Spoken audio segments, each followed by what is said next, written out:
Betrayed by all and forsaken, the solitary figure of the formidable saint of rage, Xiao Yan, embarks on a quest to unveil the secrets of the Dou Emperor, only to traverse the portal of time. Originally teetering on the brink of darkness, he is reborn into the pristine realm of the Douqi Continent, destined to experience an extraordinary life. Chapter 80. The Refinement of the Breaking Barrier Pill.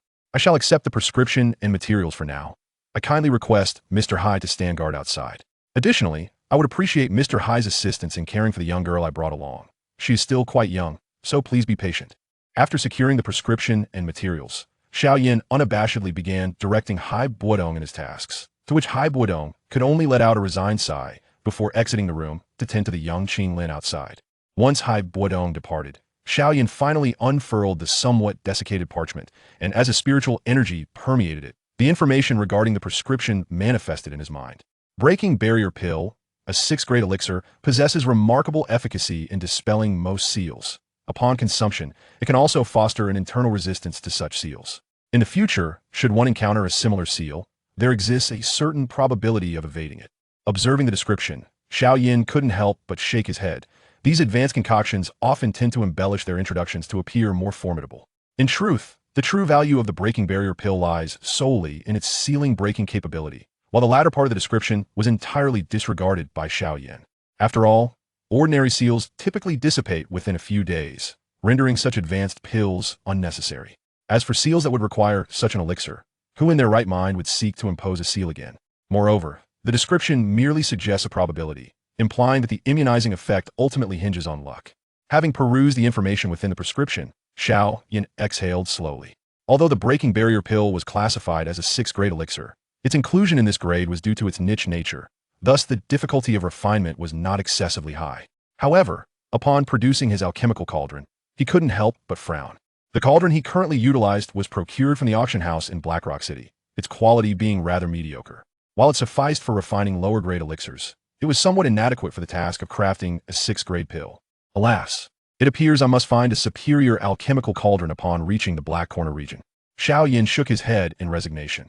Had it not been for the necessity of leaving the Jiama Empire, he might have entertained the reckless thought of robbing Dan Wang Guhi, who surely possessed a high-quality alchemical cauldron. In truth, within the ring of the Medicine Elder lay a remarkably advanced cauldron. After his descent into slumber, Xiao Yan could indeed utilize the items within that ring. However, the cauldron bore a sole imprint placed by the Medicine Elder, rendering it usable solely by him. Otherwise, Xiao Yan would not have continued using this inferior cauldron. Fortunately, Xiao Yan possessed the 9 nether illusionary demon fire and a soul power comparable to a 7th grade alchemist, which could compensate for the shortcomings of the cauldron. After inspecting the materials at hand, he promptly commenced the refinement of the Breaking Barrier Pill. Due to it being his first attempt at crafting a 6th grade elixir, Xiao Yan's initial endeavor ended in failure. Gazing at the ashes within the cauldron, he took a deep breath. Indeed, the difficulty of refining 6th grade pills was significantly higher than that of 5th grade ones. Instead of persisting in his attempts post-failure, Xiao Yan took a moment to reflect on the reasons for his previous setback. After summarizing his lessons, he resumed the refinement process. His second attempt was notably swifter than the first, with much greater precision in controlling the heat. Had the Medicine Elder awakened at this moment, he would have undoubtedly been immensely satisfied, for Xiao Yan's current prowess was sufficient to be deemed a true 6th grade alchemist. During this period, Hai Buodong entered once, curious about the progress of the alchemical endeavor. However, upon witnessing Xiao Yan's unwavering focus, he promptly suppressed his curiosity and cautiously exited, fearful of disturbing Xiao Yan and causing another failure. If Hai Buodong had previously harbored doubts about Xiao Yan's capability to refine 6th grade elixirs, those doubts were entirely dispelled when he observed Xiao Yan's fluid motions in handling the materials. Only a 6th grade alchemist could achieve such a level of finesse, oblivious to the fact that this was indeed Xiao Yan's inaugural attempt at crafting a 6th grade pill. The refinement process lasted 3 days before culminating in success. Xiao Yan gazed at the fully formed purple elixir, exhaling gently. By now, he should rightly be considered a true 6th grade alchemist, a status that would place him among the elite even in the tumultuous Black Corner region, let alone within the Jiama Empire. It is worth noting that within the entire Jiama Empire, only Dan Wanggu he could be regarded as a 6th grade alchemist, and even then, his status was somewhat inflated. According to rumors, this esteemed Gu, he had a mere 70% success rate when refining the 4th grade gathering chi powder, which is hardly considered advanced within the realm of 4th grade elixirs. As for the true 6th grade elixir, the Douling pill, Guhi's success rate was similarly dismal. Xiao Yan, however, was confident that should he undertake the task, his success rate would exceed 80%. Although both were 6th-grade alchemists, Xiao Yan possessed the unwavering confidence to surpass Guhi. If Guhi were to attempt the refinement of the breaking barrier pill, he would likely exhaust several batches of materials without guarantee of success. Thus, it can be stated without reservation that the current Xiao Yan is the foremost alchemist in the Jiama Empire. Naturally, he would not allow himself to bask in such modest achievements. His ambition was to be the best in the world, not merely the best in this remote region of the continent. After securing the breaking barrier pill within a jade vial, Xiao Yan did not immediately venture outside. Instead, he retrieved the green lotus seat, seated himself upon it to restore his internal Douqi. As his state returned to its peak, Xiao Yan distinctly sensed a light resonance within him. He had unexpectedly achieved a breakthrough to the 6-star Dou Wang during this cultivation session. Though a breakthrough to 6-star was inevitable given his talent, the swiftness of this particular advancement indeed took Xiao Yan by surprise. It seems that such intensive alchemical refinement does yield certain benefits. Sensing the power within him, Xiao Yan smiled faintly. At this rate, he could likely achieve a breakthrough to the peak of Dou Wang within a year, and with a stroke of luck, perhaps even ascend directly to the realm of Dou Wang. After stowing the green lotus seat, Xiao Yan waved his hand to gather the remaining materials on the table into his spatial ring. These remaining herbs would suffice for another refinement of the breaking barrier pill, and given their considerable value, they could fetch several million if sold at auction. True to his character, Xiao Yan would never dream of returning them to Reborn. He gazed upon the purple elixir contained within the jade vial, a subtle smile gracing his lips. Given his disposition, he would not easily place his trust in Reborn. Thus, he had secretly added a hint of auxiliary ingredients to the concoction. Should that old rascal regain his strength and turn against him, he would not hesitate to send this esteemed Ice Emperor on his final journey. Chapter 81, Breaking the Seal. When Reborn beheld Xiao Yan emerging from the secret chamber, his demeanor was as obsequious as that of a son-in-law encountering his father-in-law. Observing Reborn's visibly anxious expression, Xiao Yan could not help but shake his head. With a flick of his wrist, he tossed a jade vial towards him, declaring, "Here, the item you requested is within." Reborn fumbled slightly as he caught the jade vial, his gaze fixed on the purple pill contained within. A flicker of astonishment crossed his aged features. He had not anticipated that this young man could indeed refine a 6th-grade pill, a feat even the esteemed Pill King Gu he found challenging. "You truly are a hidden gem," Reborn exclaimed, unabashedly giving a thumbs up. "Just call me Xiao Yan," he replied, bemused by Reborn's sycophantic demeanor. Who would have thought that the illustrious Ice Emperor of the Jiama Empire would exhibit such servility? Now that the elixir had been successfully concocted, might I receive the remaining half of the fragmentary map? My young brother Xiao Yan, we did indeed agree that upon your successful creation of the PE pill, I would hand over the remaining portion of the map. Reborn chuckled awkwardly. However, you must allow me to verify the authenticity of this pill first, if you would.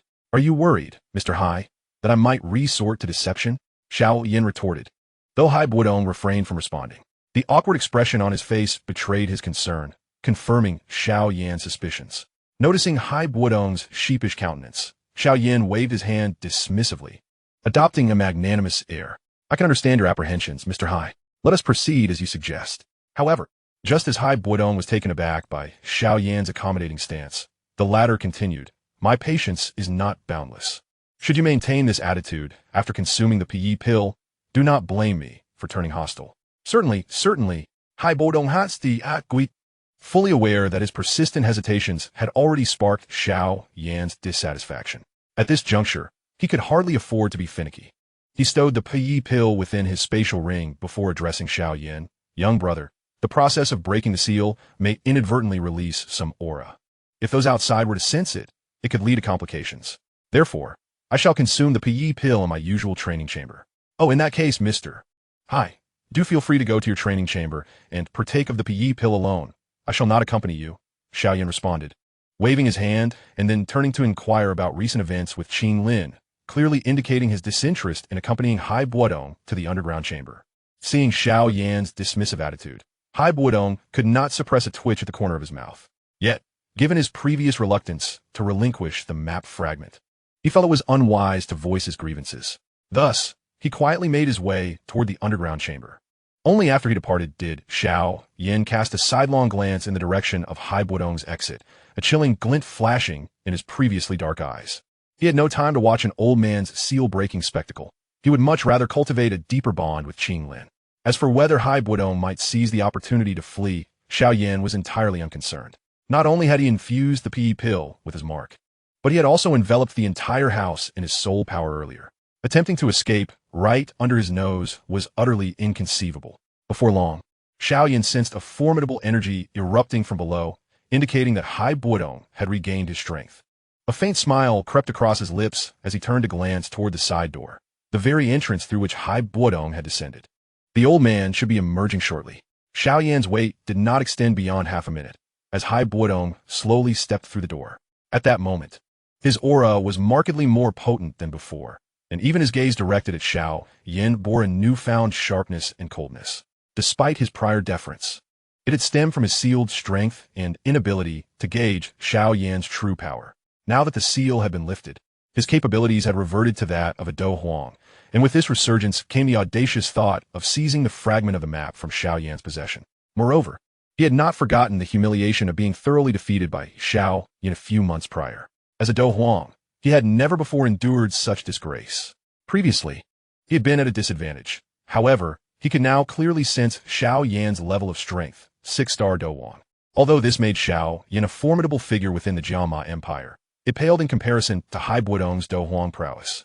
Should he truly decide to act, Xiao Yan might find it challenging to defend himself. As these thoughts coursed through his mind, a chilling energy began to swirl within Hai Buodong's palm, and his gaze toward Xiao Yan grew increasingly malevolent. Observing this, Xiao Yan merely chuckled lightly. He was unafraid of even Queen Medusa. What concern could he possibly have for this old man? If Hai Buodong dared to make a move, he would ensure that this newly restored Dou Huang would become nothing more than a footnote in history. Just as Hai Buodong prepared to launch an assault for the map fragment, he suddenly recalled Xiao Yan's previous encounter with Queen Medusa. His body, which had been poised to charge forward, froze in place. He remembered how utterly powerless he had felt against that woman, and he knew well the danger she posed. The fact that this young man had managed to escape her clutches only reaffirmed that his capabilities were far beyond those of an ordinary Dou Huang. Moreover, Hai Buodong was acutely aware that Xiao Yan was also a skilled alchemist capable of refining 6th-grade pills. If he were to strike, even if Xiao Yan could not best him in a direct confrontation, the latter's ability to evade capture after escaping Medusa would certainly enable him to do so against Hai Buodong as well. Should that occur, the vengeful wrath of a 6th-grade alchemist would be something even a Dou Huang could scarcely endure. Most critically, however, with Xiao Yan's age, merely around 12 years old, a Dou Huang at such a tender age, this prodigious talent would undoubtedly find it relatively easy to ascend to Douzone. To offend such a potentially formidable adversary without the assurance of a decisive victory would be a foolhardy endeavor, especially considering the powerful force likely backing Xiao Yan. Even if Hai Buodong succeeded in killing him, it would surely provoke the wrath of that mysterious power. Chapter 82. The Transaction with the Ice Emperor. With this thought in mind, Hai Buodong swiftly regained his composure, a smile emerging on his aged visage. I sincerely apologize. I have just restored my strength, and am currently unable to control my aura, which may have startled you, young brother. Oh, is that so? Xiao Yan regarded Hai Buodong's smile with an air of playful skepticism. With that prior display of aura, I thought Mr. Hai was preparing to turn hostile. How fortunate it is that it was merely a misunderstanding. After all, I presumed that a Dou Huang, such as yourself, would not engage in such ungrateful and base conduct. Ha ha ha. At Xiao Yan's words, Hai Buodong chuckled awkwardly, acutely aware that he had indeed nearly committed the very act he had just been accused of. This young man was clearly speaking in veiled terms. What a pity. I had hoped to witness Mr. Hai's true strength, Xiao Yan lamented, shaking his head in apparent disappointment. After all, opportunities to engage with a Dou Huang are rather rare. Observing the seemingly serious demeanor of Xiao Yan, Hai Buodong felt a sense of relief in his heart. This fellow appeared to harbor no significant trepidation towards him. However, upon deeper reflection, he realized that despite the youth of this lad, his temperament bore resemblance to that of ancient beings. Given his character, the fact that he dared to entrust the broken heavens pill to him indicated a willingness to confront any potential fallout. Very well, Mr. Hai, you have regained your strength. So you should now hand over the remaining fragment of the map, Xiao Yan stated, rising from his chair and extending his palm towards Hai Buodong. After a moment of hesitation, Hai Buodong retrieved the other half of the fragment from his spatial ring, although he felt considerable reluctance to part with it. He understood that a mere fragment would be of little use. Moreover, The impatience evident in Xiao Yan's eyes clearly indicated that any further delay would likely provoke a violent response. Upon receiving the fragment from Hai Buodong's hands, Xiao Yan produced the half he had taken previously. The combined size of the two pieces matched exactly with that of the one he had discovered in the cave, and there were no gaps at the junctions, serving as proof that this old fellow had not played any tricks this time. Young brother, you now possess both halves of the map in your hands. Might I inquire as to what this map actually entails and what one could potentially gain from it? As Xiao Yan stored the map fragments away, Hai Buodong could no longer contain his curiosity and posed a question. He had been sealed away for decades due to this very matter and had devoted years to studying it, yet had gleaned no insight. Now that he had relinquished the fragments to Xiao Yan, his intrigue remained unabated regarding the origins of the map that had confounded him for so long. Oh, this is merely a bedsheet from when my cousin had a little accident during her childhood. I'm not quite sure how it ended up outside, but family matters should remain private. Since I found it, I naturally could not allow it to be discarded, Xiao Yan replied nonchalantly, stealing a glance at Hai Buodong's expression as he spoke. Meanwhile, far away in Wutan City, Xiao Yu suddenly sneezed for no apparent reason. Upon hearing Xiao Yan's dismissive words, the corner of Hai Buodong's mouth twitched slightly. I understand you are reluctant to divulge the secret of the map, but could you at least craft a more plausible tale? This fragment has existed for decades. Its history can only be longer. How could it possibly be your cousin's bedsheet? Oh, our family tree is rather peculiar. Despite my youth, I hold a significant status within the clan, which makes my cousin a rather ancient being, Xiao Yan added, seemingly sensing the skepticism in Hai Buodong's eyes. I see. So that is the nature of this fragment, Hai Buodong mused, recognizing that the mention of a bedsheet was undoubtedly a fabrication spun by the young fox. However, seeing Xiao Yan's demeanor, it was clear he was unfazed by the absurdity of the discussion, prompting Hai Buodong to hastily exchange pleasantries and change the subject. With Hai Buodong refraining from further inquiries about the map, Xiao Yan smiled and continued, Mr. Hai, we have fulfilled our first agreement, but the second remains unaddressed. I am well aware of that. Speak, what do you require of me? Hai Buodong sighed and inquired, as per our previous arrangement, I will assist you in any matter within my capabilities. Nothing much. I merely wish for you to accompany me to the Black Corner region. Xiao Yan replied with a light chuckle. The Black Corner region? Upon hearing this name, Hai Buodong's expression shifted dramatically, and he shook his head vigorously, promptly rejecting Xiao Yan's request. No, I shall not go to that place. Although he had never been to the Black Corner region, he had heard about its infamous reputation. It was known as the most chaotic location on the continent, rife with opportunities, but equally fraught with peril. Even as a Dou Huang expert, there was a possibility of encountering disaster there. He had no desire to venture into such danger, even if he found himself with nothing else to do. Mr. Hai, your stance seems quite contrary to our initial agreement. Xiao Yan raised an eyebrow. Could it be that now that you have regained your strength, you intend to renege on our pact? I did indeed promise to assist you with one task, but I also specified it must be within my capabilities. You are asking me to leave my home and venture into such a perilous area. Xiao Yan, do you not think you are asking too much? While Hai Buodong's reasoning held some merit, Xiao Yan anticipated that persuading him to accompany him to the Black Corner region would require a tangible incentive. If you agree to assist me in this endeavor, I shall offer you an additional reward. Have you heard of the revitalizing purple spirit pill? The revitalizing purple spirit pill? What is that? The unfamiliar name momentarily stunned Hai Buodong. Yet he understood that since Xiao Yan proposed such a pill as compensation, its effects were likely considerable. It is a highly unique elixir. Although classified as a 5th-tier pill, its difficulty in crafting rivals that of 6th-tier pills. Its effects are quite particular.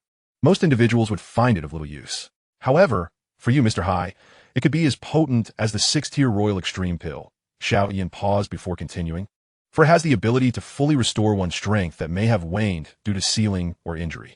Upon hearing the effects of the revitalizing purple spirit pill, a flicker of joy crossed Hai Buodong's face. Though he had used the Broken Heavens pill to lift Queen Medusa's sealing technique, it had left some residual consequences, diminishing his power compared to his peak. Under normal circumstances, returning to his former glory would take nearly a decade, but with the revitalizing purple spirit pill, he could recover in a fraction of the time.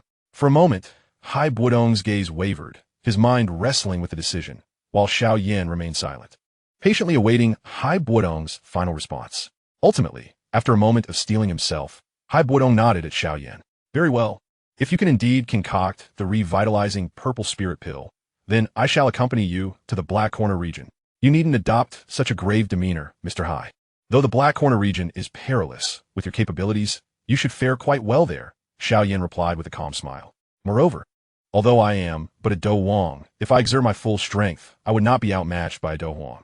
Hai Buodong did not refute Xiao Yan's words excessively, although he had yet to witness Xiao Yan at full capacity. The latter's ability to emerge unscathed from Queen Medusa's clutches suggested that his strength was far beyond mere appearances. Having agreed to accompany Xiao Yan to the Black Corner region, Hai Buodong, after a day's rest, departed the secluded city he had inhabited for decades. Before leaving, he cast one last glance at the small shop where he had spent so many years, letting out a soft sigh. While he had grown weary of life there, the decades he had spent had inevitably forged a connection with the place, even for one as indifferent by nature as he. Perhaps in the future, once he had grown tired of the tumultuous world of martial arts, he might return to this very spot to continue his humble existence as a map merchant. But for now, he yearned to reclaim his stature as a formidable Dou Huang. Turning slowly, he glanced at the young man clad in black beside him and then at the little girl named Qing Lin. With a slight furrow of his brow, he inquired, "Will she be accompanying us as well?" "She is my attendant. Wherever I go, she shall follow." Xiao Yan gently patted Qing Lin's head, a smile gracing his lips. The attendant, Hai Buodong, shook his head in resignation. As an observer, he could clearly discern the nature of their relationship. Although they were nominally master and servant, their bond resembled that of siblings. If anyone dared to believe in the so-called master-servant dynamic and sought to bully this little girl, Xiao Yan would undoubtedly ensure that the perpetrator would be left in utter ignorance of their demise. While Hai Buodong felt that taking such an adorable girl to the Black Corner region was not the wisest decision, he recognized the depth of Xiao Yan's affection for her. He surmised that even if he attempted to dissuade Xiao Yan, his words would fall on deaf ears. Why should he subject himself to the futility of such an effort? Hai Buodong was also aware that with their combined strength, protecting a young girl posed no challenge. And surely no fool in the Black Corner region would choose to offend a Dou Wang powerhouse over a mere child. This charming girl would undoubtedly bring vibrancy to their journey, not to mention her ability to assist with daily needs, a win-win situation. However, upon their arrival in the Black Corner region, Hai Buodong quickly realized that Qing Lin's care was a privilege reserved solely for Xiao Yan, leaving him without such indulgences. "Since you wish to take her, do as you please. After all, you are the leader," Hai Buodong sighed in resignation, a chill suddenly emanating from his back, coalescing into a pair of colossal ice wings. "Old Hai, do not jest. In terms of seniority, I could never compare to you," Xiao Yan replied with a faint smile, a magnificent pair of fiery wings unfurling from his back. Upon witnessing the wings formed from violet-black flames, Hai Buodong's pupils constricted slightly. Although he had previously witnessed Xiao Yan wield the nine-nether illusionary flame, at that time, Xiao Yan was still sealed, and he had not grasped the true horror of that flame. Now, feeling the energy contained within those fiery wings at such close proximity, he was grateful he had refrained from confronting Xiao Yan. Not to mention, the appearance of those flaming wings seemed to slow the flow of his Dou Qi, indicating that the violet-black flames exerted a substantial restraining influence over his icy Dou Qi. "Qing Lin, our flight may take some time, should you grow weary. Do not hesitate to inform me, and we shall take a break," Xiao Yan said softly, embracing Qing Lin as he had before. A faint blush appeared on her cheeks as she nodded gently, her arms instinctively wrapping around Xiao Yan's neck.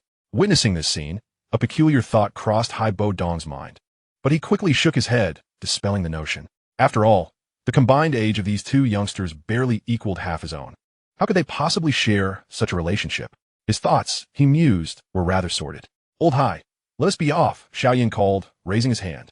With a powerful flap of his fiery wings, he transformed into a streak of light and sped toward the distant horizon. Observing this, Hai Buodong hastily flapped his icy wings to keep pace with Xiao Yan. Hai Buodong had assumed that with the burden of an additional passenger, Xiao Yan's speed would significantly decline. He had prepared himself to adjust his pace accordingly. However, to his surprise, Xiao Yan's speed remained a few notches above his own. In fact, if he did not exert himself fully, he risked falling behind. The fact that Xiao Yan could maintain such speed while carrying someone implied that under normal circumstances, Xiao Yan's speed far surpassed his own. This terrifying velocity evidently eclipsed that of an ordinary Dou Huang. It was no wonder he had managed to escape the clutches of the Queen Medusa. How much more does this fellow conceal? Hai Buodong mused, glancing at the resplendent, flaming wings, feeling increasingly grateful that he had refrained from openly confronting Xiao Yan. With those wings, even if Xiao Yan could not defeat him, His ability to flee was more than assured, and Hai Bo Dong possessed no means to detain him. Unbeknownst to Hai Bo Dong, this speed was not even Xiao Yan's limit. If he were to unleash his full power, not even the Queen Medusa could hope to catch him. Chapter 84, Arrival.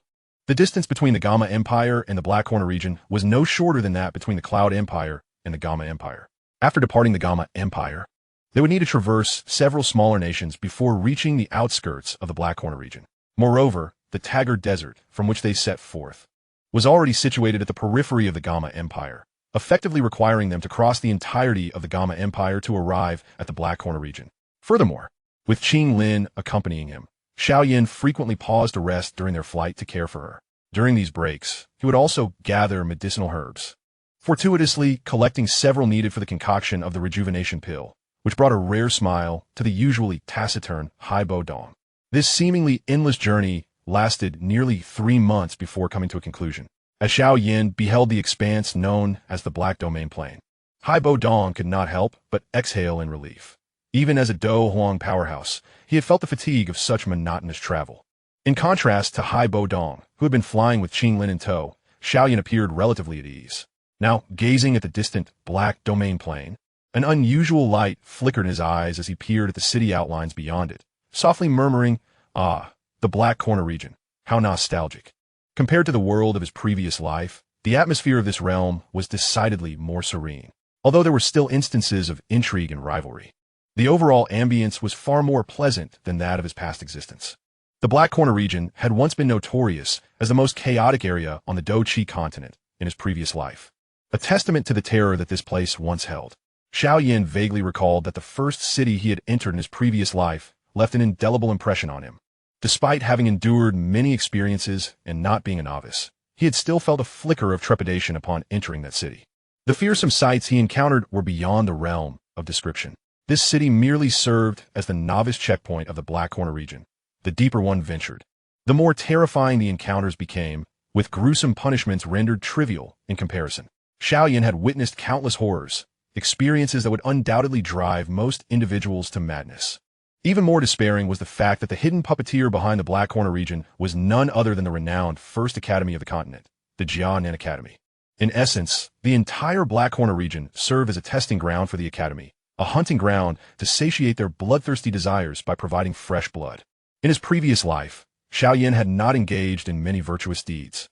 But one act he deemed commendable was the orchestration of a bloody calamity that eradicated the Black Corner region along with the denizens of Jia Nan Academy. However, those were matters of the past. The current Black Corner region and Jia Nan Academy were evidently not as fearsome as they had once been. At least, based on the information Xiao Yan had gathered thus far, there appeared to be no connection between Jia Nan Academy and the Black Corner region, which was now in a state of hostility. Although the Black Corner region remained chaotic, it was a far cry from the terror it had once embodied in his previous life. Let us proceed. After suppressing the memories of his former life, Xiao Yan exhaled deeply. After such a prolonged journey, his presence had grown notably more robust. According to Hai Bo Dong's senses, he had now stepped into the realm of the 7-star Dou Wang, with a subtle inclination towards breaking through to the 8-star level. Upon witnessing the formidable cultivation talent of Xiao Yan firsthand, Hai Bo Dong could not help but click his tongue in amazement. Countless individuals on the Douqi Continent spend their entire lives without ever breaking through to the Dou Wang level. Yet for Xiao Yan, this was merely a stepping stone of his childhood. It would not be long before he ascended to the Dou Huang realm, one could reasonably surmise.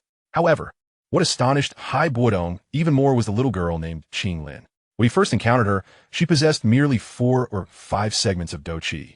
Yet, after 3 months, despite not having observed her diligently cultivating, she had astonishingly advanced to the Doja level. Typically, even the most gifted individuals require at least 5 to 6 years of rigorous training to reach the Doja stage. But Qing Lin achieved this milestone in less than half a year. Such a display of prowess was far more terrifying than Xiao Yan's initial feats. Xiao Yan, however, felt no surprise at this development. In his previous life, he had conducted some research on the Bai Shi San Hua Tong and was well aware that serpentine creatures controlled by it gradually had their strength devoured by the Bai Shi San Hua Tong, ultimately being returned to their master. Although the absorption process was somewhat sluggish, it was undoubtedly faster than conventional training. Thus, while Qing Lin surged from having barely reached a single segment of Dou Qi to becoming a Doja, The dual-headed fire spirit serpent had plummeted from a 2-star Dou Ling to a 1-star. After Qing Lin's breakthrough, Xiao Yan rummaged through Yao Lao's collection and unearthed several techniques and skills suitable for her cultivation, granting her a modicum of self-defense. According to Xiao Yan's estimations, within 2 years, the dual-headed fire spirit serpent would be completely drained by Qing Lin, and by then, she would attain the Dou Ling level, thus holding some measure of power within the Black Horn territory. In his past life, he had amassed numerous techniques and skills appropriate for Qing Lin. But those scrolls were spoils from vanquished foes and held no utility for him. Consequently, upon acquiring them, he had cast them aside into a corner of his spatial ring or sold them off, rendering it impossible to recreate them from memory now. It appeared he would need to devise ways to procure more serpentine magical beasts for Qing Lin. Contemplating Qing Lin, Xiao Yan mused internally that should this young girl flourish, she would undoubtedly provide him with tremendous assistance. Unlike Hai Buodong, who was more assertive, Qing Lin's somewhat timid disposition meant that with a touch of warmth from him, she would be unwaveringly loyal, devoid of any potential for betrayal. Chapter 86. Establishing a force after traversing the vast plains of the Black Domain. Xiao Yan and his companions ceased to employ their Douqi wings for travel. They had arrived in the Black Corner territory, a place rife with danger and intrigue. To soar through the air ostentatiously would inevitably attract unwanted attention from formidable beings, which was not a desirable outcome. To ensure their safety, Xiao Yan produced several illusion beast skins, donning one himself while bestowing another upon Hai Buodong and Qing Lin. These skins, products of the Chu Yin Empire, could alter one's appearance. Xiao Yan had acquired a few during his training in that empire, and they were fortuitously useful at this moment. The Black Corner territory was no ordinary locale, and Xiao Yan was reluctant to reveal his true identity here. He adopted the name Mo Yin Xiao, a moniker previously used in the Chu Yin Empire, while Hai Buodong became Mo Bing, and Qing Lin was referred to as Mo Lin. They presented themselves as siblings embarking on a journey of training, with Hai Buodong assuming the role of the elder. Once adequately prepared, they sought out a nearby large city to find an inn for lodging. However, during their brief search, they witnessed over 100 violent confrontations in a matter of minutes. While Xiao Yan and Hai Buodong remained unfazed due to their vast experiences, it was Qing Lin's first encounter with such brutality. Unable to bear the sight of several individuals meeting their demise before her eyes, she retreated to a corner and vomited uncontrollably.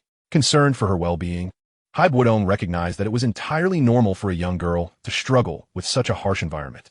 He feared she might develop psychological scars from this experience. Surprisingly, Xiao Yan, typically so protective of Qing Lin, appeared rather indifferent, merely producing a white cloth to wipe her mouth after her episode.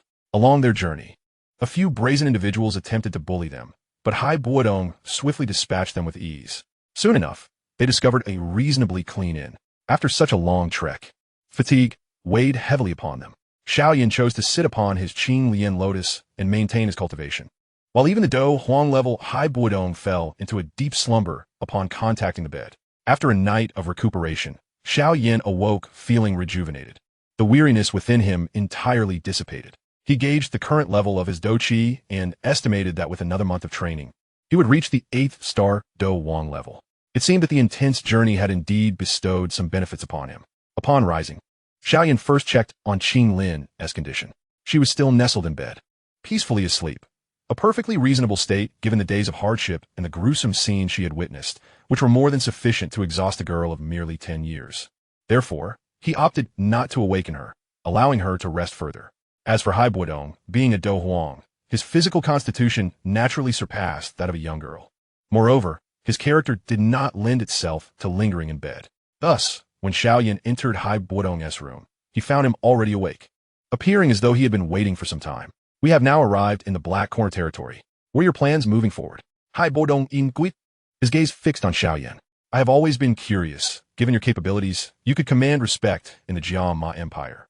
What compels you to venture to the Black Corner territory? What treasures could possibly warrant such a long journey? I have come to the Black Corner territory primarily in search of an item known as Bodhi Transformation Saliva. You may not have heard of it, Mr. Hai, but it is of utmost importance to me. The Jia Ma Empire lacks such a substance, and recently, I received word that traces of it might be found here. Prompting my visit in hopes of fortune, Xiao Yan replied with a serene smile. In truth, Xiao Yan's motivations for traveling to the Black Corner territory extended beyond the Bodhi Transformation Saliva. In his previous life, He had acquired the third fragment of the pure Lotus Demon fire map here, and he was determined to obtain it once more. Furthermore, rumors of other extraordinary fires had circulated, and should he succeed in acquiring one, it would undoubtedly enhance his combat prowess significantly. However, Xiao Yan had no intention of divulging these secrets to Hai Buodong, so he merely referenced the Bodhi transformation saliva, knowing that this excuse would suffice to placate him. What is your plan, then? Hai Buodong furrowed his brow, acknowledging that he had not heard of Bodhi transformation saliva. Yet, given Xiao Yan's evident concern for it, it must possess considerable value. Nevertheless, seeking such a rare item in the Black Corner territory would undoubtedly prove challenging. Even if they located it, the ability to safeguard it was another matter entirely. With our combined strength, searching for a singular item in the Black Corner territory would be akin to finding a needle in a haystack. Therefore, I intend to gather more allies to assist us. Xiao Yan gently flicked his fingers and spoke. To put it simply, we aim to establish a faction within the Black Corner region. Firstly, it will serve as our stronghold. Secondly, it will assist us in gathering manpower and procuring what we desire. Hai Buodong furrowed his brow, realizing that with their combined strength, they were indeed qualified to create a sect in the Black Corner region. However, forming a faction was not merely a matter of words. It required immense energy and financial resources, and most critically, manpower. Presently, they were severely lacking in that regard. Otherwise, they would not be sitting here, merely staring blankly. Taking a deep breath, Hai Buodong remarked, "So, we must find a way to recruit personnel? There's no need to complicate matters," Xiao Yan replied with a knowing smile. He retrieved a map from his pocket, slowly unfurling it. This was a map he had seized from a few individuals he encountered yesterday, detailing the distribution of factions within the Black Corner region. It recorded the nearby cities and their respective powers with meticulous detail. The first-rate factions in the Black Corner region were few, but the third-rate factions were as numerous as the stars in the sky. Upon inspection, I found that there are over a dozen third-rate factions in this city alone. If we consolidate them, they could form a formidable force, Xiao Yan stated, lightly tapping his finger on the table. In straightforward terms, this city shall be our territory henceforth. Wait, you intend to directly consolidate these factions? Hai Buodong was momentarily taken aback by Xiao Yan's proposal. It was indeed a time-saving and labor-efficient approach, but it also posed substantial risks. Those who aligned themselves with them today could easily switch allegiances tomorrow, for such individuals lacked loyalty. I have no need for their loyalty. I only require their service. Xiao Yan replied nonchalantly. Moreover, I am not concerned about this matter. Shortly, we shall venture out to subdue these rascals, and those who resist will face dire consequences. I shall administer poison to the remainder, and I am curious to see if they possess the audacity to defy me. Good heavens, you truly are ruthless. Hai Buodong could not help but give Xiao Yan a thumbs up for his audacious plan. Following this method, it was likely that the number of factions under Xiao Yan's control would be significantly reduced, yet those who remained would undoubtedly not harbor any rebellious thoughts. In a place like the Black Corner region, gentle persuasion had little efficacy. Only the most straightforward and brutal methods proved effective. Xiao Yan did not disclose another reason for establishing a faction in the Black Corner region, which was to prepare for the future of the Xiao family. The diminutive Yutan city was evidently unsuitable for the family's development, and once their strength flourished, he intended to relocate the Xiao family there. By the way, Xiao Yan, you mentioned wanting to change your appearance in the Black Corner region. How about altering your hairstyle? Hai Buodong suget, inspinting Xiao Zan. Have I not already changed my true appearance? Xiao Yan inquired with some confusion. While you have altered your features, your physique and aura remain unchanged. If you encounter someone familiar, they may easily recognize you. Hai Buodong chuckled. Xiao Yan initially intended to retort regarding the likelihood of meeting any acquaintances in the Black Corner region, but upon reflection, he conceded that Hai Buodong had a point and continued. So what do you propose? I designed a new hairstyle for you last night. I guarantee that once you change it, you will appear completely rejuvenated, giving off a wholly different vibe, Hai Buodong said, producing a piece of parchment and handing it to Xiao Yan. I didn't realize you possessed such talents, Hai Buodong. Xiao Yan glanced at the illustrations on the parchment, unable to suppress a twitch of his lips. If you have any criticisms of me, you need not resort to such schemes to ensnare me. Huh? The ponytail style is passable, but the hexagonal spikes at the back of the head, combined with the single-side vertical bangs. Do you not find this hairstyle exceedingly unattractive, Mr. Hai? Xiao Yan flicked his fingers, conjuring a flame that reduced the parchment to ashes. I am genuinely curious about the mental state in which you designed such a thing. If he were to adopt the hairstyle designed by Hai Buodong, he would indeed appear entirely transformed, to the point that familiar faces would not recognize him. After all, Acquaintances would be deterred by the sheer ugliness of the style. If Huan Dyer were to discover that he sported such a hairstyle, given her nature, she would undoubtedly roll on the ground laughing, bringing him considerable embarrassment. Haibo Dong, I assure you, I will not be changing my hairstyle. If you wish to procure the purple spirit pill, let's not dwell on this topic further. Noticing that Haibo Dong was intent on pursuing the subject, Xiao Yan promptly interjected, his words laced with a hint of threat. Following this minor interlude, the two promptly commenced preparations to consolidate their power. Given their prowess, it took them less than a day to subdue all the factions within the city. The spies sent from other cities had yet to discern what transpired before the city had a new master. Initially, Haibo Dong had intended to employ more gentle tactics, but the results were less than satisfactory. Once Xiao Yan took charge, he swiftly eliminated 1/3 of the forces without hesitation. He had no time to engage in any pacifying antics. Under Xiao Yan's iron-fisted approach, those who had initially resisted quickly surrendered. The reason was simple. After Xiao Yan had eliminated 1/3 of the forces, he severely reprimanded Haibo Dong. What were you thinking, conversing with these people? They are nothing but weaklings who cannot even contend with Dou Ling. Did they truly believe themselves to be formidable? In my opinion, we ought to eliminate all of them and move on to the next city to recruit new personnel. The Black Corner region is replete with individuals. I refuse to believe we cannot find obedient ones. This declaration unnerved the gangsters who had long lived on the edge of danger, leaving them momentarily speechless. Wasn't the protocol to first recruit through persuasion, then offer benefits and negotiate terms? Why was this man deviating from the script? To come in and slaughter so many, while also suggesting complete annihilation, was he truly aiming to establish a faction? Ultimately, it was only after repeated persuasion from Haibo Dong that Xiao Yan reluctantly acquiesced. However, he still administered poison to the remaining individuals, creating a scene that left the survivors feeling bitter. It seemed they had encountered a master with exceedingly ruthless methods. Nevertheless, he had assured them that if they performed well, they would be rewarded with pills and combat techniques, serving as a small consolation. Once the group dispersed, Haibo Dong regained his usual demeanor and looked at Xiao Yan with a grin.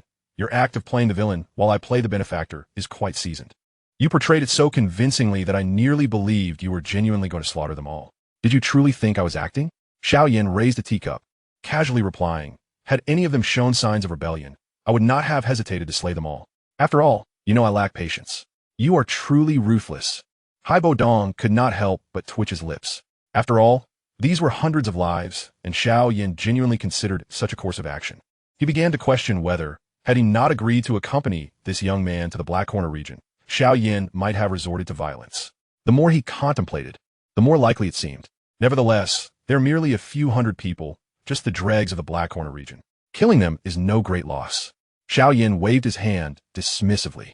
However, since they are willing to cooperate, I shall grant them the opportunity to serve me. Now that we have established a foundation, we have a semblance of faction. What do you intend to name it? The name Xiao Yan was casually proclaimed. Let it be called Xiaoman.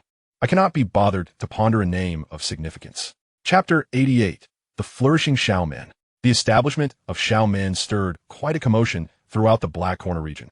While the city housing Xiaoman was not a bustling metropolis within the Black Corner, it was still a sizable city, ripe with opportunities for profit. Hence, although no major powers had yet taken action against it, numerous factions had already set their sights on the city. The fact that their prey was occupied by a relatively obscure sect could hardly allow them to rest easy. Thus, less than half a month after the founding of Xiaoman, a second-tier force boldly invaded the city where Xiaoman was located. This force was led by a 5-star Dou Wang, commanding a few hundred followers. Logically, it should have been a trivial task to sweep through a city devoid of even a single Dou Wang-level expert. However, a mere day later, the corpse of that Dou Wang was discarded at the city gates like refuse, his face frozen in an expression of terror. As for his men, they had all vanished without a trace. Later inquiries revealed that the majority of this force had been annihilated by Xiaoman, with the survivors opting to surrender. This astonishing news sent ripples through the Black Corner region. Initially, many believed that Xiaoman had managed to capture the city so swiftly due to a surprise attack. Considering their strength was deemed relatively weak, as the city lacked Dou Wang experts and even had a scarcity of Dou Ling, subduing them should not have posed a significant challenge. However, the ability to effortlessly obliterate a second-tier force led by Dou Wang indicated that Xiaoman must possess at least one high-star Dou Wang, signifying its qualification as a quasi-first-tier power. If Xiao Min had a Dou Huang-level expert in their ranks, they could even be considered a true first-tier force. A quasi-first-tier power would certainly be entitled to govern a city. Consequently, the other factions that had been eyeing Xiao Min merely sent scouts to gather more intelligence, refraining from further actions. Under Xiao Yan's guidance, the city ultimately fell under his complete control, and its name was eventually changed to Xiao City. It is important to note that the classifications of first-tier and second-tier powers here are based on the standards of the Black Corner region.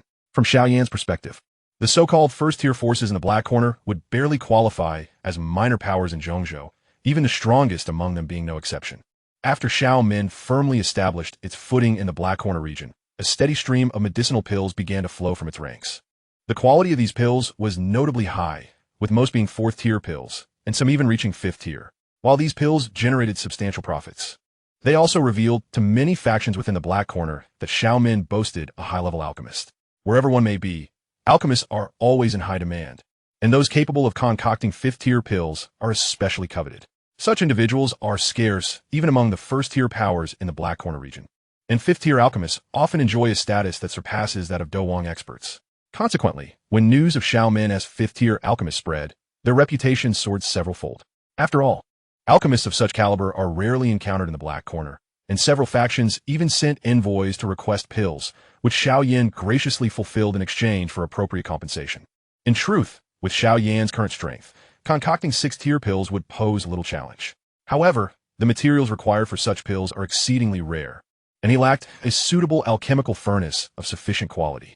Thus, he planned to procure a better furnace before attempting to craft sixth-tier pills. Furthermore, within the Black Corner region, there was a reputed sixth-tier alchemist known as the Medicine Emperor. If Xiao Yan were to expose his true level, he would likely attract the latter's ire. Therefore, he chose to present himself solely as a fifth-tier alchemist. Even so, this identity brought considerable wealth to Xiao Min. With newfound funds at his disposal, Haibuodong promptly dispatched individuals to gather intelligence and procure medicinal materials. However, during this process, he could not help but grumble, initially believing that Xiao Yan had lured him to the Black Corner to serve as a mere muscle. To his surprise, he found himself acting more like a steward. Nonetheless, Haibuodong felt somewhat resigned, as he still required the revitalizing spirit pill. Moreover, this task could only be undertaken by him. It would be unreasonable to expect a young girl like Qing Lin to collect materials. Although Xiao Yan had appointed Qing Lin as the nominal vice master of Xiao Min, her youthful appearance clearly lacked the authority to command respect. During this period, Haibuodong witnessed Xiao Yan's extravagant generosity. Whenever his subordinates performed satisfactorily, Xiao Yan would casually bestow a vial of pills upon them. Such displays of wealth were enough to make even Haibuodong wince.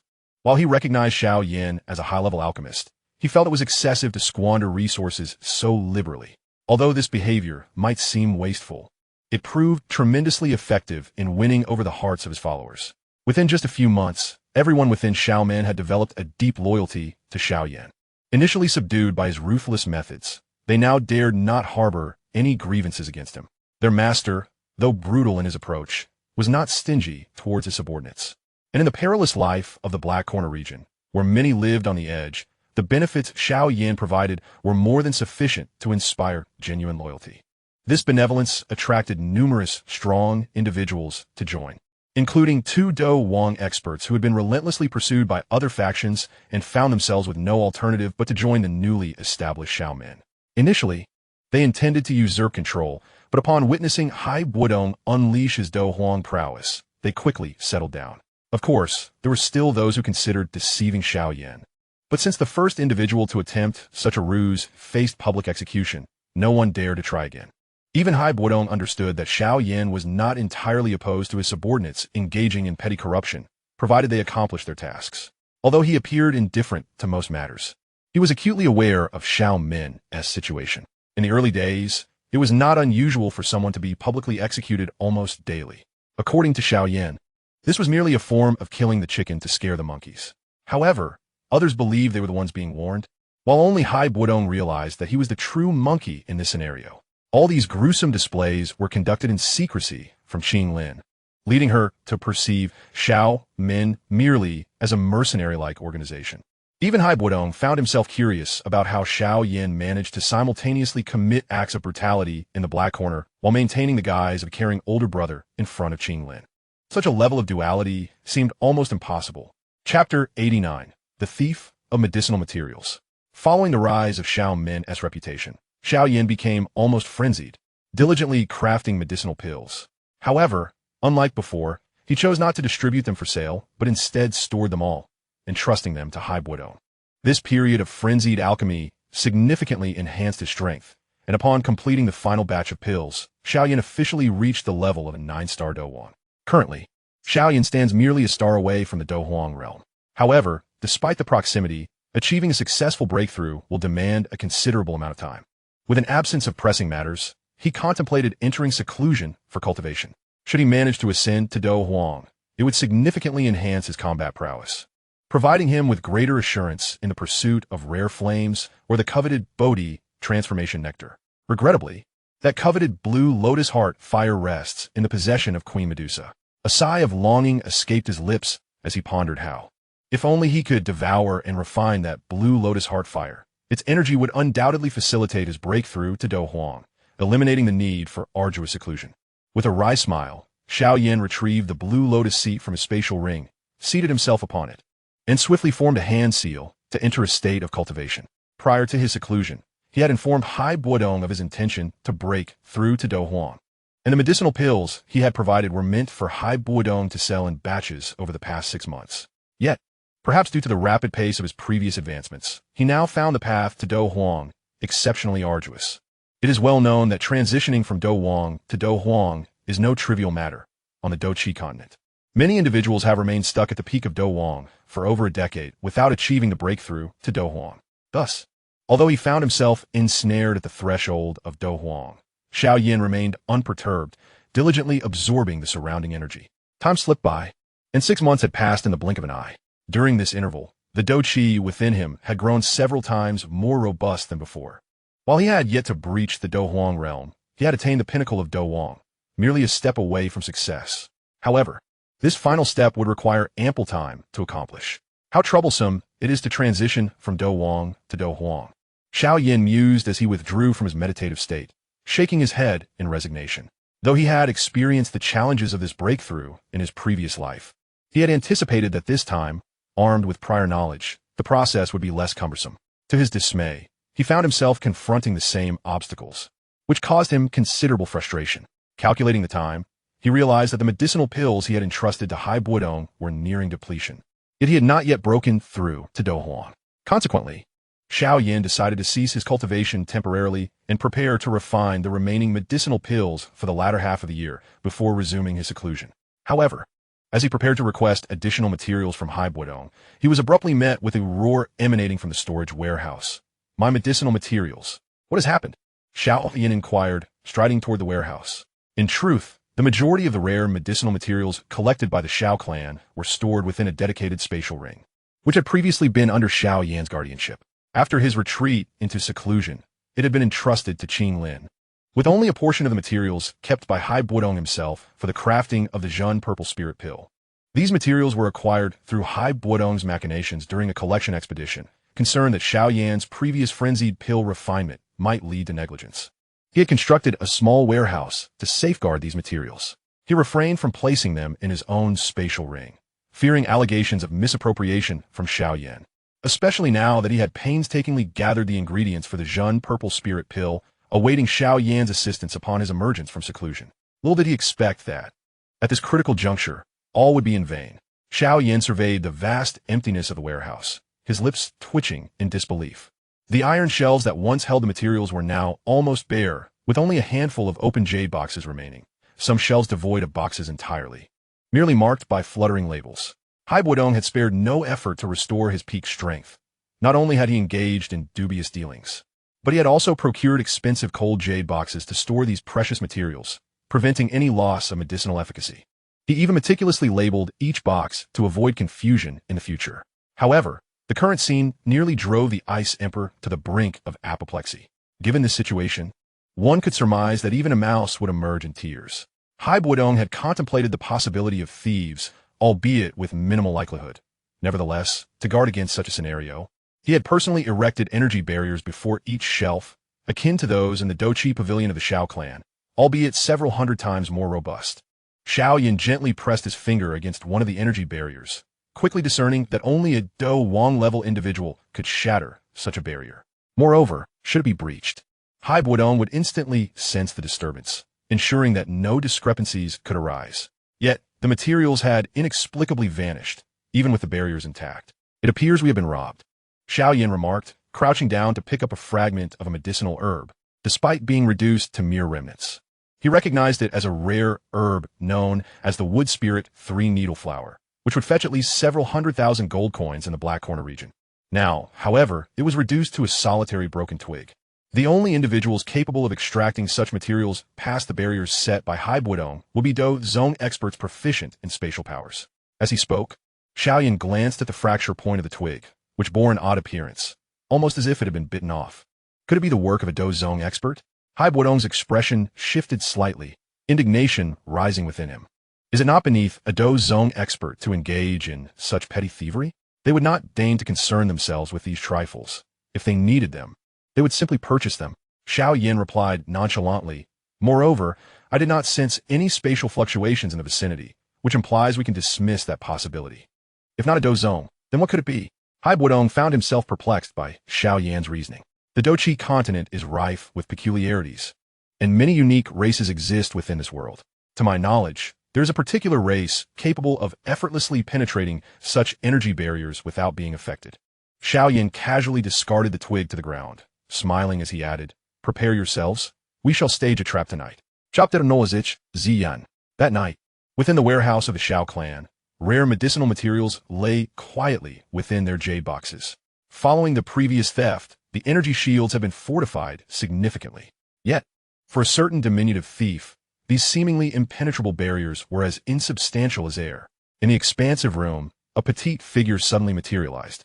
She surveyed her surroundings, ensuring no one was watching before stealthily slipping inside. Her gaze fell upon a box marked with a blood python branch label, and a gleeful smile spread across her face. Hee, these fools truly are naive, thinking that reinforcing the barriers would suffice. Stretching out her hand, she effortlessly passed through the energy barrier. However, just as her palm was about to graze the jade box, the protective energy shield vanished, and a massive net descended from the ceiling, ensnaring her within its grasp. She struggled fiercely, initially believing she could easily break free with her strength. Yet, to her dismay, the more she fought, the tighter the net constricted, ultimately binding her immovably. In the next moment, the room's lights flickered on, revealing Xiao Yan and his companions, who had been lurking in the shadows. Save your strength. This net is crafted from the tendons of high-tier magical beasts, specifically designed to ensnare those with brute strength, they remarked. Xiao Yan gazed at the petite figure ensnared in the net, his expression serene as he spoke. Having surmised some of the background of this individual, he had taken the initiative to present some rare medicinal herbs as bait, and to his astonishment, he had swiftly captured this significant prize. The one trapped within the net was a small girl, seemingly no more than 11 or 12, clad in white, with long, light purple hair. Despite her diminutive stature, she exuded an undeniable charm. However, her delicate face was currently marred by a look of panic, clearly taken aback by her unexpected entrapment. Upon witnessing the thieving girl caught in the trap, even the initially irate Hai Buodong found himself momentarily stunned.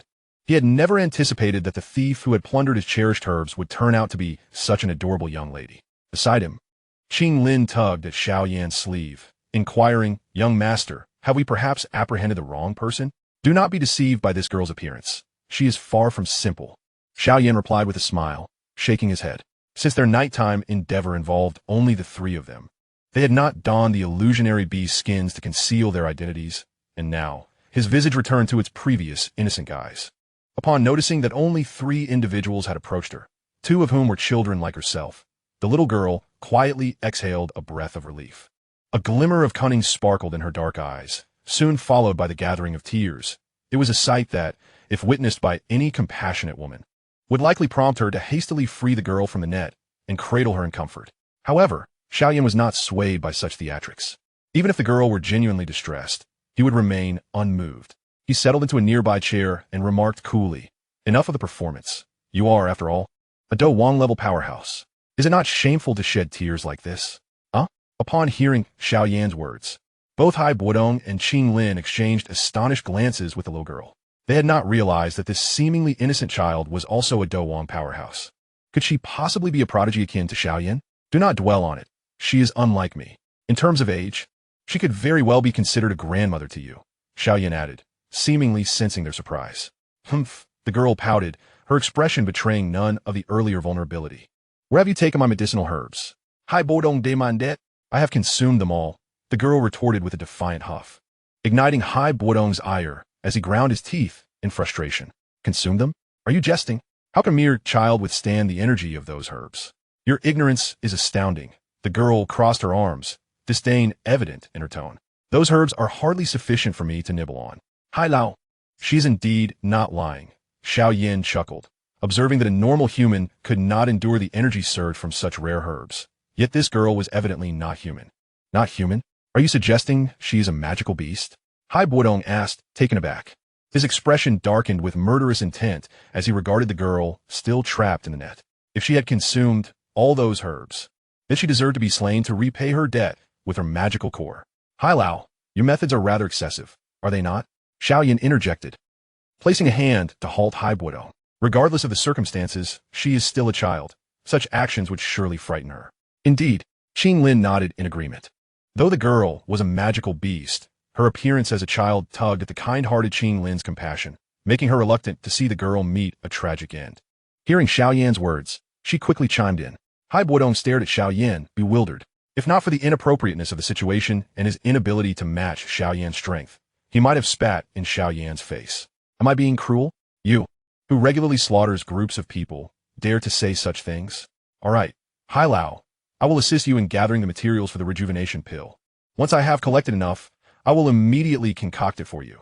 Xiao Yan reassured him before turning to the girl in the net and asking, little sister, what is your name? Where do you hail from?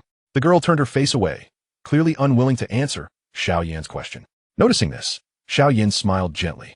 Through their prior conversation, he had discerned that while the girl possessed considerable strength, her mentality was akin to that of a 12 or 13-year-old human girl, placing her in the juvenile phase of a magical beast. Little sister, if you tell me your name and background, I shall release you. What do you say? Xiao Yan continued. Are you serious? The girl turned her head back, her youthful voice brimming with excitement. Of course. If I were to deceive you, I, Yin Xiao, shall recite my name backward. How's that sound? Xiao Yan replied with a smile, seeing the gentle smile on Xiao Yan's face. The girl found it easy to trust him. My name is Ziyin, and I am from the Jia Nan Academy. Please hurry and set me free. Jia Nan Academy? Xiao Yan raised an eyebrow, surprised by this revelation, as he had not anticipated any dealings with that place. Well, I have revealed my name to you. You previously stated you would set me free. Otherwise, you must recite your name backward. Indeed, I did say that, Xiao Yan nodded. However, there is something I neglected to mention. My true name is Xiao Yan. You tricked me. Chapter 91, Abduction.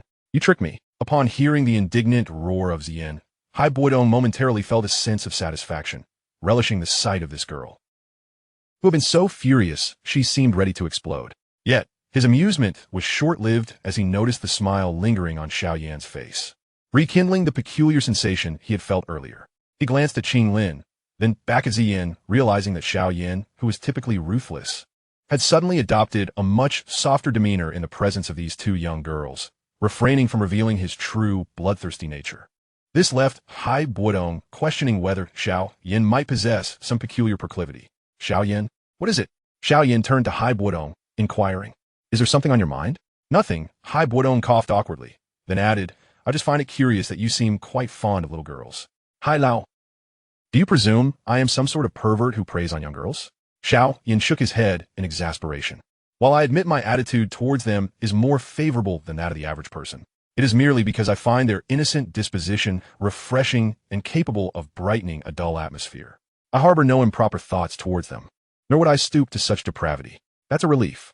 Hai Bodong exhaled, unaware that in the distant future, whenever he recalled Xiao Yan's words, he would wish to rush up to him and spit in his face, deriding him for being a lowly con. Observing Ziyan's indignant demeanor, Xiao Yan could not help but chuckle and shake his head. Look at you. You've only been tricked once and are already so upset. Yet, have you considered that I should be the one more aggrieved? After all, it was my herbs you devoured in such abundance, but here I am, still maintaining a pleasant demeanor. Hai Bodong stared at Xiao Yan in disbelief. Of course you are not angry. They were not your herbs. They were mine. Upon hearing Xiao Yan's words, Ziyin felt a twinge of guilt. Reflecting on her actions, she realized she might have gone too far. But it's not entirely my fault. You did not secure your belongings properly. The moment I caught a whiff of those scents, I simply could not resist. Nonsense. I stored those herbs securely in a jade box, locked tight. How could you possibly smell them? As long as it's a treasure. Whether it's in a jade box or hidden deep within a forest, I can find it. With her petite hands crossed over her chest, Ziyin spoke with a hint of pride. Anything that catches my eye is certainly a treasure of the heavens and earth. Hearing this, Xiao Yan raised an eyebrow and inquired, "So, you possess the ability to sense such treasures?" Upon realizing her inadvertent slip, Ziyin quickly covered her mouth. Recalling the stern warning from the Grand Elder of the Jia Nan Academy to never disclose her abilities to anyone. Caught off guard by her own candidness, she feared that she might now be forced into a daily quest for medicinal herbs. In a moment of desperation, she feigned a pitiful expression and pleaded, "Could you perhaps let me go? I can compensate you for the items I've taken." Compensate? Each herb here is worth at least 150,000. Selling you wouldn't even cover the cost. Highball zonvito vementin. Now, hi.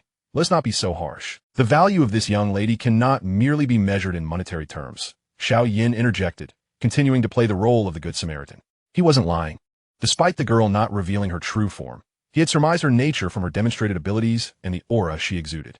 Her innate strength, formidable physique, and capacity to perceive the presence of various treasures were traits reminiscent of the most fearsome and enigmatic creatures among the three great beast clans, the ancient void dragon. Such beings are invaluable. Even a lifeless corpse would be beyond monetary valuation, let alone this juvenile ancient void dragon before him, making her all the more rare. To speak candidly, should he bind Ziyin and transport her to Zhongzhou for public sale, he could easily exchange her for profound techniques, provided he avoided the wrath of some powerful beings or the attention of her kin.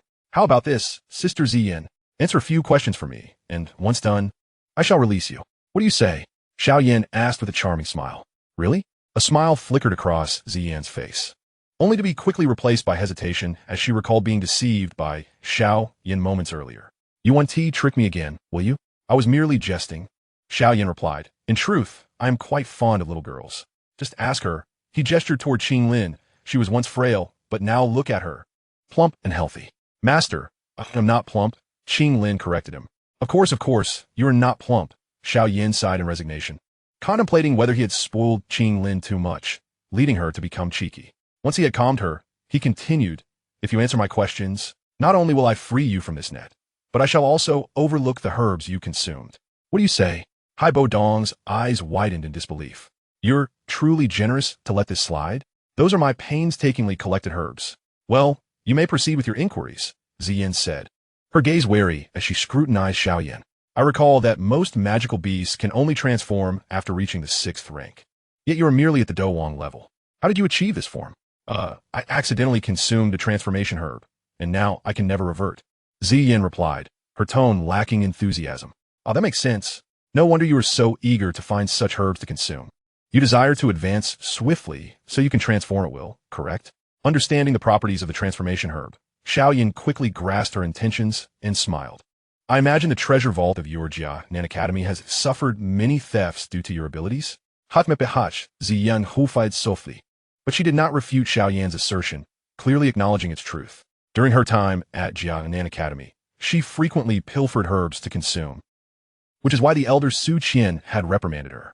Consequently, she had sought to forage in the mountains, only to become lost and ultimately find herself near Xiao Yan's domain. However, those herbs must be quite unpalatable, no? Xiao Yan chuckled, recalling that in his past life, he had resorted to gnawing on herbs in moments of extreme hunger, well aware of their unappetizing nature. They are indeed quite distasteful, Ziyin grimaced. But I must consume them to grow. Otherwise, I would refuse to eat them. Would you like me to help you refine these herbs into pills, making them more palatable? Xiao Yan offered with a smile. Refine? Ziyan's large, dark eyes sparkled with curiosity. You are an alchemist? Indeed, Xiao Yan replied, snapping his fingers. A cauldron materialized from his spatial ring, and with a flick of his finger, a wisp of purple-black flame sprang forth. Upon witnessing that flame, a flicker of apprehension crossed Ziyan's eyes. Being a non-fire attribute beast, she felt a twinge of fear towards the nine-nether illusionary flame. Nevertheless, she sensed that Xiao Yan's fire was far superior to that of any elder alchemist, indicating that he was undoubtedly a high-level alchemist.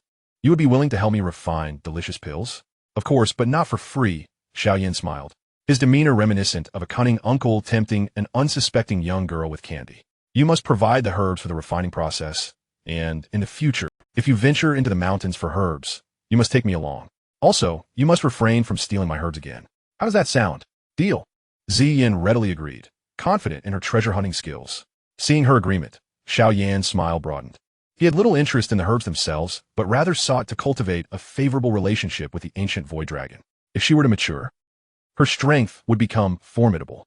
By the way, have you ever consumed human flesh?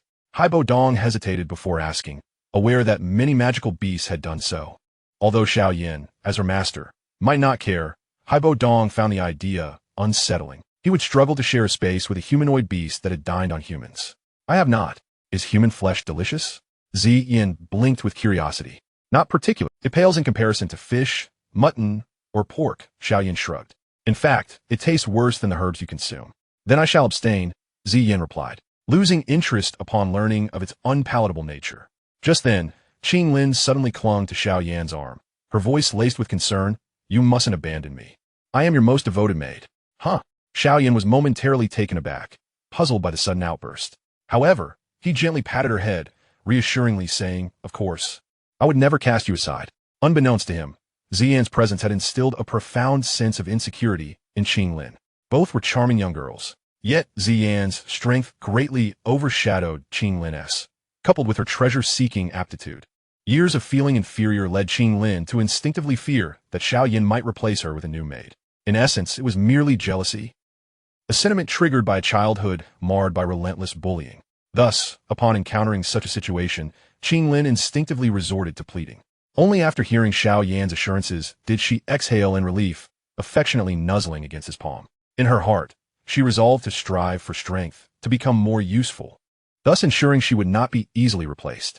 Over the past 6 months, through subtle assimilation of the twin-headed fire spirit snake's power and her own dedicated cultivation, Qing Lin's prowess had ascended to the level of a Dou master. However, this came at the cost of the twin-headed fire spirit snake's strength, which had diminished significantly, now only possessing the capabilities of a 7- or 8-star great Dou master. Consequently, Xiao Yan fed the beast 2 purple heartbreaking pill, elevating its power back to the pinnacle of the great Dou master realm. Yet, his intentions were far from altruistic. He sought to enhance its strength so that Qing Lin could absorb more Dou qi. After assessing Qing Lin's abilities, Xiao Yan took the opportunity to guide her in refining her Dou techniques. Although he had not practiced the techniques Qing Lin was learning, his insights, stemming from his own peak Dou saint level, allowed him to discern and rectify her mistakes with ease. This routine brought back memories of his past life, where he had taught disciples. However, he no longer wished to assume the role of a teacher. It was unthinkable for Qing Lin to call him master. In his thoughts, rather than taking her as a disciple, it would be more fitting to adopt her as a daughter, albeit knowing she would vehemently resist such an idea. After refining the remaining potions for the next 6 months, he also prepared several bottles of pills for Ziyin. The creation of these energy pills was far less complex than that of traditional elixirs. Xiao Yan merely needed to blend the ingredients into pill form and add some delectable seasonings. Thus, within half a day, he presented the pills to Ziyin. Upon completion of the pill-making process, Xiao Yan sensed the barrier of the Dou Emperor level once more, this time with even greater intensity than before. Consequently, after dispatching a letter to the Jia Nan Academy, he set aside all other matters and retreated to his secluded chamber. Regardless of the circumstances, Ziyin was a member of the Jia Nan Academy, and after a period of absence, it was inevitable that they would send someone to search for her. To prevent any unnecessary misunderstandings should they arrive, Xiao Yan took the precaution of informing them about Ziyun's situation in his letter, thus expressing his goodwill. Next, it was time to focus on breaking through to the Dou Emperor level. Seated upon the Qinglian lotus seat, he gently flicked his fingers against the spatial ring, summoning a jade-green lotus seed into his palm, the earth fire lotus seed he had harvested when he discovered the earth heart fire. Although he had brushed against the Dou Emperor barrier, successfully overcoming it required substantial energy.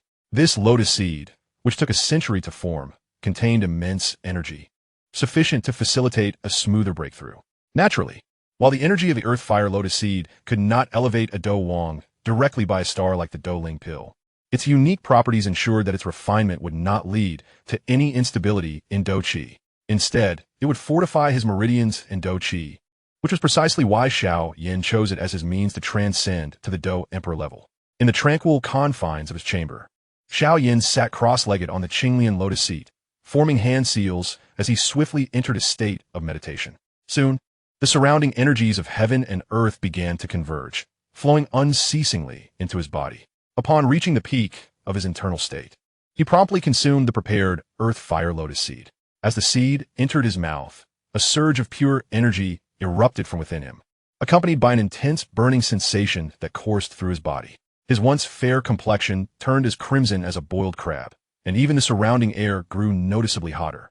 The searing energy derived from the earth-fire lotus seed coursed through Xiao Yan's meridians.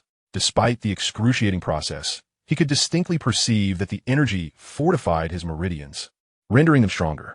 Moreover, a faint azure energy intertwined with his bones and flesh, enhancing his physical form. Truly, the earth-fire lotus seed, known as the essence of fire spirits, possessed remarkable properties. Sensing the fervent waves of energy within, Xiao Yan focused his mind, causing a golden radiance to envelop his body, an effect of the small, nearly golden body he had successfully cultivated in the magma. As his physicality was augmented, the intense pain within subsided considerably, allowing him to fully dedicate himself to the refinement of the earth-fire lotus seed's energy. Despite the vast energy contained within the earth-fire lotus seed, for Xiao Yan, whose burning decision had evolved to the earth level, the refinement process was not overly arduous. Once the last remnants of energy were absorbed, he gradually opened his eyes, a flicker of azure light glinting within. His aura surged rapidly, yet despite the significant increase, he had not yet truly broken through to the Dou Emperor level, and the rate of his ascent began to slow. Xiao Yan understood that if he did not succeed in this breakthrough, he would likely need to endure further arduous cultivation. He was determined not to squander the potential of the earth-fire lotus seed, so as the rising aura threatened to plateau, he clenched his fist tightly. Leaping down from the Qinglian, he struck the ground with a powerful blow, shouting break. With the force of his fist, the floor of the chamber shattered, and his previously stagnant aura surged once more, propelling him past the Dou Emperor barrier. A tremendous wave of Dou Qi erupted within him, akin to a tidal wave. Finally, he had become a Dou Emperor. Sensing the newfound power coursing through him, Xiao Yan released a sigh of relief. The barrier separating the Dou Wang from the Dou Emperor had indeed exceeded his expectations. In his past life, while he had taken longer to breach this level, it had not been nearly this challenging. He had not anticipated that even with the earth-fire lotus seed, he would struggle to overcome this barrier, were it not for his unwavering conviction, which had ignited a final surge of momentum to shatter this bottleneck. He might have needed at least another month to achieve a successful breakthrough. The existence of a Dou Emperor commanded respect and authority, whether in the Jiama Empire or the Blackhorn region. However, in the Central Plains, such figures were often relegated to the margins, barely scraping by in more prosperous areas. Therefore, Xiao Yan did not allow himself to bask in pride. Although he had once reached the peak of the Dou Saint level in his past life, that was all behind him, until he fully matured. Countless uncertainties could lead to his downfall. Caution was his guiding principle, one he had retained from his previous life. Thus, he did not disclose his breakthrough to Hebedong, instead expressing regret over yet another failed attempt, with powerful spiritual energy concealing his presence. Neither Hebedong nor even Dou Zong experts could perceive the true extent of Xiao Yan's strength. However, Hebedong did not find this peculiar. Rather, he considered it entirely reasonable. After all, he had spent a mere decade breaking through. So if Xiao Yan were to achieve a breakthrough in just half a year, it would indeed seem rather unrealistic. Upon successfully advancing to the Dou Huang rank, Xiao Yan's cultivation became considerably more relaxed. Of course, this did not imply that he ceased his training altogether. It was simply that he no longer confined himself to his chamber day and night. Xiao Yan was acutely aware that a balanced approach was essential in the path of cultivation. If one were to solely immerse themselves in arduous training, the results would be far from what one might envision.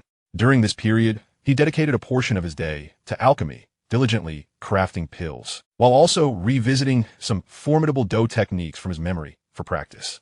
Occasionally, he would take Qin Lin and Ziyin, the two young girls, on leisurely strolls in the city or venture into the deep mountains in search of medicinal herbs.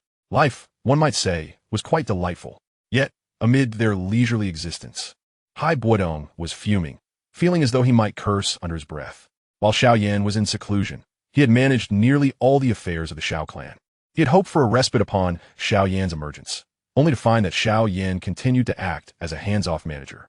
To make amends, Xiao Yan took the time to concoct the revitalizing purple spirit pill the Hai Buodong required, and upon receiving it, Hai Buodong begrudgingly resigned himself to continue handling the clan's matters. It is noteworthy that Xiao Yan's spiritual power had now reached the pinnacle of the mortal realm. With his current strength, he was capable of refining genuine 7th-grade pills, and if his alchemical skills kept pace, he could even attempt concocting peaked 7th-grade pills. However, considering the significant commotion that would accompany such endeavors and the absence of a suitable alchemical cauldron, Xiao Yan had set this ambition aside for the time being. As for 6th-grade pills, he had officially commenced large-scale production. With his current Dou Huang prowess, coupled with his peak mortal realm spiritual power, the success rate for refining 6th-grade pills had significantly increased. When these 6th-grade pills began circulating, even Hai Buodong found himself tempted, especially after Xiao Yan casually tossed a Huangji pill to him as if discarding refuse, which made Hai Buodong eager to offer a contract of servitude right then and there. Just as everything within the Xiao clan was proceeding in an orderly fashion, the emergence of a piece of information shattered this tranquility. Even Xiao Yan, upon receiving this news, could not help but feel a surge of excitement. The message was simple. Consisting of only a few hasty characters, the return to the ruins may have an exotic fire manifesting.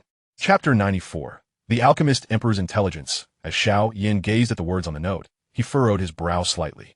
He had some understanding of the Black Corner region and was aware of the so-called return to the ruins, albeit only by name, as he had never set foot there. The return to the ruins was located within an ocean. For someone who had lived on land for so long, the ocean represented a different world entirely. Even in his past life, Xiao Yan had never ventured into the ocean, though he had encountered ancient texts mentioning numerous powerful magical beasts dwelling within, and even some peculiar races thriving in its depths. Strictly speaking, the return to the ruins did not belong to the Black Corner region.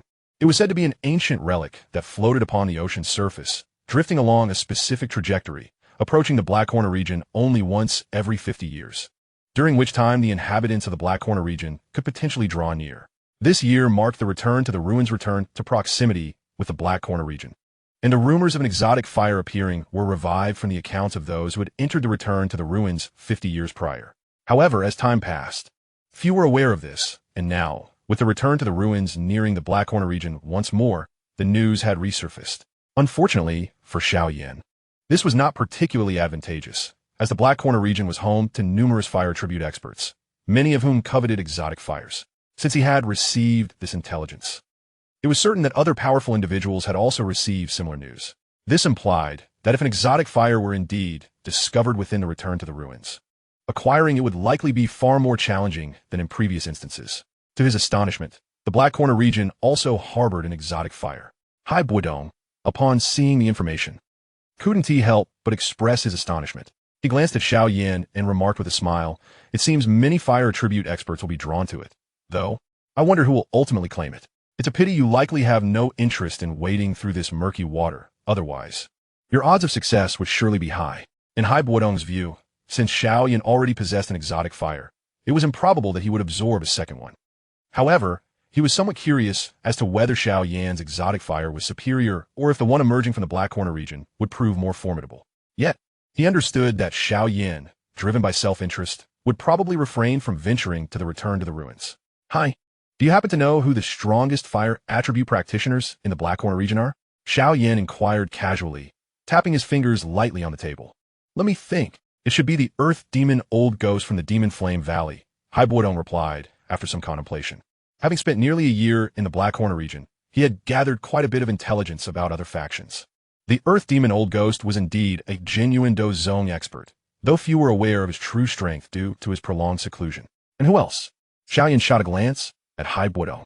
He had some recollection of the Earth Demon Old Ghost, as this old fellow had perished at his hands in his previous life. The current version of the Neng Yanju he possessed was a refinement of that old man's work. Otherwise, the original Neng Yanju would have required several practitioners, significantly draining their vitality. What Hai Buodong was unaware of was that although the Earth Demon Old Ghost belonged to the Demon Flame Valley, he was not of the fire attribute, but rather the ice attribute. However, one might wonder why an ice attribute individual would go to such lengths to improve a fire attribute technique. Was he simply out of his mind? Aside from the Earth Demon Old Ghost, it should be the alchemist Emperor Han Feng, Hai Buodong noted after a pause. He is the most renowned 6th-grade alchemist in the Black Corner region. At this point, Hai Buodong cast a glance at Xiao Yan. In truth, with Xiao Yan's strength, his alchemical skills even surpass Han Feng's, yet this young man lacked the ambition to seek fame. Otherwise, his reputation would undoubtedly rival that of Han Feng. This Han Feng is no ordinary individual, Zi Yin interjected, nibbling on a freshly made energy pill. I heard from old man, Su, that he seems to be a disciple of a Dou Zun. A Dou Zun? Xiao Yan furrowed his brow. If he truly were a disciple of a Dou Zun, why would he be in the Black Corner region? Shouldn't he be in the Central Plains? Of course. It's because his Dou Zun master passed away, Zi Yin replied with a smirk. Moreover, old man Su mentioned that his master died under mysterious circumstances, and there have been ongoing investigations into the matter, prompting him to flee here. As for the connection, well, she chuckled, leaving some things unsaid, yet everyone present was astute enough to infer the implications. Generally speaking, a Dou Zun, even in death, would leave behind substantial wealth, and one would normally remain in the Central Plains to continue their endeavors. However, this individual had traveled such a distance to the Black Corner region, suggesting he harbored ulterior motives. Xiao Yan speculated that the unfortunate Dou Zun was most likely betrayed and killed by this alchemist emperor. I wonder which Dou Zun was unfortunate enough to take in such a treacherous disciple. I believe he was called the alchemist sage, Zi Yin recalled. He was once the continent's foremost alchemist and is quite famous in the Central Plains. The alchemist sage? Upon hearing that name, Xiao Yan was momentarily taken aback, instinctively glancing at the ring on his finger. Although Yao Lao had not disclosed his strength during his lifetime, Xiao Yan could infer from the treasures within the ring that he must have been a formidable Dou Zun. With the surname Yao, a Dou Zun, and an alchemist, and now deceased, could this unfortunate Dou Zun possibly be his benefactor? The more he pondered, the more plausible it seemed. He then turned and instructed Elder Hai. Could you kindly look into the information regarding Han Feng and that esteemed Yao Zun during this time? What are you planning? Hai Buodong furrowed his brow. Xiao Yan, you don't intend to make a move against him, do you? I must remind you that although you are both 6th-tier alchemists, that fellow has spent considerably more time in the Black Corner region, and his connections far surpass what our newly established Xiao sect can rival. Rest assured, Elder Hai. Do I appear to be so reckless? Xiao Yan replied with a faint smile. You better not be, Hai Buodong muttered, his lips twitching. He found it difficult to comprehend the young man's thought process, and could not fathom why he would want to provoke Han Feng. He could only attribute it to Xiao Yan's insatiable curiosity. We should also take a look at the turbulent waters of the Guishu land. Even if we do not encounter any extraordinary flames, it would still be beneficial to see some other advantages, Xiao Yan said, lightly flicking his fingers with a smile. But everyone must exercise caution, lest we attract unwanted attention once we descend. Chapter 95, Blood Demon Flame. The emergence of the Guishu land further exacerbated the already chaotic state of the Black Corner region. Countless factions, both large and small, stirred at the news, and every power that received word, regardless of its strength, hastened to the location of the Guishu land, eager to claim a share of the relics. As a recently ascended force, the Xiao sect had also made preparations well in advance. However, unlike other factions that made a grand display, Xiao Yan chose not to bring many people along, only taking Xian and Qinglin with him, while leaving Hai Buodong behind to guard the Xiao sect. Having visited numerous ruins in the past, Xiao Yan understood that in such locales, having too many people could prove counterproductive. If not for Qinglin and Xian possessing unique abilities that could potentially be advantageous within the ruins, he would have opted to venture forth alone.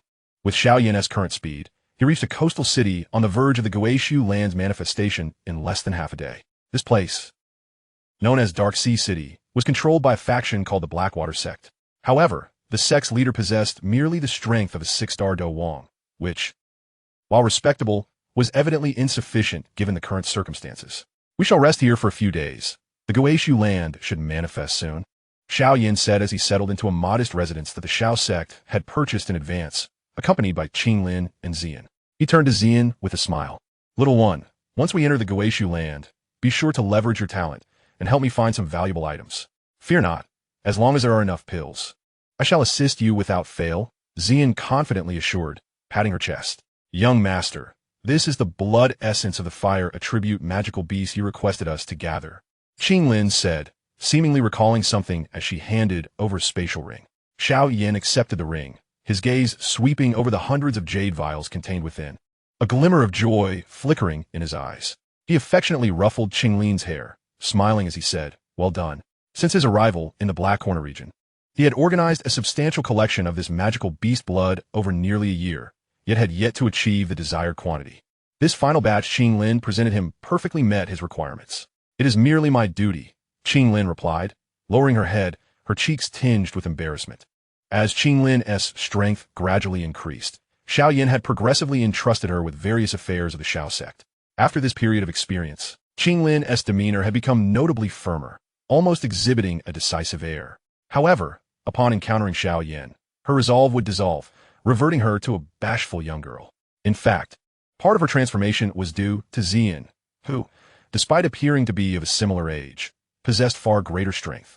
This disparity, coupled with Qinglin's somewhat timid nature, led Xian to frequently accompany her during tasks, bolstering Qinglin's confidence. Through a series of events, the bond between the two young women rapidly deepened, culminating in a sisterly pact one fateful day. Following this, Xian adopted the role of the elder sister. However, Xiao Yan found it somewhat amusing that Xian even wished to include him in their sisterhood, proposing to bestow upon him the title of third brother. Yet before he could respond, Qinglin promptly opposed the idea. Xian, exasperated at Qinglin's stubbornness, lectured her for several days. But Qinglin remained steadfast in her belief that the young master was simply the young master. Thus, the matter was left unresolved. "In the coming days, I shall retreat to cultivate," Xiao Yan instructed after putting away the jade vials. "You two stay here and refrain from causing any trouble. Especially you. Should you stir up any disturbances during this period, you can forget about receiving any pills for the next few months." The last remark was directed at Xian, for he had no concerns regarding Qinglin.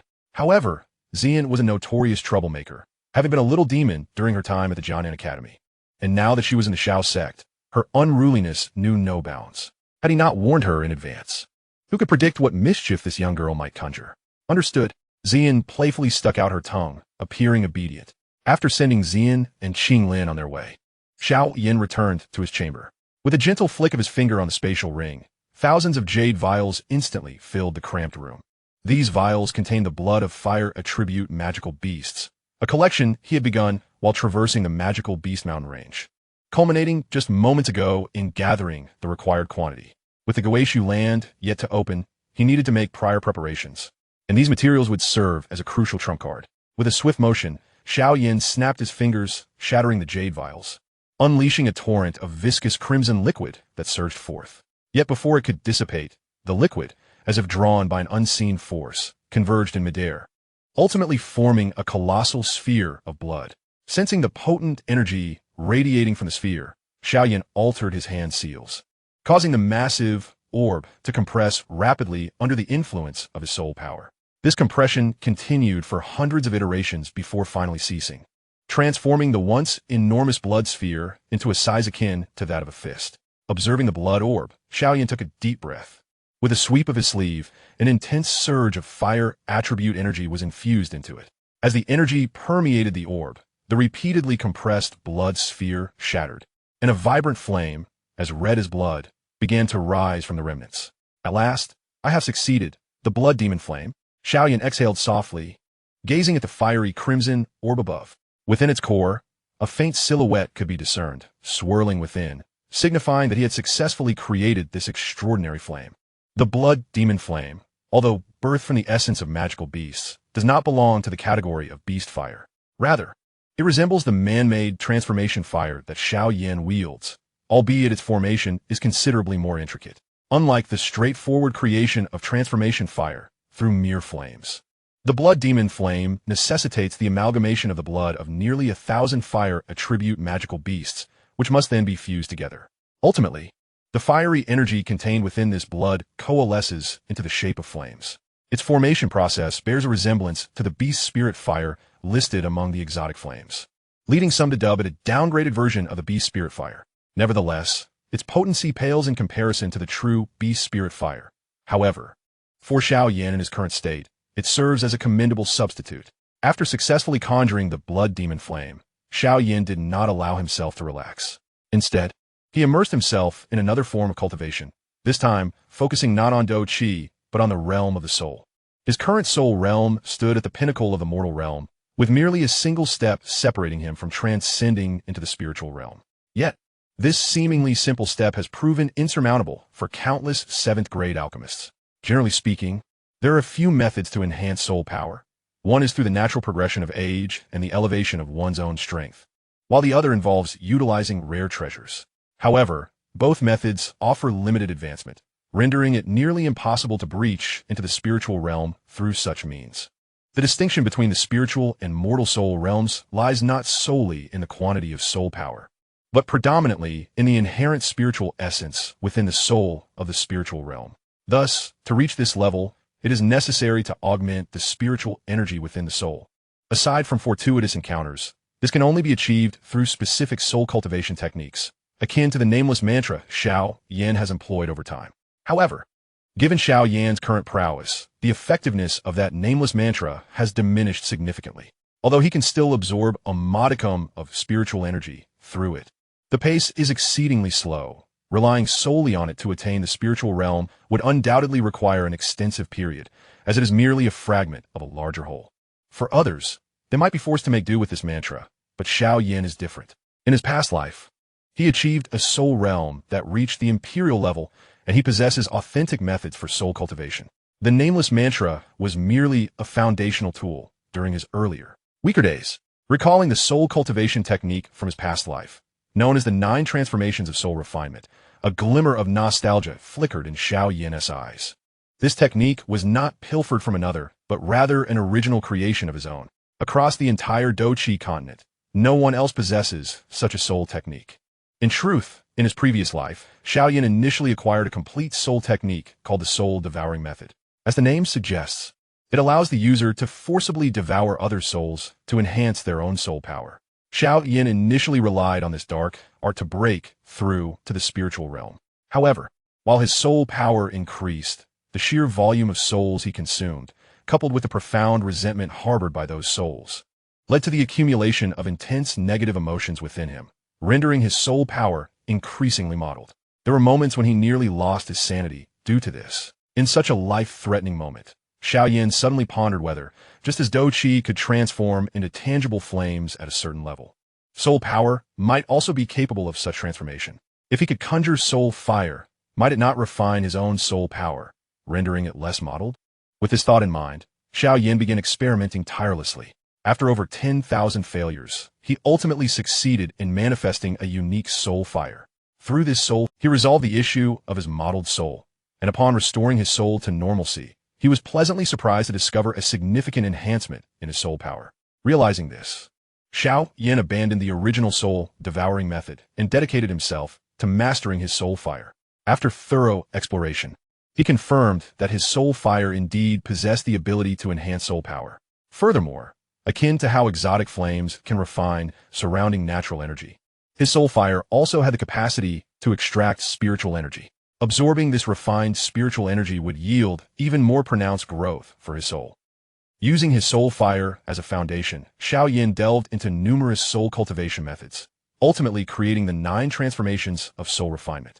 For a considerable period thereafter, he diligently refined his soul technique, successfully cultivating it to the pinnacle of the heavenly realm, eventually leaping into the legendary imperial realm. Returning from the reverie of his past life, Xiao Yan commenced the cultivation of his self-created 9 transformations of soul refinement. If categorized by rank, this soul technique would undoubtedly be classified as heavenly tier. Even among ancient races, it could be deemed a supreme existence. Moreover, the soul fire refined through the 9 transformations possesses offensive capabilities. While it may not inflict significant damage on physical entities, it can directly scorch the very essence of an enemy's soul. If utilized in conjunction with the desolation flame, the resultant devastation would be even more terrifying. However, the process of refining soul fire is fraught with peril. A moment's carelessness could render one a fool. This was precisely why Xiao Yan had refrained from directly practicing this soul technique earlier. Lacking a robust foundation would render such an endeavor tantamount to courting disaster. Additionally, successfully condensing the soul fire is merely the initial step. He must then repeatedly compress and temper it until it manifests into a soul fire seed. Once formed, this seed can refine the surrounding energy into spiritual energy, which is significantly purer than that drawn directly from the external world, thereby accelerating the growth of his soul power. When he wishes to use the soul fire, he need only infuse his soul power into this seed to generate soul flames, which can also refine the soul itself. purging it of impurities, a truly wondrous phenomenon. Nevertheless, the process of refining the fire seed is not only perilous but also exceedingly intricate and time-consuming. This concept originally emerged from Xiao Yan's insights during his journey from 9 transformations to saint, hence the inclusion of 9 transformations in the technique's name. While this technique is indeed a heavenly tier soul method, it would likely be overshadowed if placed alongside a standard advanced earth tier soul technique, as few would choose it. In his past life, Xiao Yan had once attempted to exchange it with a master alchemist who had reached the pinnacle of the spiritual realm. However, upon examining the detailed description, the master shook his head and departed, for even such a figure might not be able to cultivate it successfully, let alone possess the courage to attempt it. Of course, such concerns do not plague Xiao Yan, for he is the creator of this technique. If he were to fail, it would imply that no one in the world could master it. Chapter 97. The Peculiar Stone. Though the 9 transformations of soul refinement is a creation of Xiao Yan, he was significantly stronger when he devised it than he is now. Consequently, achieving mastery of it in a short time remains unlikely. Therefore, Xiao Yan's current objective is merely to cultivate a small amount of soul fire for future contingencies. Although Xiao Yan's current strength renders him unmatched among Dou Emperors, and he is confident in his ability to slay even Dou zone-level beings, such power allows him to roam freely within the Black Corner region. However, as the saying goes, it is wise to be prepared. Retaining a few extra means is always prudent. After condensing the soul fire, Xiao Yan intended to take a breather. Yet, as he stepped outside, he was met with the sight of Zi Yan entering, struggling to carry a large blue-gray stone, while Qing Lin followed closely behind, her petite face etched with concern, fearing that Zi Yan might lose her balance and be crushed beneath the weight of the stone. "What have you two been up to?" Xiao Yan inquired, glancing at the hefty blue-gray stone that Zi Yan was hoisting. "You haven't gone robbing, have you? How could that be?" "We acquired this through legitimate means," Zi Yan replied, gently placing the stone on the ground.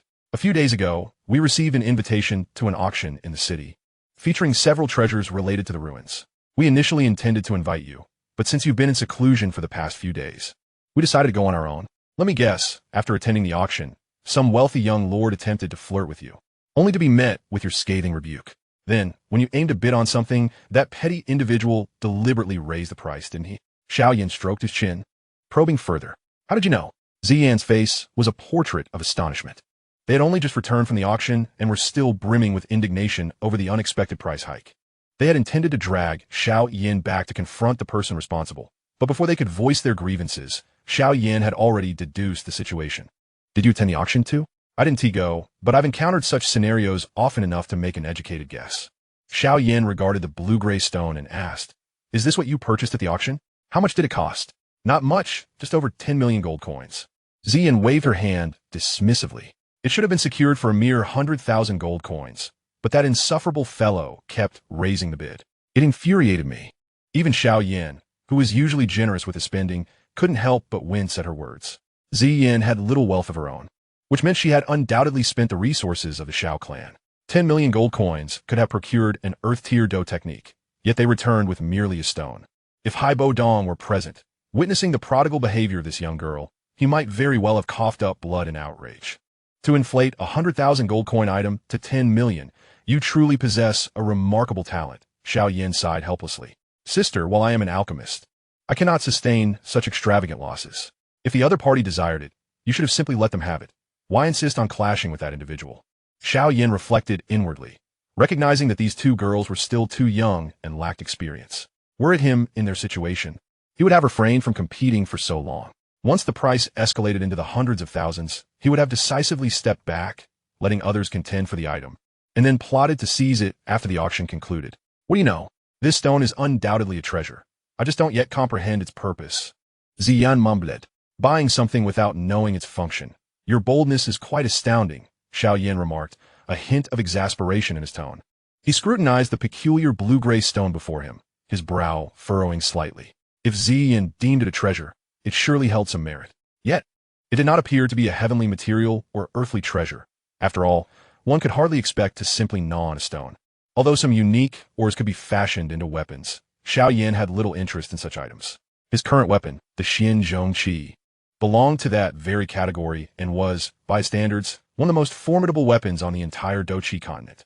Thus, He had no inclination to seek a replacement. Moreover, the stone surface bore a massive pit, with several small holes scattered throughout, likely a result of years of oceanic erosion. The stone appeared substantial, yet the presence of these holes suggested its actual volume was not as impressive, even if it were a rare mineral. Extracting usable material from it would likely yield minimal results. Yet, within this stone resided an exceptionally potent water attribute energy, presumably accumulated from its prolonged immersion in seawater. Should a practitioner of water attribute Dou Qi meditate upon it, it might yield effects akin to his Qing Lian lotus seat. However, as a fire attribute cultivator, Xiao Yan found it of no use to him. Let us not dwell on this wretched stone. It's already been purchased. We can always use it as a decorative piece, Ziyin interjected, noticing Xiao Yan's troubled expression. She waved her hand, producing several herbs from her storage ring. I've run out of medicinal pills again. Please concoct some for me. You little rascal, Xiao Yan chuckled resignedly. He retrieved his alchemy furnace, preparing to refine pills for Ziyin when he paused, struck by a realization. Observing the shape of the furnace and then the stone, he suddenly noted their striking resemblance. It was as if this stone were a natural alchemical cauldron. Upon this discovery, a flicker of joy ignited within Xiao Yan's heart. He vaguely recalled that in the realm of alchemy, aside from the flame ranking, there existed a heavenly cauldron ranking. Similar to the flame ranking, those recorded in the heavenly cauldron ranking were, without exception, the finest alchemical furnaces in existence. However, the count of heavenly cauldrons was far fewer than that of flames. With only 13 known, in his previous life, Xiao Yan had only encountered one at the Burning Flame Valley. The black magic cauldron stored within the Elder's Ring ranked 8th on the heavenly cauldron ranking, and the stone before him, resembling a cauldron, seemed to align with another entry on the list, namely, the Deep Sea Spirit, which held the 10th position. Chapter 98, Deep Sea Spirit. The Deep Sea Spirit, also known as the Sea Spirit Cauldron, ranks 10th on the heavenly cauldron ranking. Its essence is a rare stone from the deep sea, having absorbed the essence of the ocean over time, gradually transforming into a cauldron shape through the baptism of seawater. Unlike the common alchemical cauldrons, it is not man-made, but rather shaped by the forces of nature. Its mere existence is a marvel of the natural world.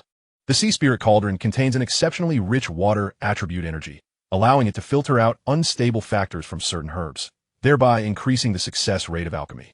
Additionally, due to its unique properties, pills refined within it exhibit a comparatively gentler potency. Contemplating this possibility, Xiao Yan's eyes shimmered with excitement. He approached the blue-gray stone, tossing the herbs Ziyin had provided into the large central hole. Subsequently, he infused the small openings at the top with his 9-nether illusionary flame. Witnessing this, Ziyin and Qing Lin exchanged bemused glances, both taken aback. Even Qing Lin entertained the audacious thought that perhaps her master had become a bit foolish during his recent seclusion. Who would use a stone to concoct pills? In stark contrast to their incredulity, Xiao Yan's heart brimmed with exhilaration. Though he was merely refining energy pills and not true alchemical pills, he could still sense that utilizing the stone made the process significantly easier, and the speed of pill formation had noticeably increased. Moreover, as he infused his fighting spirit into the stone, it responded with a refreshing coolness. During prolonged periods of alchemy, an alchemist inevitably experiences fatigue. However, this subtle chill is sufficient to dispel such weariness, allowing the user to maintain an unwavering state of alertness. These extraordinary attributes are exclusive to the Celestial Cauldron. Undoubtedly, this seemingly peculiar stone is the Deep Sea Spirit listed among the Celestial Cauldron rankings. Such an item is priceless. Not even 10 million gold coins could procure it. And even if the price were to multiply several times, it would still be unattainable. Should the esteemed Elder Yao learn that Xiao Yan acquired one of the Celestial Cauldrons for such a meager sum, he would undoubtedly be left speechless, considering the immense effort he invested to seize the Black Magic Cauldron. Meanwhile, this fellow merely secluded himself at home, and fortune smiled upon him by delivering the Celestial Cauldron to his doorstep. Of course, despite this fortunate turn of events, proper protocol must still be followed. The individual who caused Ziyin to expend an additional 10 million gold coins must be dealt with. After all, without him, Xiao Yan could have procured this alchemical cauldron for a mere 100,000 gold coins, and it is likely that this person is currently investigating them. Since they would inevitably become adversaries, it would be unwise to spare him. Hence, Xiao Yan quickly resolved to venture out and eliminate that scoundrel, avenging Ziyin in the process. However, in light of his elevated spirits, Xiao Yan decided to forego the drawn-out procedures of execution and opted for a swift resolution instead. In his previous life, Xiao Yan, lacking the status of an alchemist, paid little heed to the so-called celestial cauldron rankings. Yet upon becoming an alchemist in this life, he gradually comprehended the true significance of such a ranking. Since arriving in the Black Corner region, he had been relentlessly seeking high-grade alchemical cauldrons, only to find none that met his expectations. To his astonishment, he discovered this one, and not just any cauldron, but one that ranks among the celestial cauldrons. Compared to the stone before him, the cauldrons he had previously employed could only be described as refuse. Its presence wholly alleviated Xiao Yan's greatest concern regarding alchemical concoction. Henceforth, he could confidently pursue the crafting of 7th-tier pills, provided he possessed a means to contend with pill lightning, which no longer posed a challenge for him. With such thoughts, Xiao Yan could not contain his excitement and lifted Zi Yan into his arms, planting a fervent kiss on her cherubic face. "I owe you so much. Zi Yan, what are you doing?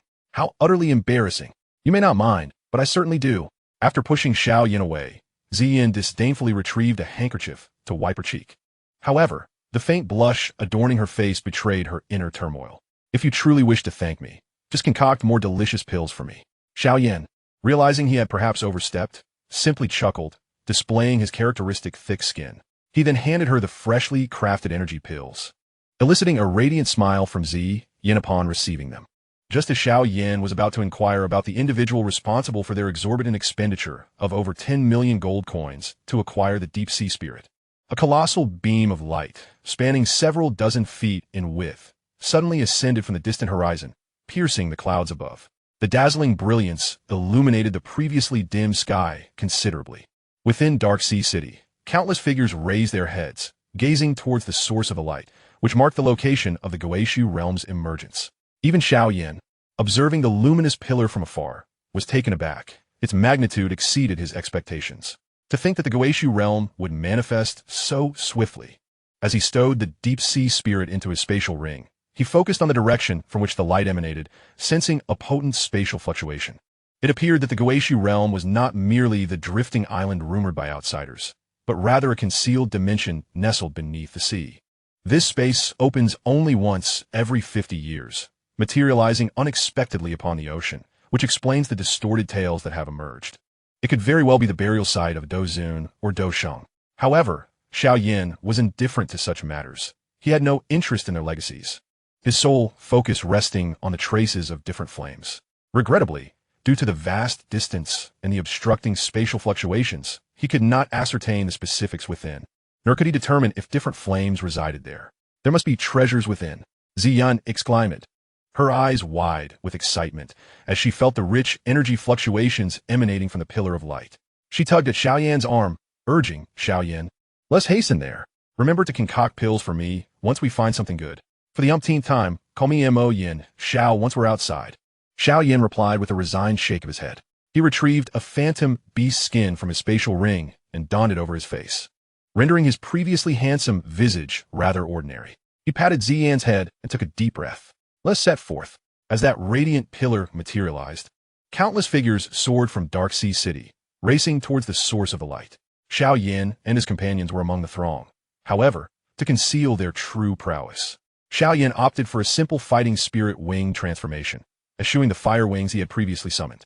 With the addition of the blue-scale companion, their speed remained merely above average. Upon reaching the shoreline of Dark Sea City, they found a considerable crowd gathered. However, it was evident that most were wary of potential traps within the Guishu realm, thereby refraining from recklessly entering. Xiao Yan and his blue-scaled companions landed atop a massive boulder, gazing at the island suspended above the sea, exhaling slowly. "Is this the Guishu realm? I hope its contents do not disappoint." He surveyed the surroundings, noting that the majority of those amassed at the shoreline were roughly of the Great Dome Master level, with only a handful possessing the strength of Douan. Moreover, several Dou Huang level individuals lurked among the crowd, presumably the leaders of prominent factions. Just as Xiao Yan intended to retract his gaze, he suddenly sensed a hostile glare directed towards them. Turning, he beheld a youth with a shadowy demeanor, his expression marred by visible bruises and bandages adorning his hands, rendering him a rather pitiable sight. Xiao Yan furrowed his brow, as he did not recognize this individual, and thus could not fathom the source of his hostility. At that moment, Zi Yan tugged at his sleeve, pointing towards the brooding youth. "That's the one. He bullied us at the auction, constantly raising the bids." Oh, understanding dawned upon Xiao Yan. This was indeed the very individual he had marked for elimination. As for the injuries he bore, the answer was self-evident. It was likely that this fool had provoked Ziyin, incurring her wrath and receiving a thorough beating as a result. Elder Luo, have we ascertained the origins of these individuals? While Ziyin reported to Xiao Yan, the brooding youth cast a resentful glance towards them, recalling how he had narrowly escaped death at her hands. Had it not been for the timely intervention of his subordinates, he would have certainly met his end. We have confirmed, young master. These individuals hail from the Xiao clan, and that mysterious figure in black is likely the clan's leader, the elder known as Luo replied respectfully. The Xiao clan, huh? Merely a newly wealthy faction, yet they dare to act so arrogantly. I shall have my father personally intervene. After incapacitating these miscreants, I shall relish in torturing them. The youth brushed his fingers over the scar on his face, his expression contorted as he spoke with a hint of bitterness. Yes, apologies, but your opportunity has vanished. Just as the words left his lips, a voice resonated by his ear, prompting him to rise abruptly and scan his surroundings. Yet, apart from the elderly Luo, there was no one else in sight. Luo, observing the youth's demeanor as if facing a formidable adversary, regarded him with a mix of surprise and concern, inquiring, "Young master, what troubles you?" Suddenly, a realization dawned upon him, and he hurriedly glanced towards the direction of the Xiao clan. There stood the enigmatic leader of the Xiao clan, his countenance devoid of emotion, and upon meeting his gaze, Xiao Yan silently mouthed 2 words, "Farewell." The shadowy youth let out a piercing scream, clutching his head with both hands, his body uncontrollably convulsing on the ground. Old Luo rushed to assist him, but was forcefully shoved aside by the youth. "Young master, what is happening to you?" Meanwhile, Xiao Yan discreetly withdrew his gaze. That fleeting glance was the manifestation of his annihilation flame eye. Yet, in confronting this individual, he had employed merely the most rudimentary version of it. Given his current prowess, utilizing the annihilation flame eye against someone whose fighting spirit was but a mere facade, who had not even attained the rank of a great fighter, was effortlessly done without arousing any suspicion. The moment this individual fell prey to the annihilation flame eye, his fate was sealed. Even if a 9th-rank alchemist stood before him, exerting every ounce of effort to save him, escape from death would be impossible, for his soul had been irrevocably incinerated in that instant. Now, his futile writhing was merely a reflex of the body. What remained within was but an empty shell. Once these instinctive movements ceased, he would awaken no more. My sole merit lies in fulfilling my promises. Since I vowed to extinguish you, I shall indeed do so, Xiao Yan remarked coolly, flicking his fingers, setting aside the matter of the 10 million he had been compelled to expend due to this individual. The mere hostile glare he had received previously sufficed to merit a death sentence in Xiao Yan's eyes. For him, any entity harboring animosity towards him was destined for obliteration, unless they possessed some intrinsic value. Did you orchestrate this? Ziyin gazed at the now motionless youth on the ground, swallowing hard as she could not contain her curiosity. In that fleeting moment, she sensed a fervent energy emanating from Xiao Yan, a transient wave that seemed concealed. Had it not been for her unique sensitivity to such energies, she might have remained oblivious even standing beside him. This realization left her astonished. In her memory, Xiao Yan had never been one to exhibit such traits. Were you not seeking retribution? Xiao Yan smiled slightly. Allow me to act on your behalf. Observing the youth's ghastly state, it dawned upon Ziyin for the first time that this seemingly benevolent young man beside her might indeed be a ruthless fiend, capable of devouring his foes without leaving a trace. His usual demeanor had masked this darker truth from her perception. What if all his previous actions were but a facade? Was his approach toward me driven by ulterior motives? What? Are you frightened? Xiao Yan tousled Ziyin's hair, playfully inquiring. As if I would fear you. Ziyin quickly regained her composure, her initial trepidation dissipating like mist upon seeing Xiao Yan's grin. Displeased, she shook her head and resumed nibbling on the energy pills she had procured. Deep down, she understood that in the Black Corner region, few were of benevolent nature. Regardless, Xiao Yan had not harmed her. Perhaps her naivete was not entirely unwarranted. Chapter 100. Han Feng, when do we plan to enter? Ziyin surveyed the throngs of people around her, her impatience mounting. She sensed an abundance of rare treasures within the island, yearning to rush in and pillage them. Yet here she was, restrained by Xiao Yan, forced to watch as the treasure lay tantalizingly close. The agony of this predicament was unbearable. Patience. We shall proceed once that energy pillar dissipates, Xiao Yan teased, tugging at her hair. Just as he intended to offer further reassurances, he abruptly felt a probing force of soul energy scan across him. Although Xiao Yan had anticipated such an occurrence and prepared accordingly, the sensation of being scrutinized was exceedingly irksome. With a flicker of thought, Xiao Yan unleashed a strand of his own soul energy. Tracing back to the source of the earlier probing, his soul power far surpassed that of the intruder. Thus, when the latter retracted their probing, they remained entirely oblivious to the return of another soul force. Before him stood a man clad in a green robe, adorned with a pill cauldron badge emblazoned with 6 golden patterns upon his chest, signifying his rank as a 6th-rank alchemist. In the Black Corner region, individuals of such caliber were exceedingly rare. Although he had not laid eyes on the man directly, Xiao Yan was nonetheless able to ascertain his true identity. Pharmaceutical Emperor, Han Feng. At that moment, the Pharmaceutical Emperor, who ruled over the entirety of Maple City, furrowed his brows. Through the earlier soul energy scan, he had detected several presences at the Dou Huang level, yet they posed no threat. What truly piqued his interest was the mysterious figure shrouded in black robes. Now nearing 13 years of age, Xiao Yan's stature had begun to mature due to the onset of physical development, coupled with his training in body refining techniques. Though he appeared a tad shorter than the average adult, he remained within the realm of normalcy. The only telltale sign of his youth was the lingering childishness in his visage. However, the illusionary bee skin he wore effectively concealed his true appearance, rendering it impossible for anyone to discern that he was merely a child of less than 13. Thus, while Han Feng noted that the mysterious figure seemed somewhat frail, he did not dwell on it excessively. In the Black Corner region, myriad individuals of diverse backgrounds thrived, and as long as one possessed strength, no one would care for the aesthetics of one's appearance. Moreover, while Xiao Yan's disguise might be deemed ordinary, it was far from grotesque. That figure in black must be the recently ascendant leader of the Xiao clan. The fluctuations of his soul energy surpass those of an ordinary 5th-rank alchemist. Han Feng mused inwardly. Given his status within the Black Corner region, he had access to an intelligence network that provided insight into emerging high-level alchemists. After all, in a sense, they were rivals. Those who had offended Han Feng and could not procure medicinal pills or lacked the qualifications to approach him often sought Xiao Yan instead, who was known for welcoming all. From this perspective, the two were already adversaries, yet Han Feng had not anticipated encountering him here. Nevertheless, despite recognizing the formidable strength of the Xiao clan leader, Han Feng remained unfazed.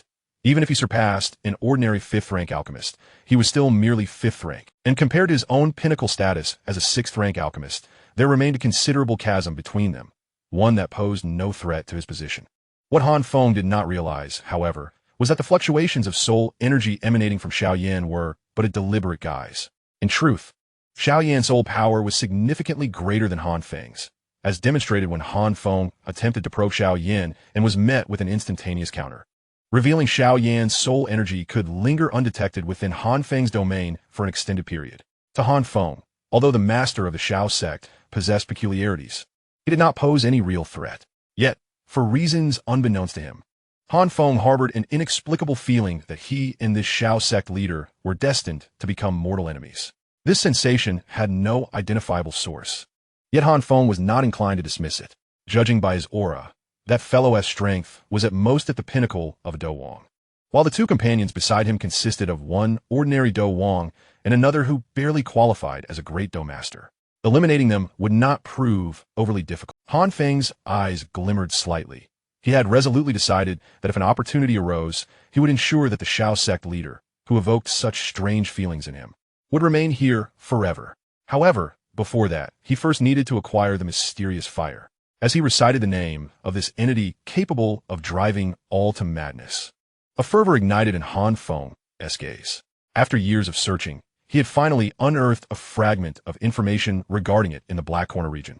If the abyss indeed bore traces of the mysterious fire, securing and successfully refining it would significantly enhance his strength.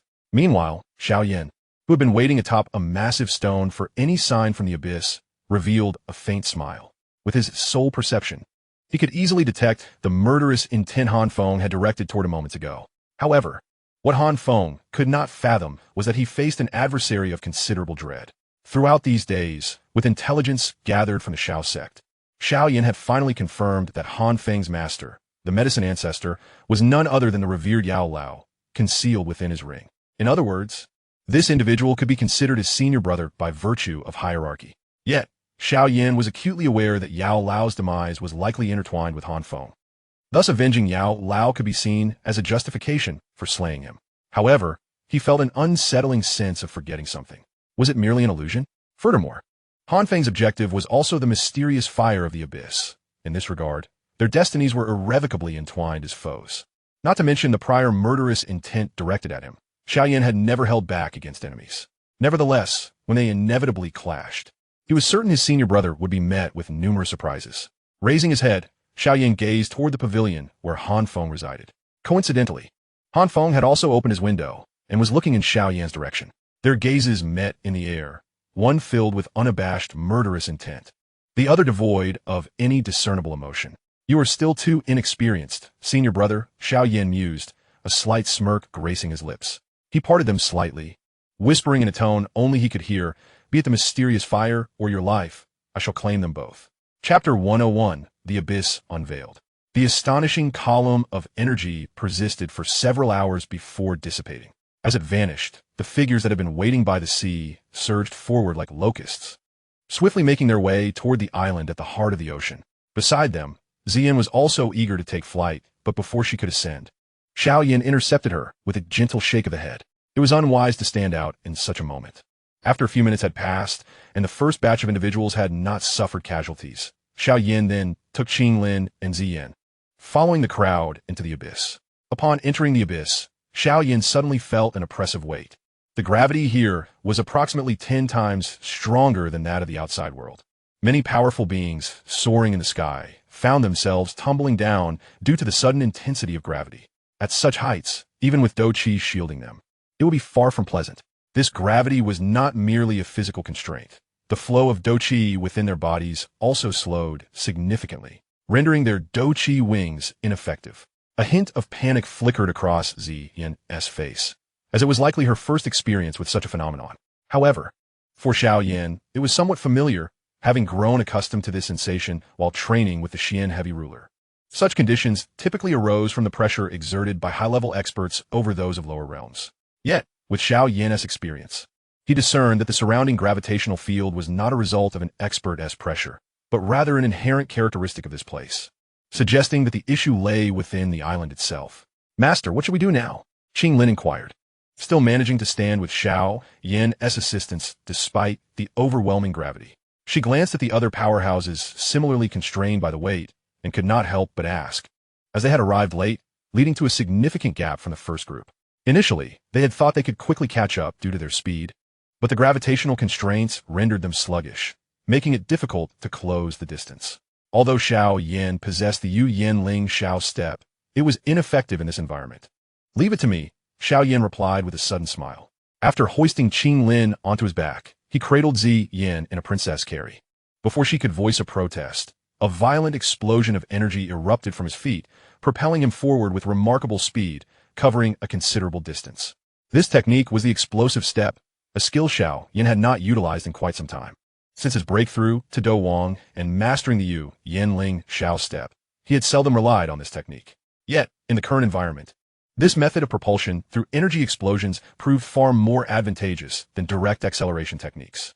Thus, all those moving at a snail's pace could witness a dark figure speeding past, accompanied by a series of peculiar explosions, vanishing from their sight in mere moments, leaving them all in a state of astonishment. Upon crossing into a certain realm, the oppressive gravity dissipated, and the flow of Douqi within them resumed its natural speed. Observing this, Ziyan and the others sighed in relief. They had not felt it before, but now they recognized just how swift their Douqi flow could be. "Such a pity," Xiao Yan remarked, glancing back at the area of unusual gravity with a quiet sigh. This place was quite suitable for cultivation and would greatly aid in solidifying Douqi and fortifying Wuan's foundation. Yet, the abyss would vanish in a few days. Otherwise, he would have genuinely considered retreating here for a period of focused training. "Let us proceed." Xiao Yan withdrew his gaze and gently patted Ziyan's head, saying, "Little girl, I will rely on you from here on out." "Understood," Ziyan replied, closing her eyes for a moment before waving her hand toward a path on the left. "Follow me." Guided by Ziyan, Xiao Yan and his companions soon arrived at a location resembling a small valley. This place bore a striking resemblance to where Xiao Yan had cohabitated with the little doctor in the Beast Mountain range. Albeit on a much grander scale, and filled with rare medicinal herbs typically scarce in the outside world. Without hesitation, Xiao Yan swept his hand through the air, collecting every medicinal herb in sight, even digging up the soil they were planted in, fully embodying the essence of digging 3 feet into the ground and plucking feathers as geese pass. Even Ziyin, a habitual offender herself, felt a twinge of embarrassment. While Qinglin began to understand why Xiao Yan had requested dozens of spatial rings from Haibo Dong before their departure, he was evidently concerned about insufficient storage. There is an even richer source of energy within. After pillaging all the herbs in the valley, Ziyin pointed to another passage within the valley, from which a potent fragrance of medicinal herbs wafted. They swiftly darted towards the passage, and soon, a crystal-clear lake materialized before Xiao Yan and his companions. At the center of the lake rested a small island, lush with numerous medicinal herbs. The energy fluctuations emanating from these plants suggested that their quality surpassed that of those found in the outside world. With just a cursory glance, Xiao Yan discerned several herbs suitable for concocting 7th-grade elixirs. Even in the central state, these herbs would command exorbitant prices, and in the Black Corner region, they were nearly impossible to acquire. What captivated Xiao Yan's attention even more were the few golden spirit grasses at the very heart of the island. The leaves bore faint red flame patterns, resembling a blaze in full fury. If one drew near, they could almost hear a faint dragon's roar, an extraordinary sight indeed. Upon seeing those golden spirit grasses, Xiao Yan momentarily froze, his mind racing with information about them. Could this be the dragon's blood fire spirit grass? It was said that this herb could only be born from fire attribute plants nourished by the blood of ancient dragons. And due to the harsh conditions required for its growth, it was seldom seen outside the ancient dragon clan. To encounter several here in this Ruins of Return was quite unexpected. Beside him, Ziyan's face lit up with excitement as she shook Xiao Yan's arm and exclaimed, "I want this." Hearing Ziyan's declaration, Xiao Yan couldn't help but roll his eyes. This girl truly had an eye for treasures, wanting the most precious item right off the bat. However, after some contemplation, he realized that without her, he might never have found this place. And since there were several dragon's blood fire spirit grasses on the island, he refrained from opposing her. Yet, Xiao Yan did not recklessly approach to pluck the herbs. He was acutely aware that any celestial treasures would undoubtedly be guarded by mystical beasts, just as he had encountered the 2-headed fire spirit snake while searching for the azure lotus core fire. How could such precious herbs like the dragon's blood fire spirit grass lack a guardian beast? With a flick of his fingers, a wisp of purplish-black flame transformed into a rapidly spinning spike, hurtling towards the once tranquil surface of the lake. Upon contact, the entire lake began to evaporate rapidly, and then a colossal figure suddenly surged from the near-dry lake bed, charging toward Xiao Yan. It was a serpentine magical beast, its entire body a deep azure. Judging by its aura, it was likely a 5th-tier beast, significantly stronger than the 2-headed fire spirit snake Xiao Yan had faced in the magma. This magical beast was known as the Qian Shui Yao Mang, a creature that thrived exclusively in water and was a nightmare for many who survived in the sea due to its exceptional stealth abilities. Had this Qian Shui Yao Mang been in the ocean rather than this small lake, Xiao Yan would have needed to employ deeply concealed spiritual powers to capture its trail. However, now that the 9-nether illusionary flame was forcibly evaporating the lake, this concealed beast had no choice but to launch a proactive attack. As the Qian Shui Yao Mang lunged at him, Xiao Yan was about to unleash his literally golden body to withstand the assault when Ziyin preemptively struck. Her delicate little fist smashed into the head of the Qian Shui Yao Mang, sending it crashing back into the lake bed. To his astonishment, she then leaped down, directly mounting its back, raining down punches and kicks upon it. "You dare scare me? Do you know that if you bite the dust, I won't have any elixirs to consume?" Ziyin exclaimed, mercilessly pummeling the unfortunate beast. Witnessing this almost comical yet brutal encounter, Xiao Yan couldn't help but marvel. The ancient dragon bloodline truly produced a dominator among magical beasts. Though her method of attack was not particularly sophisticated, the power she unleashed was enough to instill fear even in formidable Do Huang experts. Despite both being 5th-tier magical beasts, their combat prowess was on entirely different levels. If Ziyin had trained in powerful Do techniques, her combat strength would likely be even more terrifying.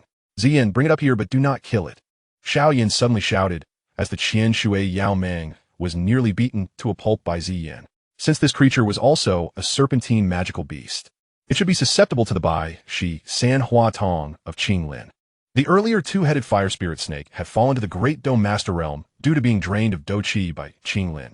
and this Qian Shui Yao Meng could perfectly replace it as Qing Lin's guardian. Upon hearing Xiao Yan's command, Ziyin pouted in discontent. Yet, as Xiao Yan was her benefactor, she had no choice but to halt her relentless assault, dragging the beast from the lakebed. The ensuing events belonged to Qing Lin.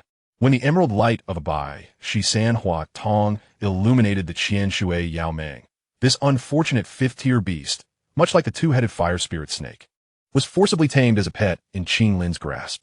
After successfully subduing the Qian Shui Yao Meng, Qing Lin felt a surge of excitement. With this fifth-tier magical beast by her side, she could now be considered a formidable force within the Blackhorn region, no longer needing to rely solely on Xiao Yan for protection. Moreover, since the Bai Shi San Hua Tong could absorb the Dou Qi of those it controlled, her advancement to Dou Wang was merely a matter of time. Once Qing Lin secured the Qian Shui Yao Meng, Xiao Yan leaped onto the small island. He first gathered all the other medicinal herbs present before retrieving several jade boxes, carefully plucking the dragon's blood-fire spirit grasses and storing them in the prepared containers. Though he had successfully acquired such a rare herb, Xiao Yan's expression bore no trace of joy. Instead, he surveyed his surroundings, a hint of solemnity etched upon his face. "Young master, what troubles you?" Qing Lin noticed Xiao Yan's grave demeanor and promptly inquired. "It's nothing. I just feel that something is amiss here." Xiao Yan replied slowly after a brief moment of silence. "What seems off? I can't quite see it," Ziyin remarked, puzzled. "Do you recall the information we obtained about the ruins of return?" Xiao Yan murmured. "This place only opens once every 50 years, and each time, numerous individuals enter." "Yes. And so, the problem lies here." Xiao Yan inhaled deeply. "If that were the case, we would have had no chance to gather these herbs." At his words, both Qing Lin and Ziyin began to realize that something was indeed amiss. They understood that even a single herb here was a rare find in the outside world.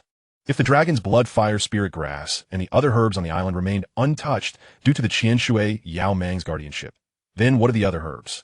Could it be that they regrew after being harvested by the previous batch of people? Qing Lin speculated. "Impossible." Xiao Yan shook his head, revealing a red ginseng that appeared in his palm. This Qiling ginseng was harvested at the entrance of that valley, and it is at least 1,000 years old. In fact, none of the herbs we have gathered are below a millennium in age. With this revelation, even Ziyin began to sense the oddity. Initially, she had thought perhaps no one had discovered this place. But considering that a millennium was ample time for the denizens of the Blackhorn region to have entered here multiple times, it was hard to believe that none had managed to find this location. Xiao Yan harbored a conjecture, one that suggested that this place, known as the Guishu, might resemble a tomb of heaven, with a flow of time diverged from that of the outside world, thereby accounting for the peculiar phenomena observed. However, if that were indeed the case, it would imply that this Guishu was likely a space conjured by a being of Emperor Dou caliber, and the resultant disturbances would surely transcend this current scale. Furthermore, even in a tomb created by an Emperor Dou, the difference in time flow is merely a ratio of 1 to a few. Yet if the medicinal herbs here were indeed affected by such temporal discrepancies, the ratio would have to be at least 1 to 20, a far more terrifying effect than that of a heavenly tomb. Consequently, Xiao Yan swiftly dismissed this theory. "I propose we retreat from this uncanny location," he suggested. Upon hearing this, Ziyin felt a chill creep into her heart. The more she gazed around, the more unsettled she became. She quickly added, "We have already gathered a considerable number of medicinal herbs, so our journey has not been in vain. While you have secured your herbs, the items I seek remain elusive," Xiao Yan replied, unable to suppress a roll of his eyes. His purpose for venturing into this Guishu was to track down the whereabouts of the mysterious flames. And how could he possibly abandon his quest now that he had yet to find them? "Young master, look. There appears to be something below." Qing Lin pointed towards the lakebed, her voice tinged with surprise. As the 9 nether illusionary demon fire evaporated the lake's water, a dark cavern emerged beneath, seemingly unfathomably deep. Xiao Yan attempted to extend his spiritual energy downward, but as soon as it brushed against the depths below, it was abruptly severed, as if attacked by some terrifying force, completely annihilating his spiritual presence. Frowning, Xiao Yan was about to leave when he suddenly felt a summons emanating from the depths of the cavern. "It looks perilous down there. We should leave," Ziyin remarked, casting a wary glance downward. She sensed no energy within, leading her to believe that there were no treasures to be found below. Given this, there was no need for them to risk such danger. "I must descend to investigate," Xiao Yan declared, taking a deep breath. For reasons unbeknownst to him, he felt an inexplicable urge that if he did not venture down, he might regret it for a lifetime. Thus, despite the rational inclination warning him of potential dangers below. Xiao Yan resolved to proceed. "You should allow us to accompany you," Qing Lin insisted, seeing Xiao Yan's determination. "No, you must remain here," he replied, shaking his head. If he descended alone, even in the face of unforeseen events, he felt confident in his ability to extricate himself. However, if Qing Lin and the others followed, he would be unable to focus on ensuring their safety. Taking a deep breath, Xiao Yan handed over several storage rings containing medicinal herbs to Qing Lin before leaping into the dark pit below. As he plunged into the abyss, a bone-chilling gale assailed him, and the air grew increasingly frigid as he descended. Summoning the 9 nether illusionary demon fire, he created a barrier against the encroaching cold. Yet, at that moment, he suddenly felt his footing give way, and he was uncontrollably plummeting downward. Just then, a blinding white light erupted before his eyes, prompting him to instinctively squint. As the white luminescence gradually faded, a dilapidated complex, buried beneath sand and dust, unveiled itself before him. Witnessing the scene, Xiao Yan's previously calm gaze widened in astonishment, for it evoked profound memories within him. He stood upon a cracked concrete pavement, surrounded by dilapidated buildings, some reduced to mere halves. The fractured structures bore signs of having been violently shattered, and the charred remnants on the walls suggested that a war had once ravaged this place. Aimlessly, he wandered through the rusted husks of vehicles, eventually arriving at a worn-down square. The grass that once adorned it now withered and dry, and the central fountain devoid of any water.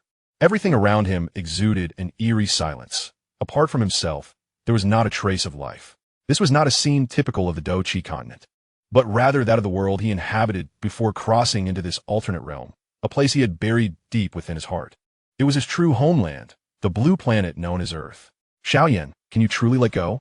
A voice echoed within his heart, and at that moment, the landscape before him began to shift. The shattered buildings rapidly restored themselves, the parched grass sprang back to life, and the dry fountain gushed forth water once more. Suddenly, a crowd materialized, brushing past him, their conversations audible to his ears. Yet, none of them acknowledged his presence. As he silently observed their figures, an unprecedented sense of solitude washed over him, as if the entire world had cast him aside. "How could I possibly let go? I have never truly relinquished anything," he admitted to himself. He could not forget the past of Earth, nor the experiences of his previous life. He could not forget the soul he despised to the core, nor the disciples who once accompanied him for an extended time. He could not let go of his past life, nor could he of this life. However, he had never considered the option of relinquishment. "Must we go through this again?" Xiao Yan chuckled softly, slowly closing his eyes in an attempt to concentrate. Yet, upon reopening them, the scene before him remained unchanged. After several fruitless attempts, he let out a resigned sigh, summoning the soul fire he had refined over the past few days. "It appears I must resort to something drastic," he murmured, pressing his palm firmly against the soul fire, which ignited a wave of excruciating pain that surged through his mind as he chose to use it to burn his own soul. As the soul fire engulfed his essence, the world around him ignited in flames. When the inferno fully consumed the remnants of his earthly memories, it was replaced by an expansive, icy expanse, at the center of which floated a colossal azure lotus. Xiao Yan exhaled deeply. The previous scene had felt strikingly real. Had it been another, they might have been led to believe it. However, having survived the incident with the nether poison fire, Xiao Yan firmly believed that the Douqi Continent and Earth were 2 distinct realms, and that no elements of Earth could exist here. Thus, despite an initial flicker of doubt, he quickly regained his composure. Nevertheless, this illusion was far more terrifying than those encountered during his attempts to subdue the nether poison fire. Previously, he had managed to break free through sheer willpower. This time, however, he found himself reliant on external assistance. Had he not summoned the soul fire, he would have considered invoking the annihilating flame of extinction upon himself. As the scene unfolded, the azure lotus unexpectedly soared into the air, darting towards Xiao Yan like a predatory beast. Its petals, adorned with countless sharp teeth, closed together reminiscent of a creature incessantly chewing its prey, evoking in Xiao Yan's mind the image of a carnivorous plant. Swiftly, Xiao Yan executed the Yu Yanling Xiao step, evading the lotus's relentless pursuit. Yet, the azure lotus seemed animated, floating in midair as numerous vines rapidly extended towards him. In response, Xiao Yan summoned the Xianzhong Qi, unleashing a fierce ray that severed the encroaching vines. Despite successfully cleaving through the surrounding tendrils, Xiao Yan's expression bore little joy. His fighting energy fused with the 9 nether illusory demon fire. Typically, ordinary vines would be incinerated upon contact. However, the vines emitted by the azure lotus were different, pulsating with a hint of scorching energy. This indicated that they too harbored fire attribute energy. Could it possibly be the azure lotus's earth heart fire? The thought flickered through Xiao Yan's mind, only to be swiftly dismissed. The earth heart fire generally thrived deep within the earth, in molten lava, and the geographical conditions here did not align with its birth requirements. Moreover, the earth heart fire he had encountered previously did not resemble this at all. Recalling the recent illusion, a potentiality dawned upon Xiao Yan. He inhaled deeply, his eyes igniting with a purple-black luminescence. In the next moment, 2 beams of purple-black flames erupted from his gaze, striking the azure lotus head-on. This was the destruction flame, yet this instance was not intended for aggression.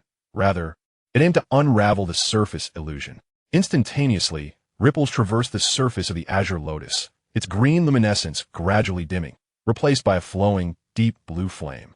This deep blue flame appeared extraordinarily peculiar, resembling a clear liquid from afar, yet the intense heat it radiated unmistakably informed Xiao Yan that it was indeed a flame.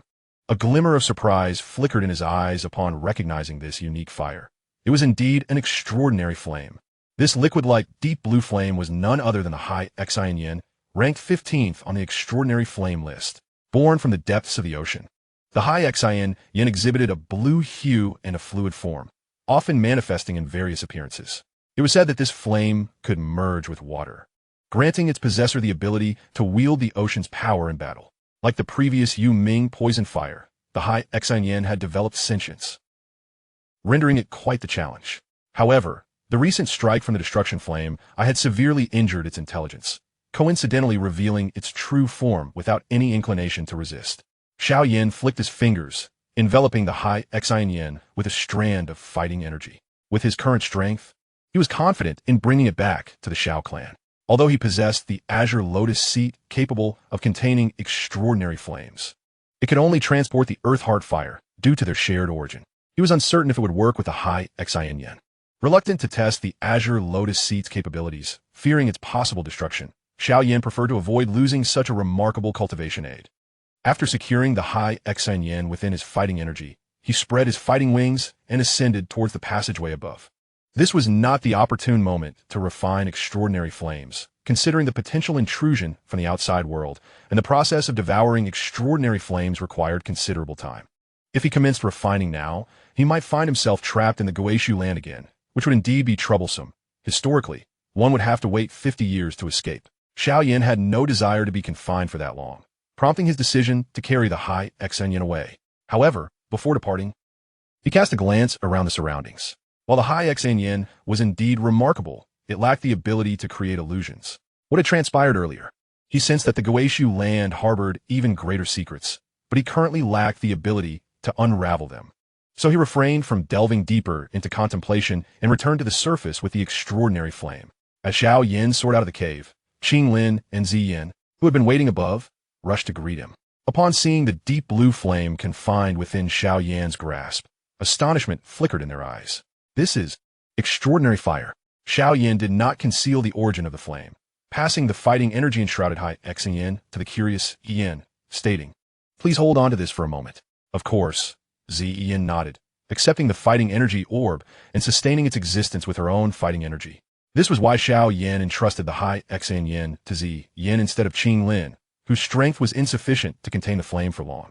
Although the Bai Shisan Huatong was wondrous, it evidently could not solve this issue. After temporarily handing over the High Exine Yin to Ziyin, Xiao Yan exhaled a sigh, rummaging through his spatial ring to retrieve the Xian Zhongqi once more.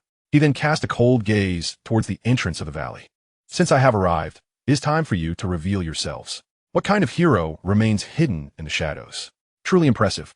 The leader of the Xiao clan possesses an extraordinary sense.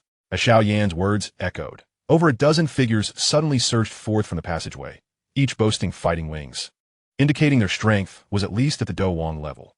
Ziyin, standing beside Xiao Yan, felt her expression shift slightly upon sensing the newcomers. In her perception, any one of these individuals matched her level, and some are even significantly stronger. This signified that their strength was at least above 5-star Douwang, with several far exceeding the ordinary Douwang. These figures hovered at the entrance of the valley, effectively blocking Xiao Yan's path. The leader, garbed in the robes of a high-ranking alchemist, was none other than Han Feng, the alchemist emperor, who had previously attempted to pry into Xiao Yan's affairs in Darksea City and harbored sinister intentions towards him. Chapter 105, I Want to Fight 10. So, it is the legendary alchemist emperor. A pleasure to finally meet you. Xiao Yan performed a perfunctory salute towards Han Feng, casting a cursory glance at those surrounding him before chuckling. Might I inquire if your intention in summoning such a grand assembly is to commit murder and seize treasures? No need for such formalities, Lord Mo. We merely sensed a peculiar energy emanating from this place and decided to investigate, Han Feng replied, his gaze flickering greedily towards the deep blue flame in Ziyan's possession. I must say, Lord Mo is quite fortunate to have stumbled upon such extraordinary fire. It truly invokes envy. Let us dispense with the pleasantries. Speak your mind, Xiao Yan retorted with a cold smile, observing the individuals who had effectively sealed off all his escape routes. Indeed, Lord Mo speaks candidly. In all honesty, my objective is the extraordinary fire you possess. As a fellow alchemist, you surely comprehend the significance of extraordinary flames to our craft. If you would be so kind as to grant me this favor and hand over the flame, I would be willing to meet any conditions you propose, even a 6th-grade pill formula, if that is your desire, Han Feng proposed with a beaming smile.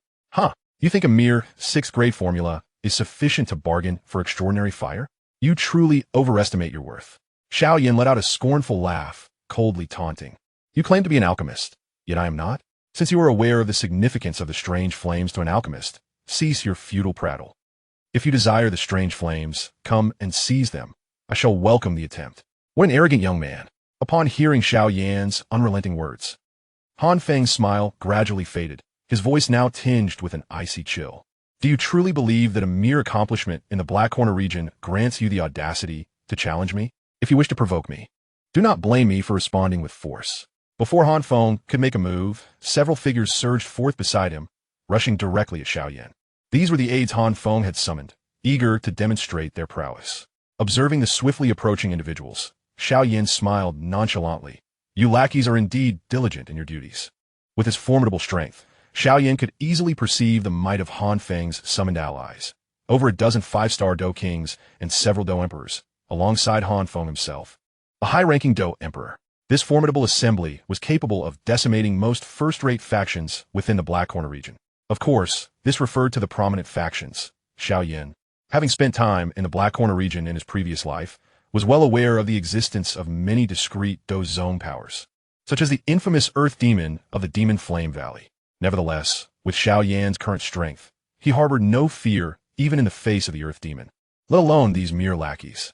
If he were still merely a Douang, he might have been wary of such an overwhelming assault, but now, as long as no Dou zone was present, these individuals were nothing more than a disorganized rabble to him.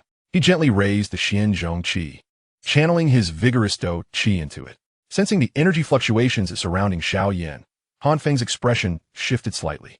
With his spiritual prowess, he could discern that Xiao Yan's current aura had far surpassed the limits of a Douang, and the Dou technique he was about to unleash was remarkably formidable. Otherwise, it could not have incited such a tumult in the natural energies of the world. Flame division devouring wave ruler. Before Han Feng could utter a warning, Xiao Yan swung the heavy ruler horizontally, unleashing a colossal, dark purple beam that surged forth with explosive force, accompanied by a thunderous roar. A scorching gale, akin to a volcanic eruption, spread through the air. In an instant, a series of blood mists erupted in the sky, as the renowned Douang experts of the Black Corner region were obliterated in a single blow from Xiao Yan. Witnessing this scene, Ziyan and her companion gaped in astonishment. It was their first time witnessing Xiao Yan unleash his full power, and the strength he exhibited was undeniably superior to that of an ordinary Dou Emperor. The scorching gale continued its relentless advance after dispatching the leading Douang, hurtling towards Han Feng and the others.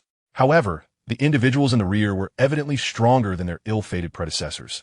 They rapidly gathered their Dou Qi, forming a defensive barrier to withstand the terrifying beam.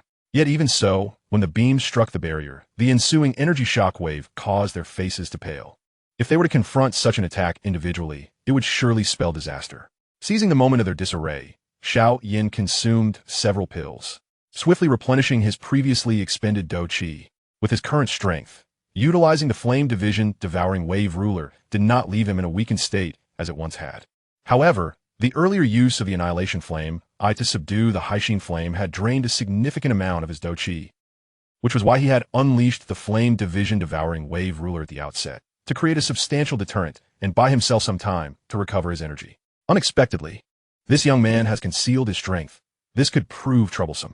After neutralizing the Flame Division Devouring Wave Ruler, Han Feng's expression grew serious. He regarded the dark purple flame emanating from Xiao Yan with astonishment. Though it was fleeting, he could sense its extraordinary nature. However, there was no dark purple flame listed among the strange flames, and since this young man sought the Haixin Flame, it indicated that this was not a strange flame. Typically, a person could only harbor one type of strange flame within their body. Yet, even if this were not a strange flame, its power would undoubtedly be formidable. If he were to acquire and refine it, what? Do you wish to continue? Sensing the murderous intent radiating from Han Feng, Xiao Yan scoffed disdainfully. Though he currently presented himself as merely a 2-star Dou Emperor, if he were to expend his full strength, even some Dou Zone-level beings would find it difficult to contend with him. He was even confident in his ability to slay an ordinary Dou Zone. Thus, despite the impressive strength of his adversaries, he felt little trepidation. The power of a Dou Emperor, coupled with terrifying Earth-tier Dou techniques. The Master of the Ink sect is indeed a hidden gem. Yet, a smile soon returned to his face. But no matter how formidable you may be, you remain just one individual, while I have over a dozen allies at my disposal. Come forth, you may all attack together. Xiao Yan beckoned with a casual flick of his finger. Whether 1 or 10, they were all the same in his eyes. Chapter 106, The Seas of Transformation. Xiao Yan's provocatively charged words compelled even the seasoned warriors of the Black Corner region to flinch. Though Xiao Yan's earlier strike had instilled great fear, those summoned by Han Feng were all renowned figures within the Black Corner region. How could they be so easily intimidated by him? Furthermore, they understood that while Xiao Yan's attack was indeed terrifying, it had been executed with an Earth-tier Dou technique, a feat he could likely manage only a few times. Moreover, if they coordinated their efforts, even a peak Dou Emperor would struggle to withstand such an assault, let alone a mere 2-star Dou Emperor. You arrogant brat. Allow me to test your mettle. As the crowd deliberated, a blood-red figure suddenly soared into action. It was Fan Lao, the leader of the Blood Sect. Among the Dou Emperors, his speed was nearly unparalleled, and in mere moments, he stood before Xiao Yan. With a swift motion, Fan Lao conjured a blood spear formed from condensed blood, thrusting it menacingly towards Xiao Yan's head. Simultaneously, his accompanying Dou Wang allies charged towards Yan and her companions. They believed that even if Fan Lao could not defeat Xiao Yan, detaining him for a brief moment would suffice for them to seize the strange flames. The blood spear flew at astonishing speed, piercing through Xiao Yan's form in the blink of an eye. However, to Fan Lao's surprise, Xiao Yan, struck directly by the spear, did not shed a single drop of blood. Instead, his body inexplicably dissipated before Fan Lao's eyes. A shadow clone? Fan Lao's heart raced. He had not anticipated that Xiao Yan could slip away right beneath his nose without him sensing a thing. Hastily, he summoned Dou Qi to conjure a crimson armor, bracing himself for the impending assault. Yet, the anticipated attack failed to materialize, just as Fan Lao puzzled over the absence of an attack. A chilling scream suddenly echoed from below. He glanced down to see that the 3 Dou Wang experts who had charged his Yan during Fan Lao's assault on Xiao Yan had been abruptly severed in half by Xiao Yan's ruler. A sight that sent shivers through the crowd. No wonder this young man was so audacious. He truly possessed remarkable abilities. Advance another step, and you shall die. Xiao Yan smiled faintly, yet the murderous intent woven within his words caused the countenances of all present to shift. If his previous strike merely displayed an advantage in combat skills, this time, Xiao Yan effortlessly dispatched several Dou Wang powerhouses with sheer strength. Such terrifying swiftness was a rarity within the Black Corner region. Esteemed guests, should you assist me in acquiring this extraordinary fire today, I shall double the rewards I previously promised. As the crowd began to waver in their resolve due to Xiao Yan's prowess, Han Feng, sensing the shift, turned to address the allies he had summoned.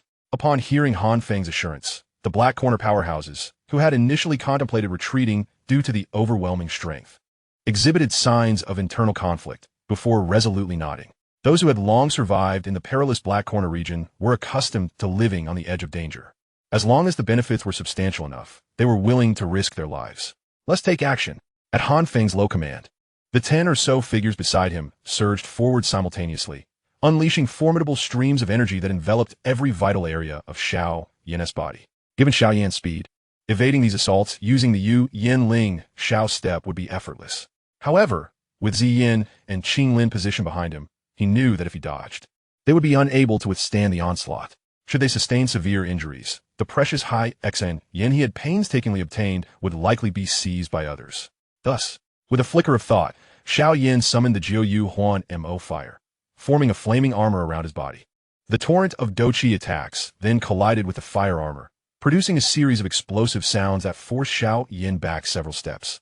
Though he quickly regained his footing, golden light danced upon his skin, a manifestation of the Xiao Luli golden body he had previously cultivated.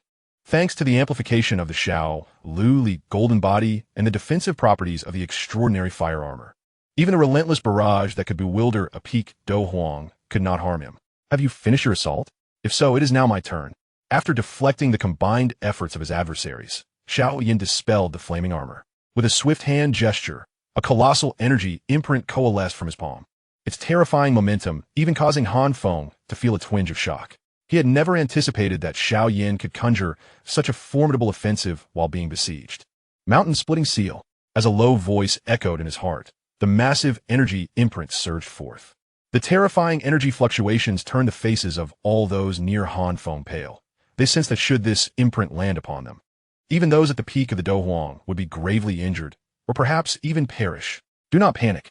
No matter how strong this brat's attack is, he is but one man. If we strike together, we can certainly withstand it. Han Feng beloved. Upon hearing his words, the others simultaneously concentrated their Do Qi, forming a barrier that spanned hundreds of feet across the sky. As the barrier materialized, the terrifying energy imprint crashed into it, and the onlookers were horrified to witness their painstakingly conjured shield displaying signs of shattering upon first impact. However, as Han Feng had stated, despite Xiao Yan's formidable attack, he remained just one individual, and the combined defenses of over a dozen people could withstand even the might of a Do zone. Thus, although countless fissures appeared across the barrier, it did not completely shatter. As the imprint gradually dimmed and ultimately dissipated, Han Feng and his comrades exhaled a sigh of relief. Yet, at that moment, they sensed an energy fluctuation even more terrifying than before surging from below. They beheld a crystalline hand imprint, roughly the size of a palm, materializing in Xiao Yan's grasp, its energy emanating even greater ferocity than the previous strike. Ocean-turning seal. With a thrust of his palm, the crystalline imprint shot forth. As it emerged, the surrounding space began to tremble violently. Such a tier of attack would likely pose a significant threat, even to those at the Do zone level. As the crystalline imprint slammed into the massive barrier, which had already been weakened by the earlier mountain-splitting seal, it shattered entirely, disintegrating into countless fragments that scattered through the air. As the energy defense crumbled, the Black Corner powerhouses simultaneously coughed up blood, being flung backward. Some of the unfortunate souls closest to the impact were obliterated by the explosive energy of the ocean-turning seal, while the remaining individuals sustained grievous injuries from the assault. The Emperor seal was indeed a high-level Earth-tier Do technique. The mere second seal produced such devastating results, single-handedly breaking through the combined defenses of several Do Huang and numerous Do Wan. Should this achievement be known, it would undoubtedly elevate Xiao Yan to the top position on the so-called blacklist.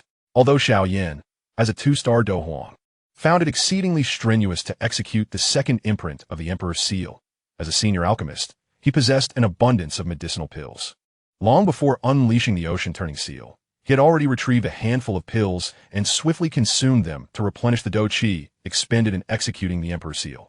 At that moment, Xiao Yan's Do Qi had nearly regained its former strength. Noticing the disarray among his opponents, he seized the opportunity to strike decisively. With a burst of flames at his feet, he vanished from his position, reappearing in front of the Do Wang before he could react, delivering a powerful punch that obliterated his skull. After successfully landing his blow, Xiao Yan did not linger. Utilizing the Yin Xiao step once more, he swiftly appeared before another Do Wang, similarly delivering a punch that dispatched him as well. With his current physical prowess, complemented by the enhancements of the Xiao Luli golden body, he required no Do techniques to eliminate these Do Wang-level adversaries. Having dispatched 2 Do Wang in quick succession, Xiao Yan's fiery wings flared behind him as he set his sights on Fan Lao, the one who had previously attacked him with blood spears. Upon the sudden appearance of Xiao Yan, Fan Lao's expression shifted slightly. However, as a seasoned Do Huang, he quickly formed an intricate hand seal. Blood transformation. Layers of blood energy surged into Fan Lao's body, contorting his visage into a grotesque mask, his eyes turning crimson, with even his nails transforming into a blood-red hue. Subsequently, his figure morphed into a streak of blood-colored lightning, narrowly evading Xiao Yan's punch. A secret technique? Sensing Fan Lao's sudden surge in speed and aura, Xiao Yan chuckled lightly, the red glow at his feet flickering as he once again vanished. Just as Fan Lao believed Xiao Yan had altered his target, Xiao Yan reappeared before him, fists clenched, enveloped in purple-black flames that descended with intense force. Eighth extreme collapse. Faced with Xiao Yan's terrifying assault, Fan Lao quickly summoned his energy, forming a blood-colored light membrane before him. Yet, to his astonishment, this defensive Dou technique proved utterly ineffective against Xiao Yan, as countless streams of scorching energy erupted from his body, instantly tearing him apart. This iteration of the Eight Extremities collapse is unlike any other. It is an application of the potent energy that Xiao Yan comprehended within the molten lava. By infusing the Eight Extremities collapse's hidden force into his opponent's body and simultaneously unleashing it in the form of a surging flow of lava, he significantly amplified the power of this technique. Xiao Yan had conceived of this idea long ago in the Tagore Desert and had since refined it, but he had never had the opportunity to apply this method in battle.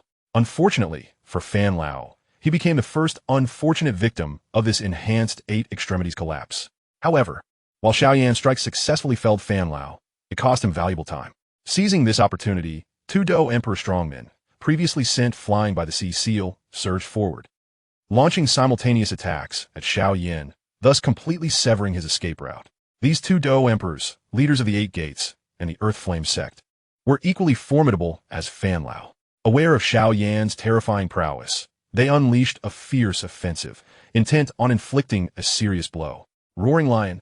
In the face of their combined assault, Xiao Yan merely chuckled coldly.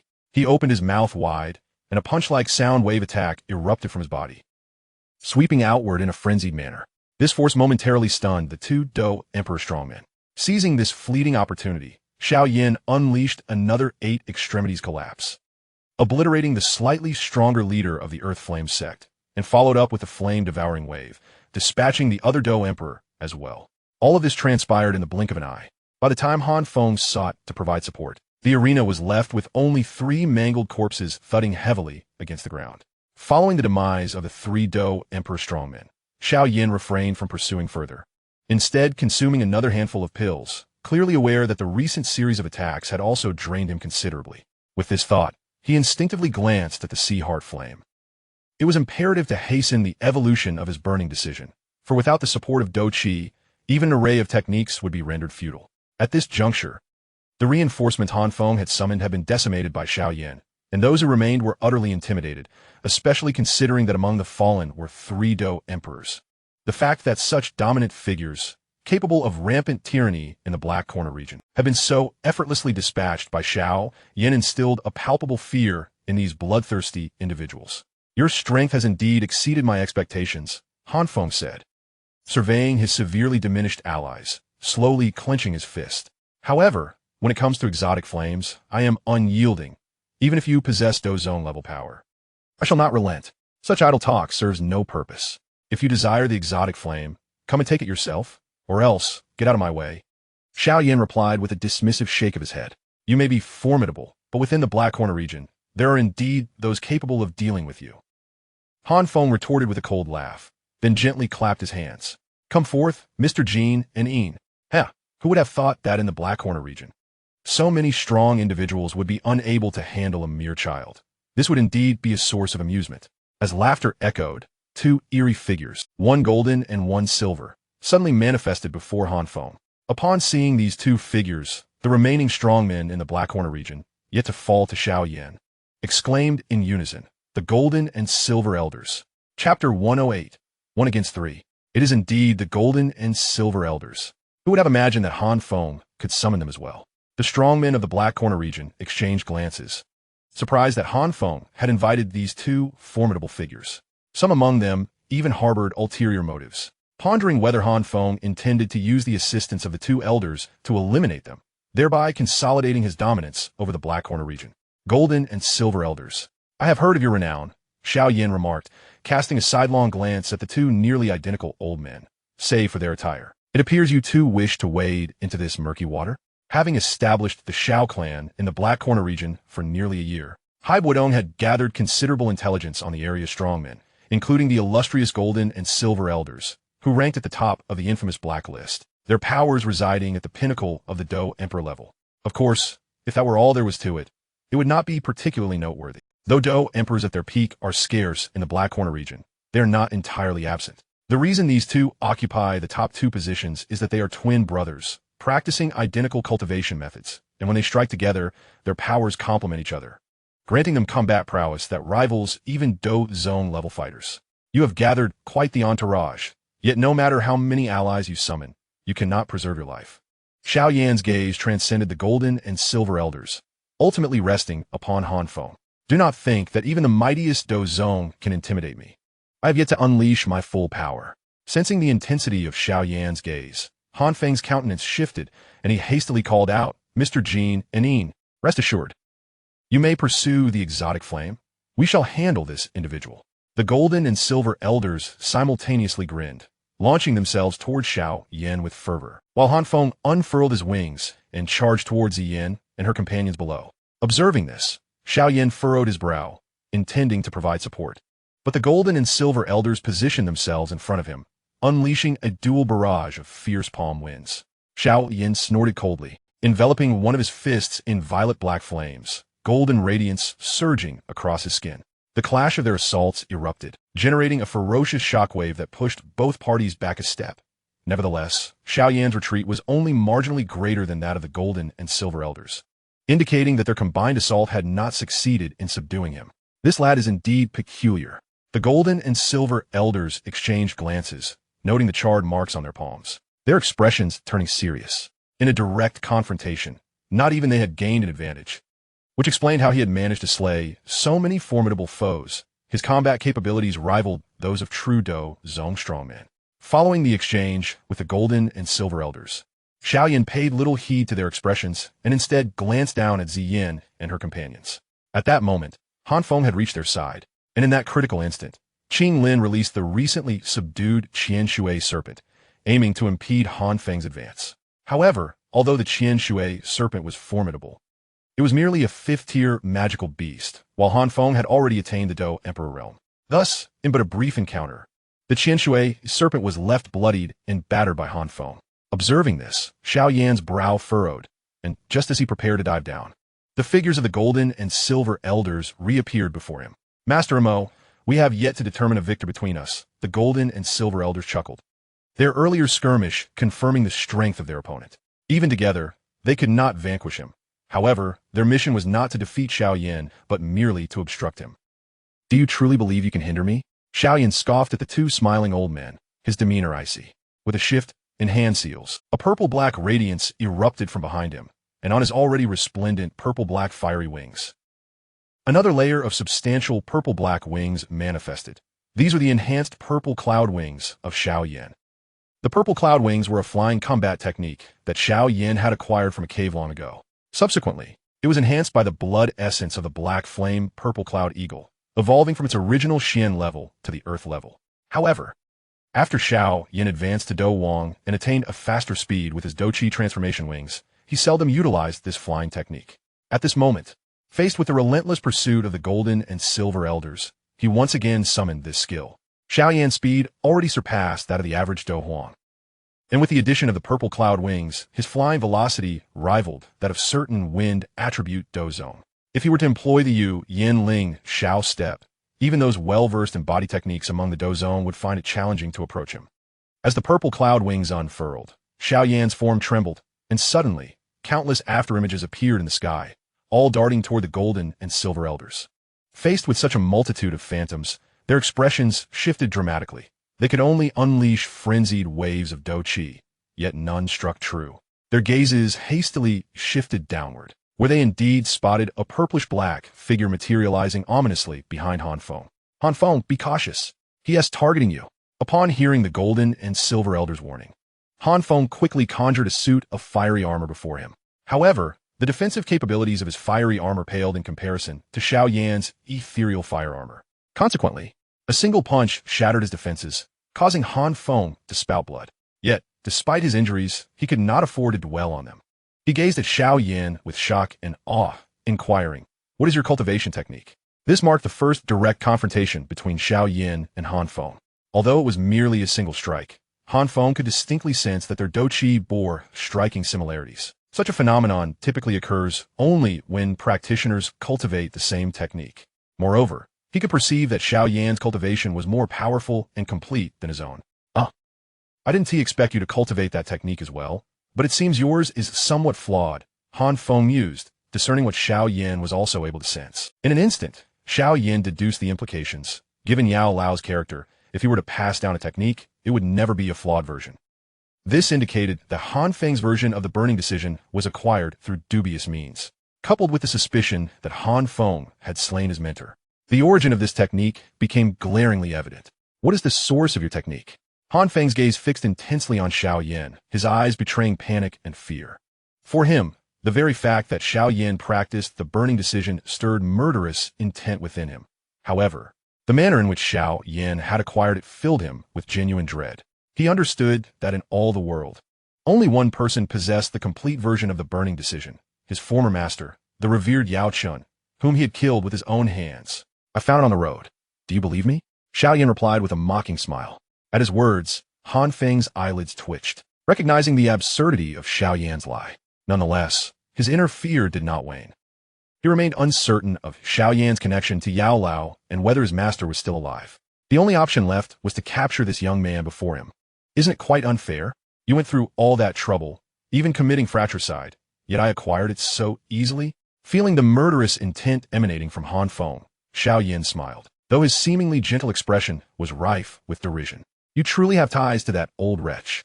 Han Feng's complexion darkened upon hearing Xiao Yan's words, convinced that only Yao Lao could impart such knowledge to Xiao Yan.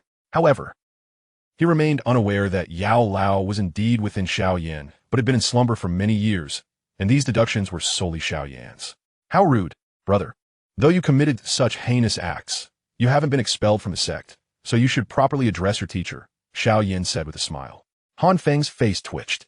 Since encountering Xiao Yan, he had seemingly endured continuous humiliation, whether in battle or verbal sparring, never once gaining the upper hand. This realization instilled in him an unrecognized fear, stemming from the overwhelming strength of his opponent. He was certain that in a direct confrontation, he could not last even 10 exchanges against Xiao Yan. "Mr. Golden and Silver, help me capture this brat. I'll fulfill any request you have in the future." With this thought, Han Feng swiftly turned to the Golden and Silver elders, knowing that he lacked the strength to contend with Xiao Yan alone. Only by enlisting these two could they hope to apprehend him. Hesitant for a moment, the Golden and Silver elders nodded solemnly. Although they harbored concerns about Xiao Yan's prowess, the prospect of substantial rewards compelled them to take the risk.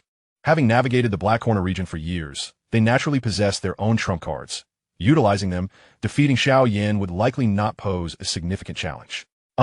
No wonder the Golden and Silver elders have such a formidable reputation, yet no women by their side. "It seems they have a particular preference," Xiao Yan remarked, a strange smile gracing his features as he scrutinized Han Feng. "Brother, the Golden and Silver elders are so devoted to assisting you. You should treat them well." "What nonsense are you spouting?" Han Feng, catching the underlying implication in Xiao Yan's words, retorted furiously. "Did I say anything wrong?" "It was you who claimed you would fulfill the Golden and Silver elders' requests," Xiao Yan replied with a grin. "You needn't be so embarrassed, brother. I shall inform the teacher on your behalf. Our master is quite open-minded. Although you have committed such ignoble deeds, especially against two opponents, I am confident that he will understand." "Scoundrel!" Han Feng roared, lunging at Xiao Yan, with the Golden and Silver elders hastening to follow. Their expressions were grim, evidently incensed by Xiao Yan's earlier provocations. As Han Feng launched his assault, the Golden and Silver elders simultaneously gathered their douqi, unleashing their formidable techniques. One position to the left and the other to the right, they aimed directly at Xiao Yan's head. In the face of this trio's onslaught, Xiao Yan displayed no trepidation. He clenched his left hand into a fist and extended his right hand into a claw, simultaneously employing the 8 extremes collapse and Lion Mountain split. After a fierce clash with the Golden and Silver elders, he swiftly conjured an ethereal fire armor in front of him, successfully blocking Han Feng's subsequent strike, albeit forcing him to retreat a few steps. Seeing Xiao Yan backpedal, the Golden and Silver elders pressed forward, obstructing his escape. Their combined assaults were ruthless, showing no signs of restraint. In response to their unified offensive, Xiao Yan activated the little Liuli golden body, its golden light shimmering as it elevated his physical prowess to its zenith, allowing him to withstand their attacks and even counter with occasional strikes that left the three appearing somewhat disheveled. The leader of the Xiao clan is truly terrifying. Onlookers marveled at Xiao Yan's ability to contend with three formidable opponents, realizing that these three were not mere ordinary Dou Huang. Together, they could defeat even some true Dou Zong experts. Yet even in such circumstances, they were unable to subdue Xiao Yan. What are you all standing there for? Hurry and assist, Han Feng bellowed, exasperated at the bystanders who merely watched. Upon hearing Han Feng's urging, the others hesitated for a moment before descending in unison. However, their target was not Xiao Yan, but rather the two young girls, Ziyin and Qing Lin, who were guarding the strange flames.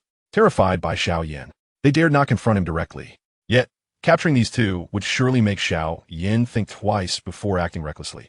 As several Dou kings charged forward, Qing Lin once again positioned the already battered Qian Shui Yao snake in front of her, while Ziyin prepared herself for battle. At that moment, the leader among them suddenly let out a harrowing scream, and to everyone's shock, his body exploded midair. The onlookers were frozen in place, their eyes wide with disbelief as they had just witnessed two fiery beams of light swiftly strike down that individual, the assailant being none other than Xiao Yan. People these days truly disregard warnings. I have stated clearly that whoever approaches will meet their demise. After using the annihilation flame, to eliminate a Dou king from a distance, Xiao Yan shook his head, the violet-black flames in his eyes gradually dissipating. No one could have anticipated that this fellow could afford to divert his attention to attack others amidst battle. Now it is your turn. I can hardly be bothered to waste time with you. Let's conclude this swiftly. With a flick of his fingers, the Xian Zhongqi, previously stored in his spatial ring, reappeared. He gazed indifferently at the elder duo of Jin and Yin and declared, "Allow me to demonstrate my ultimate technique, the light wind virtual flame slash." As the incantation echoed, Xiao Yan's palm glided over the weighty Xian Zhongqi, enveloping it in violet-black flames. After deflecting the attacks from the Jin and Yin elders, he deftly swung the weapon back, producing no terrifying force or astonishing momentum. The two elders felt as if they had merely been caressed by a gentle breeze, suffering no injury whatsoever. Merely a bluster, they thought. Just as they were about to scoff at their apparent lack of harm, they caught sight of Han Feng's horrified expression. A wave of dread washed over them as they bowed their heads, only to discover that their bodies had inexplicably been severed in two, with no blood spilling forth. The disjointed ends were charred black, and their internal organs had been reduced to nothingness. To perish by this technique is indeed an honor. Farewell, esteemed elders.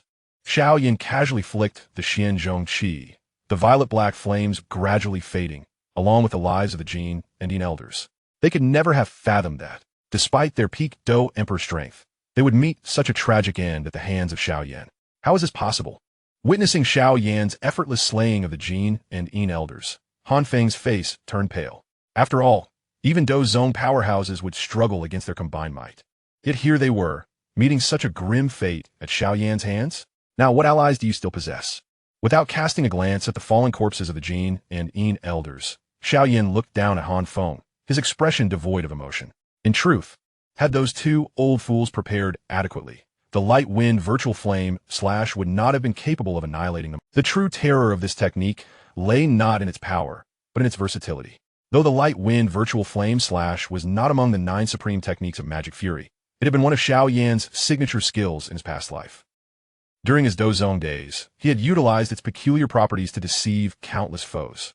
While the technique appeared innocuous, lacking the celestial energies typically associated with Earth-tier techniques, its instantaneous explosion of power surpassed that of many mid-level Earth-tier techniques. It also possessed a seemingly forceful, yet ultimately harmless version, which Xiao Yan employed for bluffing or luring enemies. The light wind virtual flame slash could shift seamlessly between feigned and real attacks. Enemies who believed they understood the technique often found themselves grievously wounded or even slain when confronted with its sudden, true manifestation. However, in facing the Jin and Yin elders and Han Feng, Xiao Yan found no need to resort to such tactics, especially since these individuals were entirely unfamiliar with his technique and would not have the opportunity to experience its power again. The demise of the Jin and Yin elders utterly shattered the morale of the remaining Dou kings. No matter how Han Feng shouted, they ignored him, turning tail and fleeing. Xiao Yan, however, had no intention of pursuing them. It was not that he lacked the strength to do so, but rather that it was unnecessary. These individuals had already succumbed to the nerve toxin he had dispersed throughout the area. With Xiao Yan's current prowess, the nerve toxin produced by the 9 nether illusory demon fire could silently bring down Dou Kings. He had been sowing the toxin into the air from the outset, and the longer they fought, the more they inhaled. Once they exited the area, the toxins would erupt, transforming them into lifeless corpses. This was a contingency plan Xiao Yan had laid out, yet he had not anticipated how easily these foes would crumble. He had not even needed to employ the toxins hidden within their bodies, and already they had suffered significant losses. Now, only Han Feng remained. Seeing Xiao Yan's gaze fix upon him, Han Feng quickly retreated, casting aside thoughts of the burning decision and the strange fire. His only concern was how to escape Xiao Yan's grasp. Noticing Han Feng's flight, Xiao Yan swiftly activated his Yan Ling Xiao step, appearing behind Han Feng in an instant. He extended his hand, pressing it upon Han Feng's head, and an unusual force surged forth from his palm. Now that you are here, there is no need to rush away, brother. What do you intend to do? Han Feng managed to shout before an agonizing pain coursed through his body. Suddenly feeling much lighter, he looked down to find that his form had become transparent. No, not merely transparent. Han Feng's pupils constricted as he realized there was another body beneath him. He had transformed into a spiritual entity, while his physical body lay lifeless on the ground, having lost its vitality after the forceful extraction of his soul. Xiao Yan had directly separated Han Feng's soul from his body. This bizarre method was one only used by members of the Soul Hall, prompting Han Feng to speculate whether this Mo. Yin Xiao had ties to the Soul Hall. If that were the case, perhaps there was still a chance for him to survive. Before Han Feng could fully contemplate the connection between the two, Xiao Yan seized his spiritual form. Faced with Xiao Yan's cold gaze, Han Feng struggled desperately, his voice hoarse as he pleaded, "Let me go. I have ties with the Soul Hall. Is that so? No wonder you were able to harm our teacher. It seems there is indeed a reason behind it." Xiao Yan raised an eyebrow, having found it peculiar that Han Feng, with merely Dou Emperor strength, could injure a Dou Zun-level figure like Yao Lao. However, if the Soul Hall were assisting him, it would explain much, as those individuals were known for hunting alchemists to extract their souls. Since you are connected to the Soul Hall, you cannot be spared. Xiao Yan sneered, retrieving a jade vial from his spatial ring and promptly sealing Han Feng's spiritual form within. Following that, the previously condensed soul flame ignited, forming a transparent fire barrier on the vial's surface, completely sealing him inside. The soul extraction technique he had just employed was indeed acquired from the Soul Palace. However, contrary to Han Feng's expectations, in his previous life, Xiao Yan had no affiliation with the Soul Palace. His greatest adversaries in the Central Plains were precisely those wretched beings of the Soul Palace. These spoils were gathered after he had ruthlessly purged their various branches. Upon sealing Han Feng's soul within a jade vial, Xiao Yan exhaled a long sigh of relief. This battle had finally drawn to a close. Although no figures of Douzone caliber had appeared, the difficulty of contending with these foes was hardly inferior to a genuine confrontation with a Douzone, perhaps even surpassing it. With the swift elimination of 6 Dou Huang powerhouses, including the Elder Jin and Elder Yin, along with more than 20 Dou Wang of 5 stars and above, such a feat would be daunting even for some Douzone to accomplish. Yet, Xiao Yan not only achieved this, but emerged largely unscathed. Should this accomplishment be revealed, it would undoubtedly leave countless individuals astonished. Remarkably, this was achieved while he was merely a 2-star Dou Huang. Ordinarily, facing 7 or 8 Dou Wang would leave him in disarray, yet Xiao Yan's performance overturned this notion. Furthermore, during this battle, he had not even deployed his ultimate trump card, the Fiery Lotus of Fury. "Young master, are you unharmed?" Upon witnessing the defeat of all their adversaries, Qing Lin hurriedly approached Xiao Yan, her eyes filled with concern. She had clearly seen him endure several blows from those assailants and feared he had sustained significant injuries. "Gulf, I'm fine." Xiao Yan feigned a few coughs of blood and continued, "It's just that I was struck by some of their hidden energies while blocking their attacks aimed at you. I've suffered a bit of internal injury, but it's nothing serious. A few months of recuperation will suffice.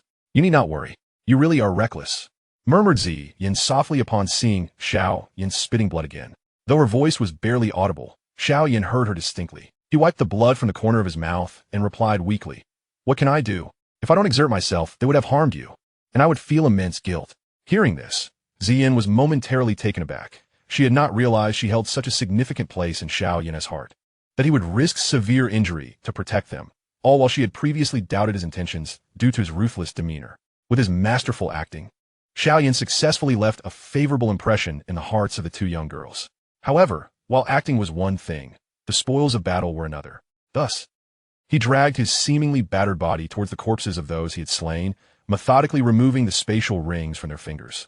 These individuals were, after all, formidable figures within the Blackhorn region, and it was likely they possessed considerable treasures. Although he found little value in these spoils, they could certainly be useful for the Xiao clan. Upon removing Han Feng's spatial ring, he was unexpectedly struck by its stark difference from ordinary low-tier rings. High-tier spatial ring. It seems this fellow was faring rather well. Xiao Yan chuckled lightly as he surveyed Han Feng's corpse. In his previous life, he had possessed a top-tier spatial ring, befitting his status as a peak Dou Sheng, fully equipped with the finest accessories. However, since his rebirth, he had only utilized inferior items, both in terms of storage capacity and durability, rendering him quite unaccustomed to such inferior wear. After Yao Lao fell into slumber, he had been granted the right to utilize a black ring, but could only extract items from it without the ability to store anything, which led him to seek out higher quality spatial rings within the Blackhorn region. Little did he expect his senior brother to deliver this treasure right to his doorstep. Senior brother, this gift is truly splendid, Xiao Yan mused softly as he toyed with the spatial ring in his hand. He had indeed seen information about it among the intelligence collected by Hai Bo Dong, which indicated that Han Feng had paid a hefty price to acquire this Yuhai ring. However, it was now evidently Xiao Yan's possession. While it did not compare to the ring from his past life, it was undoubtedly superior to other low-tier rings. Donning the Yuhai ring on his finger, Xiao Yan unceremoniously erased the residual soul imprint within and replaced it with his own. Such a high-tier spatial ring, once marked with a soul imprint, would prevent others from retrieving its contents, effectively establishing ownership. Naturally, by erasing the previous imprint, one could access its contents. However, this action would alert the ring's original owner, allowing them to trace the ring's location. In contrast, the top-tier spatial ring Xiao Yan had used in his previous life could not only prevent others from accessing its contents, but could also retaliate against any intruding force. Moreover, he could channel his soul power through the ring to strike at his enemies. In simpler terms, it was akin to attacking someone through an internet connection.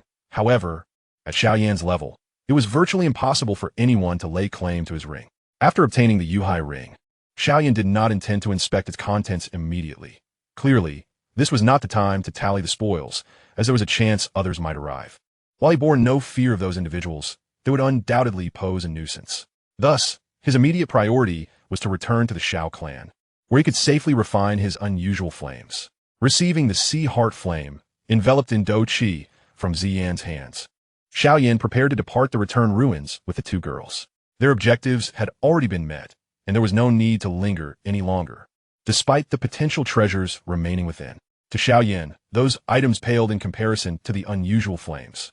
However, before departing, Xiao Yan waved his hand to collect the few relatively intact Dou Huang corpses on the ground, including Han Feng's. Although he had thoroughly scavenged the area, the corpses of Dou Huang rank still held some value, should the need arise. Displaying them at the entrance of the Xiao clan would serve as a deterrent to other forces. Had it been anyone else engaging in such behavior of not sparing even the corpses of their enemies, they would likely have faced derision or been deemed excessively cruel. Yet, Qing Lin regarded Xiao Yan with admiration, exclaiming, "Young master, you truly possess a kind heart. Even towards enemies, you think to take their remains for burial, ensuring they find peace in death." Ziyan surveyed the scattered remnants of the corpses, feeling that the descriptors of Xiao Yan and kindness were incongruous. The demeanor he exhibited hardly suggested he would construct graves for anyone. Were one to suggest he would drag these individuals out for desecration, she might find that more believable. Such a characterization would elicit laughter from others. Even Xiao Yan himself would find it amusing if he heard it. In the return ruins, once activated, the portal typically remained open for a month. However, Xiao Yan and his companions exited in less than a day, leading many factions within the Blackhorn region to snicker privately. The upstart, having gained a modicum of fame, presumed to partake in such a domain, likely having encountered a formidable force that left him in such disarray. Particularly, seeing Xiao Yan's pale visage, stained with blood and evidently injured, solidified such speculations. In no time, the leader of the Xiao clan became a subject of jest within the Blackhorn region. Yet as a month passed, many powerful factions noticed their leaders had yet to emerge from the returned ruins, leading them to sense something was amiss. In the course of the past month, the Xiao clan has relentlessly encroached upon the territories of various factions, with the formidable warriors of the clan dispatched to the abyssal ruins. These erstwhile first-rate powers have proven to be utterly defenseless against the Xiao clan's advances. Despite their defeat, a simmering resentment festers within their hearts, as they curse the leader of the Xiao clan fervently. Enjoy your triumph while you can. When our leader emerges from the abyssal ruins, you shall see. Such thoughts swirl in the minds of many. However, as the month progressed, not a single leader from these factions returned, casting a shadow of unease over them. The Xiao clan's leader, having carved out a domain from nothing, is undoubtedly no fool. If he dares to seize their territories, he must possess a certain degree of confidence. But what could underpin such assurance? A pervasive speculation took root among the populace, yet they were reluctant to entertain it, as it seemed too far-fetched. Nevertheless, as time wore on, these speculations became increasingly convincing, particularly when a disciple of the Xiao clan discovered that the ring adorning Xiao Yan's finger was none other than the abyssal sea ring previously worn by the renowned pharmacist Han Feng, thus validating their conjecture. Ultimately, a survivor returned to the Black Corner region amidst tumultuous upheaval, bearing news that left all in shock. This individual was among the last to escape the clutches of the Battle Kings, having fortuitously possessed a rare herb capable of counteracting the toxic flames of the netherworld, thus narrowly preserving his life.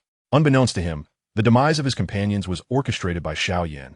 Otherwise, he would never have returned to the Black Corner region, attributing their deaths to the treacherous terrain they had unwittingly traversed. He informed the others in the Black Corner region that the esteemed pharmacist Han Feng, along with the venerable duo of Jin and Yin, had all been slain by the very hand of the Xiao clan's leader. This revelation plunged everyone into a state of stupefaction. While many had speculated that these powerful figures could have met their end at the hands of the Xiao clan's leader, they had imagined it could be due to some insidious methods. Yet now, this individual was asserting that these formidable warriors had been defeated in direct combat by Xiao Yan, suggesting that the leader of the Xiao clan was indeed a Dou zone powerhouse. In an instant, the expressions of all present transformed into ones of astonishment. Typically, a first-rate power could dominate a region with merely a Dou Huang expert, yet the Xiao clan boasted a Dou zone, and more importantly, a high-ranking alchemist. This implied that the Xiao clan had now ascended to the position of the most powerful faction in the entire Black Corner region. In truth, the most startled of all were not the denizens of the Black Corner region, but rather Xiao Yan's ally, Haibuodong. He felt a surge of relief that he had not fallen out with Xiao Yan, for had he done so, he might not have lived to tell the tale. Any Dou Huang buried in the abyssal ruins would have been a match for him, yet Xiao Yan dispatched them with apparent ease, prompting him to realize that he too could be dealt with in mere moments. When Xiao Yan had just returned from the abyssal ruins to inform him of his plans to seize the territories of other factions, Haibuodong had initially questioned his sanity. However, it was now evident that he was indeed resolute and composed, due to Xiao Yan's decisive elimination of a significant portion of the powerful figures on the blacklist. An update to the list was swiftly necessitated. Without a doubt, Xiao Yan claimed the top spot. His fierce achievements and the fact that he had felled the top 3 in the Black Corner region made him undeniably deserving of that honor. Although there were still many hidden experts within the Black Corner region, it was evident that Xiao Yan had not even exerted his full strength in the recent battles. Had he unleashed all his capabilities, he would surely rival those hidden experts. Thus, in a certain sense, he had already established himself as the true strongest in the Black Corner region. Naturally, at this moment, Xiao Yan had little interest in the movements within the Black Corner region. After returning from the abyssal ruins, he seldom made appearances and instead retreated into his secluded chamber. Though he had successfully retrieved the Sea Heart Flame, he refrained from immediately consuming and refining it, opting instead to enter seclusion once more. The Sea Heart Flame, ranked 15th on the list of exotic flames, harbored immense energy. Xiao Yan estimated that if he could successfully refine it, his strength might leap to the 8 or 9-star Dou Huang level, or even the pinnacle of Dou Huang. As for Dou Zone, that seemed a distant dream. Xiao Yan's objective was to harness the energy of the Sea Heart Flame to propel himself to the Dou Zone level in one fell swoop. Otherwise, breaking through from the pinnacle of Dou Huang to Dou Zone would likely require considerable time. Thus, he decided to shift his perspective. While breaking through from the pinnacle of Dou Huang to Dou Zone was indeed arduous, advancing a few stars from a 2-star Dou Huang was not insurmountable for him. Xiao Yan himself was at the 2-star Dou Huang level, and after enduring a series of fierce battles and over a month of seclusion, he had reached the pinnacle of 2 stars, with a breakthrough to 3 stars imminent. He resolved that upon achieving the 3-star level, he would consume a Royal Extreme Pill to further enhance his strength before refining the Sea Heart Flame. The Royal Extreme Pill, akin to the Dou Spirit Pill, was designed to directly elevate one's power, specifically beneficial for Dou experts. Upon consumption, a Dou might increase by 1 to 2 stars, and, additionally, the pill possessed the effect of solidifying one's foundation and refining one's bones. Since his rebirth, this would be the first time Xiao Yan would consume a pill aimed at directly enhancing his strength. Previously, he had avoided pills like the Dou Spirit pill and the Purple Heart Barrier Breaking pill, wary of potential side effect from such external forces. However, the unique properties of the Royal Extreme pill resembled those of the Earth Fire Lotus Seed, alleviating concerns of similar complications associated with other pills. It is worth noting that Xiao Yan was not the only one to enter seclusion. Upon her return, Qinglin also commenced her own intensive training. The battle within the abyssal ruins had starkly illuminated her own inadequacies, prompting her to dedicate herself to rigorous cultivation shortly after her return. Her fervor in training even eliciting self-reflection from Haibudo. During Qinglin's seclusion, Xiao Yan took the opportunity to visit her and fed the recently subdued water demon serpent a Dou Spirit pill, elevating its strength by yet another star. This gesture astonished the 5th-tier magical beast, as it had not anticipated such favorable treatment. Unbeknownst to it, the dual-headed fire spirit serpent, aware of past instances where it had nearly fallen to 4 or 5-star grade Dou masters, understood that Xiao Yan's intent in providing pills was not solely for its own empowerment, but rather to enable Qinglin to absorb more Dou Qi. After a period of further cultivation and seclusion, Xiao Yan ultimately achieved his long-sought breakthrough to 3-star Dou Huan. Following his breakthrough, he did not rush to consume the Royal Extreme pill. Instead, he took the time to stabilize his newfound level before retrieving the jade vial containing the pill. Sitting atop the Qinglian, he swallowed the Royal Extreme pill, initiating the process of refining its potency using the 9-nether illusionary demon fire within him. The refinement of medicinal potency similarly requires a considerable duration of time. However, for Xiao Yan, who possesses the extraordinary fire, the process is decidedly less arduous than for others. Thus, within merely a few days, he successfully refined the medicinal essence of the Emperor grade pill.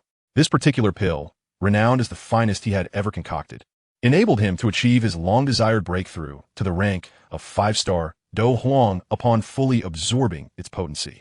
Feeling the resilience of his meridians significantly enhanced, Xiao Yan exhaled deeply. Just as he was about to commence the refinement of the sea heart flame, a sudden thought struck him. With a flick of his wrist, he retrieved a cold jade box from the depths of his Yuhai storage ring. Inside, a golden pill lay quietly, its surface adorned with swirling streams reminiscent of dragon forms. This pill was discovered among Han Feng's possessions, and its quality unmistakably classified it as a 7-star pill.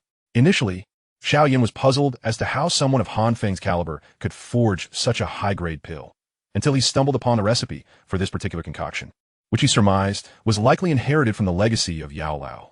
Previously, he had encountered an identical recipe within Yao Lao's ring, which indicated it was crafted by Yao Lao himself. According to the description of the recipe, this pill was named the Yin Yang Xianlong pill, possessing a rather peculiar effect. Rather than enhancing one's strength or serving as an auxiliary, it was a transformative elixir that allowed one to rise anew after suffering grave injuries or near-death experiences. Furthermore, as it was formulated using the cores of 6-tier dragons that had been deceased for no more than 7 days, it contained a trace of dragon energy, which could potentially be grafted onto the consumer to rise anew after falling.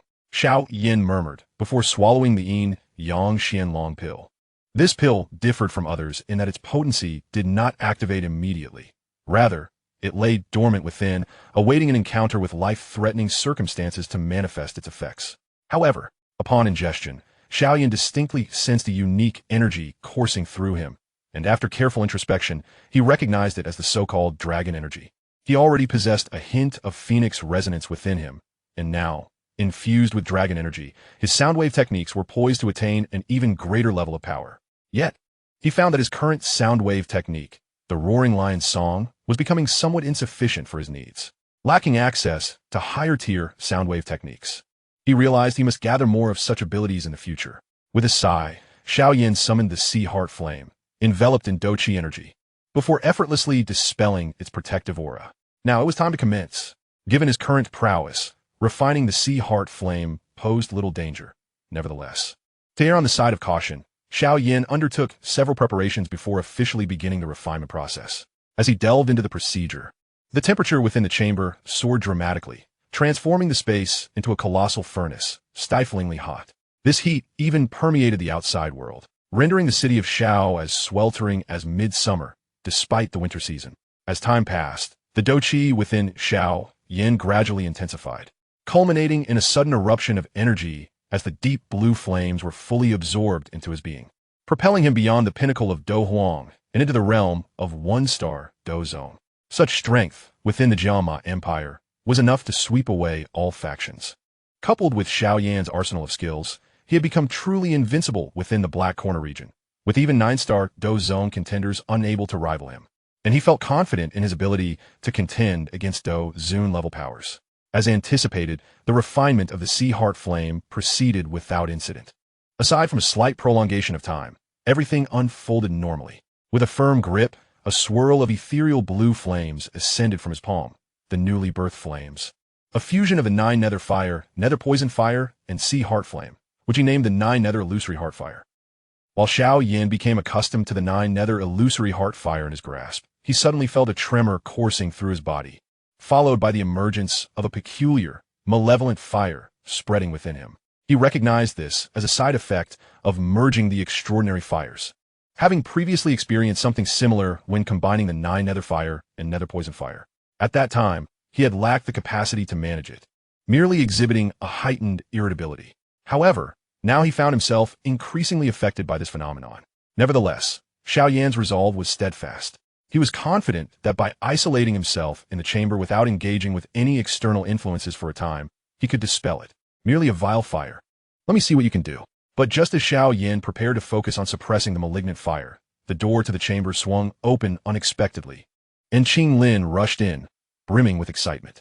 Young master, I've broken through to Dou Ling. Although Xiao Yan had previously instructed everyone not to disturb him during his seclusion, Qing Lin had been in her own retreat at that time, unaware of his request. Upon arriving, she had utilized her unique perception through the Bai Shi San Hua Tong to ascertain that Xiao Yan was not engaged in training or alchemy, prompting her to enter. Xiao Yan, having just achieved his breakthrough to Dou Zong, had inadvertently dispelled the nearby soul barrier, allowing Qing Lin to enter without hindrance. In that brief moment, when she sensed the presence of an external influence, the malevolent fire that Xiao Yan had just managed to suppress surged throughout his body. Even with his unwavering temperament, he realized the gravity of the situation. Oh no, this is bad. Chapter 114, Aftermath. In the Grand Hall of the Xiao clan, Xiao Yan sat at the head seat, his countenance exceedingly grim. He regarded Qing Lin, who bore a faintly bashful expression across from him, and he could not help but twitch his mouth. Since his rebirth, this was undeniably the most embarrassing moment he had encountered. Had it not been for his strong will, he feared he might have succumbed to a far worse fate. The previous day, after refining the extraordinary fire, he had been afflicted by the repercussions of the fire's fusion. Just as he was exerting all his effort to suppress the malignant fire within, Qing Lin had barged in, complicating his struggle to an insurmountable degree. Nonetheless, Xiao Yan was a formidable Dou Zong expert, having once existed at the pinnacle of Doushang. How could he yield to such a vile fire?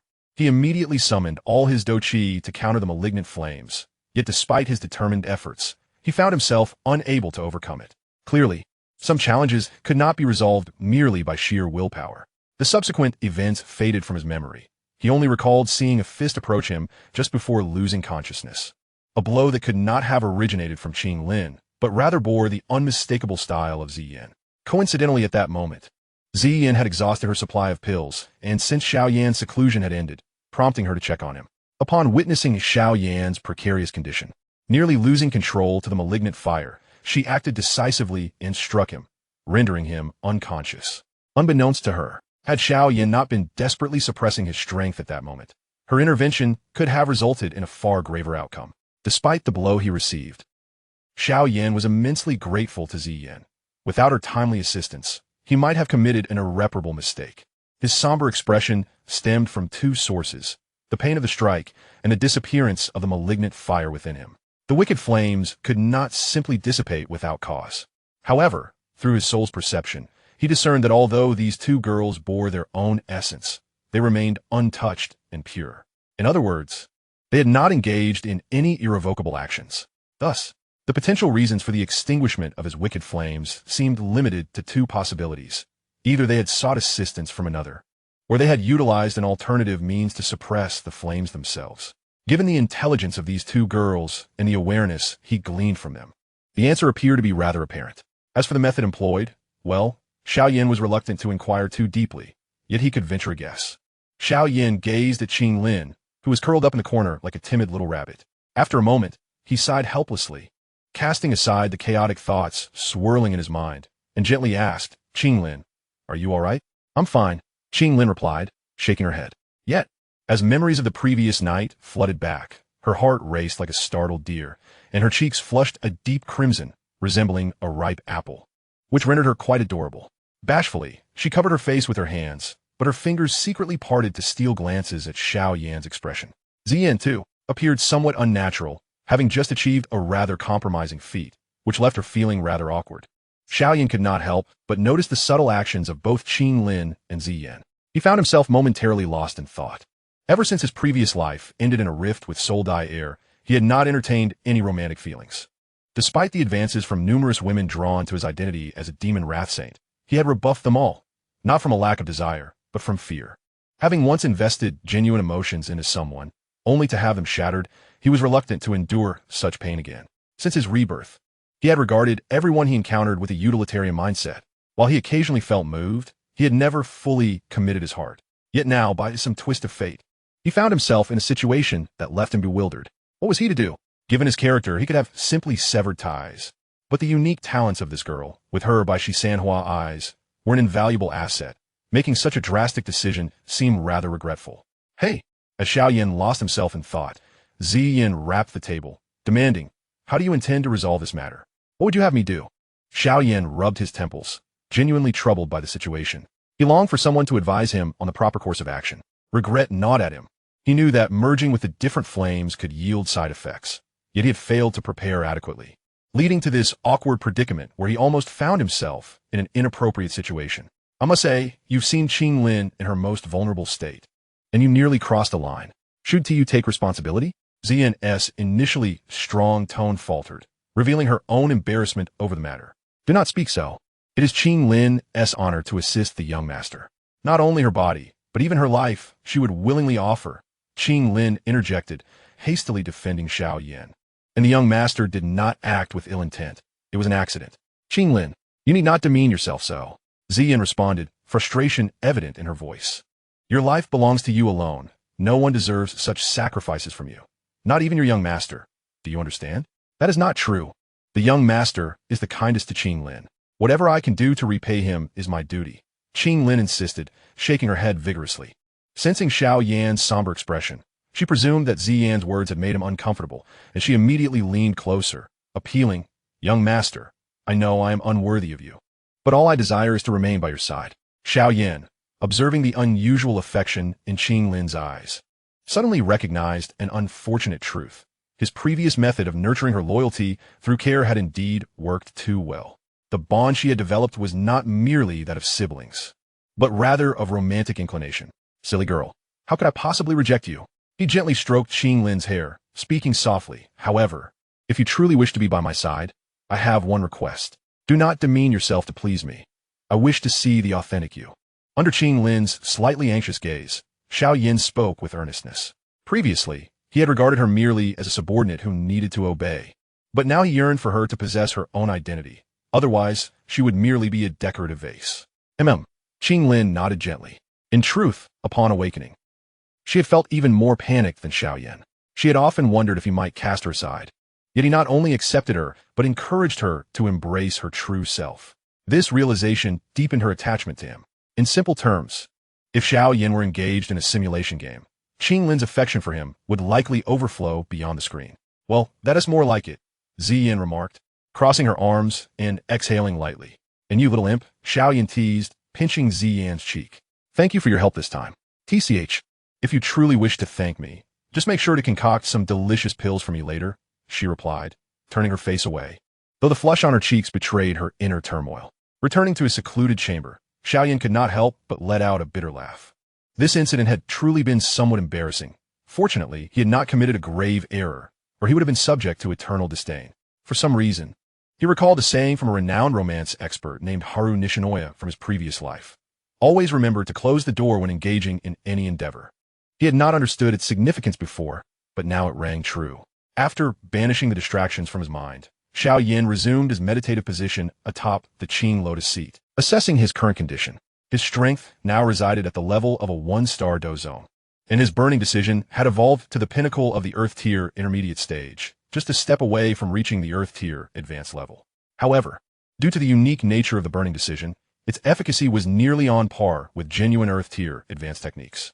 Moreover, Xiao Yan still had a strand of Qing Lotus Earth Heart Fire entrusted to Queen Medusa. If he could successfully refine it, advancing the burning decision to the Earth Tier advanced stage would be feasible. As for the Heavenly Tier, Xiao Yan estimated that unless he were extraordinarily fortunate to find one of the top 5 different flames, the likelihood of advancing the burning decision from Earth Tier advanced to Heavenly Tier would require at least 2 more types of different flames. Even after absorbing the Qing Lotus Earth Heart Fire, I recall that the Jia Nan Academy possesses a certain type of different flame, Xiao Yan mused, narrowing his eyes. In his previous life, while he had swept through the Black Corner region and the Jia Nan Academy, they had unleashed a different flame against him, which he had ultimately dispersed. He wondered if the Jia Nan Academy still possessed it in this life. If so, it would alleviate his immediate predicament, relying on Xian's connections. He believed that infiltrating Canaan Academy would pose no significant challenge. However, should he resort to seizing the anomalous fire, it would signify a definitive rupture with the Academy, which would be detrimental to his aspirations of fostering a favorable relationship with Xian. It appeared that meticulous planning was in order. Xiao Yan mused softly. Naturally, he would not relinquish his pursuit of the anomalous fire, yet he also wished to avoid antagonizing Canaan Academy. Thus, he resolved to find a scapegoat to assist him in acquiring the fire. Fortuitously, he had just the right candidate in mind, and if he were to take action, it would undoubtedly raise no suspicions. Nonetheless, such matters required careful deliberation. At present, Xiao Yan had other priorities. His foremost task was to successfully cultivate the 9 revolutions refining method, thereby thoroughly condensing the seed of soul fire within his body. Only then could he officially transcend to the spirit realm. His second objective was to enhance his alchemical skills, striving to elevate himself to the status of an 8th-tier alchemist at the earliest opportunity. Just as Xiao Yan prepared to enter a secluded meditation to refine the soul fire, Hai Buodong unexpectedly paid him a visit. Upon sensing the overwhelming aura emanating from Xiao Yan, Hai Buodong's previously placid countenance was instantly transformed with astonishment. "Your aura," he began, but Xiao Yan, scratching his head with a hint of shyness, interjected, "I apologize. I've only just broken through to the Dou zone level and am still mastering my control over such formidable energy. My presence must have startled you, Elder Hai." The apparent display of modesty elicited a wry smile from Hai Buodong. Dou zone, a realm he had labored his entire life to attain, was effortlessly achieved by this young man, who had yet to reach his 15th year. The stark contrast between their journeys left Hai Buodong feeling somewhat disheartened. Reflecting on their first encounter when Xiao Yan was merely a Dou Wang, the rapid progression to Dou zone in just over a year was nothing short of astounding. Meanwhile, Hai Buodong, had he not relied on the imperial pill bestowed by Xiao Yan, might have struggled to even attain a single star in his cultivation during this time. The disparity was enough to provoke a sense of frustration in someone who had dedicated years to training. "Elder Hai, what brings you here?" Xiao Yan inquired, retracting his aura. It was evident that his mastery over his energy would not lead to any inadvertent leakage. His earlier display was merely a customary method of asserting dominance. "Xiao Yan, I believe I have mentioned before that I possess my own family in the Jia Empire," Hai Buodong said, taking a deep breath to steady his shaken composure. "Yes, I have a vague recollection." Xiao Yan nodded, his mind racing to recall when this old fellow had divulged such information. "My family is well known. You should have heard of the Maitel clan, one of the 3 great families of the Jia Empire." Hai Buodong continued upon seeing Xiao Yan acknowledge him. "Huh? I hadn't anticipated that Elder Hai had such ties to the Maitel family." Xiao Yan's brows arched in surprise. No wonder he had previously discovered a card bearing the Maitel emblem among the old man's possessions. It seemed this relationship was more profound than he had realized. Yet, the timing of Hai Buodong's revelation suggested he had ulterior motives. "Xiao Yan, I shall be frank. I wish for the entire Maitel family to join the Xiao sect." Hai Buodong declared, his teeth clenched. "Really?" Xiao Yan was genuinely taken aback. He had initially assumed that Hai Buodong was merely seeking to return to the Jia Empire, not that he intended to envelop the entire Maitel family within the Xiao sect. Such audacity prompted a newfound respect for the old man. During his time in the Black Corner region, Hai Buodong had observed keenly. The Xiao sect, while not particularly astute in commerce, still managed to accrue substantial profits. If the Meitel family could partake in this venture, their rise would undoubtedly be imminent. However, he understood that for the Meitel family to thrive in the Black Corner region, they would need to rely on the Xiao sect. In the Jia Empire, they were one of the 3 great families, but in the Black Corner region, such prestige held little weight. Only by aligning with Xiao Yan could they seize this opportunity. Yet, Xiao Yan was not the sort to extend goodwill without substantial gains. He would only be inclined to support the Meitel family if they could provide significant benefits. Frankly speaking, given the Meitel family's current standing, they were hardly in a position to negotiate with someone of Xiao Yan's caliber. Thus, Hai Buodong could only propose that the entire Meitel family serve the Xiao sect to earn their chance. Ao de Hai. You must understand that once the Meitel family joins the Xiao sect, every decision will need to prioritize the sect's interests, Xiao Yan stated, fully aware of Hai Buodong's intentions. He was willing to support the Meitel family, but only if they adhered to his directives. If any member of our family dares to dissent, I shall personally execute them. Hai Buodong vouet fi soli. Excellent. Then let it be as you wish, Elder Hai. Xiao Yan replied with a faint smile. All he sought was Hai Buodong's commitment. Had there been even a hint of hesitation, the proposal would have been dismissed. However, it seemed this old fellow was not lacking in intellect. Regarding the Meitel family, Xiao Yan did not wish to relocate them entirely to the Black Corner region. The family held their greatest potential within the Jia Empire, primarily due to their extensive network of auction houses across various cities, which proved invaluable for intelligence gathering. Relocating them to the Black Corner region would be counterproductive. Thus, he instructed Hai Buodong to return with a select group of elites and establish Meitel auction houses in the cities of the Black Corner region. This would enhance both their financial gain and intelligence collection capabilities immensely compared to the current Xiao sect. As for the Meitel auction houses in the Jia Empire, Xiao Yan also sent along a batch of pills that were selling like hotcakes in the Black Corner region, and even more so in the Jia Empire. After dispatching Hai Buodong, Xiao Yan resumed his cultivation of the 9 revolutions refining method. The soul fire he had previously condensed in the abyss had been fully expended, and to summon it again, he would need to refine a new one, a process fraught with complications. To directly summon the soul fire, he must forge a true seed of fire.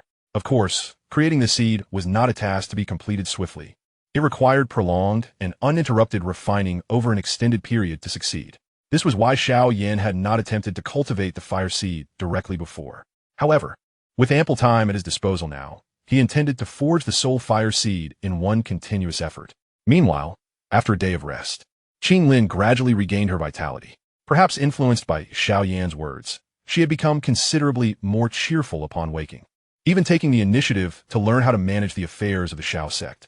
During Hai Buodong's absence in the Jia Empire, she single-handedly organized the vast Xiao sect with remarkable efficiency. This growth brought a sense of satisfaction to Xiao Yan, who had been quietly observing her progress. However, he soon noticed something amiss. After attending to her duties, Qing Lin would often come to Xiao Yan's room to warm his bed.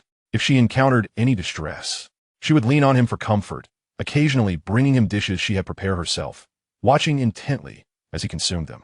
The once self-effacing girl had blossomed into a vivacious young woman, embodying the spirited nature appropriate for her age, and it seemed she was experiencing the throes of young love. Yet, Qing Lin's fervent demeanor was somewhat overwhelming for Xiao Yan, particularly when she broached the subject of sharing a bed with him. Setting aside his lack of interest in younger girls, he could not consent to such matters for her well-being. Given her tender age, any impact on her future potential would be a grave miscalculation. After much earnest persuasion from Xiao Yan, who was concerned about her physical development, Qing Lin finally ceased her insistence on attending to him at night. However, just as Xiao Yan sighed in relief, he discovered that Qing Lin had collected numerous scandalous booklets. Her face flushed as she read them with great interest. 3 days later, Qing Lin excitedly approached Xiao Yan, declaring that she could serve him in other ways. Yet, before she could finish her sentence, Xiao Yan playfully tapped her on the head and promptly ushered her out. Upon hearing Qing Lin's proposed methods, Xiao Yan's expression became exceedingly peculiar. He began to regret ever encouraging her to embrace her true self. This was indeed a test of his resolve. Although he was not one to be attracted to younger girls, having such a little girl stand before him, professing her desire to serve him, was undeniably tempting him towards wrongdoing. The most aggrieved by this situation was Ziyan. Ever since Qing Lin had sworn a sisterhood with her, she had taken it upon herself to act as the elder sister. However, since Qing Lin had become close to Xiao Yan, she frequently dashed over to him, leaving Ziyin with scant opportunities to meet her. Even during their rare encounters, Qinglin would incessantly refer to Xiao Yan as young master, completely disregarding her elder sister status. Ziyin remained perplexed, unable to comprehend the drastic changes in Qinglin. Why things turn out this way? The first time, she had someone who could actively assist her in alchemy, and a sister to share her joys with. These two delightful occurrences should have merged into a dreamlike state of bliss. Yet, why had it become so complicated? Unable to make sense of it all, Ziyin resolved to confront Xiao Yan for clarity. However, as soon as she pushed open the door, before she could utter a word, Xiao Yan pulled her inside, exclaiming, just in time, "I was about to seek you out." "Seek me? For what?" Ziyin asked, puzzled. Usually, she would approach Xiao Yan only after consuming her energy pills, so it was unusual for him to come looking for her. "Well, it's like this. I've been practicing a technique and have reached a critical juncture where I need someone to protect me. Since Hai Lao has returned to the Gamma Empire, I must trouble you for the time being," Xiao Yan explained with a cough. In truth, even if Hai Bodong were still around, he would not entrust his protection to him, as he had yet to fully trust that old man. After a period of diligent training, Xiao Yan had brought his 9 turns refining divine technique to a crucial moment, on the verge of manifesting the fire seed. Once the fire seed appeared, the soul fire would instantaneously spread throughout his body, leaving him in a profoundly weakened state. Although this weakness would not last long, he still decided to have Ziyin safeguard him just in case. "I knew you wouldn't be up to anything good," Ziyin huffed, rubbing her fingers together. "If you want my help, you must offer me something in return." "Seriously? You've been feasting and drinking at my place without paying, and now you want something for a little favor?" Xiao Yan replied, incredulous. Yet, seeing the look on Ziyin's face, he sighed in resignation and retrieved a pill made from the dragon's saliva fire spirit grass he had prepared earlier. "Here, I know you want this." During his time in the Guishu land, he had found 3 dragon saliva fire spirit grasses. 2 were for his own use, while the last had been refined into a pill intended for Ziyin. Upon seeing the golden pill in the transparent jade bottle, Ziyin gleefully accepted it. However, just as she was about to consume it, Xiao Yan stopped her. "Don't rush to eat it. The dragon saliva fire spirit grass is not like other herbs. Its potency is incredibly strong. Even with your beastly physique, you might not be able to handle it all at once. I suggest you take it in portions." Got it, Ziyin replied, somewhat disgruntled, waving her hand. "Did you not say you were going into seclusion? Hurry up and cultivate. Don't disturb me while I eat." Seeing Ziyin's unreliable demeanor, Xiao Yan began to question whether it was wise to have her guard him. Nonetheless, he could find no one more suitable. So he shook his head and closed his eyes to continue refining the soul fire within him. Not long after Xiao Yan entered a meditative state, Ziyin disregarded his instructions and hastily consumed all the pills from a jade bottle. Unbeknownst to him, just as he began his cultivation, Ziyin treated his warnings as mere background noise. At this moment, his entire focus was on refining the soul fire within his body. Under his meticulous guidance, the gray flames he had hammered countless times were frantically compressed, ultimately transforming into a slender flame that quietly floated within him. As that delicate flame took shape, an unbearable pain surged through his entire being. This excruciating sensation stemmed from the burning of his soul, and it was a critical step in forming the soul fire seed. Those lacking strong willpower would likely succumb to madness under such torment.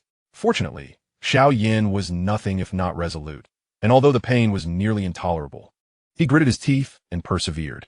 However, his complexion turned pale, and his overall state deteriorated rapidly, a sign of the exhaustion brought on by the strain on his soul. This period of weakness, ironically, proved that he had successfully endured the final, furious burning. The soul fire seed had fully formed. He merely needed time to recuperate before regaining his strength. Xiao Yan exhaled deeply and slowly opened his eyes, only to be momentarily taken aback. Before him stood a stunningly voluptuous woman, possessing beauty that rivaled even that of Queen Medusa. She was tall, with long, flowing purple hair cascading down to her waist. Just as he felt a surge of wariness, he noticed the woman's face bore a semblance of familiarity, and the slightly tattered garment she wore was the same one previously donned by Ziyin. He was not foolish enough to think that this woman had stolen Ziyin's clothing, so the only explanation was that this purple-haired beauty was a grown-up version of Ziyin. But how could Ziyin transform into such a form? As Xiao Yan gazed at the strikingly different figure before him, a thought struck him. He glanced at the now-empty jade bottle and understood that this transformation was likely a result of the dragon saliva fire spirit grass pill. This girl disregarded his warnings. Xiao Yan couldn't help but twitch his lips in amusement. Fortunately, The potency of the dragon saliva fire spirit grass had not caused any adverse effects, and the situation appeared to be progressing in a positive direction. Hee, were you startled? Ziyan teased with a playful glimmer in her eyes. Now that her body had matured, she felt a newfound sense of mischief. However, Xiao Yan chose to ignore her antics. Just when she was about to tease him further, she suddenly felt an unusual warmth spreading through her body, her lips becoming dry. What's wrong? Are you all right? Xiao Yan noticed that Ziyan's skin had taken on a rosy hue and quickly inquired. Could it be that the potency of the dragon, saliva, fire spirit grass was too overwhelming for her to bear? But that didn't seem right. Ziyan's true form was the formidable ancient void dragon, renowned for its physical prowess. Surely, she wouldn't encounter any issues. Moreover, for reasons unbeknownst to him, Xiao Yan couldn't shake the feeling that Ziyan's current appearance bore a striking resemblance to his own countenance when he had first merged with the strange fire, resulting in the emergence of the sinister flames. With this thought in mind, he instinctively retreated a few steps. Yet, scarcely had he taken 2 or 3 steps back when Ziyan suddenly lunged at him, toppling him to the ground. Before Xiao Yan could rise, her hands firmly pressed down on his arms, pinning him down with an unyielding grip. The dragon saliva fire spirit herb is an exceedingly rare medicinal ingredient, and any elixir crafted from it is invariably of the highest quality. However, owing to its overwhelmingly potent medicinal properties, consumption invariably results in effects akin to the aftereffects of merging with strange fire. Should Xiao Yan have meticulously examined the alchemical formulas, he would have discovered that the concoction of certain elixirs from the dragon saliva fire spirit herb necessitates the pairing of materials possessing a chilling attribute, intended to counteract the herb's adverse effects. Naturally, when Xiao Yan had previously concocted pills for Ziyan, he had omitted these necessary ingredients, merely adding some seasonings to enhance the flavor, which had resulted in the current predicament. In mere seconds, the temperature within Ziyan soared to a terrifying degree, her garments unable to withstand such heat, disintegrating into ashes. Had it not been for Xiao Yan's prior refinement of numerous strange fires, being so closely subdued by Ziyan would have surely led to dire consequences. Yet, in that moment, his concerns lay elsewhere. With her clothing reduced to cinders, Ziyan's form was laid bare before him. Instinctively, he shut his eyes, but scarcely had he done so when he felt a soft object seal his lips, a nimble tongue daringly slipping into his mouth. Xiao Yan's eyes widened in shock. He could scarcely believe that he had been forcefully kissed, realizing that if this continued, he might truly be in a perilous situation, and that no one would come to his aid. He desperately sought to break free from Ziyan's grasp. However, in his current weakened state, he found himself unable to summon his strength, while Ziyan, empowered by the dragon saliva fire spirit herb's medicinal effects, easily overpowered him. In an astonishing turn of events, she even freed one hand to tear away at his clothing. Xiao Yan felt a wave of despair wash over him. How could the illustrious holy son of rage find himself in such a compromising position? Even more lamentable was the fact that a fragment of the herb's potency had inadvertently passed into him through that kiss, igniting a heat within his own body. And he could sense his rationality slipping away. Little did he expect that his illustrious life would culminate in such a predicament at the hands of this girl. In the final moments of lucidity, Xiao Yan lamented bitterly, "What a fate for me." Seeing that Xiao Yan had ceased to struggle, Ziyan gently leaned down. Just before his consciousness faded completely, a single thought flickered in her mind. "I'm sorry." Chapter 118. Educating Ziyan in the Black Horn. Within a chamber so shrouded in mystery that even high-ranking alchemists could not discern its true nature, resided the secluded area of Xiao Yan, the leader of the Xiao clan. Draped in a spacious black robe, Ziyan sat upon the bed, her delicate legs swinging idly. Her strength far exceeded that of Qing Lin, and coupled with her beastly physique, her constitution was vastly superior to that of ordinary individuals. Therefore, even after her battle with Xiao Yan, she rapidly recovered. Of course, this was also due to Xiao Yan being in a severely weakened state, unable to exert even a fraction of his strength, thus leaving her in complete control throughout the encounter. Had the circumstances been different, her condition would have been far less favorable. After the battle, the medicinal potency of the dragon saliva fire spirit herb within her gradually dissipated, restoring her to her youthful form, which inflicted a deeper wound upon Xiao Yan, as her appearance incessantly reminded him of the humiliation he suffered during their confrontation. Even more distressing was the fact that this first, invaluable experience of his life had been so haphazardly taken from him. Should Wuan die or learn of this, she would surely roll on the ground with laughter, However, it was far more probable that upon hearing of this incident, the daughter of the Wuan clan would personally traverse great distances to exact her retribution. Thus, once Xiao Yan had recuperated, he resolved to reclaim his dignity, vowing to teach her a lesson. This girl undoubtedly required discipline, as her behavior was reminiscent of a child who thrived on mischief. Had she heeded his earlier counsel, he would not have found himself in such an absurd predicament. Ironically, he had initially brought her along to avert danger, only for her to become the greatest threat. I say, Xiao Yan, we have engaged in such activities. Doesn't that mean you should be responsible for me? Ziyan teased, swinging her legs with a mischievous smile. Hey, are you out of your mind? You were the one who forced me. Xiao Yan retorted, his lips twitching. Setting aside the facts, don't you bear some responsibility? Ziyan placed her hands on her hips, her stance assertive. I don't care. From now on, you're responsible for all the elixirs I consume. Otherwise, I'll go tell everyone that you dare threaten me. Before she could finish, Xiao Yan yanked her towards him, disregarding her struggles, and flipped her over, raising his hand to deliver a swift slap. Slap! Help! Domestic violence. Ziyan cried out in protest. Silence. If you utter another word, you won't be receiving any elixirs. Xiao Yan growled menacingly. What a farce. How could the esteemed holy son of rage be subdued by a mere child? Although this girl's real age far exceeded his own in his previous life, it did not quell Xiao Yan's indignation. Upon hearing his words, Ziyan quickly covered her mouth, gazing up at him with a pitiful expression, signaling her promise not to speak out of turn again. Will you dare to threaten me again? Xiao Yan asked, delivering another light slap. I want tea, she quickly replied, her eyes brimming with tears. And will you dare to disobey me again? Another slap followed. I want tea.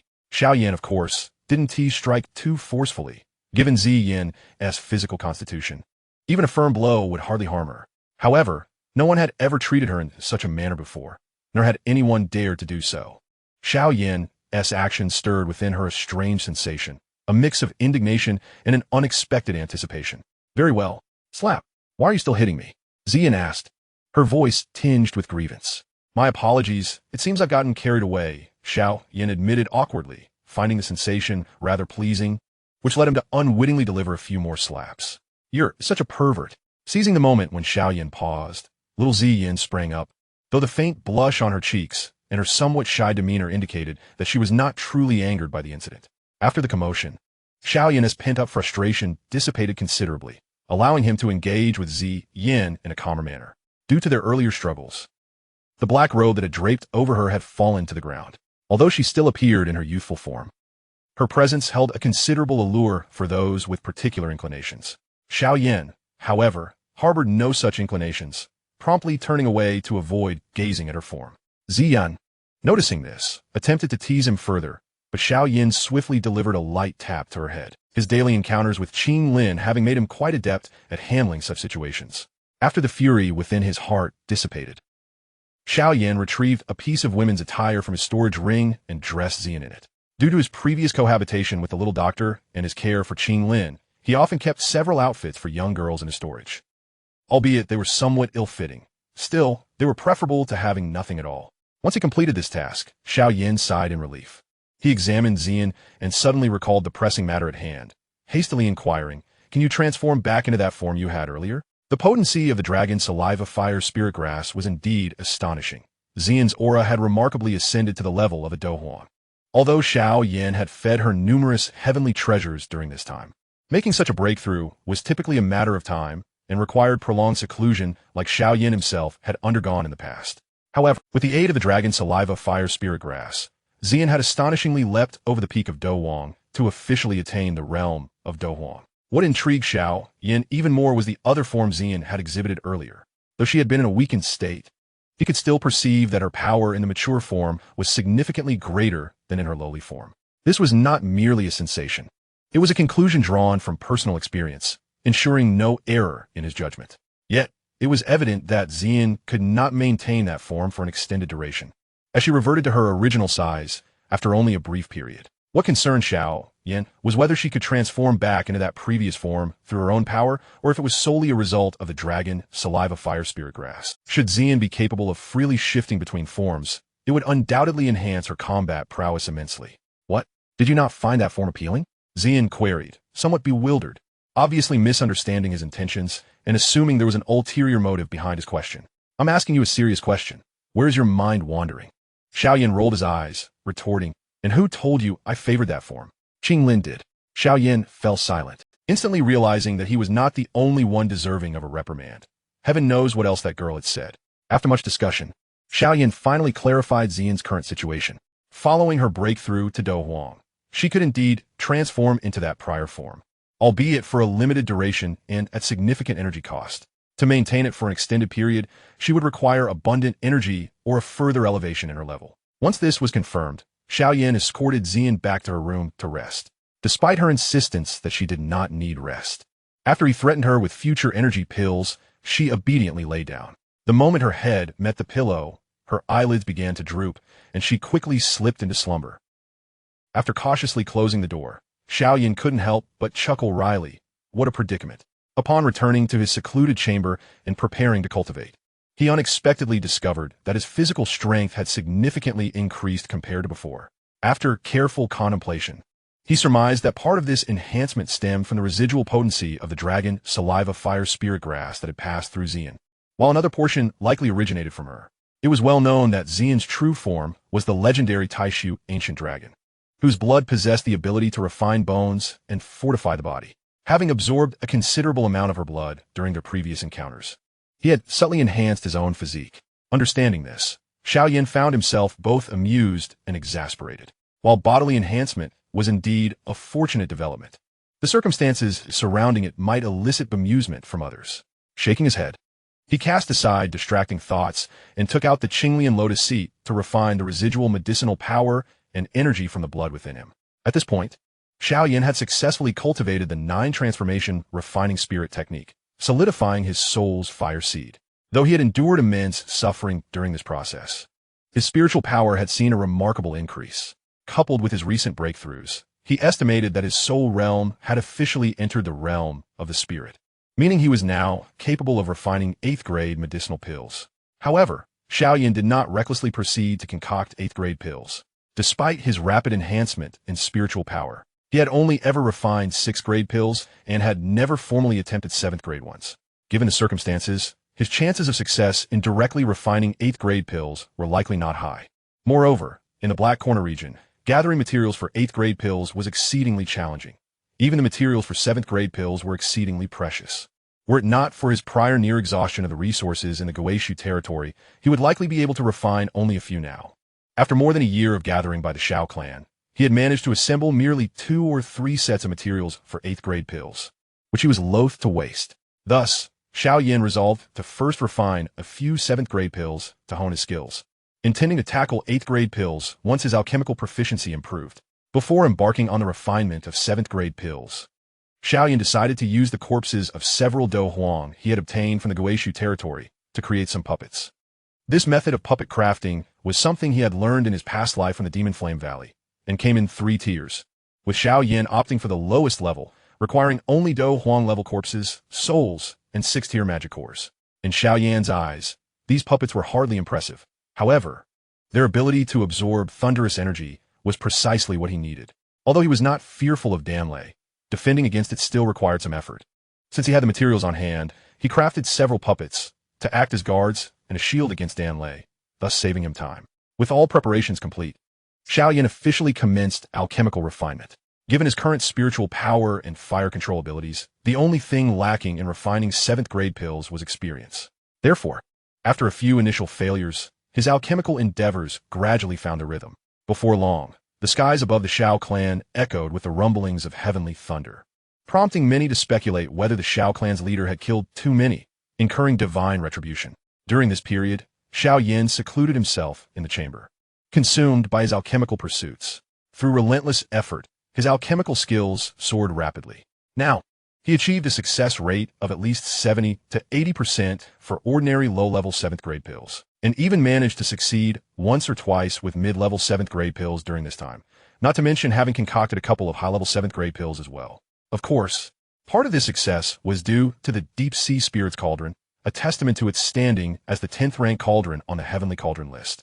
Even in refining 7th and 8th-grade pills, it provided a significant boost. Although he had found a commendable cauldron in Han Feng's Inhai storage ring, it still paled in comparison to the deep-sea spirit's capabilities. After securing the last 7th grade pill into a jade vial, Xiao Yan ceased his alchemical activities, not due to a lack of desire to continue, but because he had nearly exhausted all his materials. This left him feeling rather regretful. He believed that had he continued refining, he could have soon reached the point of truly concocting 8th grade pills, only to be thwarted midway. "It seems you've run out of materials," Xian remarked cheerfully from her perch on the bed as Xiao Yan prepared to put away the deep-sea spirit cauldron. Upon catching sight of Xian, Xiao Yan could not help but let out a sigh. Although he had been engrossed in alchemical pursuits during this period, he occasionally found moments to unwind. During these rare instances of leisure, both Ziyin and Qinglin, the two adorable little girls, would come knocking at his door. Unlike a month ago, when he only had to contend with one, he now found himself accommodating two. Furthermore, the dynamic between Ziyin and Qinglin had shifted. They had transitioned from being mere siblings to a master-disciple relationship, with Qinglin assuming the role of mentor after learning about Ziyan's connection to Xiao Yan. She even took out her cherished booklet to share with Ziyin, providing explanations along the way. Xiao Yan regretted more than once his previous decision to encourage Qinglin to embrace her true self, unaware of her innate nature. His earlier concerns about Qinglin's youth were no longer applicable when dealing with Ziyin, given that her actual age far surpassed his apparent one. Thus, he had to resort to the excuse of his own youthfulness, lest he risk being brought to his knees by Ziyin and forced into servitude. Nevertheless, he did not harbor any aversion towards them. Despite their playful antics, the two girls had a remarkable sense of propriety. They never disturbed him while he was refining pills, and encountering two endearing little girls in his spare moments invariably lifted his spirits. Had it been Hai Bo Dong approaching him after his alchemical endeavors, he undoubtedly would have kicked him away. "Didn't I already provide you with pills? How is it that you've consumed them so quickly?" Xiao Yan inquired. Gathering the remaining medicinal materials, it seemed he would need to instruct his subordinates to collect more resources for 7th-tier pills. However, if he wished to replicate such a large-scale production, it would likely take at least a year or two. "I merely came to offer you a suggestion," Ziyin replied, her chin resting on her palm, a playful smile gracing her lips. "You wish to refine pills, right? I know of a place abundant with medicinal materials, more than enough for your needs." "What place?" Xiao Yan asked, intrigued. "Jia Nan Academy," Ziyin declared, flicking her purple ponytail. "Within the inner courtyard of Jia Nan Academy lies a storage room stocked with various rare herbs. I can assure you, the materials there far exceed those we previously discovered in the Guishi region." "I do not doubt that," Xiao Yan nodded in agreement. Jia Nan Academy had stood the test of time on the Douqi Continent, amassing a wealth of resources. In his past life, after decimating Jia Nan Academy, he had scavenged quite a few treasures, though some were deeply hidden, and at that time he lacked the formidable strength he possessed now, resulting in many valuable items slipping away from him. However, will Jia Nan Academy truly part with those medicinal materials? He furrowed his brow, questioning. "Do not worry. I shall accompany you. We can discreetly procure some materials and split them 50-50. Ziyin excitedly rubbed her hands together. "Having spent many years at Jia Nan Academy, I am well aware of where the treasures lie. With my guidance, we shall go unnoticed." "Having a student like you at Jia Nan Academy is indeed a stroke of luck," Xiao Yan remarked, his lips twitching. He had to admit that Ziyin's proposal was quite tempting and aligned perfectly with his usual modus operandi. Yet, his ambitions extended beyond mere medicinal materials. He also coveted the Academy's rare flames. Thus, he had to momentarily suppress this particular desire. "Perhaps it's best to reconsider." Xiao Yan shook his head. "Regardless of the circumstances, you have been well cared for by Elder Su Qian at Jia Nan Academy during your time there. Our actions might be considered somewhat unscrupulous. Instead, let us return to Jia Nan Academy and engage in a proper exchange with Elder Su Qian, offering equivalent pills or techniques in exchange for the materials. What do you think?" Ziyin was momentarily taken aback. Having spent considerable time with Xiao Yan, she understood his character well. Under normal circumstances, he would have already emptied Jia Nan Academy of its resources, so why the sudden change of heart? Did he alter his stance solely because of her?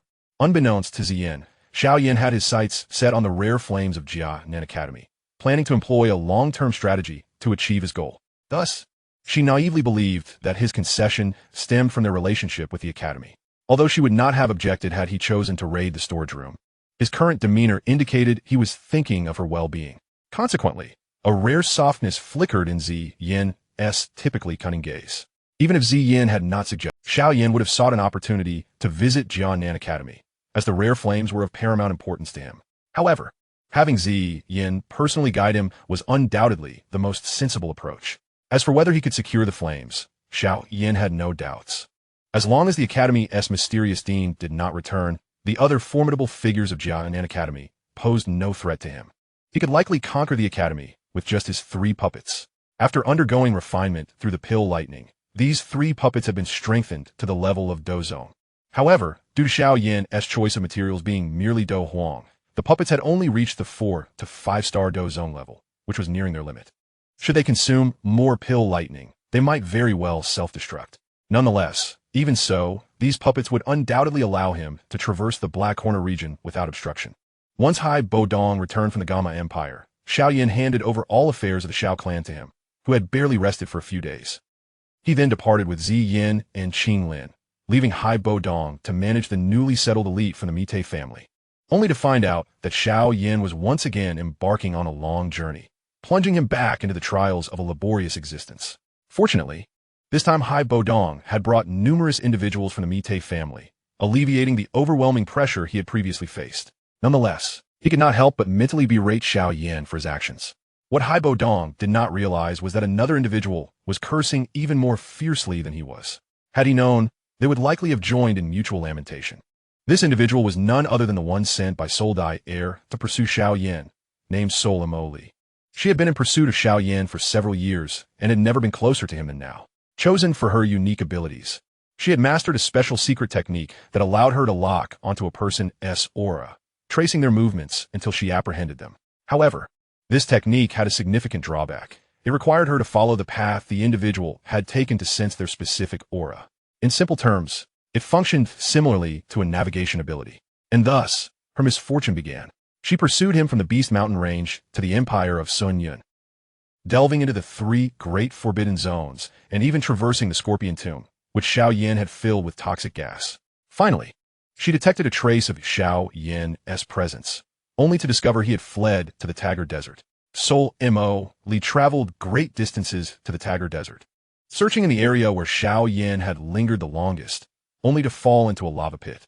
It was unclear who had dug a tunnel leading directly to the molten depths and left it unfilled, obscured in a rather secretive location that even she had missed. Had she not been powerful enough to envelop herself in Douqi at the last moment, she might have perished there. After managing to escape the lava, she arrived at a small city named Mo Chung to seek out Xiao Yan's whereabouts, only to sense his aura re-emerging in the Black Corner region. With no other option, she had to set her course for the Black Corner region, inadvertently getting caught in a tempest while passing through the Black Domain Plains. Nearly losing her way, Han Moli had pondered more than once whether Xiao Yan was indeed lacking in judgment, as the places he ventured to were fraught with peril that even she found exasperating, where a single misstep could lead to death. After emerging from the vast Black Domain Plains, she sensed Xiao Yan's aura manifesting in the sea, prompting her to hasten towards the ocean. However, due to her failure to exit the return void in time, she found herself ensnared within it, having shattered countless spatial scrolls before she finally managed to escape. After enduring numerous hardships, Han Moli finally confirmed that Xiao Yan was residing within the Xiao clan. It took her considerable effort to infiltrate this clan, eagerly awaiting a suitable opportunity to capture him, only to find that he had gone out for leisure once more. Such antics were truly exasperating. Chapter 121, Jia Nan Academy. Unbeknownst to Xiao Yan, there was a member of the Soul Clan secretly embedded within the Xiao clan. Had he been aware, he would have insisted on returning to deal with this individual before anything else. At this moment, he was hastening towards Jia Nan Academy under the guidance of Zi Yan. Xiao Yan, do you think this counts as going back home? Zi Yan suddenly recalled something while en route to Jia Nan Academy, a mischievous smile gracing her lips as she inquired. Where did you learn that? Xiao Yan couldn't help but feel speechless. The thought process of this little girl was indeed quite peculiar, and at such a moment, she was contemplating such matters. Nevertheless, her remark prompted Xiao Yan to remind Qing Lin and Zi Yan to never expose their relationship, not out of any desire to play the scoundrel, but rather because the implications of such a reputation would be rather unsavory. Xiao Yan was indifferent to his own reputation, for in his previous life on the Douqi Continent, he was a figure of notoriety. However, the same could not be said for Qing Lin and Zi Yan. If their relationship were to be unveiled, they would be subjected to strange glances from others, a scenario Xiao Yan was keen to avoid. Of course, should circumstances force his hand, he would not hesitate to eliminate those who dared to gossip recklessly. Before long, Xiao Yan and his companions arrived at the small town that bordered Jia Nan Academy in the Black Corner region. A glance at the sign at the town's entrance revealed the words Peace Town, a name quite ordinary, even somewhat mundane. Yet any individual traveling from the Black Corner region to here would be compelled to behave with utmost propriety. Typically, entering Peace Town would require a considerable amount of time to reach Jia Nan Academy, along with the consumption of pills prepared by the Academy. However, with Xiao Yan's current strength, he could easily bypass these obstacles and enter directly, undetected by those around him. For only someone at the Dou Zone level could hope to perceive his presence. Jia Nan Academy had yet to reach the level of extravagance where they would station guards to monitor. Their objective was the inner court of Jia Nan Academy. So they circumvented the outer court and swiftly ventured into the depths of the mountains. The Jia Nan Academy spoken of by outsiders merely referred to the outer court. The true inner court lay hidden within the vast mountains, a location difficult to pinpoint without specific guidance. Yet, Ziyin appeared quite familiar with the terrain, suggesting she had frequently slipped out from the inner court. Shortly after they plunged into the mountainous expanse, a formidable aura suddenly enveloped them from afar, accompanied by several figures materializing beside Xiao Yan and his companions. Noticing the sudden appearance of these figures, Xiao Yan raised an eyebrow. With his spiritual power, he had sensed their presence long before, and dispatching them would be effortless for him. However, now was not the time for a confrontation with Jia Nan Academy, so he refrained from taking action. Soon, an ancient voice resonated through the dense forest. This friend, for no apparent reason, has intruded upon the territory of Jia Nan Academy. May I inquire as to your business? Old Su Qian, it's me. Just as the atmosphere grew tense, Ziyin stepped forward, visibly displeased. Ziyan, upon seeing the purple-haired girl standing before Xiao Yan, the previously ancient voice expressed surprise, and he quickly revealed himself, scrutinizing Ziyin and confirming she was indeed the formidable girl he recognized. Where have you been all this time? Stinky old man. Didn't I have someone right to inform you? I went to the Black Corner region for some fun, Ziyin replied, sticking out her tongue playfully. Such nonsense. Su Qian's frustration boiled over upon hearing Ziyan's words. Do you even comprehend what kind of place that is? If your identity is discovered there, those ravenous beasts would surely kill you and sell your remains. Why so fierce? I'm doing just fine, aren't I? Ziyin, startled by Su Qian's outburst, quickly hid behind Xiao Yan, speaking in a hushed tone. Su Qian intended to scold her further, but soon recalled the presence of two strangers. He gazed at Xiao Yan and his companion, astonished. The mere presence of Qing Lin, a mere teenager at the Dou Ling level, was enough to astonish him. But the aura emanating from Xiao Yan left him momentarily stunned, as he could distinctly sense that this young man was nearly his equal. In other words, this seemingly under 15 youth was a Dou Zone powerhouse? How utterly unfathomable. And these two are this is my sworn sister, Qing Lin. Ziyin gestured towards Qing Lin, then pointed at Xiao Yan. And this is my husband. Before Ziyin could finish her sentence, Xiao Yan swiftly covered her mouth, smiling as he said, I am her friend. My name is Xiao Yan. Xiao Yan. Su Qian repeated the somewhat unfamiliar name, his brow furrowing as his gaze fell upon the imposing black heavy ruler on Xiao Yan's back, his expression shifting to one of alarm. You are the Xiao clan leader who has slain the Jin and Yin elders, as well as the medicine Emperor Han Feng? Naturally, Jia Nan Academy possessed information regarding the tumultuous events in the Black Corner region. Among the intelligence regarding the Xiao clan leader, there was mention of a peculiar black heavy ruler as his weapon, and he had previously received word from the Xiao clan stating that Ziyin resided there. Combining these two details, it was not difficult to deduce that this young Dou Zone powerhouse was indeed the enigmatic leader of the Xiao clan. Just luck, Xiao Yan replied with a slight smile, neither confirming nor denying Su Qian's words. Upon hearing this, the individuals who had surrounded them collectively inhaled sharply, relieved they had not acted recklessly, for if a confrontation had ensued, aside from Su Qian, the rest would have been no match for him. They were unaware of Xiao Yan's true strength, but they had heard tales of his fierce exploits. If this formidable individual truly aimed to target Jia Nan Academy, only the few mysterious guardians of the inner court and Su Qian would stand a chance of contending with. Who would have thought you were the leader of the Xiao clan, possessing such prowess at such a young age? Truly, heroes emerge from youth. Su Qian gazed at Xiao Yan's countenance, marveling at his extraordinary talent, a rarity he had never encountered. However, he quickly composed himself and continued. Might I inquire what brings the Xiao clan leader all the way to Jia Nan Academy? Chapter 122. The Transaction with Jia Nan Academy. though Xiao Yan's appearance seemed remarkably gentle. Su Qian did not believe that someone capable of forging a fearsome reputation in the Black Corner region in just 1 year could be a benign character. Such an individual infiltrating Jia Nan Academy undoubtedly harbored ulterior motives, perhaps even seeking the Academy's extraordinary flames. I have come to Jia Nan Academy primarily to propose a transaction with Elder Su Qian, Xiao Yan replied with a slight smile. What transaction? On the surface, Su Qian maintained a facade of calm, yet inwardly he heightened his vigilance. Behind his back, a powerful aura of fighting spirit rapidly coalesced. Should Xiao Yan exhibit even the slightest hint of treachery, he would not hesitate to strike. With his prowess as a Dou Zone, and the support of numerous elders from the Inner Academy, capturing this individual under unforeseen circumstances would pose no significant challenge. The Grand Elder Su Qian must have been aware of my status as a senior alchemist. It was said that the Jia Nan Academy housed an array of rare medicinal herbs, hence my visit to discuss with the Grand Elder the possibility of exchanging some herbs. In return, I would offer equally valued pills and martial techniques, Xiao Yan remarked with a courteous gesture and a smile. Su Qian, who had initially prepared to take action upon hearing the first half of Xiao Yan's statement, momentarily froze at the latter's proposal. Not just him, but the surrounding elders also exchanged peculiar glances, incredulous that this emerging overlord from the Black Corner region had infiltrated the Jia Nan Academy merely to procure some herbs. Was that not a preposterous notion? What? Does Grand Elder Su Qian disagree? Seeing Su Qian's dazed expression, Xiao Yan continued with a smile. What herbs do you seek? Su Qian furrowed his brow slightly.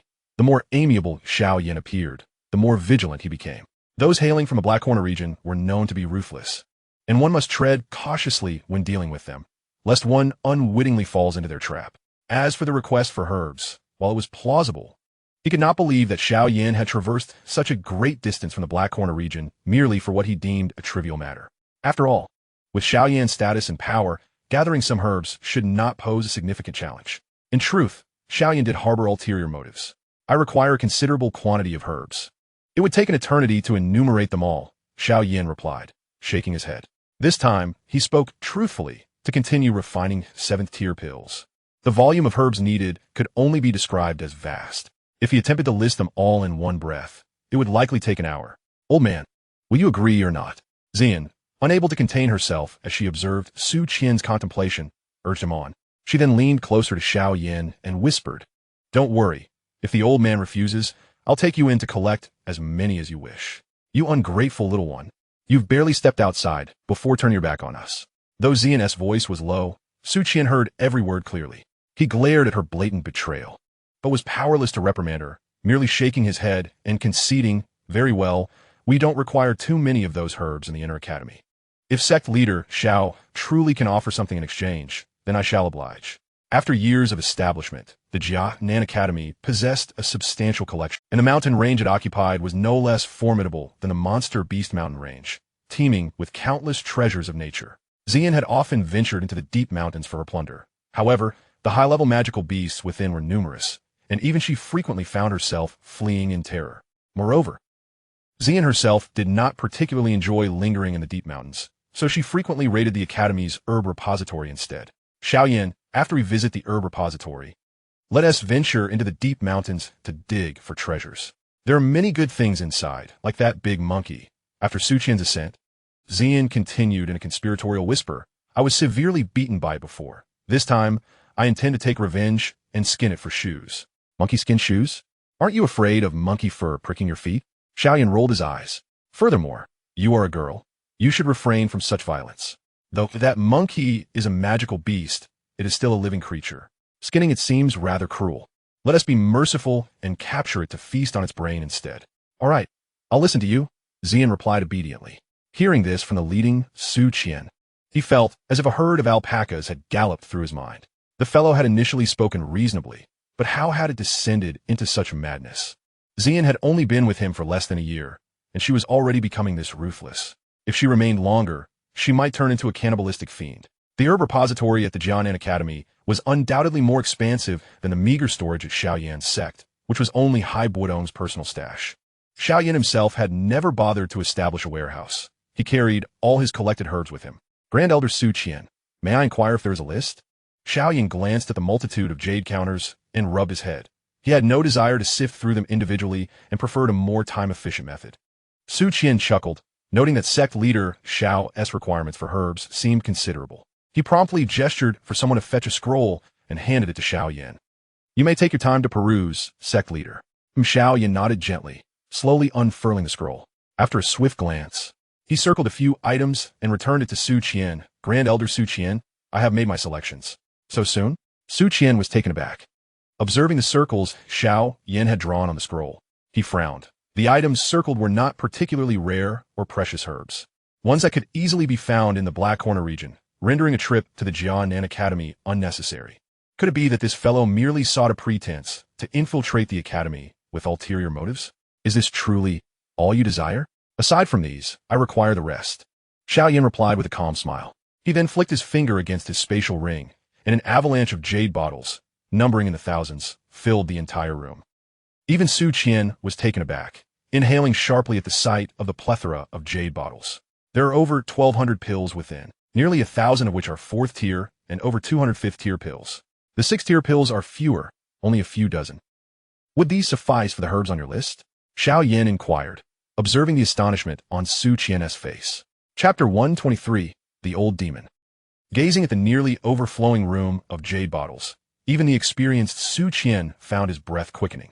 It was his first time witnessing such a vast quantity of high-tier pills. Had it not been for the consideration of face and Xiao Yan's formidable strength, he might have entertained thoughts of murder for treasure. What the other elders? The other elders exchanged glances at the sea of jade bottles, momentarily speechless. They were already aware that alchemists were typically affluent, but this was an extravagant display indeed. Such a sum could easily purchase several sets of earth-tier techniques. Yet this fellow had merely come to exchange for herbs. Ahem, Grand Elder Su Qian, may I ask if you are satisfied with my proposed transaction? If you deem my pills acceptable, please have my requested herbs prepared. Xiao Yan coughed lightly, rousing the still-dazed Su Qian from his stupor. He nodded, promptly instructing someone to organize the herbs Xiao Yan had requested. Due to the extensive list of herbs Xiao Yan required, it took some time to gather them all. Thus, Xiao Yan decided to pull up a chair and waited at the entrance of the herb repository for Su Qian and the others to complete their task. As he observed the bustling figures, a slight smile graced his lips. His desire for such a vast quantity of herbs was not solely for the purpose of refining pills. He had other intentions. Once Su Qian and the others had finished gathering all the herbs, Xiao Yan slowly rose. Just as he was about to take the herbs, he suddenly sensed something, lifting his gaze to the eastern sky. The others looked on in confusion, unaware of his reason for such behavior, while a grave expression crossed Su Qian's face, for he could feel a terrifying aura swiftly approaching. Gran Elder Su Qian. It seems your academy may be facing some trouble. Xiao Yan casually stored away the heap of jade boxes filled with medicinal herbs into his spatial ring. Although his countenance remained inscrutable, a sense of relief gradually unfurled within him. The old rascal had finally graced them with his presence. Now, it was time to witness their performance. Suddenly, a menacing figure enveloped in a palpable aura materialized above the inner courtyard. Judging by the overwhelming presence, the invaders from the Magic Flame Valley were all formidable beings at the Emperor Dou level, with their leader, an elder with crimson hair, exuding a power far surpassing that of an ordinary Dou zone. What is that? Zi Yan inquired, feeling the immense pressure of the aura. They're likely from the Magic Flame Valley, Xiao Yan replied calmly. Under his influence, the oppressive atmosphere from above failed to unsettle Qing Lin and Zi Yan beside him. Young master is correct, Qing Lin affirmed, having recently managed many affairs for the Xiao clan and possessing a fair understanding of the power dynamics within the Black Corner region. The leader is probably the founder of the Magic Flame Valley, the Earth Demon Old Ghost. This Earth Demon Old Ghost seems to be a contemporary of your Academy's Dean, possessing unfathomable strength. The elders accompanying him are likely among the 4 great elders of the Magic Flame Valley, all of whom are above the 5-star Emperor Dou level. The Grand Elder, Feng Yan, is on the verge of reaching the Dou Zone realm. If they join forces, they could contend with Dou Zone experts. Earth Demon Old Ghost Su Qian's fists clenched slightly as he swiftly ascended into the air. Simultaneously, the hidden powerhouses within the inner courtyard followed suit. On the surface, the strength of the Jia Nan Academy should be sufficient to sweep away the top-tier forces of the Black Corner region. However, in the face of this formidable group, they found themselves at a significant disadvantage. Xiao Yan was acutely aware that the Jia Nan Academy harbored several formidable guardians. Yet, these individuals typically remained in seclusion, emerging only in dire circumstances, making the Academy's stance appear exceedingly precarious in this confrontation. So, it is you. The Earth Demon Old Ghost cast a fleeting glance at Su Qian. When I first encountered you, you were merely a fledgling Emperor Dou. I never imagined you would ascend to the Dou Zone level and become a Grand Elder of the Jia Nan Academy. Truly, the vicissitudes of life are remarkable. Earth Demon Old Ghost, the Magic Flame Valley and my Jia Nan Academy have always maintained a policy of non-interference. What brings you to our academy today? Su Qian's expression grew solemn as he regarded the blood-haired elder. Confronting a figure of such historical stature required utmost caution, even from him. There is no need for such tension. I am not here to provoke your academy. I merely seek to obtain an item, the Earth Demon Old Ghost replied slowly. I have long heard that your academy possesses a unique flame. Hand it over, and I shall depart, ensuring no harm befalls anyone within your walls. What say you? At this, Su Qian's expression darkened. The unique flame was crucial to the Jia Nan Academy, and there was no way they would relinquish it so easily to the Earth Demon Old Ghost. He snorted coldly. Do you think we are soft targets, easily manipulated? If you desire the unique flame, you shall not have it. Since that is the case, do not blame me for being unyielding. Let the battle commence.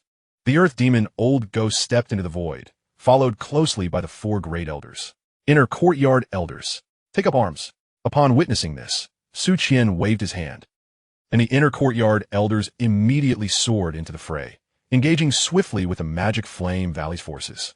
Yet, it was clear to all observers that the Magic Flame Valley's strength far surpassed that of the Jia Nan Academy. In just a brief encounter, Su Qian was forced to retreat, bloodied, from a blow dealt by the Earth Demon Old Ghost. After all, his 2-star Dou Zone prowess paled in comparison to the 7-star Dou Zone might of the Earth Demon Old Ghost. As Su Qian staggered back from the forceful strike, the other inner courtyard elders found themselves similarly overwhelmed, as the elder opponents from the Magic Flame Valley easily repelled them.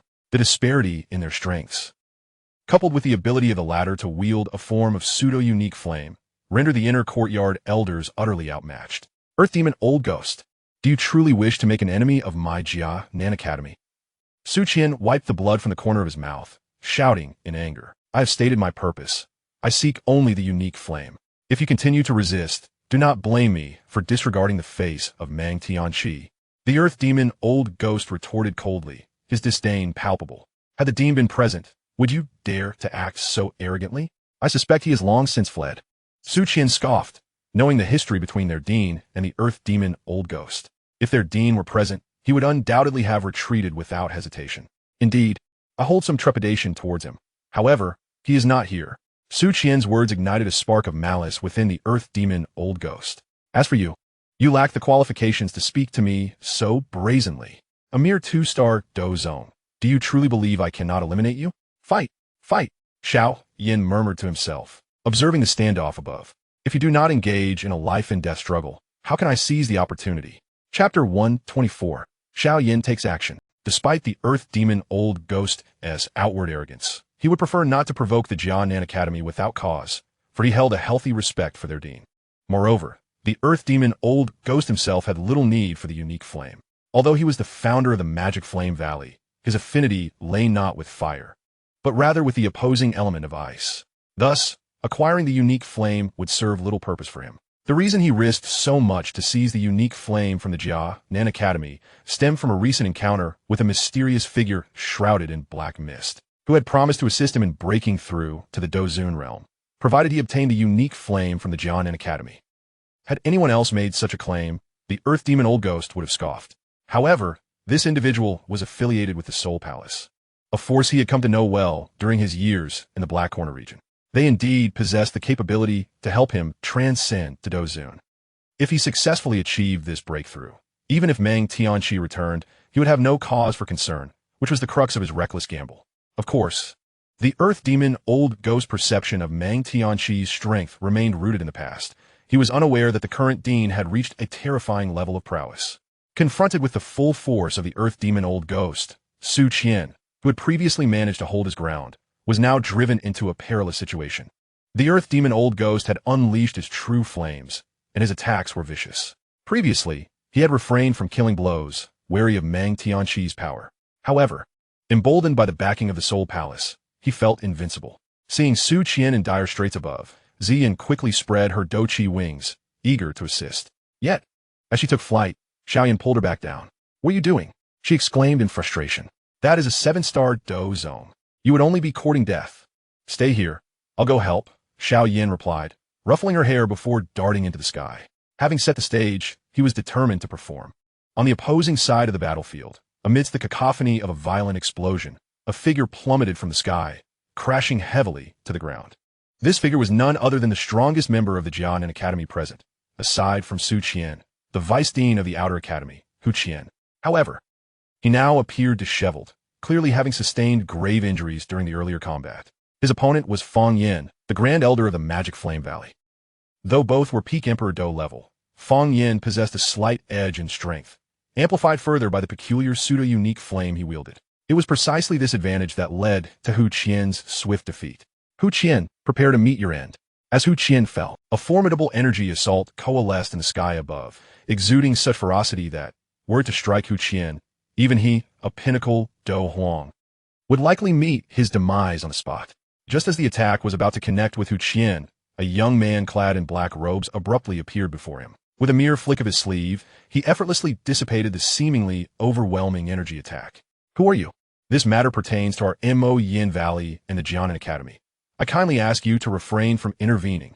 Upon witnessing this unexpected interference, Feng Yin and his companions quickly retreated a distance. Although the young figure appeared exceptionally youthful, his ability to casually neutralize Feng Yin's assault revealed that he was undoubtedly on par with their esteemed Hu Qian. "Director Hu Qian, are you unharmed?" Xiao Yan disregarded Feng Yin and the others, casting a glance at Hu Qian behind him, and inquired with a smile. "Grandfather." At that moment, a girl roughly the same age as Xiao Yan hurriedly approached and assisted the fallen Hu Qian to his feet. Judging by her address, she was likely Hu Qian's granddaughter. Possessing commendable talent, she was nearing the Douqi level at barely 14 years of age, marking her as a prodigy within the Jiama Empire. "I am fine." With his granddaughter's support, Hu Qian gradually stood upright. He bowed slightly to Xiao Yan, expressing his gratitude. "Thank you, Mr. Xiao Yan, for your timely assistance. Rest assured, although I have no ties with Jia Nan Academy, I hold a fondness for that girl Ziyan. For her sake, I shall not stand idly by." Xiao Yan flicked his fingers, sending a medicinal pill soaring into Hu Qian's hand. "Director Hu Qian, take care of yourself first. I shall handle these adversaries." "You arrogant brat." Hearing Xiao Yan's intent to confront them single-handedly, Feng Yin and his cohorts were filled with irritation. "When our Mo Yin Valley reigned supreme in the Black Corner region, you were still in your infancy. You lack the standing to make such claims to me." Xiao Yan shook his head slightly, then stepped forward, his figure swiftly ascending into the sky. Witnessing Xiao Yan's terrifying speed, particularly his ability to hover without the aid of Douqi wings, Feng Yin and his companions' expressions shifted dramatically. "Dou Zone." This declaration not only shocked the members of Mo Yin Valley, but also left Hu Qian's granddaughter in astonishment. This enigmatic Mr. Xiao Yan appeared to be of similar age to her, yet she remained merely at the Doja level. While he had already ascended to the Dou Zone tier, Feng Yin and his companions were further unsettled. They had been stagnating at the Dou Huang level for decades without glimpsing a breakthrough to Dou Zone. Yet this mysterious youth had reached that elusive realm at such a young age.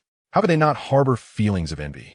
However, jealousy aside, they were acutely aware of the significant impact that the sudden emergence of a Dou Zone would have on the battle's outcome. As Xiao Yan unleashed his Dou Zone aura, the Earth Demon Old Ghost also sensed the shifting dynamics of the battlefield. With his prowess, he could easily suppress a low-star Dou Zone. But confronting two Dou Zones simultaneously would be an insurmountable challenge, greatly complicating his efforts to seize the extraordinary fire. "Feng Yan, hold that brat back. Once I deal with Su Qian, I shall come to your aid." The Earth Demon Old Ghost struck Su Qian with another palm, then turned and bellowed. Su Qian, recognizing the Earth Demon Old Ghost's intentions, fought desperately to delay him, hoping to buy time for Xiao Yan to defeat Feng Yin and his allies so they could confront the Earth Demon Old Ghost together. Their calculations appeared sound. However, Xiao Yan regarded Feng Yin and the others with a slight smile.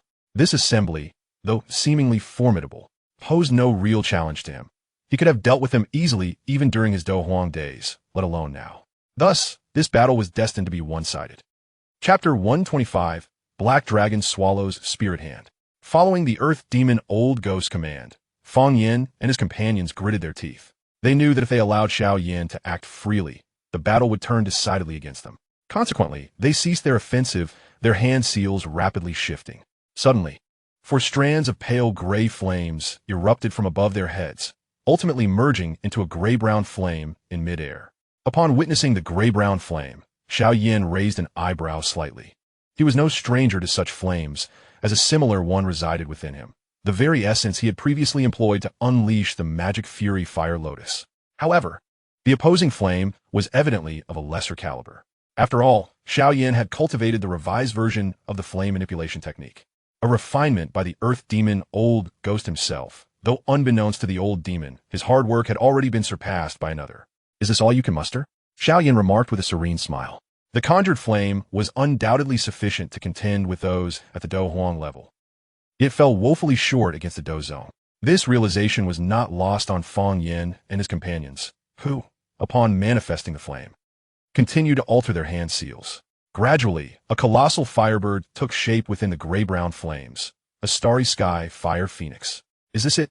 Xiao Yan observed the firebird, which spanned several meters in size, and remarked indifferently. What others might perceive as an extraordinary feat of flame manipulation, Xiao Yan regarded as mere childish play. In his past life, he was an expert in fire, and few could rival his control over flames across the Douqi Continent. Thus, this seemingly majestic firebird held little significance in his eyes. Upon hearing Xiao Yan's assessment, Feng Yan's expression darkened. However, he understood that this level of flame manipulation would not pose a threat to a Dou Zone.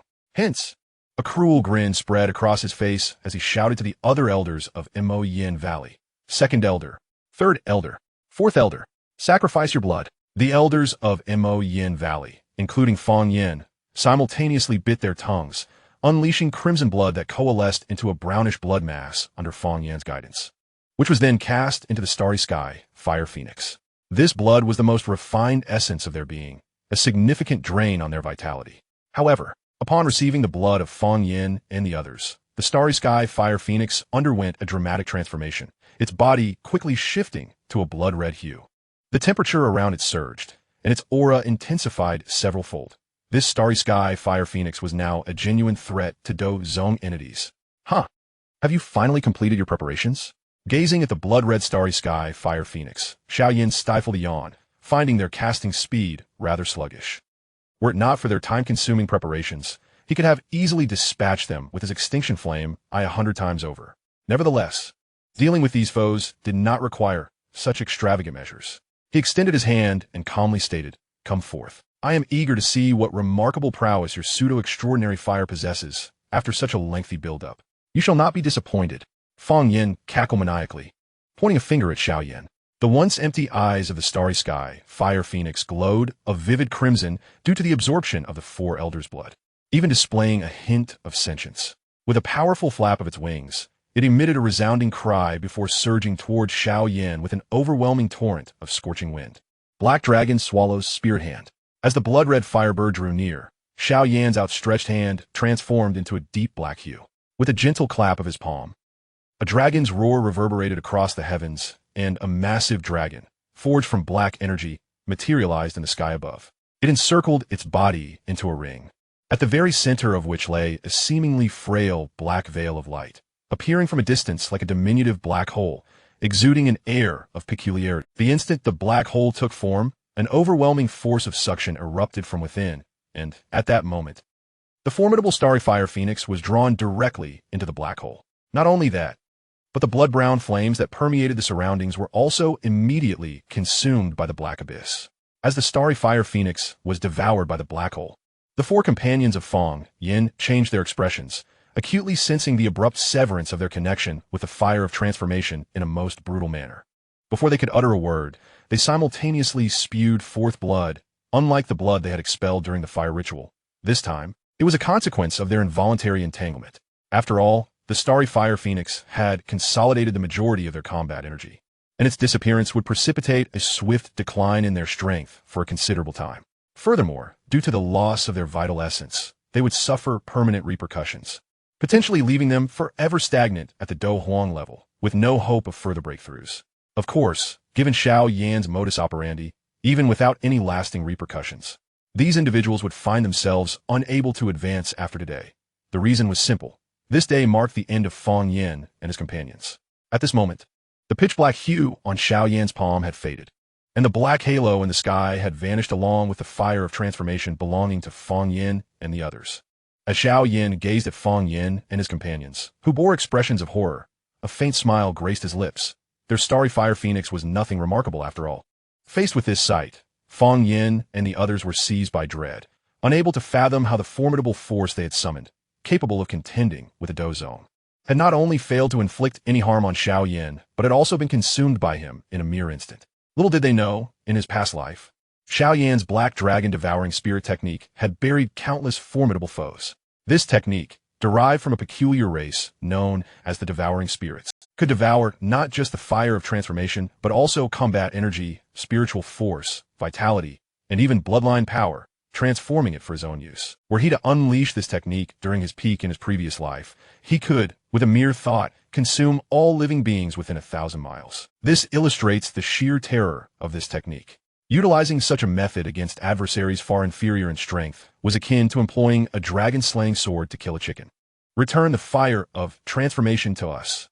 Feng Yan and his companions, feeling their bodies grow increasingly feeble due to the loss of the fire, wore expressions of ghastly rage. Do you truly believe you are worthy to converse with me? Xiao Yan chuckled softly, perceiving that the loss of the fire of transformation was indeed a tremendous blow to these old geezers. At this juncture, they should have been contemplating escape. Did they not realize that their weakened state rendered them virtually defenseless against the Dou Zone? Upon witnessing Xiao Yan's seemingly amused countenance, Feng Yan and his companions felt a sudden chill surge from their feet to the crown of their heads, as they realized that the figure before them had become somewhat illusory. In other words, it was merely an afterimage. Before they could alert one another, they simultaneously felt a terrifying gust of wind collide with their chests, the searing force causing them to spew blood uncontrollably. The three weaker elders were instantly deprived of life, while only Feng Yan remained, paralyzed with terror from Xiao Yan's overwhelming power. You are Xiao Min's master, Mo Yin Xiao? Feng Yan, disregarding his internal injuries, could not help but exclaim, for in the previous strike he had glimpsed a pitch-black heavy ruler, the signature weapon of the Xiao Min master, rumored to possess the terrifying strength of a Dou Zone. Congratulations, you are correct. There's a prize. A melodious laughter rang out from behind, as Feng Yan felt a surge of pain in his chest. Before he could lower his gaze to assess his wounds, a searing flame erupted from within him, extinguishing his life entirely. After effortlessly dispatching Feng Yan and the others, Xiao Yan turned to glance in the direction of Su Qian, where another battle had reached its conclusion. With a resounding explosion, Su Qian was struck down to the ground by the earth demon Old Ghost. Given Su Qian's wretched state, it would be challenging for him to continue fighting anytime soon. However, this was not surprising, as the gap between him and the earth demon Old Ghost was simply too vast. To endure for even a few rounds was already commendable. Defeating the earth demon Old Ghost was nothing short of a pipe dream. After severely injuring Su Qian, the earth demon Old Ghost did not pursue further, but turned his gaze toward Xiao Yan, who was surveying the corpses of Feng Yan and the others, a flicker of rage igniting in his eyes. Did you kill Feng Yan and the others? A mere swarm of ants. Their deaths are inconsequential. Let us not even mention them. Even if you, old fool, were to perish, you would merely be a pile of rotting flesh. After all these years in the Black Corner domain, surely you must grasp this simple truth? Xiao Yan chuckled lightly, mocking him. You sharp-tongued brat. The earth demon Old Ghost's eyes narrowed. He was ever protective of his own, and today, Xiao Yan had brazenly slain the four elders of the Magic Flame Valley before him and mocked him, truly dancing on his forbidden ground. He should not think that breaking through to Dou Zone granted him the freedom to act recklessly. Today, he would learn that there are heavens beyond the heavens and people beyond the people. How dare you, old dog, utter such words? If you possess the courage, go seek out that director of the Jia Nan Academy. Xiao Yan scoffed disdainfully. Having lived so long, you've made no progress whatsoever. You only dare to hide in the Black Corner domain and terrorize a bunch of youngsters. Those contemporaries of yours who had any merit have long since become Dou Zone. What virtues do you possess aside from longevity? Xiao Yan's acerbic words made the earth demon Old Ghost's eyelids twitch, and the elders below could not help but admire Xiao Yan, at least if they were in his position. They would never dare to speak so boldly to the earth demon Old Ghost. Scoundrel, once I capture you, I will ensure your tongue is severed, and we shall see how you wield your silver tongue. The Earth Demon Old Ghost waved his hand, and immediately, a series of icy spikes imbued with chilling energy rapidly formed, aimed directly at Xiao Yan's head. However, just as they were about to strike, they passed through him as if he were a mirage. An afterimage? The Earth Demon Old Ghost's pupils constricted slightly. He quickly turned around, only to find Xiao Yan's figure had mysteriously appeared behind him, the pitch-black heavy ruler crashing down onto his head. Yet, the Earth Demon Old Ghost was no ordinary foe. Facing this sudden assault, he swiftly summoned the surrounding cold energy, and a transparent black ice crystal coalesced in front of him, blocking Xiao Yan's strike. Nonetheless, the Earth Demon Old Ghost was still pushed back a distance by the force of the blow, and as he gazed at the fractured marks on the ice crystal, a hint of surprise flickered in his eyes. "Brat, your brute strength is quite impressive. But rest assured, once I defeat you, I shall personally sever your limbs. Your insults are feeble. You are truly worthless." Hearing the Earth Demon Old Ghost's words, Xiao Yan shook his head, his expression one of derision. "You, a brainless old fool. Do you want me to teach you a few phrases?" To be honest, while Xiao Yan had indeed faced defeats in battles during his past life, when it came to the art of insult, inheriting the Earth's South culture of street vernacular, he had never been bested, stuck in the realm of mere vulgarities. How could the simple-minded natives of the Douqi Continent possibly compete with someone whose words could drag their ancestors into the fray? "You scoundrel!" Publicly humiliated by Xiao Yan, the Earth Demon Old Ghost's eyes ignited with a ferocious killing intent. With a flick of his sleeve, countless jet-black ice spikes coalesced from his palm, shooting towards Xiao Yan like a torrential downpour. These ice spikes appeared unremarkable, yet each possessed the lethal potential to slay a Dou Emperor. Thousand Phantom Xian Ice Spike. However, in the face of such an onslaught, Xiao Yan maintained a serene demeanor. With a wave of his hand, an ethereal blue flame rapidly radiated outward, distorting the very fabric of space with its terrifying heat. The sharply pointed black ice spikes were incinerated by this azure flame. Upon witnessing this spectacle, the Earth Demon Old Ghost's expression shifted. He gazed at the azure flame surrounding Xiao Yan and muttered, "Strange fire? I never imagined you wielded such a power. No wonder Feng Yan and the others perished at your hands. Such a triviality is unnecessary for dealing with those weaklings." Xiao Yan replied nonchalantly, "Do not presume that possessing a strange fire allows you to contend with me. When I commanded the Black Horner region, you were still an inconsequential infant." The Earth Demon Old Ghost swiftly formed a hand seal, unleashing a torrent of black cold air that countered the terrifying heat of the strange fire. Amidst the swirling cold, a massive black ice sword took shape. Ice condensation sword technique. As the colossal black ice sword materialized, Su Qian, positioned far below, paled, sensing the dreadful energy within the sword. Its formidable power could severely wound, if not outright kill, a 2- or 3-star dozome. "Can't you lot come up with a new line? I'm nearly tired of hearing the same old phrases." But then again, only a turtle would delight in comparing lifespans. It's no wonder you all cling to such words. Glancing at the enormous black ice sword, Xiao Yan chuckled lightly, flicking his fingers. Instantly, the azure flame enveloped the entire Xian heavy ruler, followed by an eruption of terrifying energy that left all present in awe. How could this be? Feeling the overwhelming energy emanating from Xiao Yan, the Earth Demon Old Ghost staggered back, realizing that despite not knowing the nature of Xiao Yan's technique, its might was indisputable. If he were not cautious, he might find himself falling victim to it. Light Wind Virtual Flame Slash. Before the Earth Demon Old Ghost could retaliate, Xiao Yan executed a strike with his ruler, releasing a fierce beam that surged toward the Earth Demon Old Ghost.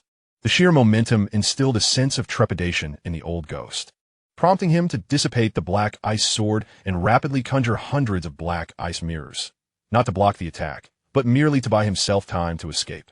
Yet, to his astonishment, the seemingly formidable beam shattered the first ice mirror upon impact, leaving the Earth Demon Old Ghost momentarily dumbfounded. At that moment, a sudden rush of wind sounded from behind, and Xiao Yan appeared at his back, forming a dazzling energy imprint in his palm. Mountain-shattering seal. The radiant energy imprint struck the Earth Demon Old Ghost's chest, producing a thunderous explosion. Even with the strength of a 7-star dozome, the Old Ghost was forced to spit blood and retreat, utterly unprepared for the revelation that the earlier display of power had been merely a feint, and that this youth possessed yet another formidable technique. After repelling the Earth Demon Old Ghost, Xiao Yan chose not to pursue, instead retrieving a medicinal pill and consuming it. Given his current prowess, employing the mountain-shattering seal again would not impose significant strain. In fact, had he opted for the third imprint of the Emperor's seal, the resultant devastation would have been far greater, potentially obliterating the Earth Demon Old Ghost. However, he harbored other intentions and thus refrained from exerting himself fully. Similarly, had he unleashed the Heavenly Fire's 3 mysteries or employed other potent techniques from the outset, he could have swiftly vanquished the Earth Demon Old Ghost. Yet he deliberately delayed. And that delay was nearing its conclusion. Boom! Just as tensions escalated, a violent sound erupted from a nearby structure. The Heavenly Flame Refinement Tower began to tremble violently. As countless astonished gazes turned towards it, the tower's pinnacle suddenly exploded, unleashing a torrent of crimson magma. Following this, a colossal, formless fire python emerged from the magma column, emitting a sharp, piercing cry. It shook its head, causing streams of magma to cascade from its form, igniting flames wherever they fell, creating an inferno that appeared to engulf the landscape. How could this be? The seal on the fallen heart flame has been breached. Su Qian, previously injured, was taken aback by this turn of events. He had thoroughly examined the seal, and, despite the fallen heart flame growing stronger, it should not have been able to shatter the seal within these few years. What was happening? Gazing at the formless fire python, Xiao Yan raised an eyebrow. This flame surpassed the sea heart flame he had previously subdued, ranking even higher, known for its remarkable efficacy in refining the body and enhancing one's cultivation speed. Often referred to as a cultivation cheat, under the seals of the Canaan Academy, it should have remained contained for at least another 4 or 5 years before the fallen heart flame could break free. Yet, due to unforeseen interference, this strange fire erupted prematurely, and with Su Qian and Hu Qian both gravely injured and unable to maintain the seal, they could only watch helplessly as the fallen heart flame erupted from the tower. Ice condensation, sword technique.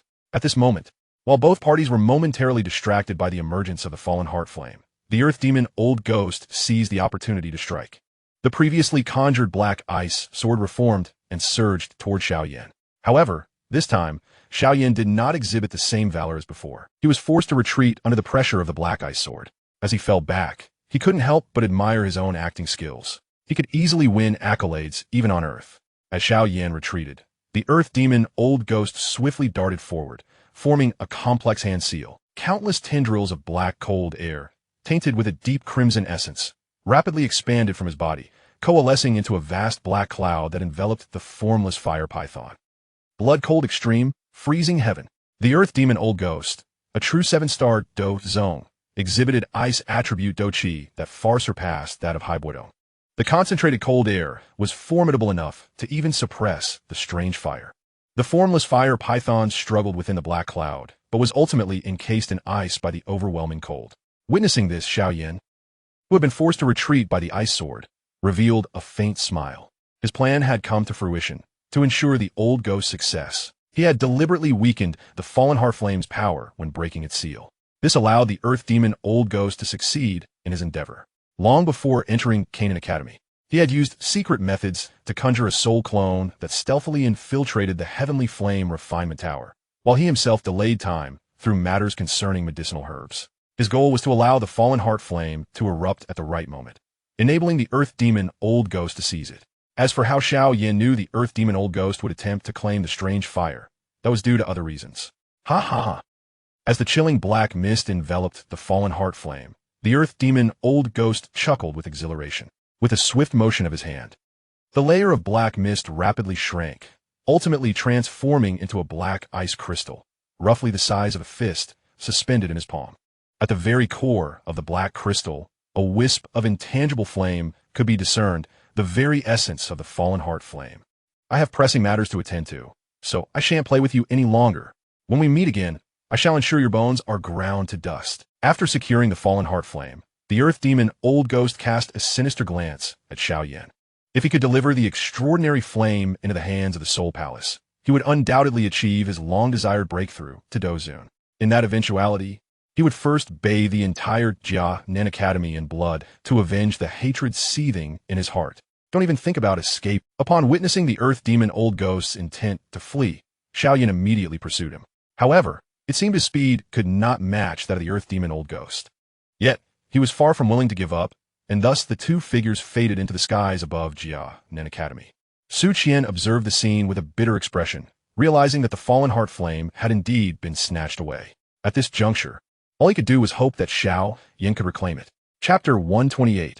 A Scheme Within a Scheme. After seizing the fallen heart flame, the earth demon Old Ghost swiftly darted towards the direction of the Demon Flame Valley. He could sense Xiao Yan relentlessly pursuing him.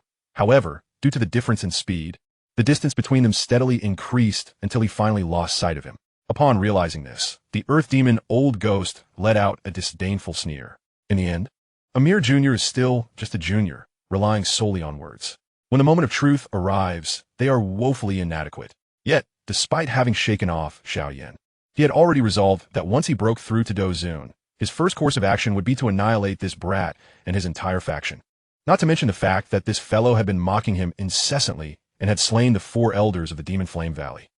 Even his talent alone was enough to instill dread within him. Such an enemy must be eradicated before they could fully mature. Just as he was about to enter the confines of the Demon Flame Valley, the earth demon Old Ghost suddenly felt an unsettling sensation. Why was the Demon Flame Valley so eerily quiet today? For reasons unknown, a wave of anxiety surged within him as he hastily pressed forward.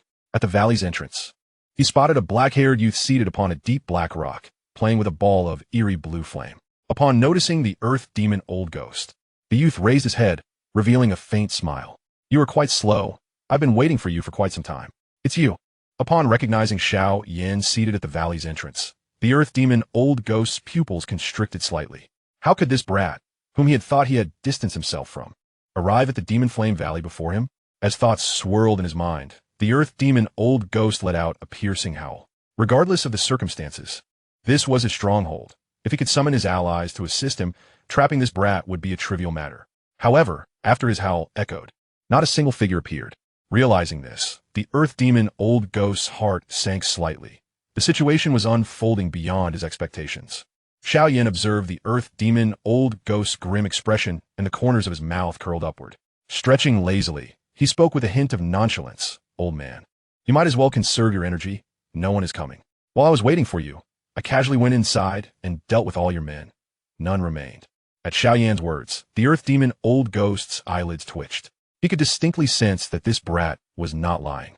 The Demon Flame Valley he had painstakingly created had been utterly annihilated by Xiao Yan. Gritting his teeth, a murderous aura surged on his face. "You are truly ruthless. Likewise, were you not contemplating wiping out my faction?" Xiao Yan replied with a faint smile. "Now, I have no time to waste on idle chatter with you, old man. Will you willingly hand over the extraordinary flame, or shall I beat you to the brink of death before seizing it? With just you?" The earth demon Old Ghost's fury turned to mockery. He clenched his palm, and countless ice spikes swiftly assembled into a pitch-black ice sword, which he hurled towards Xiao Yan's head. Simultaneously, he retreated rapidly, believing that this ice sword would be sufficient to thwart Xiao Yan, allowing him to escape. "Do you really think that will suffice to deal with me?" Upon witnessing the earth demon Old Ghost resort to such tactics, Xiao Yan shook his head with a chuckle. Accompanied by a resonant dragon's roar, a massive black dragon erupted from his palm, transforming into a dark vortex that completely devoured the ice sword. The black hole, after consuming the dark ice sword, did not dissipate as before. Instead, it trembled gently, and in the next moment, a beam of black light surged forth. Racing after the earth demon Old Ghost, the object that emerged was none other than the ice sword that had just been devoured. However, the earth demon Old Ghost sensed that he had utterly lost control over it. Blocked by the ice sword, the earth demon Old Ghost's retreat was forcibly halted as he struggled to contend with his once prized technique. Meanwhile, as he defended against the ice sword, Xiao Yan's figure mysteriously vanished from sight. Simultaneously, the earth demon Old Ghost suddenly sensed a terrifying gale behind him. He swiftly turned around, only to see a golden glimmering fist hurtling toward him. The immense power carried by the fist left the earth demon Old Ghost astonished. He hurriedly conjured an ice shield in front of him, yet that shield shattered the instant the fist struck, the searing gale expanding outward and propelling the earth demon Old Ghost several hundred meters away. Before he could stabilize himself, the dark ice sword followed closely behind, nearly decapitating him. Damn it! Barely evading the ice sword by a hair's breadth, the earth demon Old Ghost roared in fury. He hastily retrieved an object resembling a jade tablet from his ring and crushed it with force. "Do not think that just because you have concealed your strength, you can prevail over me. I too have hidden trump cards," prepare to meet your demise. Observing the earth demon old ghost demeanor, a faint smile graced Xiao Yan's face. He did not obstruct the old man's actions. Instead, he crossed his arms and patiently awaited the unfolding events. Soon, a dense black mist emerged from the depths of the mountains, swiftly approaching the earth demon old ghost. After glancing at the black ice crystal in the old man's hand, it nodded approvingly and remarked, "Well done. You have exceeded my expectations. The hall will not treat you unjustly. Guardian, this brat has repeatedly thwarted my plans and has slaughtered the entire Demon Flame Valley.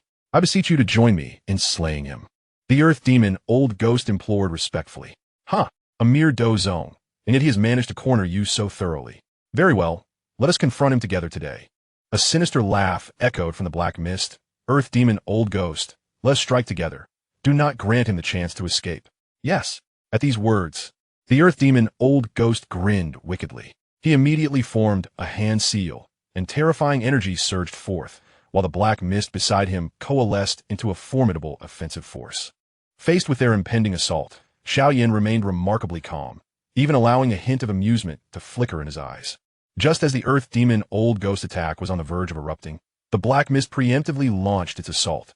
The overwhelming energy contained within that attack left the earth demon old ghost feeling a twinge of trepidation, prompting him to exclaim, "Truly worthy of a Soul Palace member."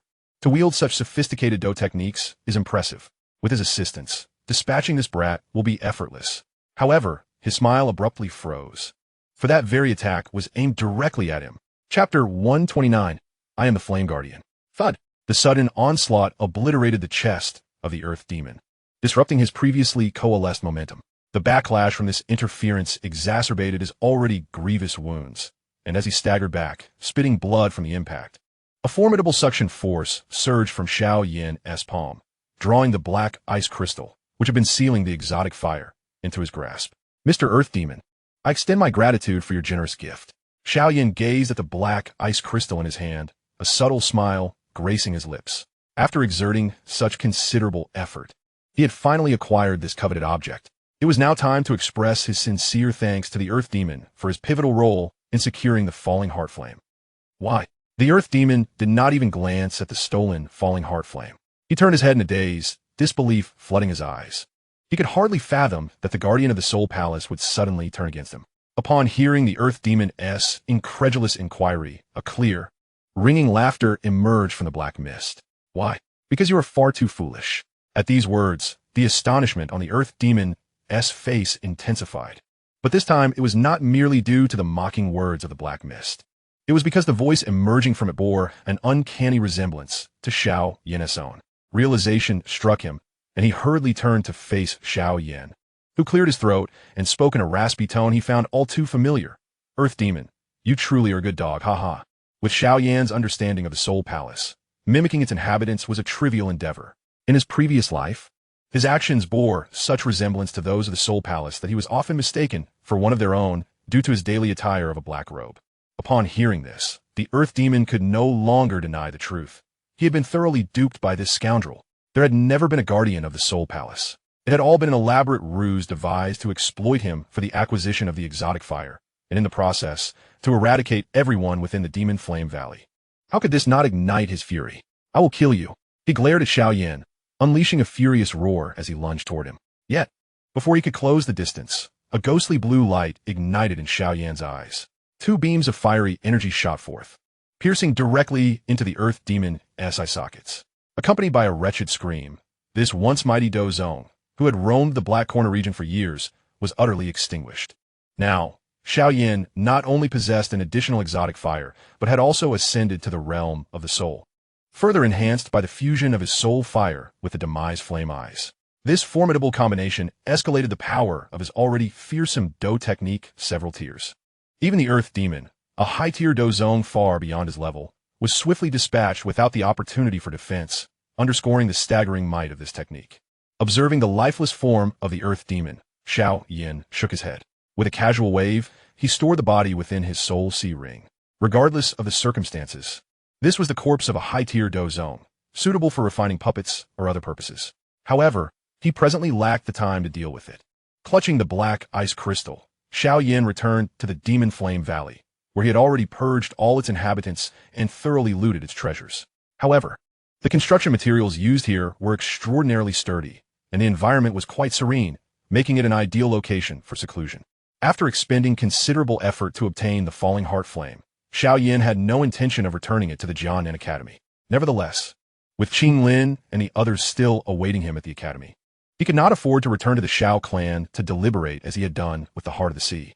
The most prudent course of action was to refine it immediately, after summoning the puppets he had crafted and positioning them at the entrance. Xiao Yan finally lifted the seal on the falling heart flame. As a result of the chilling suppression, this once mighty intangible flame now exuded a languid aura. However, given the prowess of the earth demon, it was impossible for him to achieve such a state. The reason for its current lethargy stemmed from Xiao Yan's clandestine application of a version of the soul fire during the unsealing process, which had diminished its inherent intelligence, thus allowing the earth demon to seize it. Once the essence fire seed of the falling heart flame was extracted, Xiao Yan summoned the green lotus seed. Seated cross-legged upon it, he inhaled the flame into his body. Although the enhancement provided by the green lotus seed had diminished somewhat with his rising power, it still offered some degree of benefit. Utilizing it during the refinement of the exotic fire provided an additional layer of assurance. As the falling heart flame entered his body, an overwhelming heat erupted from within Xiao Yan. Yet, for one had already refined several exotic fires, this heat posed little challenge, especially since he had cultivated the little glazed golden body, which had already fortified his physique with magma energy. Thus, regardless of how fiercely the falling heart flame struggled, it could not prevail against Xiao Yan. Instead, its inherent intelligence was forcibly eradicated by his formidable spiritual power. With the intelligence erased, the formerly ferocious flame gradually mellowed, eventually merging harmoniously with the other exotic fires within him under the guidance of the burning decision Douqi.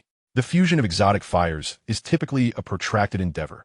However, Xiao Yan had now reached the Dou zone level, making the refinement of such caliber of exotic fire considerably less taxing. Moreover, he had prepared in advance, ensuring that the falling heart flame posed no significant trouble and was integrated seamlessly. Perhaps due to the nature of the falling heart flame as an intangible fire, the newly birthed exotic fire retained its ghostly blue hue, albeit with a deeper blackness than before. It appeared to have undergone little change, prompting Xiao Yan to forego renaming it, continuing to refer to it as the Nine-Nether Illusory Heart Fire. This time, the refinement of the exotic fire did not yield the terrifying enhancements of his past experiences. After a period of cultivation and the residual potency of the dragon saliva fire spirit grass brought by Ziyin, he had already been remarkably close to the 2-star Dou zone realm. However, following the refinement of the falling heart flame, he had only ascended 3 stars, halting at the pinnacle of 4-star Dou zone. Xiao Yan was not surprised by this outcome. After all, the disparity between Dou zone was far more pronounced than that between Dou Huan. Sensing the aura within him approaching 5-star Dou zone, Xiao Yan furrowed his brow slightly. He flicked a finger and swallowed a geothermal lotus seed, recognizing that he was nearing the threshold of 5-star Dou zone. If he were to abandon this moment, any future attempts to break through would undoubtedly demand more time. Therefore, he consumed the geothermal lotus seed, harnessing its pure energy to catapult himself into the 5-star realm. Chapter 130, The Onslaught of the Soul Clan. 5-star Dou zone. Indeed, if he wished to ascend further, he would need to seek out those exotic fires ranked higher. Xiao Yan shook his head in resignation.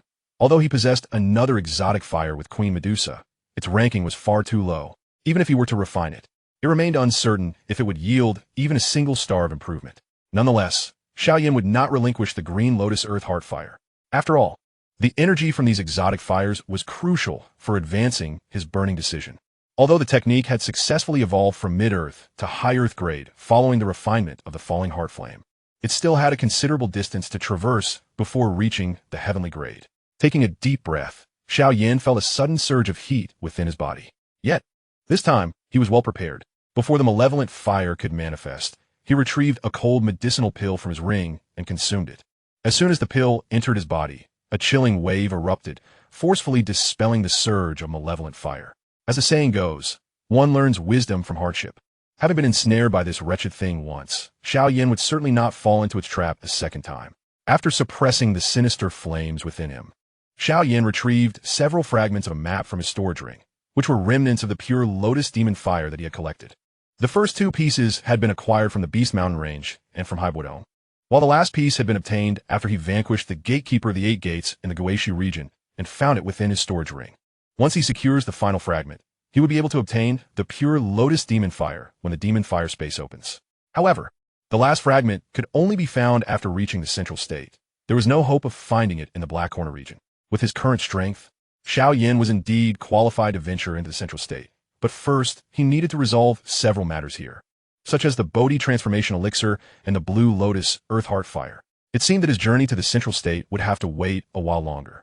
As Xiao Yan stored away the remnants of the Demon Fire map and prepared to return to the Jia Nan Academy, he suddenly sensed an extraordinarily formidable aura rapidly approaching. Feeling this presence, Xiao Yan's expression changed, and he promptly returned his puppets along with the Blue Lotus seat to his storage ring. Just as he finished stowing his belongings, the ceiling above him abruptly shattered, and countless chains descended like venomous serpents, shooting toward Xiao Yan with lethal speed.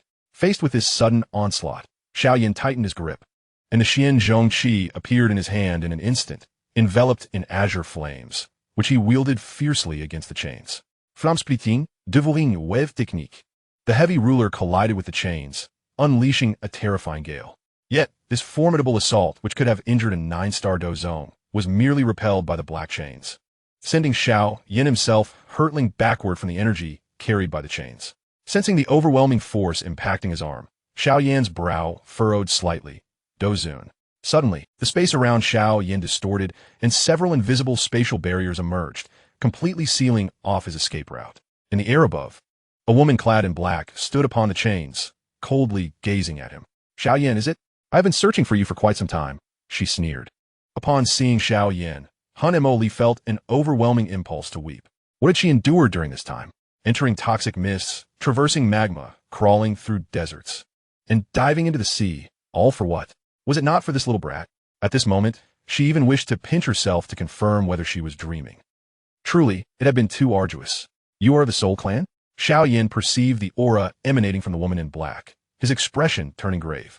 With his soul power at the spirit realm level, he could discern that her strength was likely around 5-star Dozun, a full tier above him.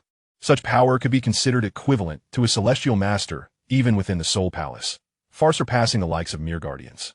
Oh, how did you deduce that? The woman in black was somewhat surprised that Xiao Yan could uncover her origin. Quite simple, really. Who else but your Soul Clan would possess such an unpleasant laugh? Xiao Yan inhaled deeply, relieved that he had already broken through to Dou Zong and refined several types of exotic flames. Otherwise, he would have had no means of resisting such a formidable opponent. He glanced at the woman in black and continued, You must have been sent by that Soul Dyer, correct? From Xiao Yan's understanding of the Soul Clan and the Soul Palace, they could not possibly know his identity at this juncture. Even for the sake of the ancient relic of the Zhua, Shigu DJ belonging to the Xiao clan, they should have targeted his father rather than him. Moreover, both the Soul Clan and the Soul Palace had extensive organizational structures, resulting in a peculiar phenomenon. Typically, the Palace Master would assign tasks that were executed by a chain of subordinates, leading to a situation where a Dou Sheng might have been tasked initially. But ultimately, it was a Dou Zong who was dispatched. Yet the woman in black before him exceeded the limits of this region's power. A 5-star Dou Zun appearing here could effortlessly sweep through the majority of factions within a single day, unless the Dean of Jia Nan Academy returned. Otherwise, no one would be able to contend with her, which was decidedly not the modus operandi of the Soul Palace. Only Soul Dyer would send such a powerful individual to confront him while he was still relatively weak. However, Xiao Yan understood that it was not that Soul Dyer did not wish to dispatch a Dou Sheng. Rather, given her current status, she likely could not mobilize someone of that caliber. During his weakest moments, she was also not the omnipotent leader of the Soul Clan from his previous life. Nonetheless, her starting point was far superior to his. You actually know of the miss? Han Moli regarded Xiao Yan with some astonishment. She was certain that Soul Dyer had never left the confines of the Soul Clan, and this Xiao Yan had not even stepped foot in the central state, making it improbable for him to have encountered the Soul Clan. Yet, why did it seem as if they understood each other so well? Indeed, she has come. Xiao Yan sighed softly. In truth, after his rebirth, he had considered this possibility, which was why he had chosen to depart from the Xiao clan swiftly after breaking through to become a Dou Zhe. Besides hastening his own growth, he was also preparing for the potential attacks that might come. He never anticipated these individuals would seek him out. However, this was also acceptable, for without her, the world would be rather dull. Xiao Yan gradually tightened his grip on the handle of the Xian Zhongqi. Soul Dyer had also been reborn. This was both bad news and good news for him. In his previous life, he and Soul Dyer had been entangled for hundreds of years without a clear victor. And now, this enmity would be resolved in this lifetime. Chapter 131. Confrontation with Han Moli. Feeling the aura radiating from Xiao Yan, Han Moli was somewhat taken aback. According to the intelligence she had received, Xiao Yan was supposed to be under 15 years of age.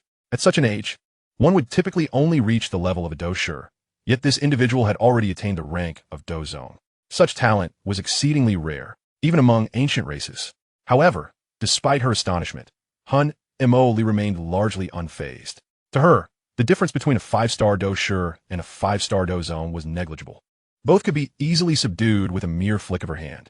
After all, the disparity between Dou Zun and Dou Zone was vast. Not to mention, she was not an ordinary 1-star Dou Zun. I advise you to come with me willingly. Otherwise, I cannot guarantee your safety should you be harmed. Han Moli stated, observing Xiao Yan as she lightly clenched her palm. Instantly, the surrounding spatial barriers converged toward Xiao Yan, attempting to enclose him within a prison-like formation. Heavenly Fire, 3 transformations. First transformation, second transformation, third transformation. Xiao Yan would not sit idly by. He understood the vast difference between himself and a 5-star Dou Zun. Thus, he activated all 3 transformations of the Heavenly Fire, 3 transformations simultaneously. With his current possession of multiple exotic flames, the amplifying effect of the Heavenly Fire 3 transformations was remarkably fearsome, and he swiftly broke through the peak of Dou Zone, reaching the level of Dou Zun. And not merely as a 1-star Dou Zun, as his aura seemed to approach that of a 2-star Dou Zun. As his momentum surged to the level of Dou Zun, azure flames erupted from within him, forcefully shattering the solidified space around him. Witnessing this scene, a hint of surprise flickered in Han Moli's eyes. Is this the Heavenly Fire 3 transformations from the Burning Flame Valley? How can the amplification be so terrifying? It is no wonder she appeared so astonished. After all, even Soul Dare had no inkling that within Xiao Yan's body, so many different flames could coexist. The amplification of the Heavenly Fire 3 mysteries is precisely contingent upon the might of the flames. Even the leader of the Burning Flame Valley, when invoking the Heavenly Fire 3 mysteries, could not achieve such an enhancement, let alone others. Xiao Yan's augmentation utterly subverted Soul Moli's understanding. Although this was unnecessary for dealing with you, the young lady had mentioned that you were exceedingly peculiar. Thus, for the sake of precaution, it will be best to conclude this swiftly. As she spoke, a bizarre rune emerged upon Soul Moli's forehead, and as the rune manifested, her aura surged rapidly, ultimately reaching the pinnacle of a 6-star Dou Zun before it ceased. Upon witnessing the strange markings on Soul Moli's forehead, Xiao Yan felt a growing heaviness in his heart. In his previous life, he had frequently interacted with these ancient races and was acutely aware of the vast amplification such markings could confer. In fact, he had once possessed the qualifications to manifest these markings himself.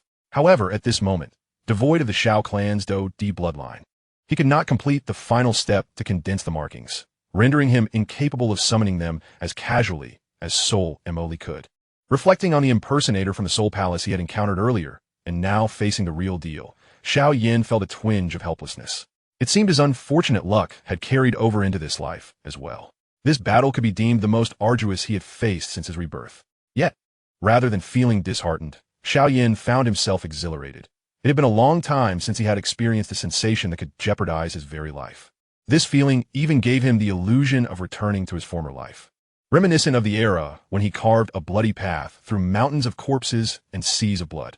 Light wind phantom flame slash.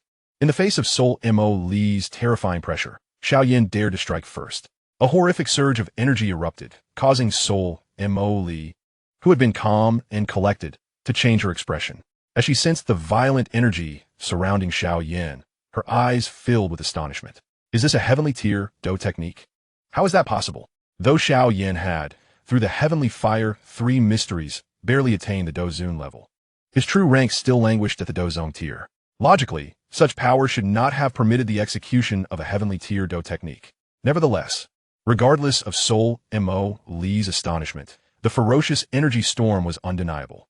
Consequently, she hastily conjured a defense before her, preparing to counter that strike. After all, even she would not dare to underestimate a technique of such caliber. However, to her astonishment, the seemingly ferocious attack shattered her defenses effortlessly. Watching this unfold, Soul Moli was momentarily taken aback. Was the power of a heavenly tier Dou technique merely this? Why did it seem weaker than an ordinary Xian tier technique? No, this is a ruse. Soul Moli quickly realized and turned her head, only to see a figure racing toward the entrance of the Burning Flame Valley. That figure was none other than Xiao Yan, who had just unleashed a terrifying strike. At that moment, he executed the Yan Ling Xiao step to its fullest, achieving a speed so formidable that even an ordinary Dou Zun would find it daunting to keep up. Trying to escape? Upon seeing Xiao Yan's retreating silhouette, Soul Moli also surged forward. It was evident she had trained in a movement technique as well, albeit one of Earth tier caliber, which could bridge the gap in power between them. Thus, within mere moments, she swiftly caught up to Xiao Yan. Profound shadow palm. Dark mist coiled around Soul Moli's palm, exuding a faint purple glow. Just as she was about to see Xiao Yan, he abruptly turned around. In front of him, 3 radiant seals were merging rapidly. As he struck forth, a heavy blow landed upon Soul Moli's palm. Mountain opening seal, ocean turning seal, earth covering seal. This time, Xiao Yan's Imperial Seal technique was not executed in isolation, but rather in perfect unison, though it did not achieve the pinnacle of the 5 seals combined. Nonetheless, this level of offensive power was sufficient to compel an ordinary Dou Zun to take heed. The energy unleashed by the 3 seals caused Soul Moli to grunt involuntarily. Taken by surprise, she was forced back several steps. While the attack did not inflict significant damage upon her, the tumult within her energy channels was far from pleasant. She gazed at the dissipating energy, a faint frown creasing her brow. She recognized this as the ancient clan's Imperial Seal technique. Could it be that this boy had ties to the ancient clan? Light wind phantom flame slash. Ignoring Soul Moli's words, Xiao Yan leveraged the recoil from the Imperial Seal technique to propel himself backward. As he retreated, the azure flames again enveloped the heavy azure ruler, launching a ferocious assault towards Soul Moli from afar. Sensing the oncoming crescent light blade, Soul Moli scoffed coldly. This was evidently the same ploy that had deceived her moments ago. She could distinctly sense that the true power of this attack barely reached the Xian tier level. It was merely designed to intimidate. Again, did he truly believe the same tactic could deceive her twice? Chapter 132, 10 Prisons, Azure Flame Finger. Yet this time, as the light blade shattered the surrounding space and approached her, Soul Moli suddenly realized that this strike was not merely feigned. However, it was too late to deploy a defense. She could only hastily channel her Dou Qi, striking her palm against the light blade. The moment of collision resulted in a brief stalemate before the light blade was obliterated. However, while she had destroyed the light blade, Soul Moli's expression turned grave. As she shattered the attack, a searing dark energy infiltrated her meridians. Fortunately, before it could erupt, she sensed it and quickly expelled it from her body. Soul Moli breathed a sigh of relief, grateful that the disparity in their strengths was so vast. Otherwise, that series of attacks could have inflicted significant injury. She had never anticipated that a seemingly harmless technique could unleash power equivalent to a high-level Earth tier attack. Had their strengths been more evenly matched, she might have found herself in a precarious position. After executing the Imperial Seal technique and the light wind phantom flame slash, Xiao Yan's complexion had turned somewhat pale, indicating that he had expended a considerable amount of Dou Qi. This, in turn, alleviated some of Soul Moli's burdens. Just as she prepared to strike and capture Xiao Yan decisively, the previously pale Xiao Yan revealed a faint smile. Xiao Yan extended a finger and gently pointed toward the void before him. In the next moment, a massive azure finger, formed from condensed Dou Qi, tore through space. Appearing before Soul Moli, flames seemed to writhe around the massive finger, and as it manifested, even the surrounding space began to collapse. 10 Prisons, Azure Flame Finger. Gazing at the azure giant finger, Soul Moli's expression darkened. She could sense that this massive finger, even if not a true heavenly tier Dou technique, was not far from it. In other words, this attack was at least on the verge of heavenly tier level, making it exceedingly troublesome for her to counter, even with her strength. However, Soul Moli was puzzled. The commotion caused by condensing such an attack was significant. How had she not sensed it earlier? It quickly dawned on her that it was not a matter of failing to perceive it.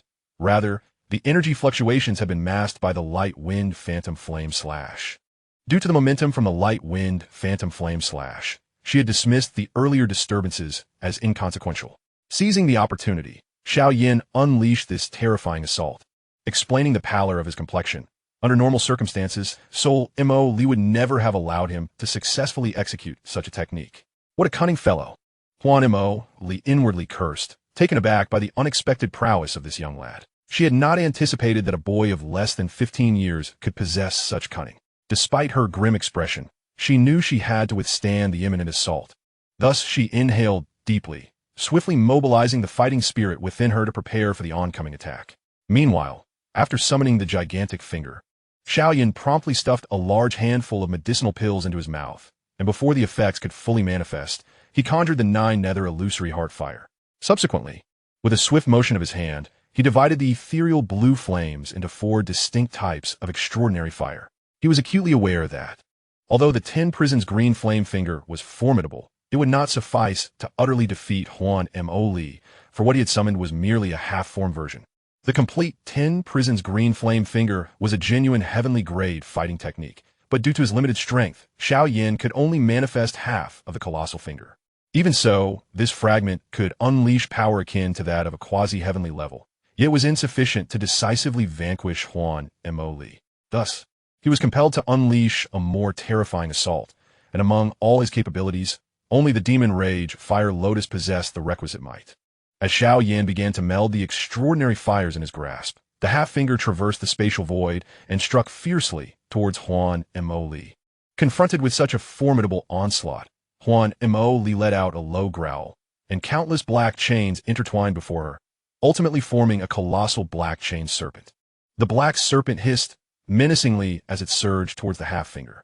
Upon collision, waves of dreadful energy erupted, collapsing the ground within a radius of several thousand meters and shattering the surrounding space like a broken mirror.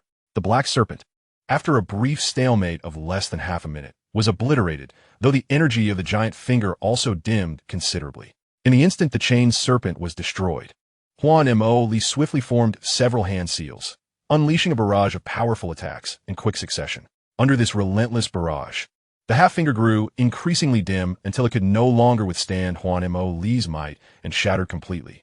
After annihilating the half-finger, Han Moli barely had a moment to catch her breath before she sensed a surge of ferocious energy emanating from below. Turning her gaze, she beheld 4 uniquely colored flames slowly merging in Xiao Yan's hand. Witnessing this spectacle, even with her current strength, her pupils narrowed slightly. At last, she comprehended why Xiao Yan's Heavenly Fire 3 Mysteries enhancement was so terrifying. It was because he housed 4 different types of extraordinary fire within him. Moreover, judging by the energy fluctuations emanating from him, it appeared he was concocting some form of attack, one that would undoubtedly surpass the earlier blue finger in ferocity. She could not allow him to continue this endeavor.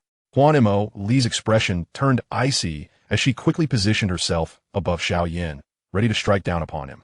However, just as she was about to descend, several silver figures suddenly materialized, launching a punch at her. Puppets? The appearance of these silver figures did not alter Han Moli's demeanor. She snorted coldly, casually swatting her hand to send the puppets, each possessing strength akin to 5 or 6 stars in the Dou Zone realm, flying. Yet, even after being sent reeling, these puppets relentlessly pursued her, attempting to delay her progress. Han Moli clenched her fist, and several chains swiftly surged forth, effortlessly shattering the puppets. The chains, undeterred, continued their assault toward Xiao Yan, their momentum potent enough to pierce through his skull, even with the assistance of Xiao Liuli's golden body. Yet at that moment, Xiao Yan suddenly shifted his foot, evading the concentrated barrage with an uncanny movement. This strange evasion was none other than Xiao Yan's Yu Yin Ling Xiao Step, a technique reputed to rival high-level heavenly grade movements, which he had mastered to perfection. Though he could not yet distance himself from Han Moli due to his limited strength, it was more than sufficient for evading attacks. Seeing Xiao Yan manage to evade her onslaught while merging the extraordinary fires simultaneously, Han Moli was momentarily taken aback. However, she quickly regained her composure, stepping forward and appearing directly above Xiao Yan. With a powerful strike aimed at the crown of his head, she sealed off the surrounding space, preventing him from using any evasive techniques. Feeling the imminent danger of her attack, Xiao Yan's gaze remained unperturbed, his calm demeanor causing a flicker of unease in Han Moli's heart. In the next instant, the soul energy coiled within Xiao Yan's brow surged forth, materializing into an ethereal figure that delivered a punch towards Han Moli. Struck by this punch, Han Moli's expression shifted. To be fair, the force of this strike was not particularly overwhelming, far weaker than Xiao Yan's physical attacks. Yet, upon impact, a wave of dizziness washed over her, causing her to stagger back involuntarily. A soul attack? Han Moli gazed at the ethereal soul entity above Xiao Yan, astonished to discover that he could separate his soul from his body, and from the previous soul assault, it was evident that his soul power surpassed her own. Even more astonishing was that after separating his soul, Xiao Yan's physical body continued to merge the extraordinary fires. Although his eyes seemed to lack expression, the vibrant fireball in his hand gradually stabilized. Under normal circumstances, once the soul departs from the body, the physical form would lose all capacity for movement until the soul returned. Yet Xiao Yan defied this norm, managing to fuse the extraordinary fires while his soul was detached. A mere soul entity? I refuse to believe you can turn the tide. Han Moli's hand seals shifted rapidly, despite Xiao Yan's soul power exceeding her expectations. She was resolute that mere delays would not suffice. If she employed her true capabilities, she could easily disperse his soul entity. Observing Han Moli's actions, Xiao Yan's soul entity calmly extended a hand towards her, and in the next moment, Han Moli's body trembled violently, her fighting spirit becoming chaotic, causing her previously coalesced attacks to dissipate suddenly. She could distinctly sense an invisible flame emerging within her body, and it was this presence that abruptly interrupted her offensive. This was the heart fire produced by the fallen heart flame that Xiao Yan had just refined.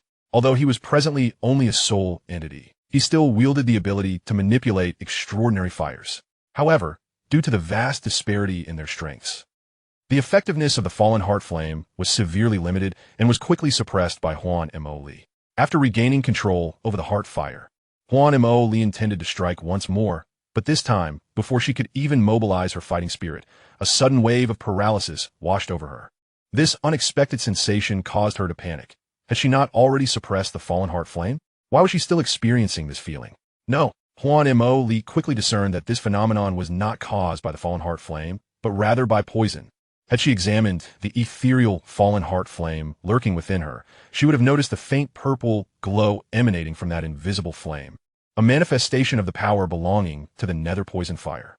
With the formidable power characteristic of a Douzun, ordinary toxins find it exceedingly challenging to inflict any significant harm. Although the infernal poison fire harbors a potent toxicity, the disparity in strength renders it ineffective during combat. However, the emergence of the fallen heart flame resolves this considerable dilemma. As soon as the heart fire infiltrated the body of Soul Moli, the toxins of the infernal poison fire latched onto it, permeating her flesh and blood. While it could not inflict fatal damage, it could delay her for a time. Soul Moli exerted every ounce of her strength to swiftly expel the toxins belonging to the infernal poison fire. Yet, upon regaining her senses, she discovered that the fireball in Xiao Yan's hand had gradually taken shape. Gritting her teeth, she lunged at Xiao Yan once more, fully prepared to interrupt his attack, even bracing herself for another blow from that spectral entity. However, contrary to her expectations, the spectral entity did not launch an attack. Instead, it burrowed back into Xiao Yan's body. Once the soul re-entered, Xiao Yan's gaze returned to its normal state. He quickly lifted his head, and two beams of ghostly blue flames suddenly erupted from his eyes. Faced with these flame beams, Soul Moli felt a jolt of alarm. She could sense that this attack was far beyond the realm of Douqi. With a sharp cry, she expelled a thick, dark mist from her mouth, forming a seemingly impenetrable protective barrier. This energy shield was composed of pure soul power, serving as the optimal defense against such soul attacks. Nevertheless, this protective measure proved to be of little efficacy against the Annihilation Flame Eye. The inherent might of the Annihilation Flame Eye was already formidable. Otherwise, it would not have been capable of obliterating the Earth Demon. Furthermore, this iteration of the Annihilation Flame Eye not only contained the soul fire refined through the 9 transformations of divine refinement, but also integrated the fallen heart flame, which similarly inflicted burns upon the soul, thereby enhancing the potency of the Annihilation Flame Eye once more. Consequently, Soul Moli's seemingly robust energy shield was obliterated in an instant, leaving her to experience an unprecedented agony in her mind. Under the weight of this excruciating pain, her complexion turned ashen, and she coughed up a mouthful of blood. Damn it! Soul Moli's body trembled. Though that strike had not inflicted significant physical damage, it had wreaked havoc upon her soul, were it not for her own cultivation and soul power, coupled with unique defensive measures. she likely would have suffered far worse than mere soul damage. At that moment, a faint sound resonated, causing Soul Moli's pupils to constrict. She sensed a terrifying surge of violent energy emanating from Xiao Yan's palm. Turning her head, she beheld a dazzling fire lotus, no larger than a palm, gracefully hovering above his hand. How is this possible? As she felt the energy contained within the resplendent fire lotus, even someone of her caliber was gripped by trepidation. Simultaneously, as the fire lotus took form, Xiao Yan raised his head and offered her a subtle smile. With a gentle toss of his hand, the magnificent fire lotus transformed into a streak of light, hurtling towards Soul Moli. Unbeknownst to her, Yao Lao had been in slumber for 100 chapters. It seemed fitting to reward him with another 10. Chapter 134. The Might of the Demon Fury. As soon as the fire lotus left his hand, Xiao Yan coughed up blood, his palm having been mangled by the violent energy generated during the fusion of the exotic fires. Given his current strength, merging 4 types of exotic fire to create the Demon Fury Fire Lotus was indeed a strenuous endeavor. Had it not been for his soul power having reached the realm of the soul, along with the experience from his past life, he likely would have been obliterated during the fusion process. Of course, this was also related to his own strength. Had he been at the Dou Zun level, merging 4 types of exotic fire would not have posed such a challenge. Nonetheless, if he truly possessed the power of a Dou Zun, he would not have been pushed to such extremes by Soul Moli.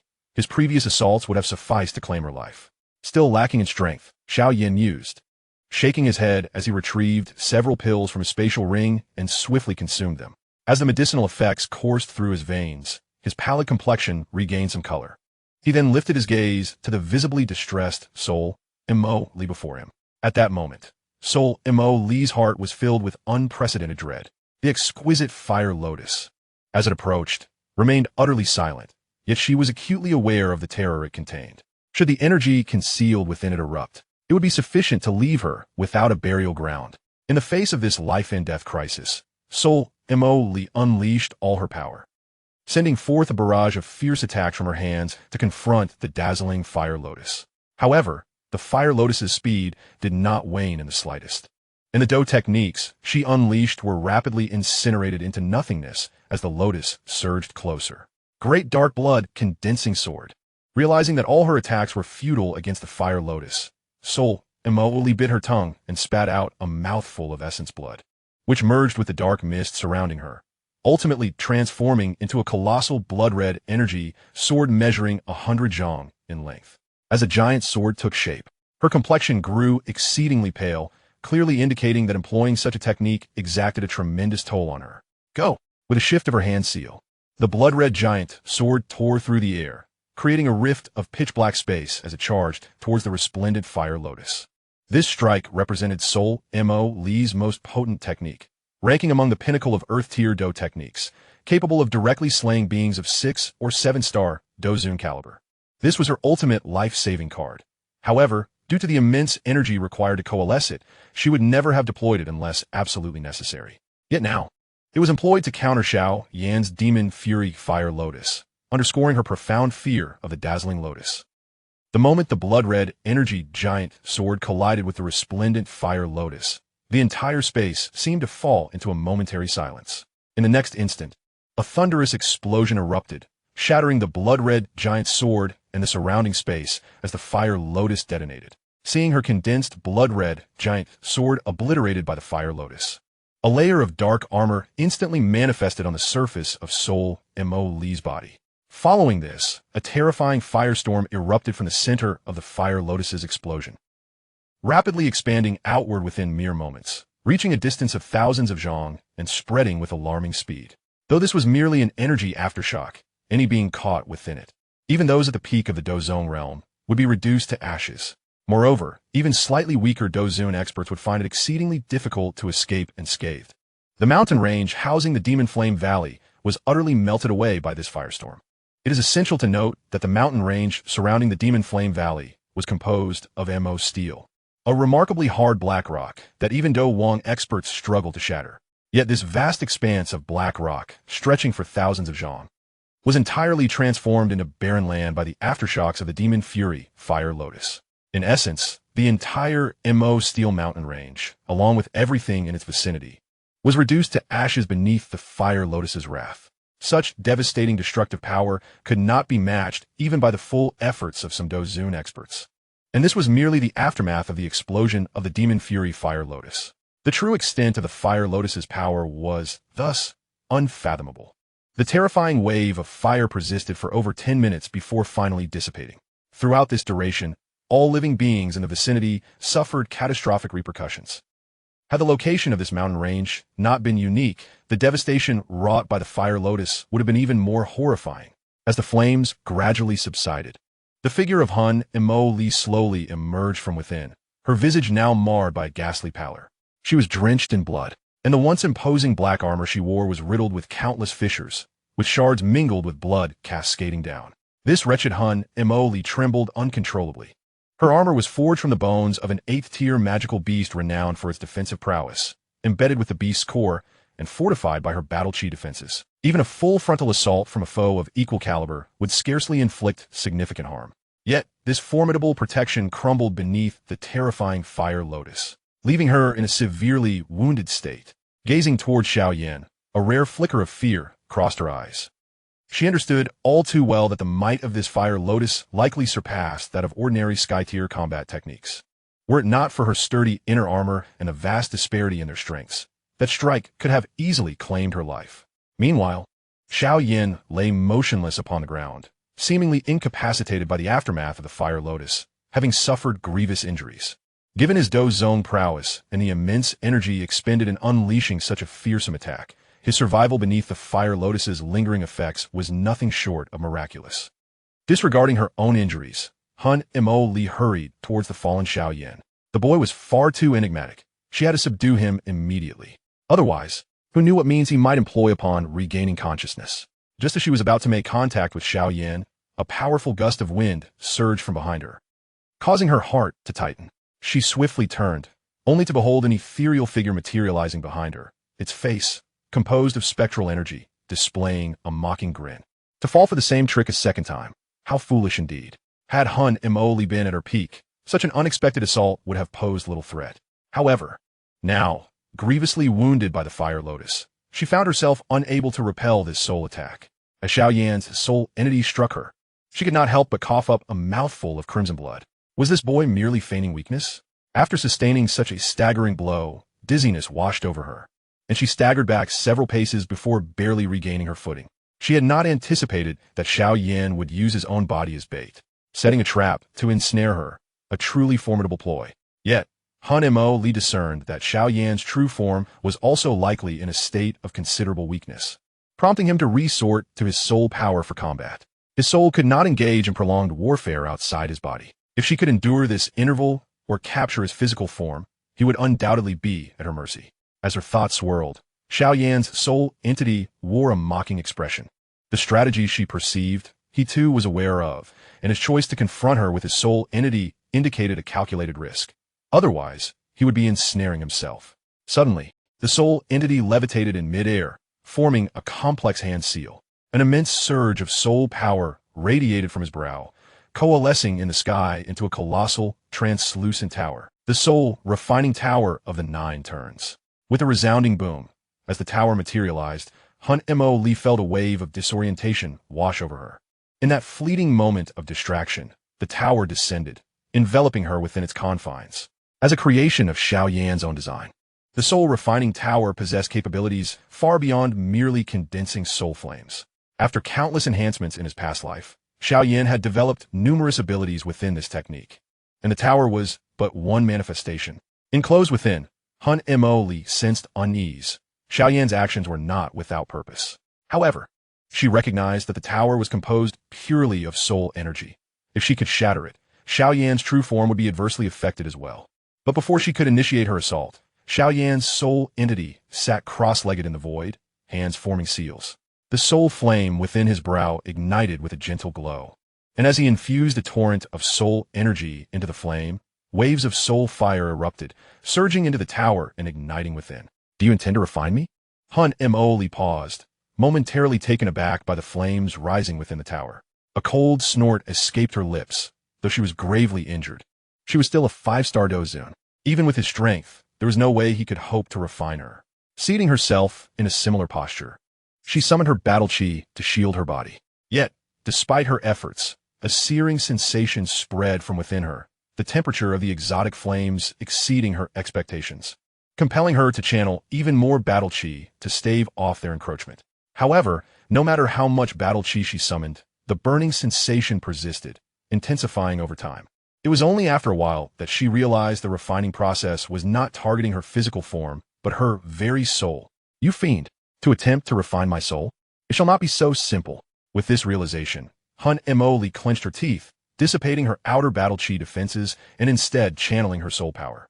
Dark mist swirled around her, genuinely slowing the refining speed of the soul fire. She understood that Xiao Yan could not sustain this for long. If she could endure this period, he would find himself utterly powerless. Even if my current strength pales to a fraction of my former self, dealing with you is still well within my capabilities. Observing Han Moli's stubborn resistance, Xiao Yan let out a cold chuckle. In his prime, not even a 5-star Dozun could withstand the refining prowess of the soul refining tower, though he lacked the strength of his past life. His choice to employ this technique against Han Moli indicated he had prepared meticulously. Transforming his hand seal, an intangible flame emerged, morphing into a transparent fire dragon that surged into the tower. With this addition, the dark mist enveloping Han Moli was incinerated entirely, eliciting a heart-wrenching scream from her. This intangible flame was not soul fire, but rather the fallen heart flame, recently refined by Xiao Yan. It inflicted severe damage upon souls, and, unlike soul fire, it could also harm the physical body. The dark mist enveloping Han Moli was directly consumed by this flame. Fortuitously, for Xiao Yan, had this confrontation occurred earlier, he would have hesitated to employ such tactics against Han Moli, for he could not endure a prolonged back-and-forth struggle. Yet, the emergence of the fallen heart flame had directly mitigated that weakness, drastically shortening the refining time. Han Moli had only recently been struck by the Desolation Flame Eye, suffering considerable damage to her soul, compounded by the blow from the Magic Fury Fire Lotus, leaving her in a state of acute weakness. Now, under the dual onslaught of soul fire and the fallen heart flame, she could no longer withstand the assault. Fortunately, the translucent tower did not persist for long before ultimately dissipating. The dissolution of the transparent giant tower allowed Han Moli to exhale a sigh of relief. However, she had yet to recover from the excruciating pain of her soul's burning when a hand gently pressed upon her head. Struggling to lift her gaze, she beheld Xiao Yan's emotionless eyes. "Did you think this was the end?" he queried. "What do you intend to do?" Han Moli's pupils constricted slightly, realizing that the sudden disappearance of the transparent giant tower was due to that soul returning to Xiao Yan's original body. "Do not worry, I shall not take your life. I merely intend to conduct a small experiment." Xiao Yan chuckled softly. In an instant, a surge of soul power erupted from his palm, invading Han Moli's mind. Having endured the dual torment of the fallen heart flame and the soul fire, Han Moli was utterly defenseless against Xiao Yan's encroachment, her eyes rapidly dimming. Within moments, all her memories were effortlessly extracted by Xiao Yan and subsequently distorted under his manipulation, revealing yet another function of the 9 transformations of soul refinement: memory modification. The brainwashing continued for approximately the duration of a stick of incense before it ceased, as Xiao Yan withdrew his soul power from Han Moli's consciousness. This once fiercely loyal Dou Zun warrior transformed completely. She now possessed a brand new memory that informed her that the man before her had saved her life, and thus she must repay him with her own life, pledging eternal loyalty to him. Given Xiao Yan's current prowess, the task of brainwashing a being of Dou Zun caliber proved somewhat taxing. After all, such endeavors necessitate that the target's soul power be significantly inferior to one's own. Although Han Moli's soul power was not as formidable as Xiao Yan's, it was still equivalent to that of a late-stage mortal realm practitioner. Coupled with her considerable Douqi cultivation, under normal circumstances, it would have been impossible for him to completely distort her memories merely with his nascent soul power. Fortunately, Xiao Yan possessed the 9 transformations of soul refinement and the fallen heart flame, which allowed him to incinerate a substantial portion of her soul power. Subsequently, he seized control of her soul consciousness, making the prospect of brainwashing her feasible. Nonetheless, to ensure safety, Xiao Yan inscribed a soul mark within her mind.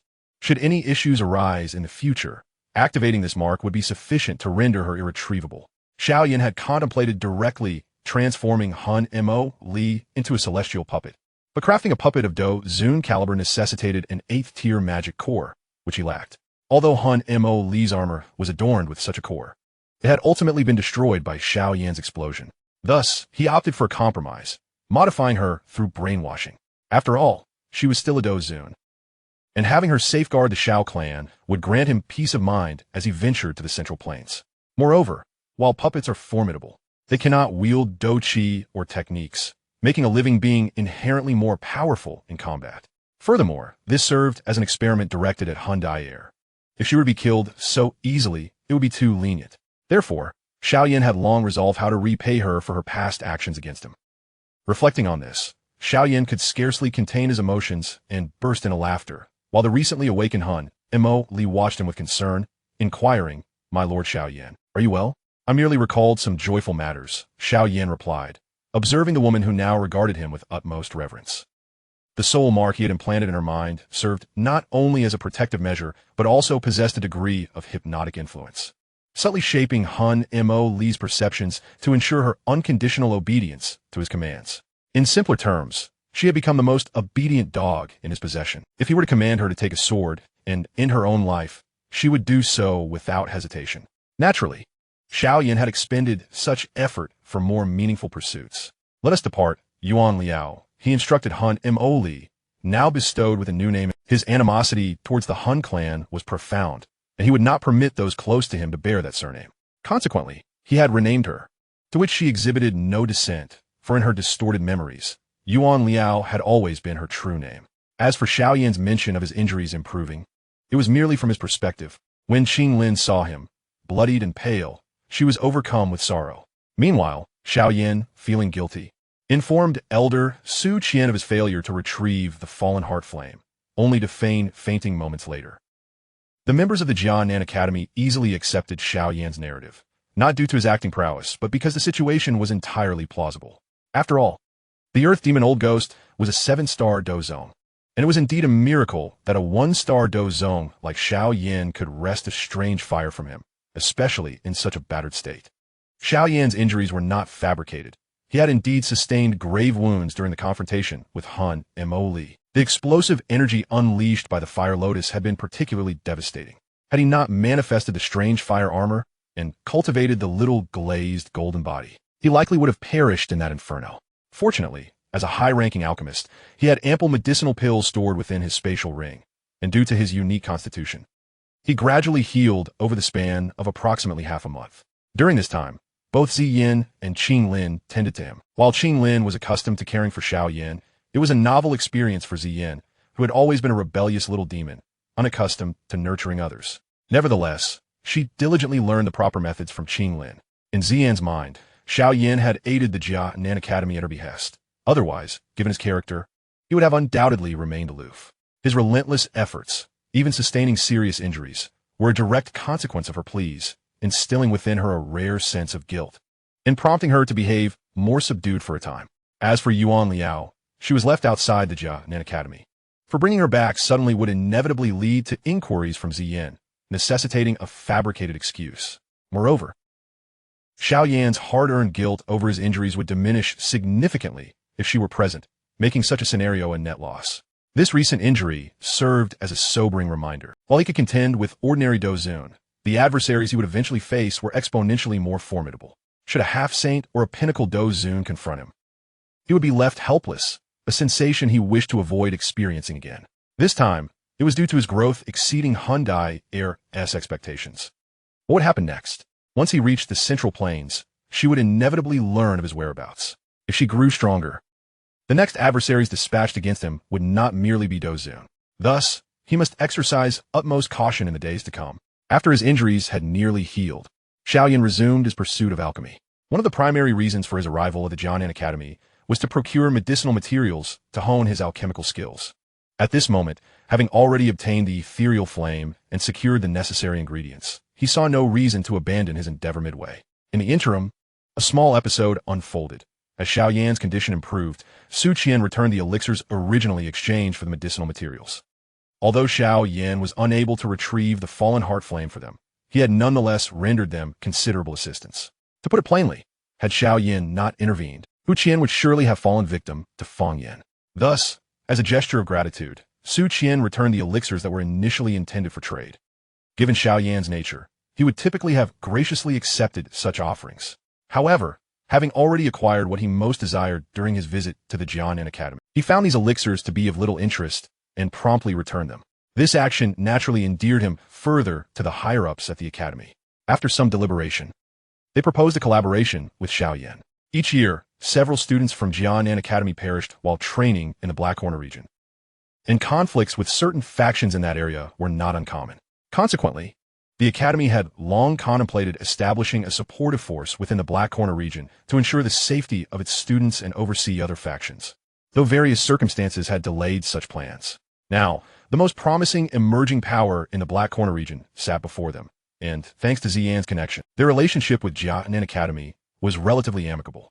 After discussions among the elders of the inner court, they unanimously resolved to partner with Xiao Yan to resolve a persistent thorn in their side. Xiao Yan did not refuse Su Qian and the others' proposal for cooperation. This collaboration would prove beneficial for Xiao Gate, with no conflicting interests. Furthermore, some of the Academy's esteemed students would likely develop connections with Xiao Gate during this process, potentially joining after graduation and infusing the faction with fresh talent. Beyond this, Xiao Yan also managed to secure some benefits for the Xiao family. With his influence, those emerging from the Xiao family would find it easier to gain admission to Jia Nan Academy, and upon graduating, they could seamlessly integrate into Xiao Gate as members. Following the establishment of this partnership, Xiao Yan acquired an additional title, Honorary Elder of Jia Nan Academy. Although this was merely a nominal position, no one would underestimate this young Dou zone powerhouse. This situation left Ziyan feeling somewhat indignant. After all, she had been merely a student at Jia Nan Academy for so long, while Xiao Yan had swiftly ascended to the rank of elder. In other words, if they were to cross paths, she would have to respectfully address him as elder. Enraged, she barged into Xiao Yan's chamber, intent on confronting him. However, this time, Xiao Yan was not as weak as before. Upon seeing Ziyan attempting to employ the same tactics, he firmly asserted his authority as an elder, imparting lessons to the disobedient student. At last, Ziyan experienced the full extent of Xiao Yan's prowess. Despite her formidable physique as a sixth-tier magical beast, she found herself utterly overwhelmed and begging for mercy, her body rendered weak and feeble. By the following day, she lacked the energy to rise. Finally realizing that her previous victory over Xiao Yan had indeed relied heavily on luck. After educating the young Ziyan, Xiao Yan felt considerably refreshed. Although he had previously suppressed the chaos of the evil fire with elixirs, such matters still required an outlet. He had no desire to involve Qinglin again, as she was still quite young and unsuitable for such encounters. In truth, he had not intended to discipline Ziyan, but since she had presented herself, it felt remiss not to take advantage of the opportunity. Gazing down at the young girl nestled against him, he gently stroked her hair, fully aware that beneath her mischievous exterior lay a profound yearning for affection. In a certain sense, she and Qinglin were kindred spirits, their camaraderie stemming from similar emotional voids, albeit manifested differently due to their disparate life circumstances. What Xiao Yan did not anticipate was that this typically headstrong girl possessed a shy and tender side. Just as he intended to rise and attend to pressing matters, he found that Ziyan had firmly latched onto him in her sleep, refusing to let go. Reluctantly, Xiao Yan acquiesced to her demand for the day, the price being the melancholic gaze cast upon him by Qinglin when she arrived later that evening with dinner. It was undeniably his advances, kisses, embraces, and affections that had led to the current situation. However, with Xiao Yan's thick skin, he paid little heed to the young girl's feelings, while Ziyan, on the other hand, felt a flush of embarrassment, aware that it appeared as if she had caught him in a compromising position. Watching the two young girls frolic brought a knowing smile to Xiao Yan's face. Youth was indeed a refreshing experience, and being in their presence made him feel rejuvenated, as if he had shed centuries from his spirit. Yet soon, he recognized that his thoughts might be straying into peculiar territory. Could it be that he harbored unconventional inclinations? With his injuries fully healed, Xiao Yan spent several days exploring the Jia Nan Academy alongside the two young girls. Though termed exploration, it was more accurately a quest to scour the deep forests of the Academy for rare materials. Despite the lurking danger posed by fierce magical beasts, these threats were inconsequential to them. Xiao Yan had already reached the level of Dou Zong, and even Ziyan had attained Dou Huang's strength. Although Qinglin had yet to formally break through to Dou Huang, she was still a formidable figure among the Douling. This combination was sufficient to deter even 8th-tier magical beasts, and within those deep woods, Not even sixth-tier creatures were abundant, rendering them incapable of obstructing Xiao Yan's party. With Ziyan's treasure-hunting skills combined with Xiao Yan's opportunistic tendencies, the deep forest quickly suffered under their onslaught. In just a few days, Xiao Yan's spatial ring brimmed with treasures, such as heart-refining milk and eternal green spirit vines. During their expedition, they also encountered several powerful serpentine beasts, which they promptly subdued and sent to Qinglin as gifts. Once his spatial ring was filled to capacity, Xiao Yan sought a secluded spot to commence serious alchemical work. The location he chose was the magma realm at the base of the Heavenly Flame refining tower, where the fallen heart flame had previously been sealed. With the disappearance of the fallen heart flame, this area proved to be an ideal retreat for concentrated cultivation. Previously, when Xiao Yan had quietly ventured into the tower's depths to release the seal on the fallen heart flame, he had noted the presence of a magma world at the tower's base. The fire energy there was far more concentrated than what he had encountered while seeking the blue lotus earth heart flame in his earlier years.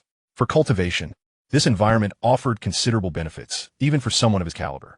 Moreover, the medicinal pills he intended to refine during this retreat were predominantly 7th and 8th tier, which would inevitably attract pill lightning.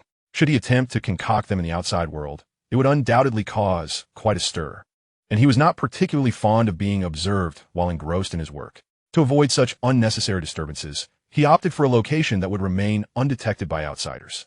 No sooner had he entered the tower's depths than Xiao Yan felt two distinct calls tugging at him.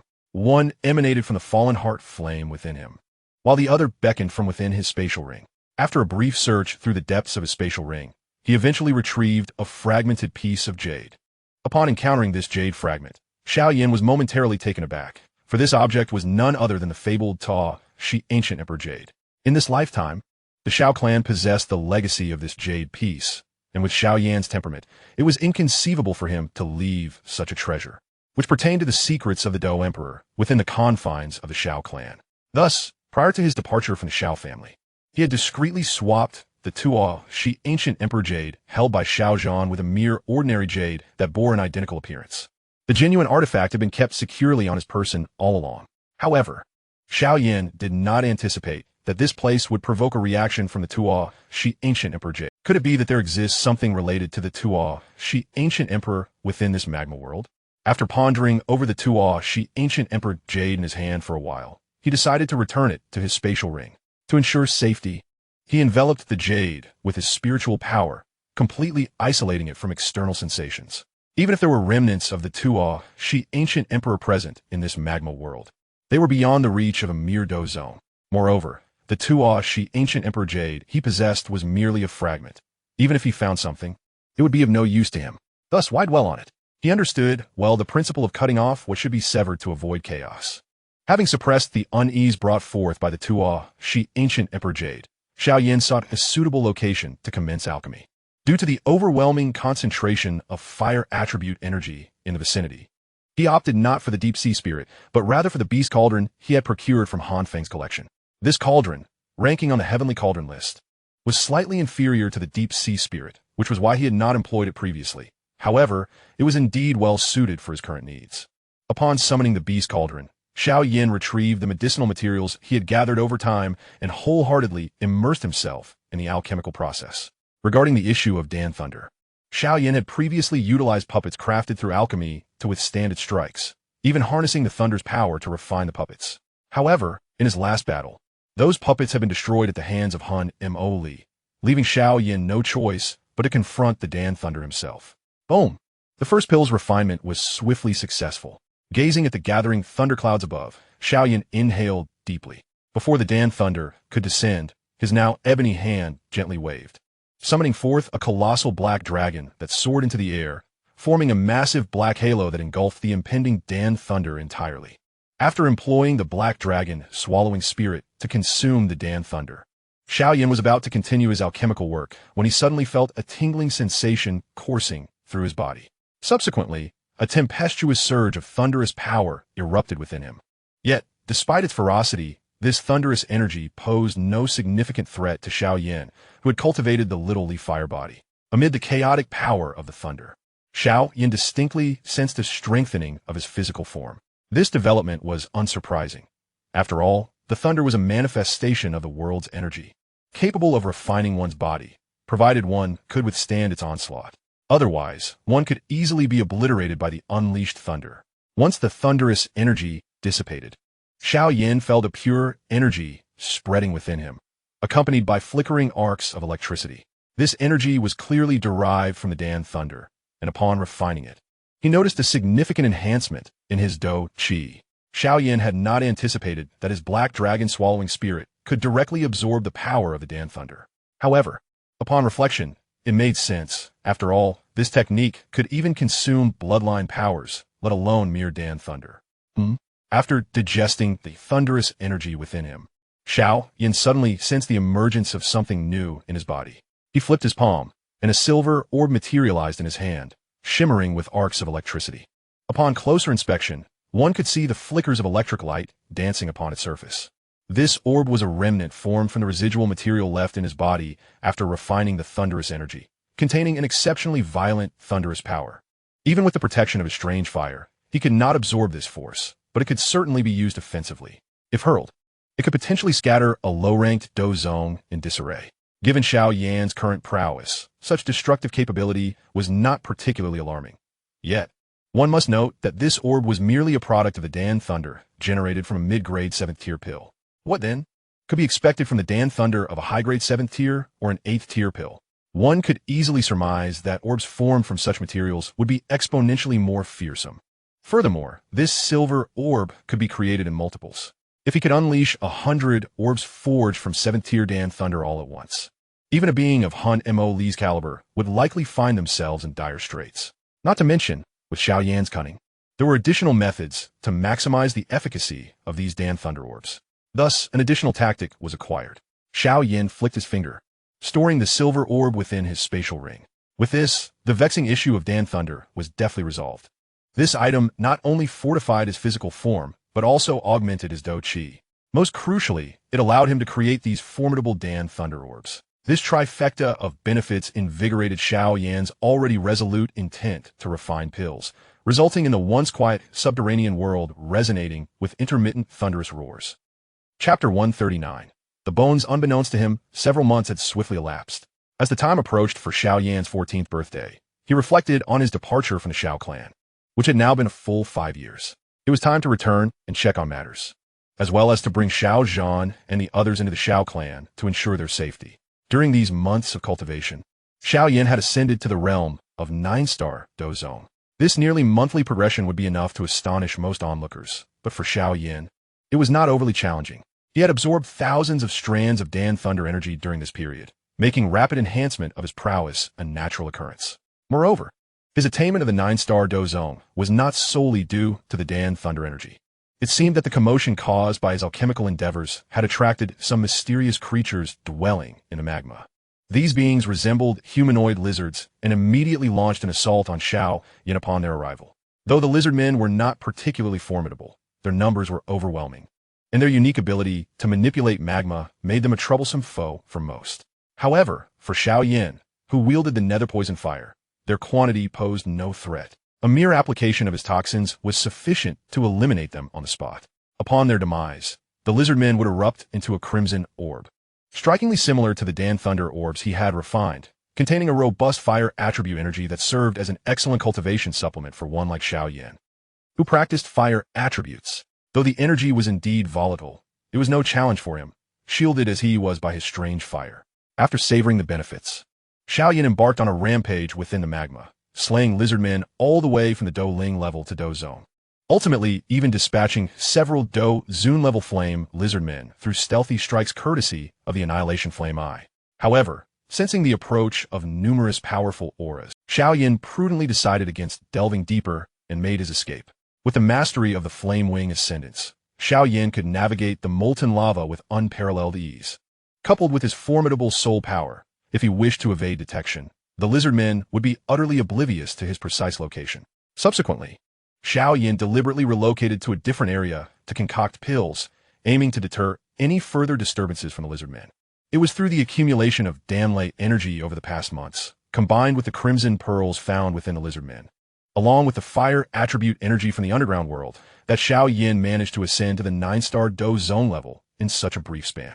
Perhaps due to the refinement of extensive thunder energy, His Douqi now bore a subtle electric glow, enhancing its offensive power. Presently, even without employing techniques, such as the 3 transformations of heavenly fire, Xiao Yan could readily triumph over Dou Zun-level adversaries.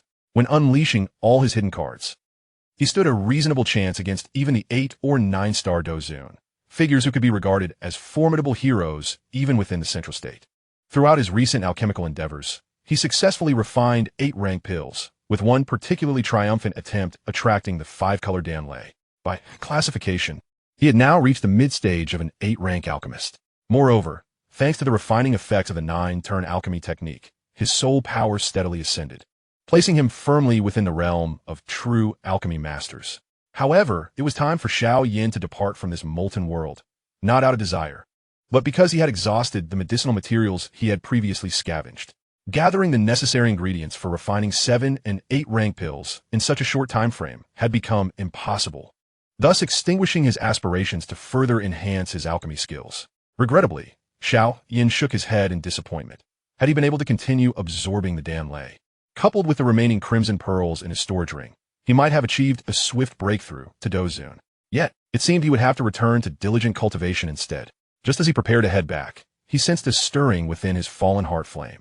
This peculiar sensation had persisted since his descent into the depths, suggesting that something from the molten core was calling to his fallen heart flame. Despite having ignored it thus far, the summons intensified, prompting him to explore further. After a moment of contemplation, he decided to pursue the source of the call, confident in his ability to maneuver through the lava with ease. Moreover, his storage ring contained over 1,000 Danlei beads. Should he release them all at once, their power would rival, if not surpass, that of the previous 4-color fiery lotus he had unleashed. Soon, Xiao Yan located the source of the sensation, and to his surprise, it was quite close to his alchemical location. There lay a concealed whirlpool of lava, above which hovered a transparent halo emanating a faint white light. Spatial power? He mused, raising an eyebrow at the peculiar aura of the halo. Such distinct fluctuations were familiar to him, for only a Dou Zun-level individual could wield spatial energy in such a manner. Although Xiao Yan was merely a 9-star Dou Zong at present, his mastery of spatial power surpassed that of even Douqi experts. Thus, overcoming this phenomenon posed no challenge for him. Previously, he had utilized similar techniques to evade the harassment of the flame lizardmen. Given his prowess in spatial power, creating his own space would not have been beyond his capabilities, had he been sufficiently powerful. Yet, Xiao Yan found himself curious about the origin of this spatial power. While some Dou Zun-level lizardmen lurked outside, their grasp of power was rudimentary, limited to manipulating magma without any sophisticated control over spatial forces. Therefore, they could not have achieved such a feat with a swift motion. Xiao Yan entered the halo, recognizing that the spatial force emanating from within was likely the work of a mere 5-star Dou Zun. Given his current strength, he harbored no substantial fear of this level. Furthermore, the summons of the fallen heart flame grew increasingly forceful, compelling him to venture inside. Upon entering the halo, Xiao Yan beheld a skeleton suspended in the center, upon which a transparent flame flickered gently. The sight of this ethereal flame elucidated why his fallen heart flame had responded. It appeared that another fallen heart flame resided in this place. Regrettably, it was merely an immature version of the fallen heart flame. Staring at it, Xiao Yan sighed softly. While he was surprised that such a place could give rise to another fallen heart flame, this one was evidently far weaker in both temperature and scale compared to the previous one. Had it been a mature version, he might have been able to harness its energy to successfully break through to Dou Zun, potentially even elevating the burning decision to a higher tier. However, as it stood, this immature fallen heart flame would have minimal impact, and refining it would yield little benefit. Oh well, even the flesh of a mosquito is still flesh. I shall collect it for now. Xiao Yan shook his head and extended his hand, intending to seize the immature fallen heart flame. Just then, the mysterious skeleton burst forth with a dazzling light, and a wave of spatial power radiated from it, swiftly enveloping Xiao Yan. Reacting swiftly, Xiao Yan let out a cold snort. He had sensed the faint soul fluctuations present in the area prior to entering. Thus, he was not taken aback by the unfolding events. He stepped forward, causing the space before him to ripple, effectively countering the sudden spatial force. Following that, a suction force erupted from his palm, drawing the fallen heart flame into his grasp. What exquisite spatial power! I never imagined such a young Dou Zun would emerge on the Douqi Continent. Truly, the new generation surpasses the old. After dispelling the spatial force, an ethereal soul slowly emerged from the skeleton. It regarded Xiao Yan with a blend of surprise and astonishment etched upon its aged visage. Due to Xiao Yan's use of soul power to conceal his presence, the spectral entity could not accurately discern his true strength. However, the spatial power he had just displayed instinctively led it to regard him as an equal among Dou Zun-level beings. Who might you be? Xiao Yan narrowed his eyes slightly. The summoning he had sensed earlier likely extended beyond the fallen heart flame. This ancient figure probably had a hand in it as well. Judging by the fluctuations of its soul, this entity's strength in life was far inferior to Yao Lao's, and it had likely been dead for a considerable time, bound to dissipate within a few years. I am known as Yao Tianhua. In my lifetime, I was often referred to as the Flame Sovereign. The aged soul articulated slowly, a hint of pride infusing its tone. This confirmed Xiao Yan's suspicions that the being had indeed been a Dou Zun-level individual in life. Recently, I have sensed the constant rumblings of thunder nearby. Yet you, being of the fire attribute, must be an alchemist. Those thunderous sounds must be the result of your alchemical endeavors here, correct? The Flame's sovereign regarded Xiao Yan with a glimmer of anticipation in his voice. Indeed, Xiao Yan nodded. Is there something you require, esteemed elder? Since you are an alchemist, and a high-level one capable of invoking Danlei at that, you must possess knowledge on how to restore soul power, correct? The esteemed Lord of Heavenly Fire continued to inquire, for he found himself in a precarious state, with his very soul teetering on the brink of dissolution due to the gradual ebbing of his powers. To him, Xiao Yan represented his final lifeline, prompting a shift in his tone to one of newfound reverence. Upon hearing the words of the Heavenly Fire Lord, Xiao Yan was momentarily taken aback, as a crucial thought suddenly resurfaced in his mind. His rather unassuming mentor appeared to still be in a state of slumber. He had previously vowed to awaken him, yet the multitude of ensuing events had caused that promise to slip his mind. However, this was not entirely Xiao Yan's fault. In his past life, he had always practiced alone, and thus, the absence of his mentor had not struck him as peculiar. He had long grown accustomed to the solitude, and although he had occasionally recalled his mentor, it had not occurred to him that the old man remained in a deep sleep. Do not worry, my young friend. If you can assist me in restoring my soul, I swear by my very essence that I shall not act against your interests in the future. The Heavenly Fire Lord assured him, misinterpreting Xiao Yan's contemplative demeanor as concern over potential repercussions from his recovery. What benefits would I reap from aiding in the restoration of your soul? Xiao Yan replied, his brow furrowing slightly. He had no intention of engaging in such a thankless endeavor.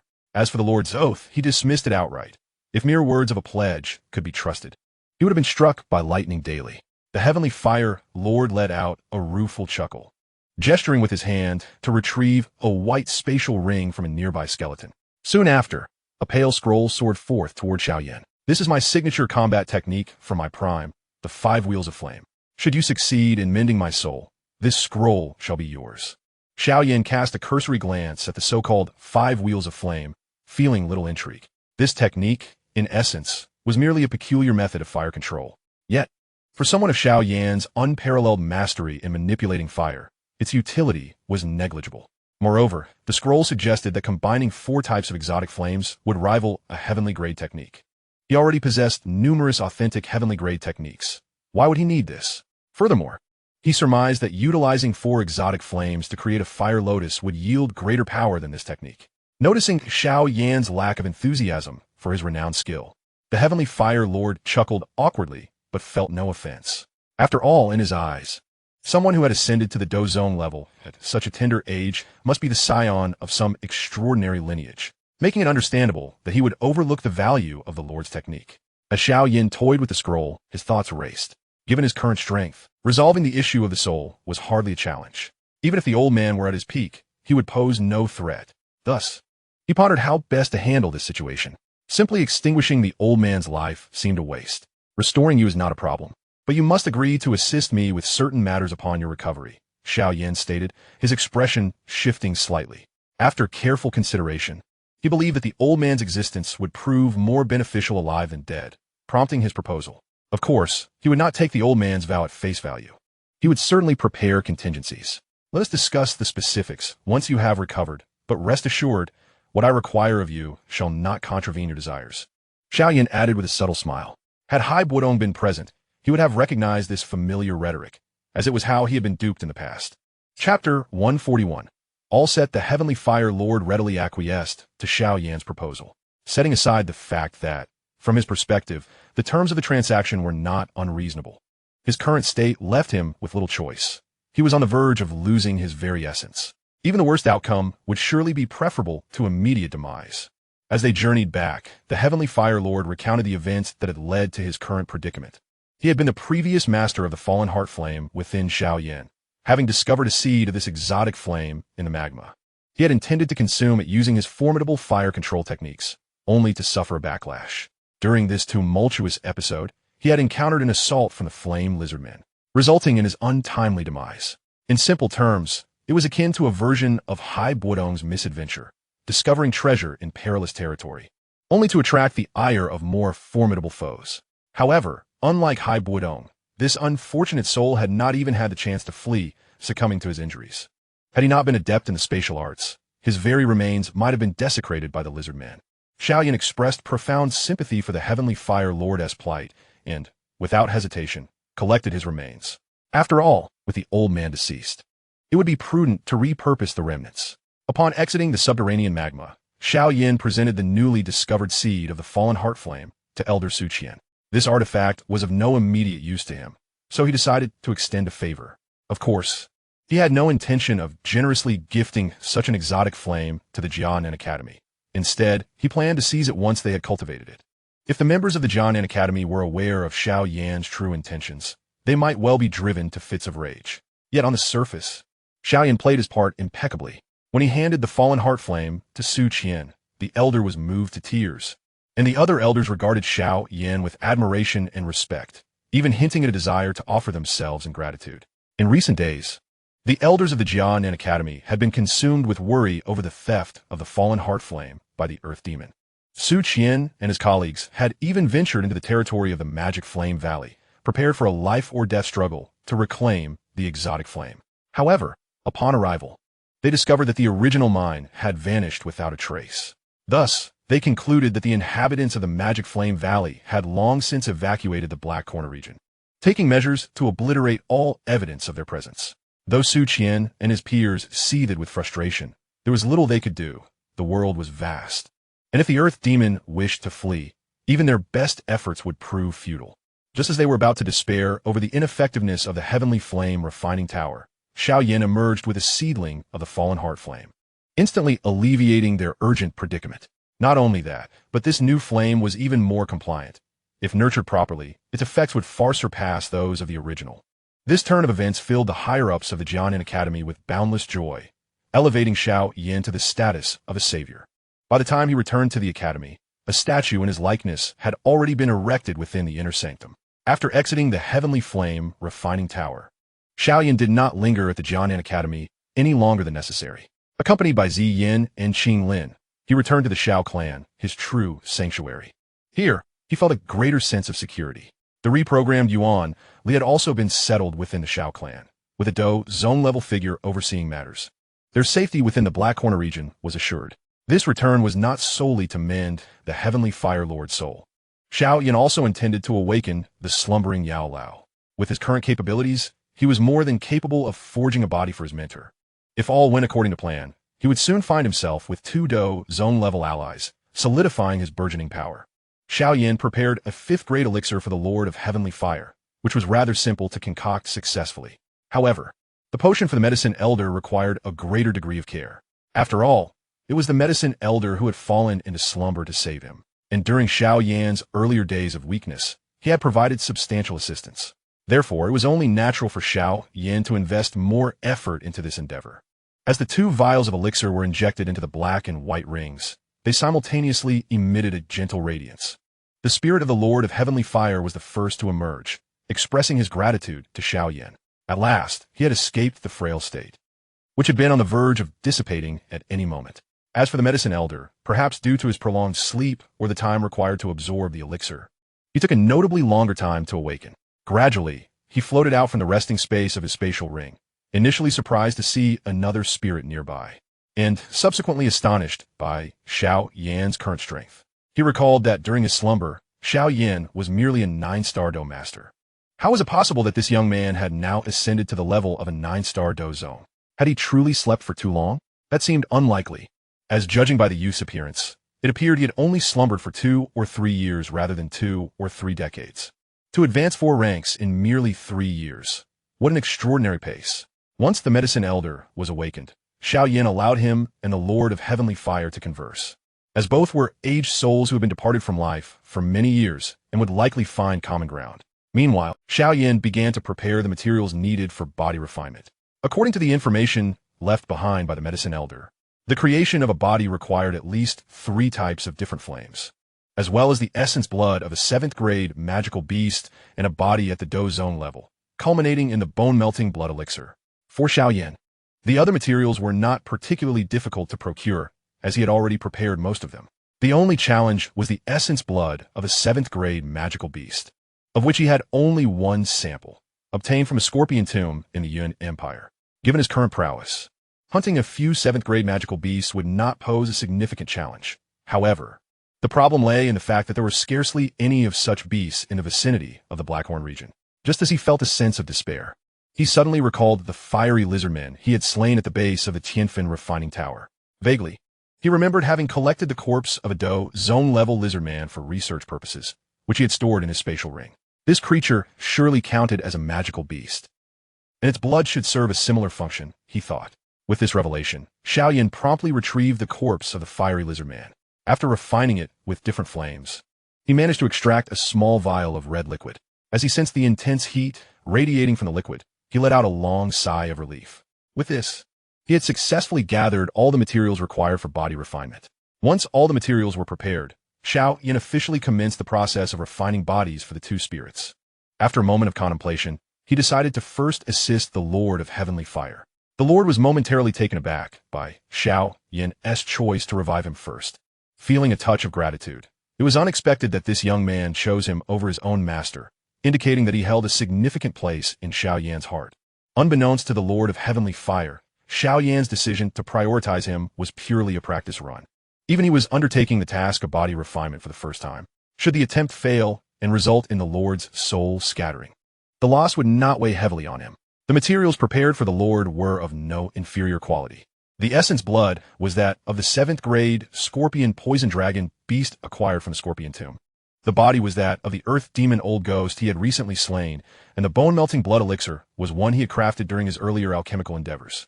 In fact, during his previous alchemical sessions, Xiao Yan had produced several bone-melting blood elixirs, and the one prepared for the Lord was merely of the lowest quality among them. Nevertheless, it was still a pinnacle 7th grade elixir, and if auctioned off, it would command a considerable price even in the Central State. Upon seeing the materials Xiao Yan had assembled for him, the Lord of Heavenly Fire nodded in satisfaction. Although he was unsure of the body refinement process, he could discern that Xiao Yan had not skimped on the quality of the materials, which were indeed of upper echelon quality. This would ensure that his strength upon revival would be significantly enhanced. The process of refining the body for the Lord of Heavenly Fire took Xiao Yan a full 5 days. By the end of this period, the corpse of the earth demon old ghost bore no resemblance to its former appearance. It had been transformed into the visage of the Lord of Heavenly Fire. When the Lord opened his eyes, a formidable aura radiated from him, signaling the true revival of this Dou zone-level entity. As Xiao Yan sensed the energy emanating from the Lord of Heavenly Fire, he squinted slightly. Typically, in cases of resurrection, even if one were revived, they would not return to their peak strength from life. However, the quality of materials used directly influenced the level of restoration. The Lord had presumably been a 5-star Dou zone in life, and thanks to the materials Xiao Yan had provided, achieving a 3-star level was already a commendable outcome. Of course, Xiao Yan possessed methods to restore the Lord to his former strength, but such a significant bargaining chip was best reserved for future leverage. Much like how he had once manipulated Hai Ba Dong into serving him. His current concern was whether this old fellow would adopt a different attitude upon regaining his strength. Should that occur, Xiao Yan would not hesitate to ensure the old man's complete demise. "Congratulations, old Mr. Yao, on your revival," Xiao Yan remarked with a smile, though inwardly he remained vigilant.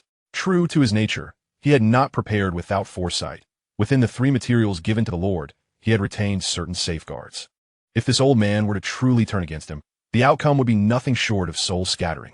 Fortunately, the scenario Xiao Yan had anticipated did not materialize. Upon sensing the power coursing through his body, the Lord of Heavenly Fire bowed slightly to Xiao Yan, his tone imbued with solemnity. Young friend Xiao Yan, words of gratitude are inadequate for this great favor. Since you have aided in my revival, I shall adhere to our previous agreement and heed your commands. Please feel free to issue any instructions. All right, old firehead, there's no need for such flattery, interjected the medicine elder, waving his hand.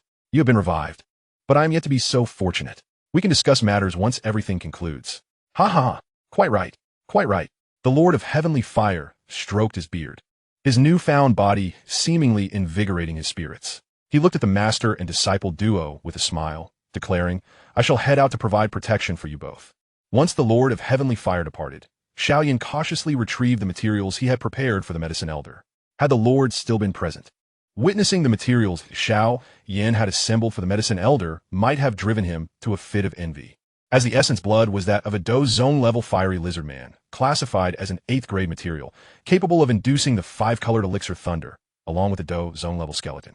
As for the origin of the Dou zone-level skeleton, it was none other than the corpse of the Lord of Heavenly Fire himself that Xiao Yan had previously collected. Of course, out of an abundance of caution from his past life, Xiao Yan had retained certain contingencies within those 3 materials. It was not that he doubted the medicine elder. Rather, as the saying goes, better safe than sorry. Observing Xiao Yan as he examined the materials, the medicine elder expressed concern. Shouldn't you take a moment to rest before continuing? No need. It hasn't taken much effort, Xiao Yan replied dismissively, waving his hand. With his current strength, combined with the advanced earth-level burning decision, such exertions were trivial for him. Moreover, he had previously prepared some elixirs to keep in his spatial ring as a precaution. This is considerably easier than I had anticipated. Yao Lao smacked his lips, unable to suppress a feeling of nostalgia. If you find it too easy, I can arrange a separate procedure for you. Xiao Yan smiled faintly and replied, when I help you revive later, I can give a hearty shout. Rise again, my old friend. You rascal. Before Xiao Yan could finish his sentence, Yao Lao playfully bestowed upon him a light tap on the head, a gentle reminder that even with newfound confidence, he shouldn't jest with his mentor. Xiao Yan rubbed his head, and then his expression shifted back to one of solemnity. All right, master, everything is prepared, and I am about to begin the process of refining your body. At this, Yao Lao nodded, his eyes glimmering with a hint of excitement. After so many years, he was finally on the verge of experiencing the sensation of possessing a corporeal form once more. With the knowledge gained from their previous encounter, Xiao Yan navigated the procedure with greater ease, yet the time consumed still exceeded their expectations. Perhaps the superior quality of the materials Xiao Yan had prepared for Yao Lao contributed to this, or perhaps Yao Lao's strength, significantly greater than that of the Heavenly Fire Sovereign, led to a process that took over twice as long as before. Had Xiao Yan not prepared an ample supply of elixirs and attained the rank of a 9-star Dou zone, he might have found it challenging to endure. Once Yao Lao's soul fully melded with the skeletal frame, Xiao Yan exhaled in relief and swiftly seated himself, recuperating his internal Dou Qi while awaiting Yao Lao's revival. All that remained was in Yao Lao's hands now. Chapter 143. The revival of Yao Lao. Xiao Yan's wait did not extend for long. On the 5th day, Yao Lao's body, which had remained still, suddenly trembled, and an aura akin to that of a mighty dragon erupted from within. Feeling this formidable presence, Xiao Yan instinctively stepped back. The intensity of the aura surpassed his expectations by a considerable margin. At the pinnacle of the 9-turn Dou zone, Xiao Yan felt the overwhelming force emanating from Yao Lao and gradually exhaled. This level of power was nearly the zenith of Dou zone, merely a step away from the semi-holy realm. Although this distance might prove insurmountable for many, it was essential to remember that Yao Lao had only just been revived, and his strength had not yet fully returned. Should he take the time to recuperate and cultivate, ascending to that realm would be far from impossible. In fact, even now, Yao Lao sensed a faint connection to the semi-holy level. It seemed that in no time, he might attempt to breach that threshold. Finally revived, Yao Lao marveled at the surge of power within him, unable to suppress a sigh of gratitude. He gazed at the somewhat fatigued Xiao Yan before him, his face softening into a warm smile. Little one, I truly owe you my thanks this time. There is no need for such words between us, Xiao Yan replied. Shaking his head, he then retrieved a jade vial from his storage ring. Upon seeing the vial, Yao Lao's expression momentarily faltered. His perceptive senses recognized the familiar soul fluctuation within. Even with his temperament, a ripple of emotion surged within him. Teacher, this is Han Feng's soul. I discovered him in the Black Corner region and unearthed the truth of the past, so I eliminated him. Now, I leave his fate in your hands. Xiao Yan handed the jade vial to Yao Lao. As Yao Lao accepted the vial, a somber expression crossed his face, clearly recalling the affection he had once held for Han Feng, only to be betrayed in the end. This poignant experience resonated with Xiao Yan, who had endured similar trials in his past life, and thus he refrained from interrupting Yao Lao's reflections. After a brief moment, Yao Lao sighed gently, burying the pain and bitterness of the past deep within his heart, before revealing his warm smile once more. Fate had been fair to him. Although he had lost his sight, it had granted him a rare disciple. Looking at Xiao Yan, he said kindly, "Little one, you must be a 9-star Dou zone by now, correct?" Yes, Xiao Yan nodded lightly. Given Yao Lao's current strength, discerning his true capabilities posed no challenge. To attain such accomplishments at your age is remarkable. I believe, aside from the prodigies of ancient times, there are few in the current continent who can match your talent. However, despite your impressive abilities, remaining in the northwestern continent will limit your achievements significantly. Teacher, are you suggesting? I recommend you venture to the central state for some experience, Yao Lao chuckled. It is the heart of the continent, brimming with resources and opportunities far surpassing those in the Jiama Empire and the Black Corner region. With your qualifications and talent, you will undoubtedly thrive there. I will go to the central state eventually. Xiao Yan nodded, having already planned to journey there. However, he had delayed due to unfinished matters. After all, he couldn't leave while the troubles surrounding Xiao Yixian's cursed body remained unresolved. Teacher, after your revival, you will return to the central state, right? Indeed. With your strength, you can roam freely in the Black Corner region now. Moreover, you can already refine 8-grade pills. I suspect you have mastered most of what I have taught you, so there's little I can assist you with now. Yao Lao glanced at the black ring on Xiao Yan's finger and continued, with your talent. It won't be long before you surpass me. My return will be to settle some past grievances. And I previously established a force in the central state known as the Starfall Pavilion. As you embark on your journey there, it would be prudent to have some backing. So I must return to manage that, ensuring you are not at a disadvantage. Yao Lao regarded Xiao Yan intently, adding, furthermore, you have many secrets. If I were to accompany you, I fear you might not welcome it. Xiao Yan scratched his head, not saying much more. Yao Lao was no fool. He had undoubtedly sensed some of the matters Xiao Yan had kept hidden, yet he chose not to delve deeper. With your current cultivation, you are ready to embark on your journey. According to tradition, I should present you with a parting gift. I had intended to give you the Black Demon Cauldron. But since you already possess 2 heavenly cauldrons, the Black Demon Cauldron may not serve you well. Therefore, I have decided to gift you this instead. With a wave of his hand, a plume of ominous white flame surged forth, revealing the Bone Spirit Cold Fire. This Bone Spirit Cold Fire ranks 11th on the exotic fire ranking, far more potent than the flames you currently possess. If you successfully refine it, it will greatly aid you. As he spoke, Yao Lao's finger lightly touched the Bone Spirit Cold Fire, erasing the soul mark he had imprinted within. Witnessing this, Xiao Yan was momentarily taken aback. He had not anticipated Yao Lao's decisiveness. Before he could even consent, Yao Lao had forcibly erased the soul mark from the Bone Spirit Cold Fire. This action would undoubtedly affect Yao Lao's own strength. Yet he showed no hesitation in gifting this cherished flame to Xiao Yan, stirring within him a sense of unexplainable emotion, having initially harbored some ulterior motives. Take it, little one. Yao Lao's complexion appeared somewhat pale as he gently presented the Bone Spirit Cold Fire to Xiao Yan, instructing, first, imprint your own soul mark onto the Bone Spirit Cold Fire and nurture it for a while. Once it shows no resistance, you may use the flame decision to refine and absorb it. Otherwise, you may suffer a backlash. Under the urging of the esteemed pharmacist, Xiao Yan could only manage a wry smile as he inscribed his soul mark within the ethereal, snow-white flames. Subsequently, the Bone Spirit Cold Fire transformed into a shimmering streak of light, embedding itself upon Xiao Yan's forehead, where it manifested as a white flame imprint. Upon witnessing Xiao Yan secure the Bone Spirit Cold Fire, the pharmacist nodded in satisfaction. Upon my return, I shall endeavor to construct a spatial wormhole connecting the central continent to your location. Shortly, I will furnish you with a wormhole scroll. When a year or 2 has elapsed, you may tear it open, thereby creating a passage. In the future, your journeys to the central continent will be directly facilitated through this route. Xiao Yan nodded in agreement, refraining from any objections. Although there existed other routes to the central continent, he preferred not to take the long way around, especially when a more direct method was at hand. After spending a month within the Xiao clan, the pharmacist and the Celestial Fire's sovereign gradually departed. The pharmacist returned to the central continent first, while the Celestial Fire Sovereign went to attend to the tasks Xiao Yan had requested. Following their departure, Xiao Yan experienced a rare moment of solitude, though he quickly adjusted his mindset and resumed his responsibilities. Given the current strength of the Xiao clan, asserting dominance over the Black Corner region posed no challenge whatsoever. Setting aside the 5-star Dou Zun level of Yuan Li, even Xiao Yan's apparent ranking was sufficient to instill trepidation among the so-called elite forces within the Black Corner region. After all, the existence of 9-star Dou Zong was formidable enough to thrive even in the Central Continent, let alone in the Black Corner region. With the assistance of the Betrayal elite brought back by Hai Bo Dong, the financial endeavors of the Xiao clan flourished remarkably. Auction houses emblazoned with the Xiao clan emblems sprang forth in cities across the Black Corner region, amassing wealth. Although the Xiao clan had not yet unified the Black Corner region, it had already become the undisputed ruler in the hearts of the people.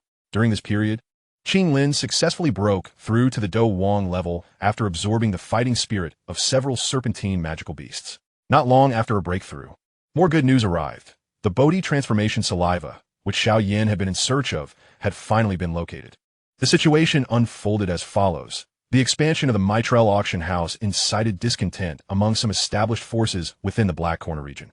At that time, Xiao Yan had yet to reveal his 9-star Dou Zong status. Consequently, while some factions with Dou Zong power were wary of him, they did not harbor true fear. One such faction, known as the Black Emperor sect, annihilated one of the Xiao clan's auction houses during competition. The sect's leader, a 4-star Dou Zong, believed he could easily handle the rumored beginner Dou Zong, Mo Yin Xiao, thus committing this act of intimidation. Upon receiving the news the following day, Xiao Yan set forth, single-handedly slaying the entirety of the Black Emperor sect. When the leader of the sect, along with his son, fell victim to Xiao Yan's casual strike, the onlookers were horrified to realize the terrifying level of power possessed by the leader of the Xiao clan. After the massacre of the Black Emperor sect, Xiao Yan, adhering to his customary practices, began to scavenge for treasures within their domain. It must be said, the Black Emperor sect indeed housed some remarkable items, beyond high-grade medicinal materials. There were also many rare treasures, including the Bodhi transformation saliva, which he discovered among their collections. In addition to the Bodhi transformation saliva, Xiao Yan stumbled upon a magical beast carcass within the Black Emperor sect's warehouse. Although it had been dead for many years, he could still discern that it was the remains of a celestial phoenix, which had likely reached near 8th tier strength in its prime. The celestial phoenix, being a treasure-laden creature, was about to be collected by Xiao Yan when the long-dormant 9 nether fire within him surged forth, consuming the carcass before he could even consent. It devoured everything, the essence, the magic core, and even the wings, leaving Xiao Yan, who typically maintained a calm demeanor, on the verge of spitting blood in frustration. Following its consumption of the celestial phoenix's remains, the 9 nether fire deepened in hue, and the purple cloud wings also underwent a transformation. Previously, the wings had evolved after absorbing the essence of a 7th-tier black flame purple cloud eagle, but this time they benefited from the celestial phoenix's essence, potentially integrating the bone wings, thus becoming even more formidable. Now, the purple cloud wings bore a striking resemblance to the visions of the 9 nether sparrow that Xiao Yan had encountered when activating the 9 nether fire, adorned with purple luminescent patterns. When he attempted to propel them, he discovered that his speed had surpassed that of many 8th-tier celestial phoenixes, eliciting a sense of awe within him. Had he possessed these 9 nether wings earlier, he could have effortlessly escaped from the grasp of Soul Mo. This new ability undoubtedly provided him with an additional means of survival. What excited Xiao Yan even more was the wings' evolutionary potential. It seemed that the 9 nether fire, upon absorbing the essence of avian magical beasts, would return a portion of that power to the wings, implying that this entity could evolve indefinitely, akin to the burning decision. The magnitude of this enhancement was even more astounding than the previous absorption of the black flame purple cloud eagle's essence, not merely due to the celestial phoenix's greater strength, but also because its essence was of a significantly higher caliber. After all, the black flame purple cloud eagle possessed only a trace of phoenix bloodline, while the celestial phoenix was a true variant of the phoenix, making their disparity beyond comparison. If Xiao Yan wished to achieve such remarkable evolution again, he would likely have to excavate the ancestral grave of the celestial phoenix. Although he had previously undertaken such a task in his past life, he had been a Dou Saint then. As for now, he would have to seek out other high-tier magical beasts. With a sigh of resignation, Xiao Yan reflected that until his strength had sufficiently grown, it would be prudent to avoid provoking this particular lineage. For the time being, he would seek out other high-tier magical beasts as substitutes. However, high-tier magical beast essences were not easily found, especially since the Nine Netherfire was exceedingly finicky, only accepting the essences of avian magical beasts. Thus, the path to its evolution would undoubtedly be a lengthy endeavor, and within the vicinity of the Black Corner region, there were few magical beasts that met this criterion. Even if there were a few avian magical beasts, their levels were far too low to pique his interest. Just as Xiao Yan lamented this predicament, he suddenly recalled a map he had obtained from a princess during his time in the Yuan Empire, which depicted the habitats of magical beasts. He nearly forgot about this valuable piece of information. Retrieving the map of the Great Beast Cavern from his spatial ring, he gazed at its illustrations and chuckled softly. He wondered what level his 9 netherwings could evolve to if he were to collect all the avian essences from that location. It seemed he needed to return. After stowing the map, along with the Bodhi transformation saliva in his spatial ring, Xiao Yan sighed lightly. The materials were prepared, and he could return to aid the little medical fairy in resolving her poisonous body predicament. However, the dilemma lay in the fact that the little medical fairy likely remained unaware of the nature of the poisonous body. How was he to rationally explain this matter to her? Moreover, he had promised her that he would return to fetch her once his tasks were completed. Yet 3 or 4 years had swiftly passed. Would she not be enraged upon his return? Upon his return to Wutan City, Xiao Yan brought only Qing Lin and Zi Yin with him, leaving Hai Bo Dong at the Xiao clan to continue safeguarding their interests. Hai Bo Dong had no objections to this arrangement. He dared not voice any dissent, especially since he had yet to attain the 9-star Dou Huang level, while Xiao Yan had already achieved 9-star Dou Zong status. What could he possibly say? Let alone the fact that a woman, a 5-star Dou Zun, stood beside him, a fervent admirer of Xiao Yan. If he were to voice a complaint, her displeasure would undoubtedly manifest in a swift slap, leaving him bereft of a place to lament. Thus, despite harboring a plethora of grievances, Hai Boidong dutifully assumed the role of a loyal underling, laboring for Xiao Yan. Although the distance from Wutan City to the Black Corner region was considerable, Xiao Yan and his companions had already mastered flight. Even Qing Lin had risen to the rank of a formidable Dou Wang, making the journey a mere trifle, and the trio arrived in Wutan City within just 2 or 3 days. At last, they had arrived. Gazing at the outline of Wutan City, Xiao Yan exhaled softly, pondering how the Xiao clan fared after such a prolonged absence. Is this truly the hometown of young Master Xiao Yan? It feels as though his essence permeates every corner, Qing Lin remarked, her eyes gleaming with enthusiasm. Xiao Yan rolled his eyes discreetly. What kind of absurdity was this? What did she mean by his essence being everywhere? One might think he had committed some grand misdeed. Xiao Yan, is your home really in such a place? Zi Yin questioned, staring at the distant city in astonishment. Given Xiao Yan's eloquence, demeanor, and displayed prowess, she had always assumed he hailed from a prestigious lineage, but it appeared he had originated from a humble locale. Are you dissatisfied? Xiao Yan inquired half-jokingly. I understand the adage of marrying a chicken and following the chicken, marrying a dog and following the dog. Let's proceed home, Zi Yin declared, eager to soar directly into the city. However, before she could take flight, Xiao Yan pulled her back, imploring, could he not rush?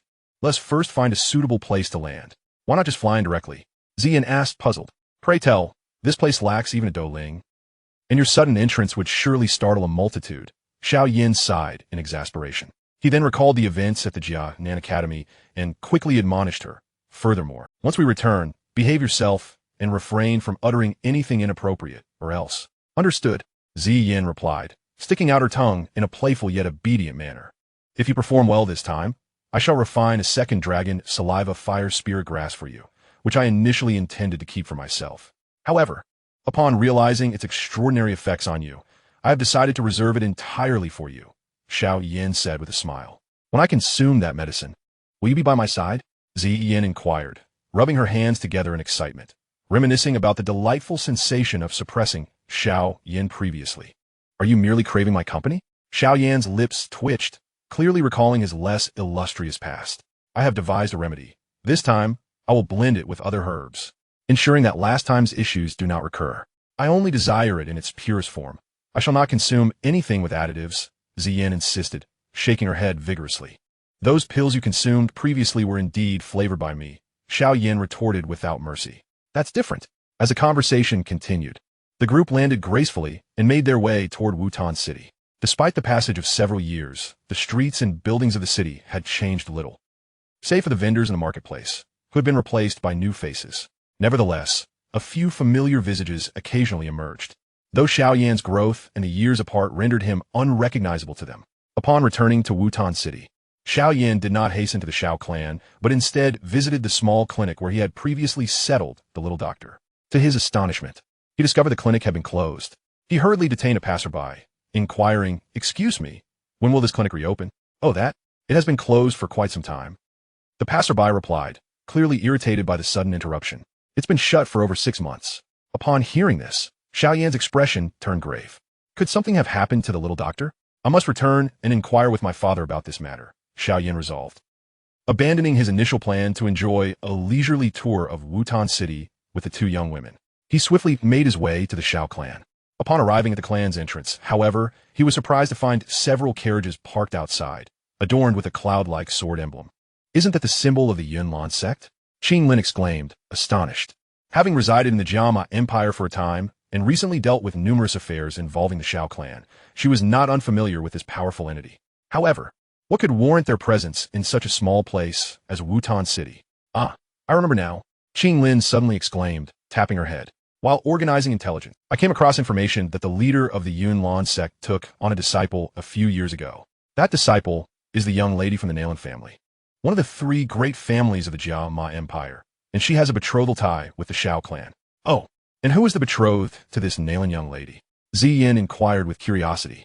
It seems to be the young master of the Xiao clan," Qing Lin pondered. "However, that young master has been missing for several years. According to the intelligence we gathered, the Nalan young lady is quite proud and has always looked down on places like Wutan City. Given that the young master has not returned for so long, she may have come to dissolve the engagement." "Dissolve the engagement? That would be quite the spectacle," Ziyin chuckled mischievously. "In the Douqi Continent, a woman's act of renouncing an engagement would undoubtedly bring great embarrassment to the man involved. Should the Nalan young lady proceed in this manner, the Xiao clan's reputation would be tarnished, and the relationship between the two families would irreparably deteriorate. By the way, Xiao Yan, you are also of the Xiao clan, right?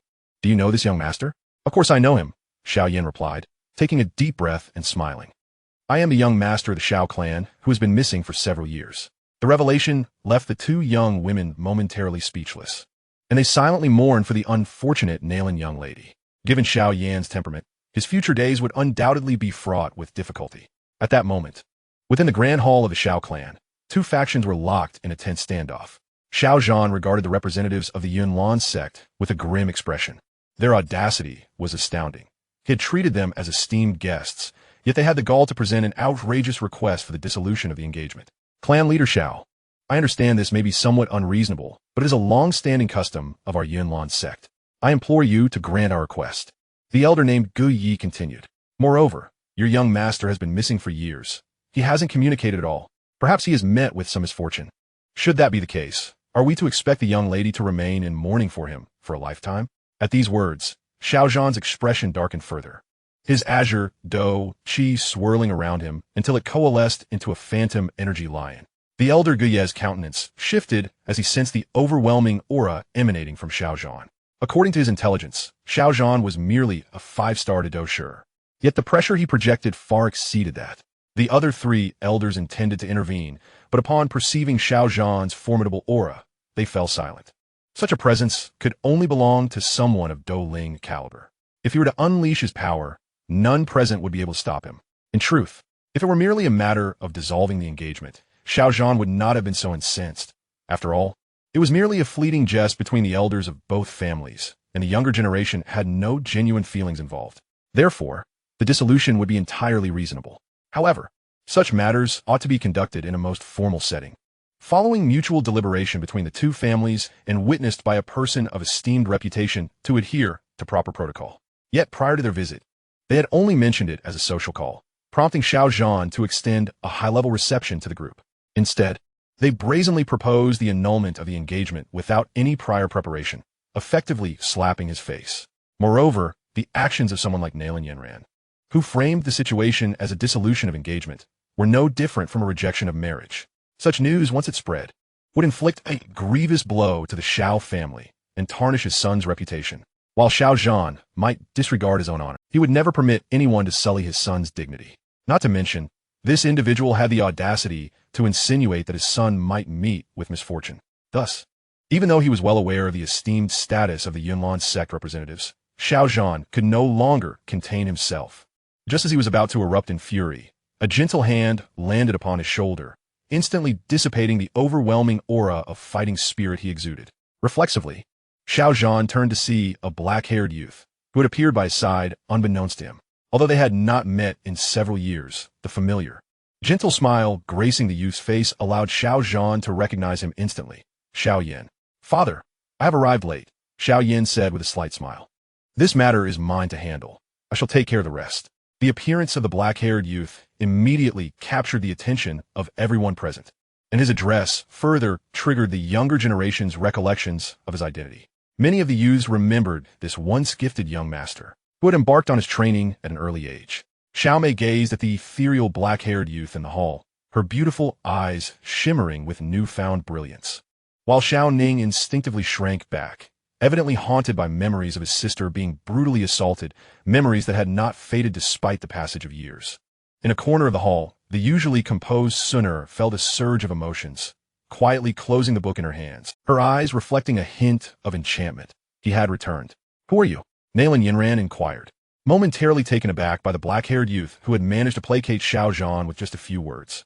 Although Xiao Yan had referred to Xiao Yan as father, she was aware that he had 3 sons, leaving her uncertain whether this individual was indeed her fiancé. I am the Xiao family's young master, Xiao Yan, the one you claim has been missing for years, presumed dead in some corner of the world. Xiao Yan chuckled lightly, his tone unchanged, yet the underlying sarcasm was unmistakable. Upon hearing this, Guyi felt a twinge of embarrassment. Just moments ago, he had been fabricating tales about the Xiao family young master, only to have the real deal appear before him. As he gathered his thoughts, Nalan Yinran interjected. Your return is timely. With your consent, the dissolution of the engagement would be justified. Justified? Nalan, what jest are you making? Xiao Yan smiled faintly. This engagement was arranged by our grandfathers. If you truly seek legitimacy, it is imperative that our grandfather himself speaks on the matter. Otherwise, it would be a violation of the bond between the 2 elders. I, Xiao Yan, have no desire to be that heartless individual.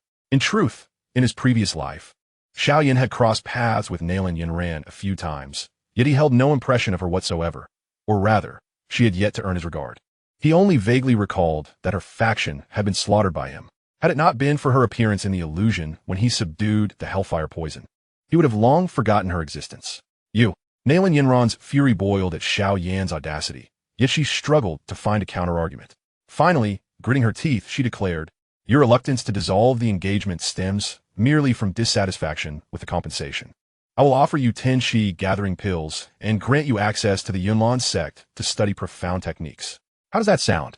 If Nalan believed that 10 Qi gathering pills could erase the bond formed between the elders, then I shall not object. However, out of respect for Elder Nalan, I must advise you to think more carefully when selecting gifts next time. Otherwise, you will only invite ridicule. Xiao Yan shook his head. It appeared this individual was not only willful, but also utterly foolish. It is well known that the patriarch of the Xiao family, Xiao Yan, had long since surpassed the great fighter realm, and his 3 sons, Xiao Ding and Xiao Li, were already fighters, while Xiao Yan was at least at the level of a fighter himself. In other words, Qi gathering pills held no value for them. Rather, they would benefit those from other factions, such as Xiao Ning and Xiao Mei.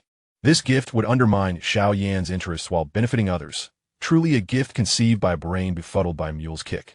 What do you mean? Nalan Yinran furrowed her brow. Nothing much.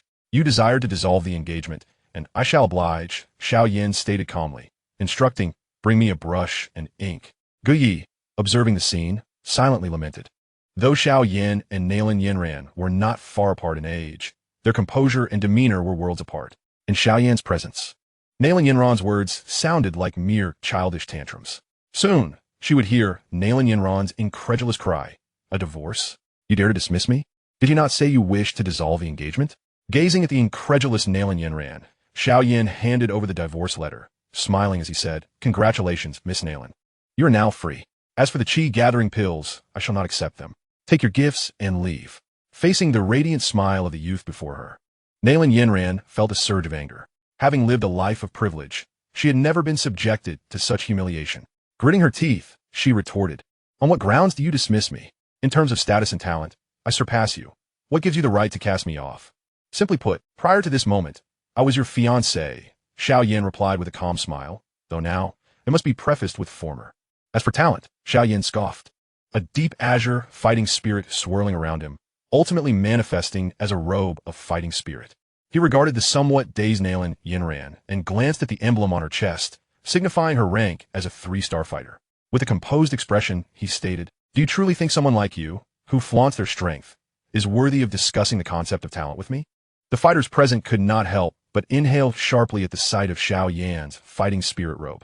At barely 15 years of age, he had already attained the fighter rank. One could only imagine the terrifying potential he held for the future. In stark contrast, Nalan Yinran's 3-star fighter status paled in significance. It is essential to note that in the Douqi Continent, few could reach the fighter realm before the age of 15.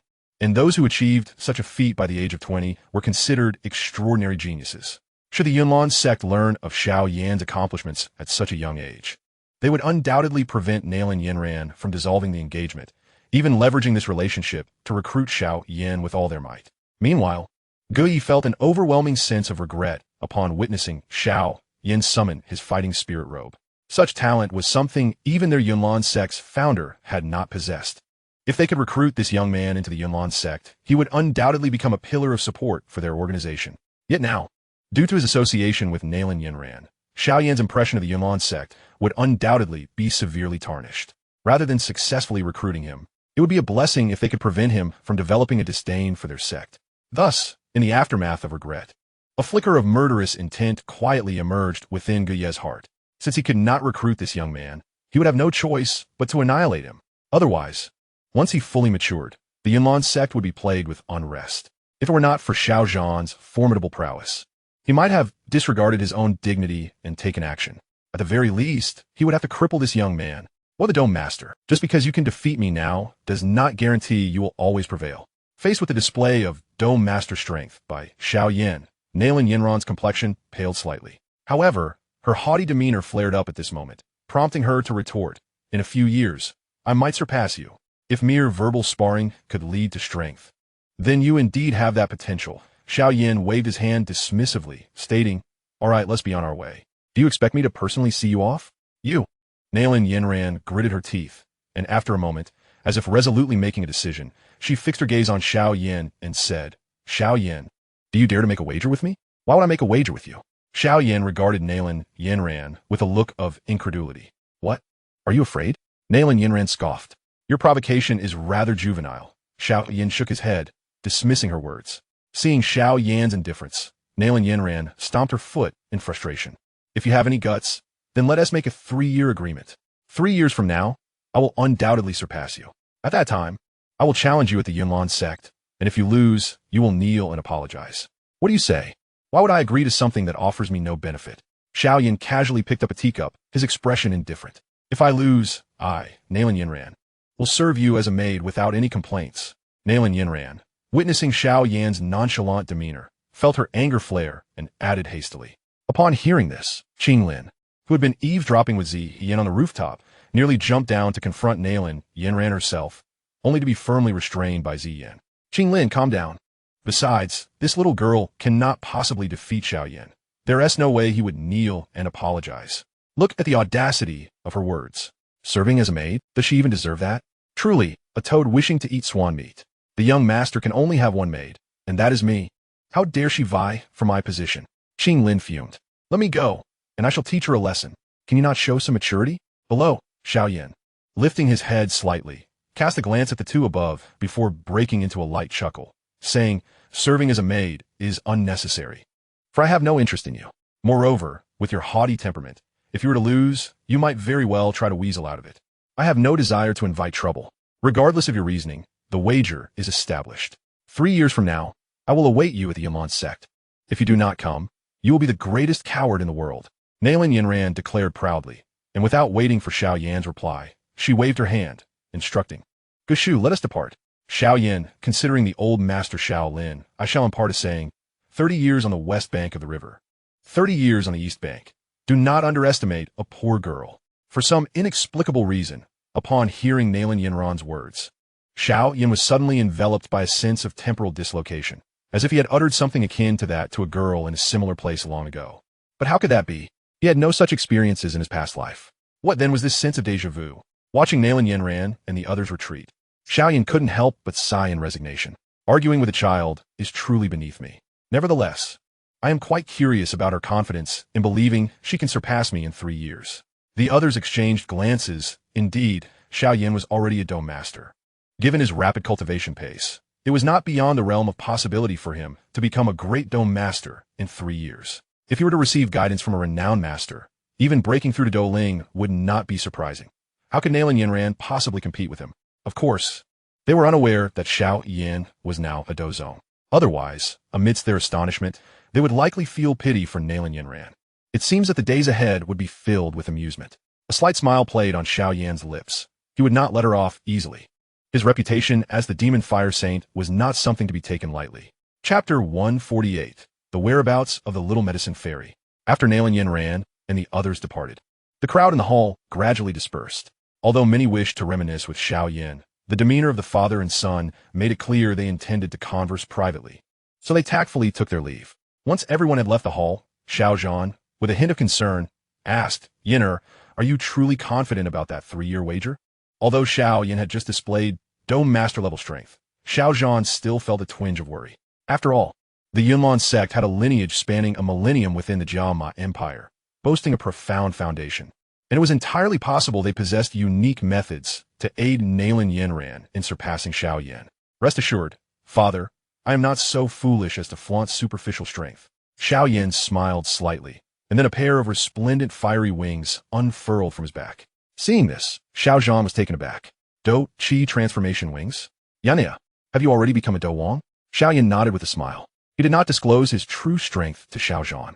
After all, in the eyes of the Jia Empire's populace, a Dou Wang was already considered a formidable figure. Revealing that he was a Dou Zone would likely come off as implausible, so he simply displayed the strength of a Dou Wang. Additionally, this served as a precaution. Excellent, excellent, excellent, Xiao Zhan exclaimed 3 times, his astonishment evident.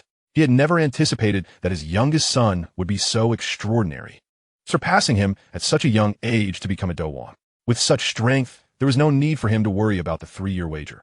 After all, Nalan Yanran could not possibly elevate herself to the rank of Dou Wang in such a short span. Father, you've already broken through to Dou Ling, correct? Xiao Yan inquired, sensing the aura emanating from Xiao Zhan. Indeed, thanks to the elixirs and techniques you sent back last time, I have now attained 2-star Dou Ling. Xiao Zhan said, stroking his beard with a smile. Due to Xiao Yan's previous gift of techniques and training methods, the overall strength of the Xiao family had significantly surpassed the other 2 families. Had it not been for Xiao Yan's advice to avoid drawing too much attention, he would have likely already led a campaign to eliminate the other 2 clans during this period. Given our current size, the Xiao family can no longer remain cooped up in this small Wutan city. Xiao Yan gently tapped his fingers on the table, smiling as he said, I have established a force during my years away, and I have returned with the intention of relocating the Xiao family there to develop. That sounds splendid. Xiao Zhan nodded. Although he was unaware of the nature of the force Xiao Yan was referring to, it was undoubtedly stronger than the original Xiao family, considering it was founded by a Dou Wang. When you plan to begin the relocation, there is no rush.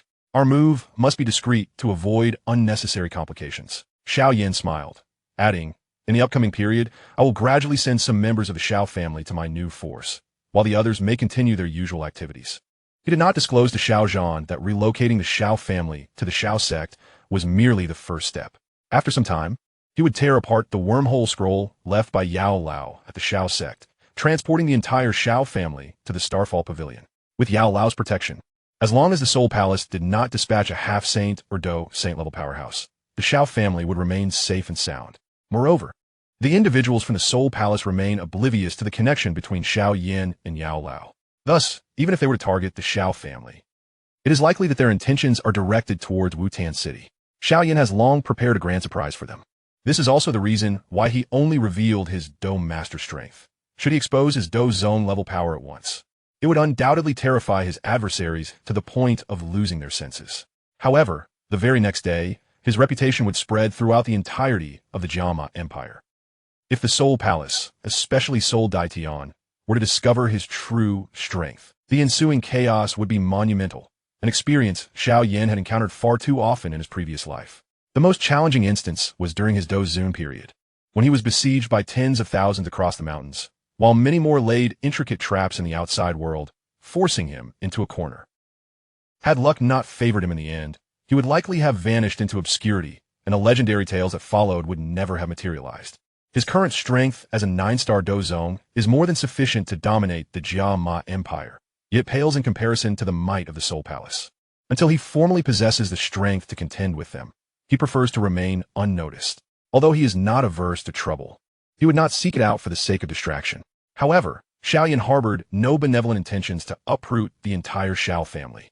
If he intended to fish, he must inevitably leave some bait. Moreover, his relations with others were far from amicable. Their lives and deaths bore no weight on his conscience. By the way, you two can come down now. Xiao Yan suddenly raised his head and called out, prompting Ziyin and Qinglin, who had been hiding on the roof, to leap down. Upon seeing them, Xiao Yan offered a faint smile and said, "These are my friends, Ziyin and Qinglin. They will be staying with the Xiao family for a while." "Greetings, Uncle Xiao." Both Ziyin and Qinglin obediently chimed, with even the usually headstrong Ziyin behaving like a refined young lady, showing no trace of her former boisterous demeanor. It was uncertain whether she aimed to leave a good impression on the Xiao family or was merely swayed by Xiao Yan's prior warnings. Xiao Zhan regarded the two adorable girls with a smile, nodding in acknowledgement. It appeared that his son had made some commendable friends during his time away. However, he also knew that his son needed to put in more effort. If he could cultivate a bond with them early on, perhaps he would not have to worry about his son's future marriage. Little did Xiao Zhan know, while he merely wished for Xiao Yan to foster relationships, Xiao Yan had developed an inappropriate connection with them. Otherwise, he would have certainly given his son a thumbs up amidst his disdain. "By the way, father, where is little medical sage?" After introducing Qinglin and Ziyin, Xiao Yan promptly recalled the matter of little medical sage and inquired. Upon hearing Xiao Yan mention her, Xiao Zhan sighed. Previously, when Xiao Yan departed, he had entrusted him to look after the girl, only to find upon his return that she had vanished without a trace, leaving him at a loss for words. However, seeing the anxious expression on Xiao Yan's face, he decided to share everything he knew. "I'm not entirely sure about her whereabouts, but I heard from my subordinates that about half a year ago, while she was concocting a poison, she inadvertently poisoned several neighboring households, causing quite a stir. Although we managed to smooth things over afterward and it did not lead to significant repercussions, she felt immense guilt over the incident and left Wutan City alone." Upon hearing Xiao Zhan's account, Xiao Yan understood immediately. He realized that the scenario he most feared had likely occurred. With little medical sage's capabilities in concocting poisons, it would have been impossible for her to accidentally poison so many individuals. The only plausible explanation was that it was not a poison at all, but rather the awakening of her unique cursed body. During her process of concocting the poison, she may have inadvertently inhaled some toxin, triggering the dormant cursed body within her. This would also explain why she chose to leave Wutan City alone. Perhaps she did not wish to burden Xiao Yan upon realizing her special condition. This girl. Xiao Yan furrowed his brow slowly. He had painstakingly gathered the 3 materials required to control the cursed body, only for little medical sage to leave Wutan City due to its awakening, and without leaving a mark on her. How could he possibly find her in this vast world? Chapter 149, A Conversation with Sun Er. After departing from the hall, Xiao Yan, adhering to the habits formed in his previous life, made his way alone to the back mountain. During this time, Ziyin and Qinglin, the 2 little girls, attempted to follow him but were easily dismissed by Xiao Yan, who preferred solitude for quiet contemplation. He sat upon the grassy ground, gazing at the distant Beast Mountains, the very place where he had first encountered little medical sage.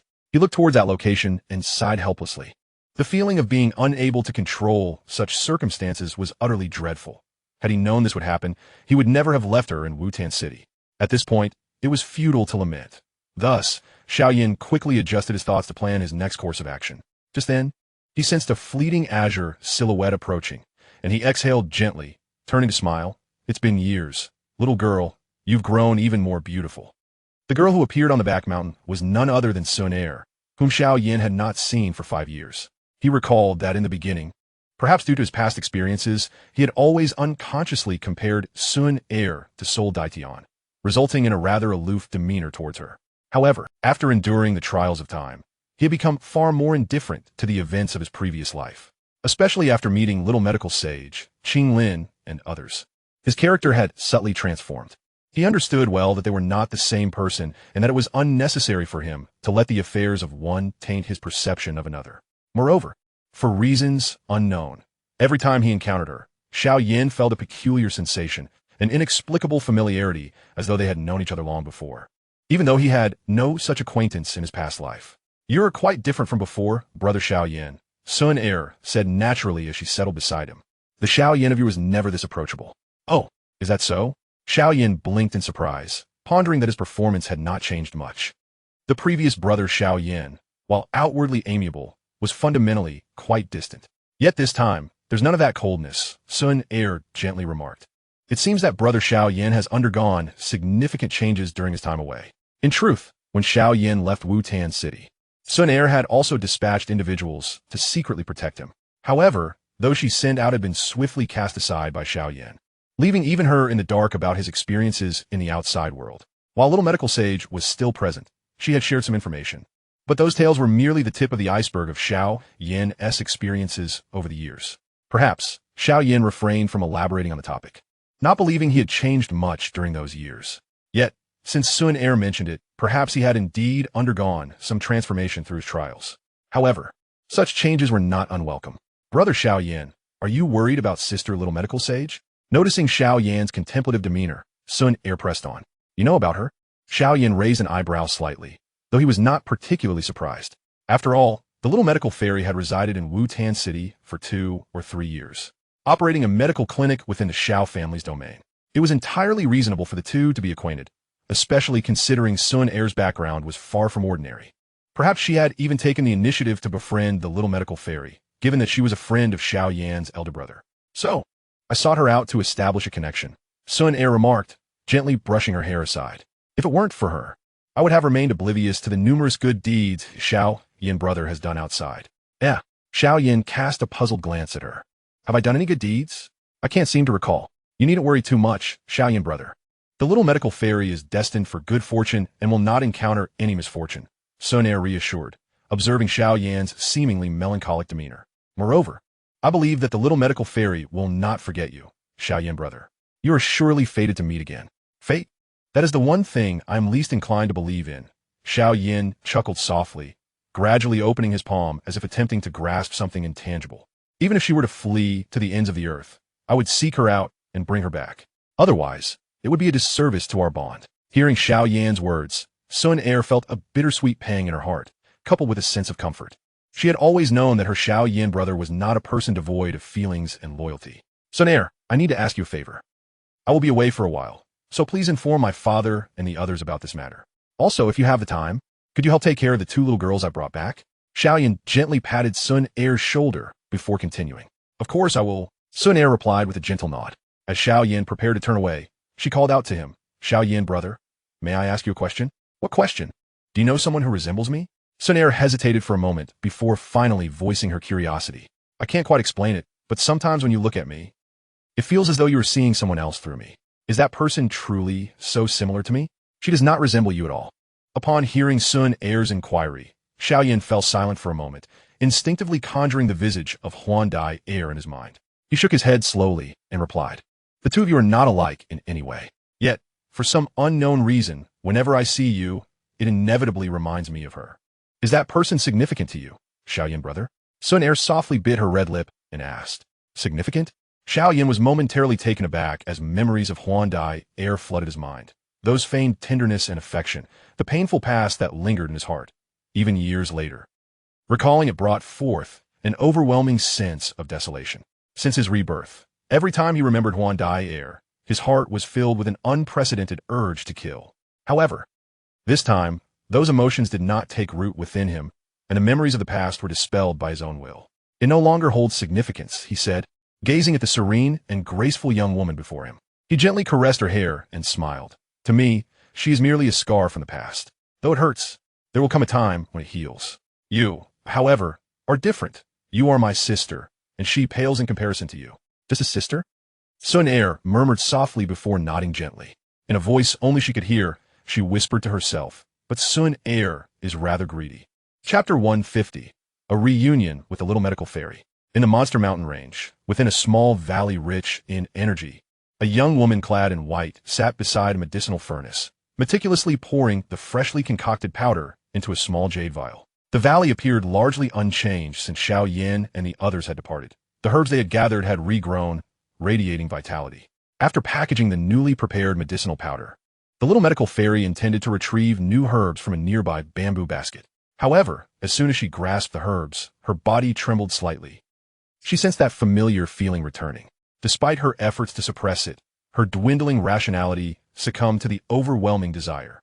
With trembling hands, she extracted a bag of black medicinal powder and poured it into her mouth.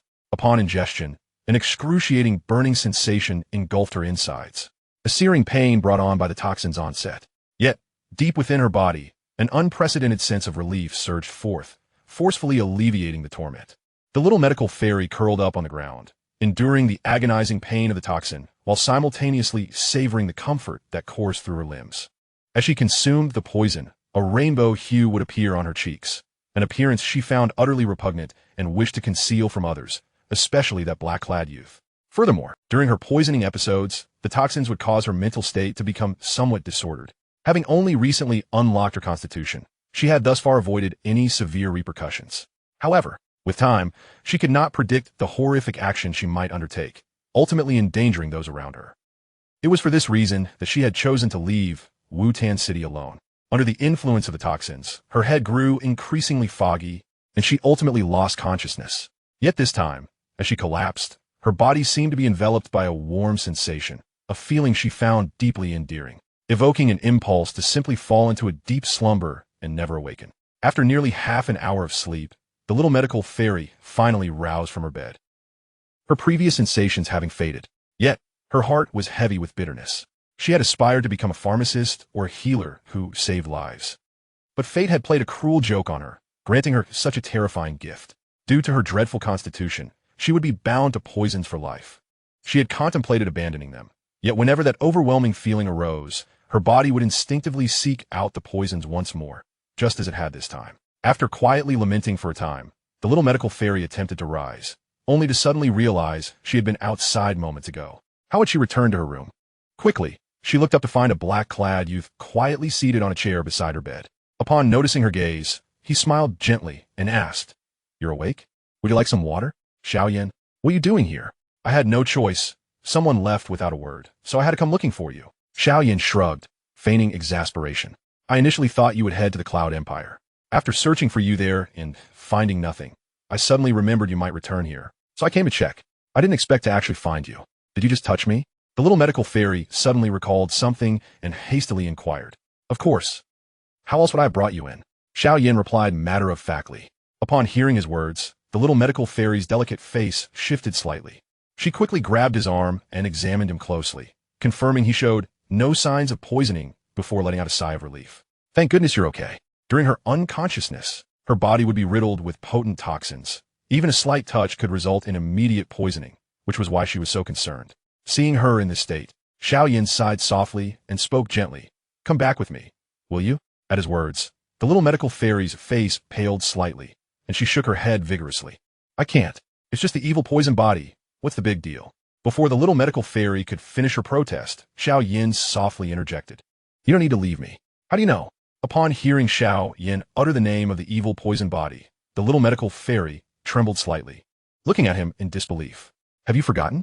I am an alchemist, and I possess considerable expertise in poisons, which makes my knowledge of such matters quite natural." Xiao Yan gently patted her head and continued, "Since you are aware of this constitution, you must also understand the fate that awaits someone like me, correct?" The little medical fairy revealed a sorrowful smile and said, "I will incessantly consume poison, ultimately losing my sanity and transforming into a malevolent sorceress who brings calamity upon all those around me." "And so what?" Xiao Yan extended his hand to wipe away the remnants of black powder near her lips and replied, "As long as I am here, I will not allow anything to befall you." "No, you simply do not comprehend." The little medical fairy shook her head, her body trembling uncontrollably. After discovering her unique constitution, she had perused countless ancient texts, studying numerous accounts of the calamity poison body, fully aware of its terrifying nature. She knew better than anyone the tragic fate that befell each previous bearer of this affliction. "Little medical fairy, please calm yourself." Noticing her emotional turmoil, Xiao Yan shook her shoulder and spoke firmly, his voice carrying a hint of soul force, which momentarily restored a semblance of calm to the agitated girl. He regarded her reddening eyes and sighed. Do you know what I've been doing these past few years? The little medical fairy, taken aback by his sudden inquiry, instinctively shook her head. Although the calamity poison body is one of the most fearsome constitutions in existence, it is not without methods of resolution. Xiao Yan continued, I have spent these years seeking a way to control the calamity poison body. Fortunately, heaven rewards the diligent. I have gathered all the necessary materials. What did you say? Upon hearing Xiao Yan's words, the little medical fairy was momentarily stunned, her expression one of disbelief. You have a method to control the calamity poison body? I had intended to surprise you, but it seems you slipped away, almost rendering my efforts futile. Xiao Yan shook his head and assured her, do not worry. I will help you control the calamity poison body and ensure you do not become the fearsome poison master that all dread. Do you truly possess a method to control the calamity poison body? The little medical fairy asked incredulously. Ever since she learned of her terrifying constitution, she had scoured many ancient texts in search of any possible solutions, only to find nothing. Gradually, she resigned herself to her fate. Yet now, Xiao Yan claimed he had a solution, which was difficult for her to accept. Well, have I ever deceived you? Xiao Yan snapped his fingers, and a wisp of ethereal blue flame materialized. Do you know what this is? It is the otherworldly fire coveted by all alchemists. I believe you are aware of its extraordinary properties. With it, I can control your calamity poison body, freeing you from the torment of its backlash. He refrained from discussing the other materials, as they were exceedingly precious. Explaining them to the little medical fairy would require considerable time. Besides, given her limited experience, she would likely be unaware of their significance. Thus, he decided to rely solely on the otherworldly fire to convince her. Is this truly the otherworldly fire? The little medical fairy gazed in awe at the mesmerizing flame in Xiao Yan's palm, rubbing her eyes to ensure she was not hallucinating. Although she was not an alchemist, she understood the immense value of the otherworldly fire. To her, who regarded alchemists as divine beings, it was the pinnacle of existence. Coupled with Xiao Yan's image as an omnipotent figure of mind, she unreservedly believed in his claim to control the otherworldly fire. The little medical fairy stared at the ethereal blue flame, her head gradually lowering, and she fell silent. After a moment of stillness, soft sobs began to escape her lips. And eventually, she could no longer contain herself and threw herself into Xiao Yan's embrace, weeping profusely. Taken aback by her sudden embrace, Xiao Yan's body stiffened momentarily. He did not push her away. Instead, he held her gently, patting her back as her tears soaked his clothing. Xiao Yan, I am so afraid. The little medical fairy murmured into his chest, her voice trembling. I fear becoming that ruthless sorceress who slaughters without hesitation. I am terrified of hurting those close to me, and I dread the thought of never seeing you again. Since learning of the calamity poison body's terrifying nature, she had been engulfed in fear. Despite her efforts to restrain herself from consuming poison, she would inevitably succumb at the last moment, picking up the poison once more. She despised this aspect of herself, and was terrified of becoming the malevolent sorceress chronicled in the texts. Thus, she chose to distance herself from Xiao Yan. However, now, all her fears and anxieties dissipated. In this moment, she resembled a wronged little girl, venting her pain and unease without reservation. All right, do not cry. It is all in the past. Xiao Yan comforted her, gently wiping away her tears. Look at you. If you keep crying, you'll truly become a little raccoon. As he spoke, Xiao Yan felt a surge of emotion. In his former self, he might have allowed the little medical fairy's calamity poison body to fester, perhaps even exacerbating it until her most desperate and painful moment, only to appear before her as a savior, thus capturing her heart. Yet, perhaps due to a shift in his current mindset or a sense of empathy with the heavenly poison maiden from his past life, Xiao Yan chose not to follow through with that plan. He wished for the kind and lovely little medical fairy to remain by his side in the present, leaving the memory of the heavenly poison maiden behind. He gazed at the little medical fairy, who had ceased her sobbing, and smiled gently. Now, are you ready to return to Wutan City with me? To Xiao Yan's surprise, the little medical fairy shook her head. Embarrassed, she climbed out of his embrace, and, with a hint of shyness, said, "See, can I stay here a bit longer?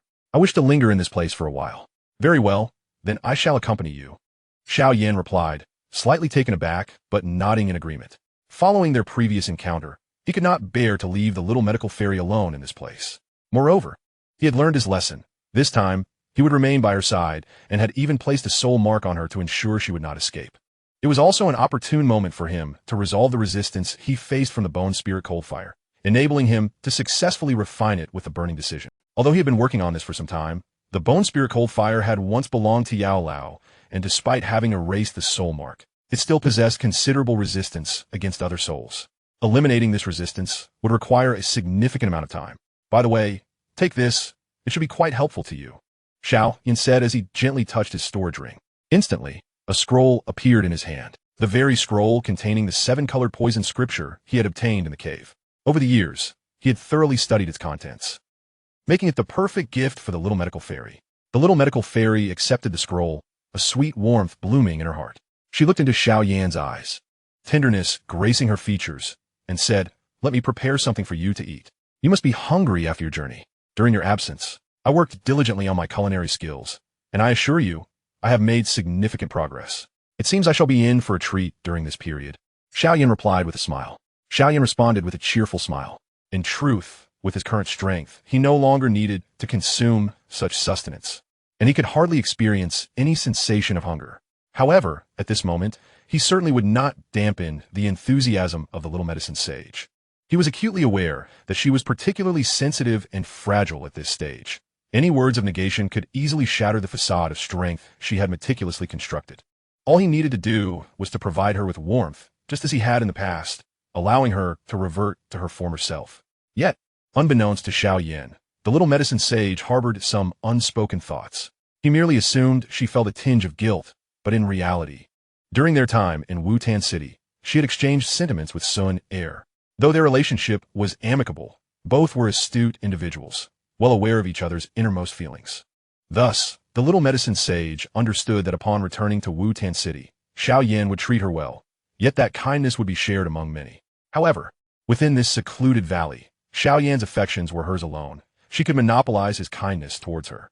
Although this might seem somewhat selfish, she found herself deeply enamored with the feelings that such selfishness brought her.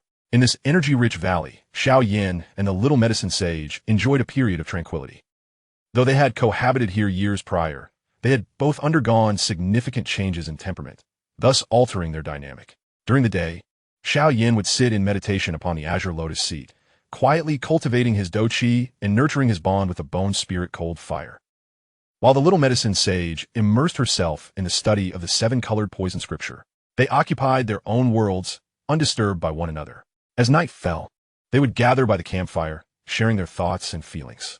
The little medicine sage, still a youthful maiden, was at an age brimming with curiosity and aspirations for the myriad affairs of the continent.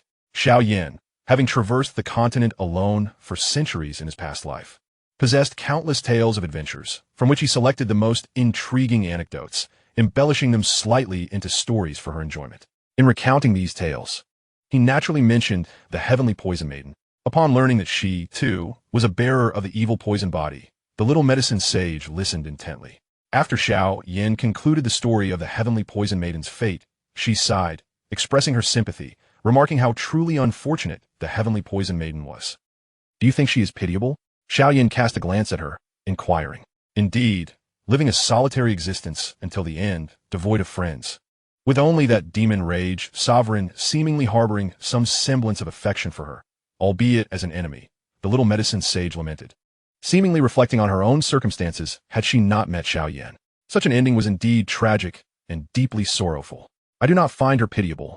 Xiao Yan turned his gaze towards the distance, where the direction of the Outcloud Empire lay. In his past life, it was there that he had encountered the heavenly poison maiden. Perhaps her fate was indeed lamentable, yet it was also admirable. Admirable? The little medicine sage was taken aback. Yes, she endured tremendous suffering, yet she never once considered surrendering. She fought valiantly against her fate. Although she ultimately met with failure, her struggle merits respect. As for the term pitiful, I suspect she would not wish for anyone to regard her in such a light, Xiao Yan remarked, shaking his head gently. "How do you know this so well?" The little medicine sage tilted her head, curiously asking. "Your tone suggests that you are quite familiar with the heavenly poison maiden. Do you know her and the demon rage sovereign?" "Impossible," Xiao Yan shook his head. "As I mentioned, the demon rage sovereign and the heavenly poison maiden are figures from a bygone era. They have long since become mere history. How could I possibly know them?" "Do not overthink it." The little medicine sage merely asked out of curiosity, not delving deeper. She quietly rested her head on Xiao Yan's shoulder, posing another question. "Xiao Yan, do you think the heavenly poison maiden had feelings for the demon rage sovereign?" "I have no idea." Xiao Yan shook his head. He was not the heavenly poison maiden. How could he fathom her emotions?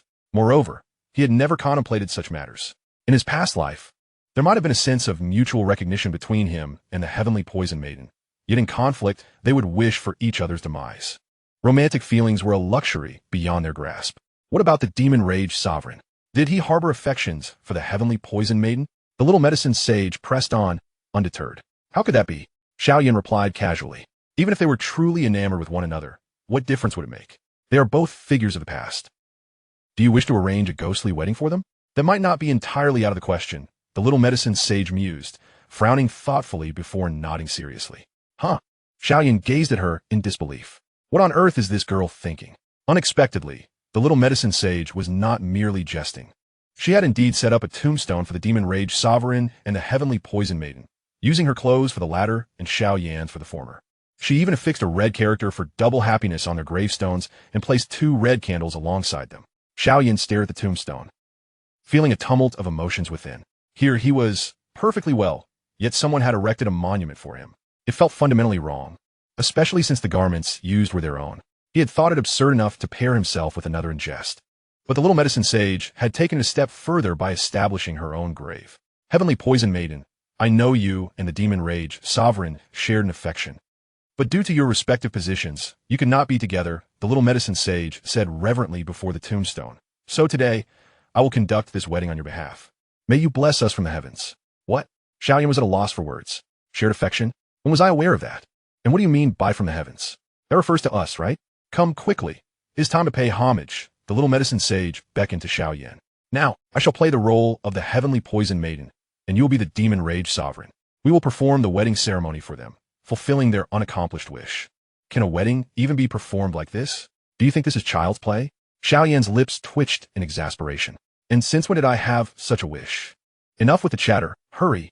Under the little medicine sage's insistence, Xiao Yan reluctantly knelt beside her at the tombstone. He gazed at the names inscribed there, feeling utterly incredulous. In all the world, who else could possibly erect their own monument, worship themselves, and hold a wedding for themselves but him and the little medicine sage? First bow to heaven and earth. Xiao Yan silently turned to look at the little medicine sage, who appeared somewhat displeased. What is it? A wedding requires an officiant. Does it not? Fine, let's hurry and pay our respects. Now serving as both officiant and bride, you truly are quite the busy one. Xiao Yan sighed in resignation. Second bow to the parents. The little medicine sage glanced at the tombstone and remarked, My parents have long since passed, and your father is not present either. Let us honor them as our adoptive parents instead. It will suffice. No need for unnecessary formalities. Absolutely not. Xiao Yan hastily interrupted. This is ridiculous enough as it is. If we continue down this path, I might as well start calling myself father. That is a fair point. Then let us simply bow to each other as husband and wife. Whatever makes you happy. After completing the final step, Xiao Yan swiftly rose, finding the entire experience of bowing to himself utterly bizarre. Just as he prepared to depart, the little medicine sage tugged at him, insisting, Wait. There is one last thing we need to complete. What is it? Xiao Yan paused, momentarily bewildered. Do we not just bow to each other as spouses? Indeed, but we have yet to consummate the marriage. Chapter 153, The Wedding Night. As he entered the bridal chamber, upon witnessing the eager demeanor of the little healer, Xiao Yan's lips twitched slightly. No wonder he felt that something was amiss with her today. It was clear she had ulterior motives. Are you suggesting that we should share a bed like them? The little healer shyly nodded.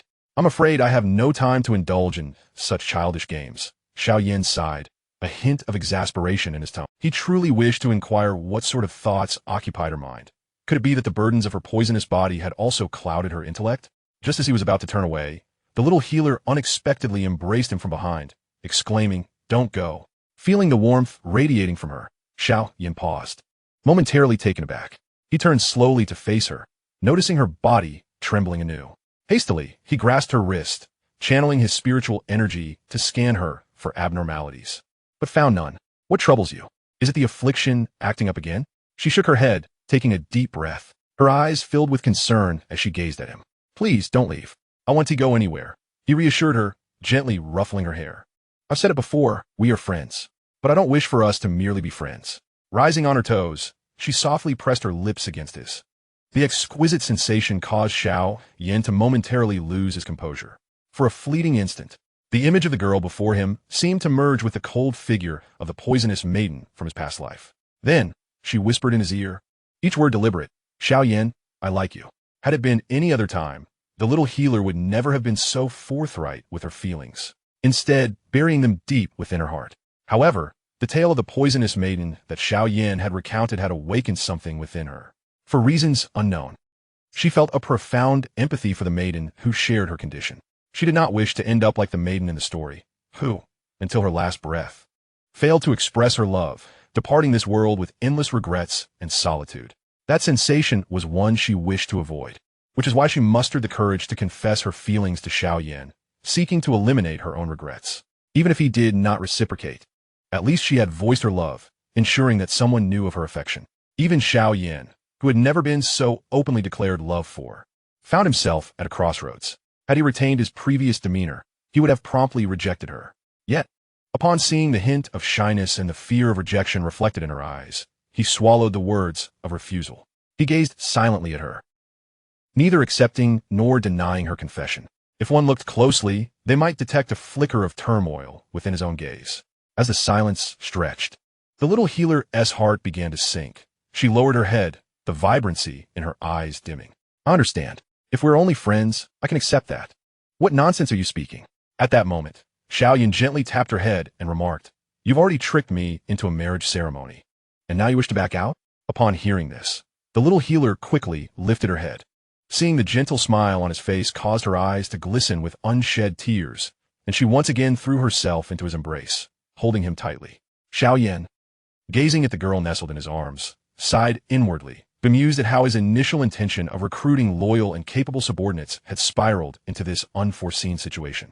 However, in a sense, it could be viewed as a form of unwavering commitment, thus achieving his goal, though he pondered whether this could be categorized as a beauty scheme. In truth, had he been asked to reject the little healer, he would have found it exceedingly difficult. After all, he could not bear the thought of her being hurt again, vanishing without a trace, making it arduous to find her once more. Moreover, his mindset had shifted over time, especially considering his connection with the poisonous maiden.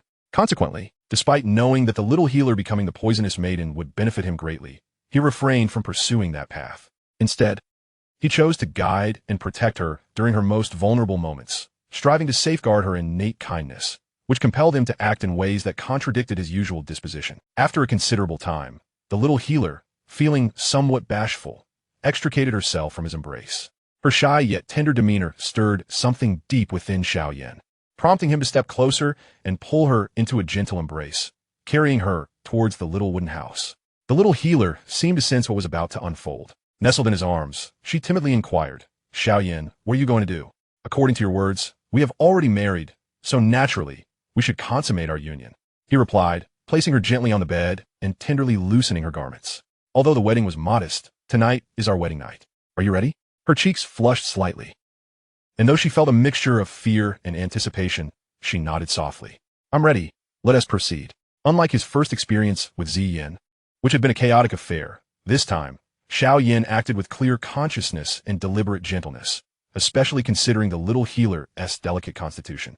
As the initial pain subsided, she wrapped her arms around his neck, whispering sweet nothings into his ear. After a night had passed, the little healer lay quietly in Xiao Yan's embrace.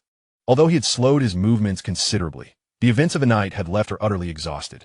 Thus, even as dawn broke, she remained curled up in his arms, like a docile lamb seeking a tranquil haven to rest. Xiao Yan gazed at the adorable girl in his arms, his fingers gently caressing her hair, and sighed softly. He had never anticipated that he would truly lure this little girl into his bed. Reflecting on their past battles, he never envisioned sharing a bed with her one day. Such is the unpredictability of life. At times, even Xiao Yan found himself questioning whether he harbored any special feelings for the poisonous maiden. No matter how he pondered, he could find no answer. Was it possible for someone like him to experience love? It seemed utterly ludicrous. "Rest assured," he murmured, planting a soft kiss on her forehead. "I will be here, ensuring you no longer endure such pain." Chapter 154. The Poisonous Maiden's Side Story. The little healer dreamt a lengthy dream. A dream of an entirely different life. In the beginning, she remained, as in reality, a humble healer. However, in this dream, she had never encountered Xiao Yan in her youth, nor had she set foot in Wutan City. Instead, she resided in a small town near the Monster Mountain range, dedicating her life to healing and saving others. It was only during an adventure that she inadvertently discovered a treasure, which ultimately led to her peril. Pursued by mercenaries she had once healed. In the depths of betrayal, she had no choice but to activate a special constitution known as the Poisonous Body, as detailed in one of the scrolls contained within the treasure. She initially sought merely to protect herself, yet the terrifying extent of her unique constitution far exceeded her expectations. The eruption of the cursed poison claimed the lives of all inhabitants in that small town. Upon regaining consciousness and witnessing the scene of devastation littered with bodies, an unprecedented sense of terror surged within her, compelling her to flee without a backward glance. What frightened her even more was the instinctive urge to seek out and consume poison following the awakening of her unique constitution. Despite her relentless attempts at restraint, she ultimately succumbed to the temptation of poison. As her rationality eroded under the influence of these lethal toxins, her temperament became increasingly erratic, and the number of lives lost at her hands grew alarmingly.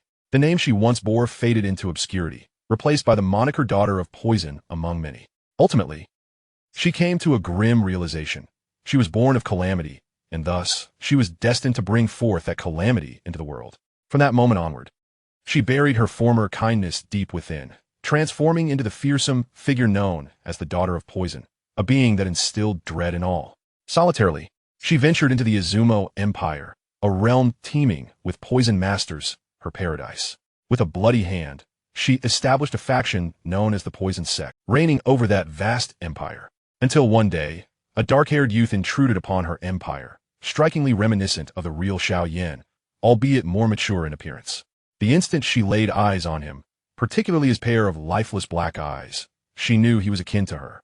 However, this perceived kinship was shattered when he launched attacks against several factions under her control, seizing numerous treasures.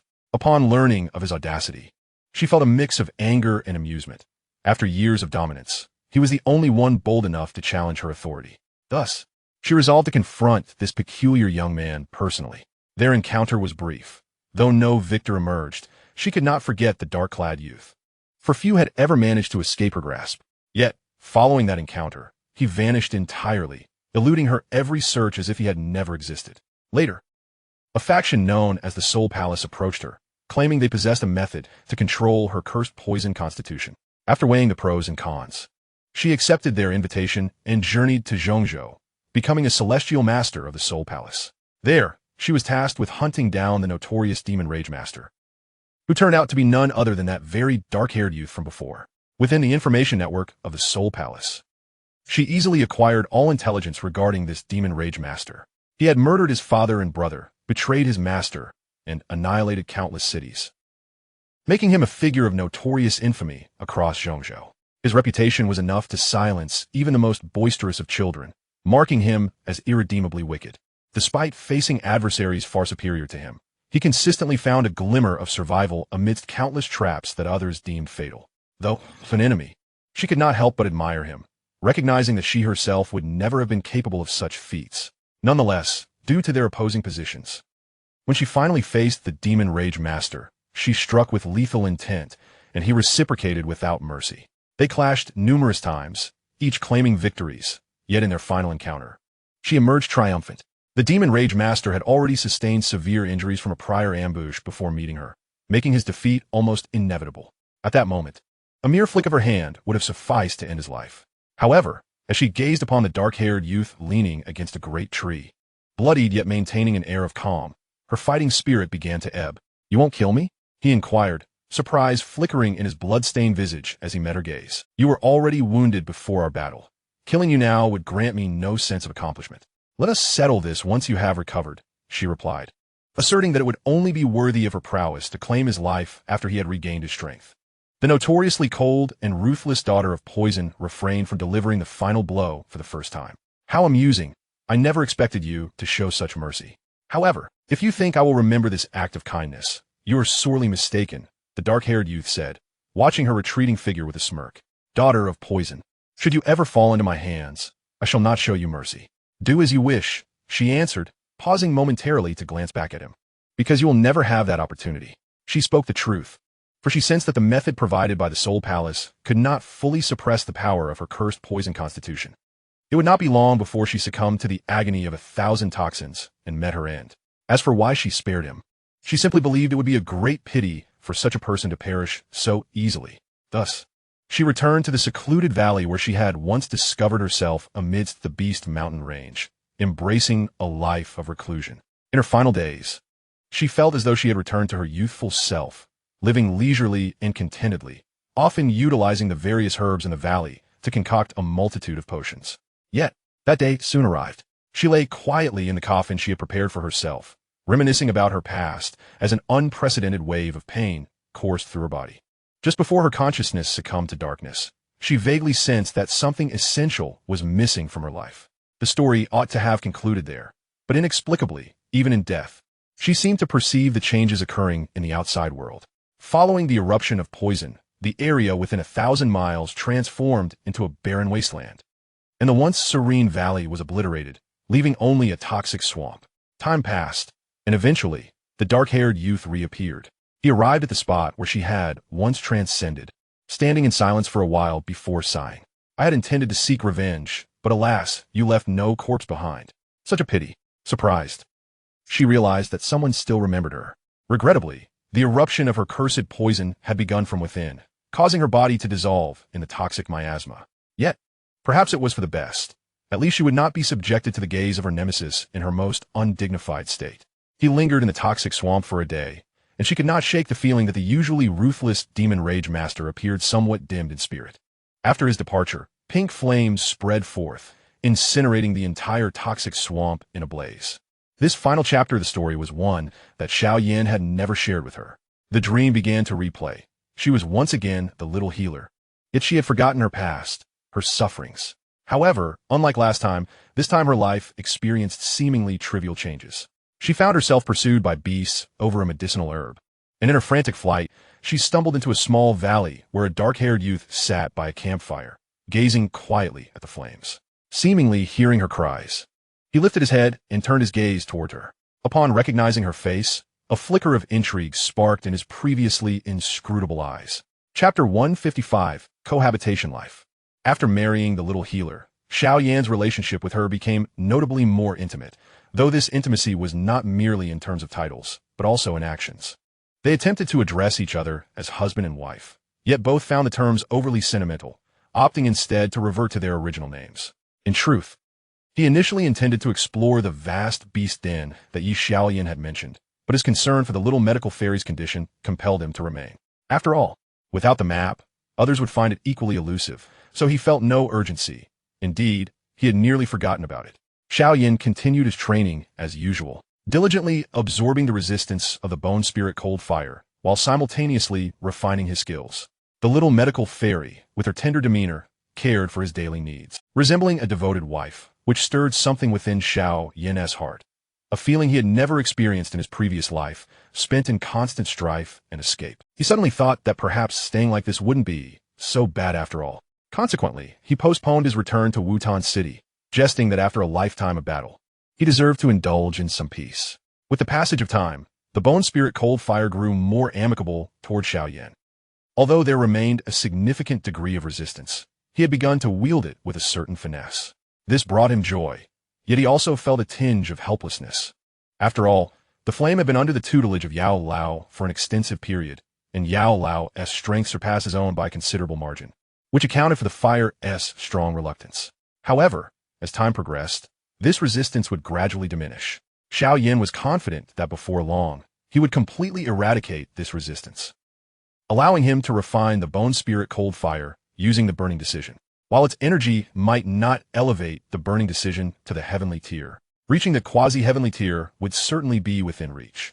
To Xiao Yan's surprise, during this period of cultivation, his strength advanced significantly. One day while training, his Douqi effortlessly surged into the Douzun realm, achieving a breakthrough without any cataclysmic energy fluctuations or alarming manifestations. It was as tranquil as sipping water. This speed astonished even Xiao Yan himself, considering that his previous breakthrough to Dou Huang had taken nearly an entire year, let alone the countless challenges associated with transcending to Douzun. He had prepared himself mentally for this transition, and had even planned to utilize the power of the bone spirit cold fire to assist him. However, he found that he ascended to Douzun even faster than he had anticipated in dispelling the fire's resistance. Though he had refined the fallen heart flame and elevated the burning decision to an advanced earth tier, thus accelerating his training. It still seemed implausible that he would break through to Dou Zun so swiftly.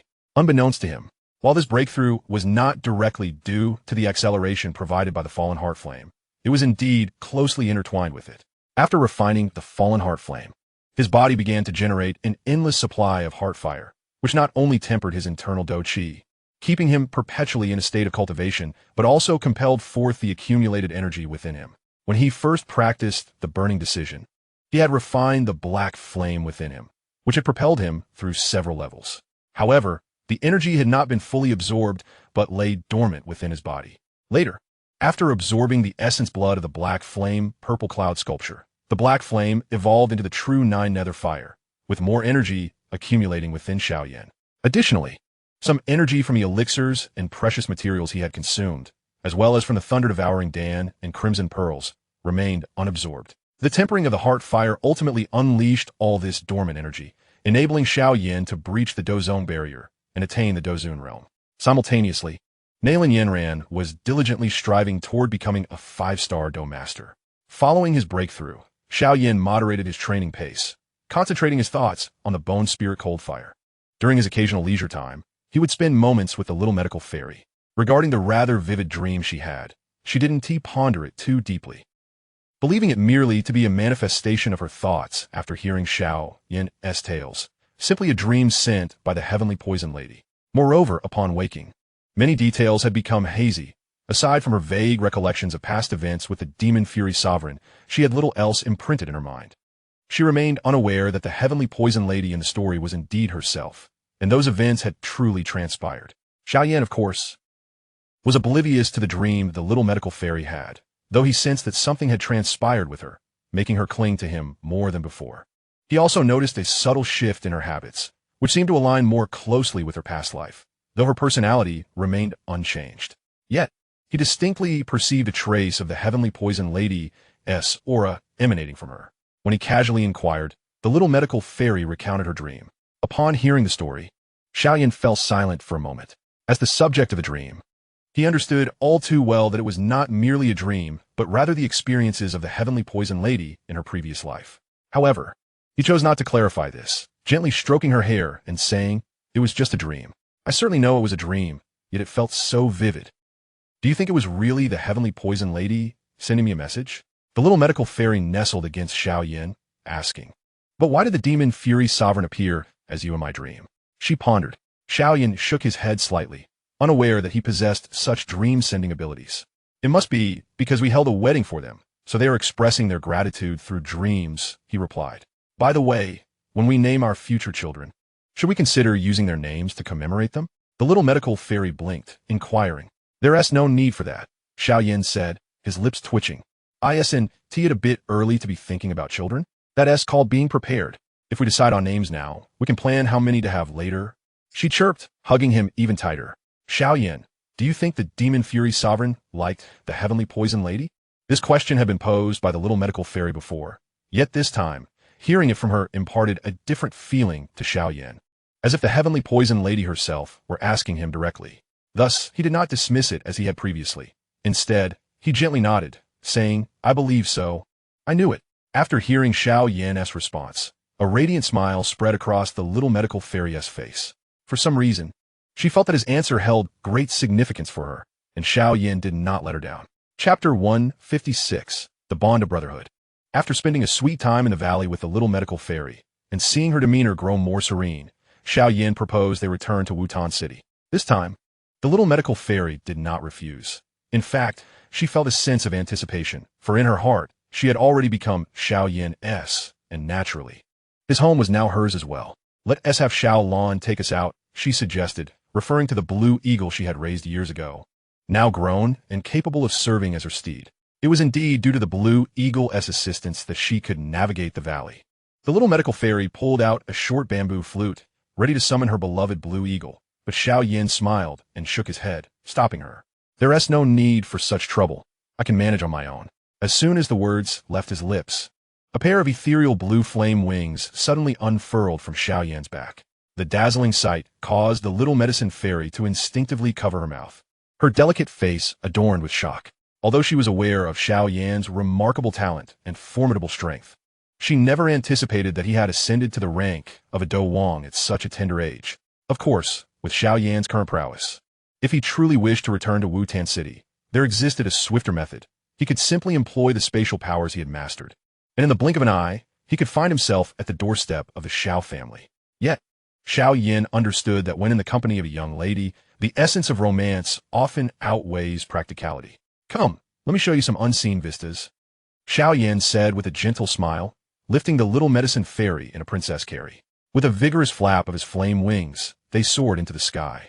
Although the little medicine fairy had previously experienced flight aboard a blue eagle, the sensation paled in comparison to this moment.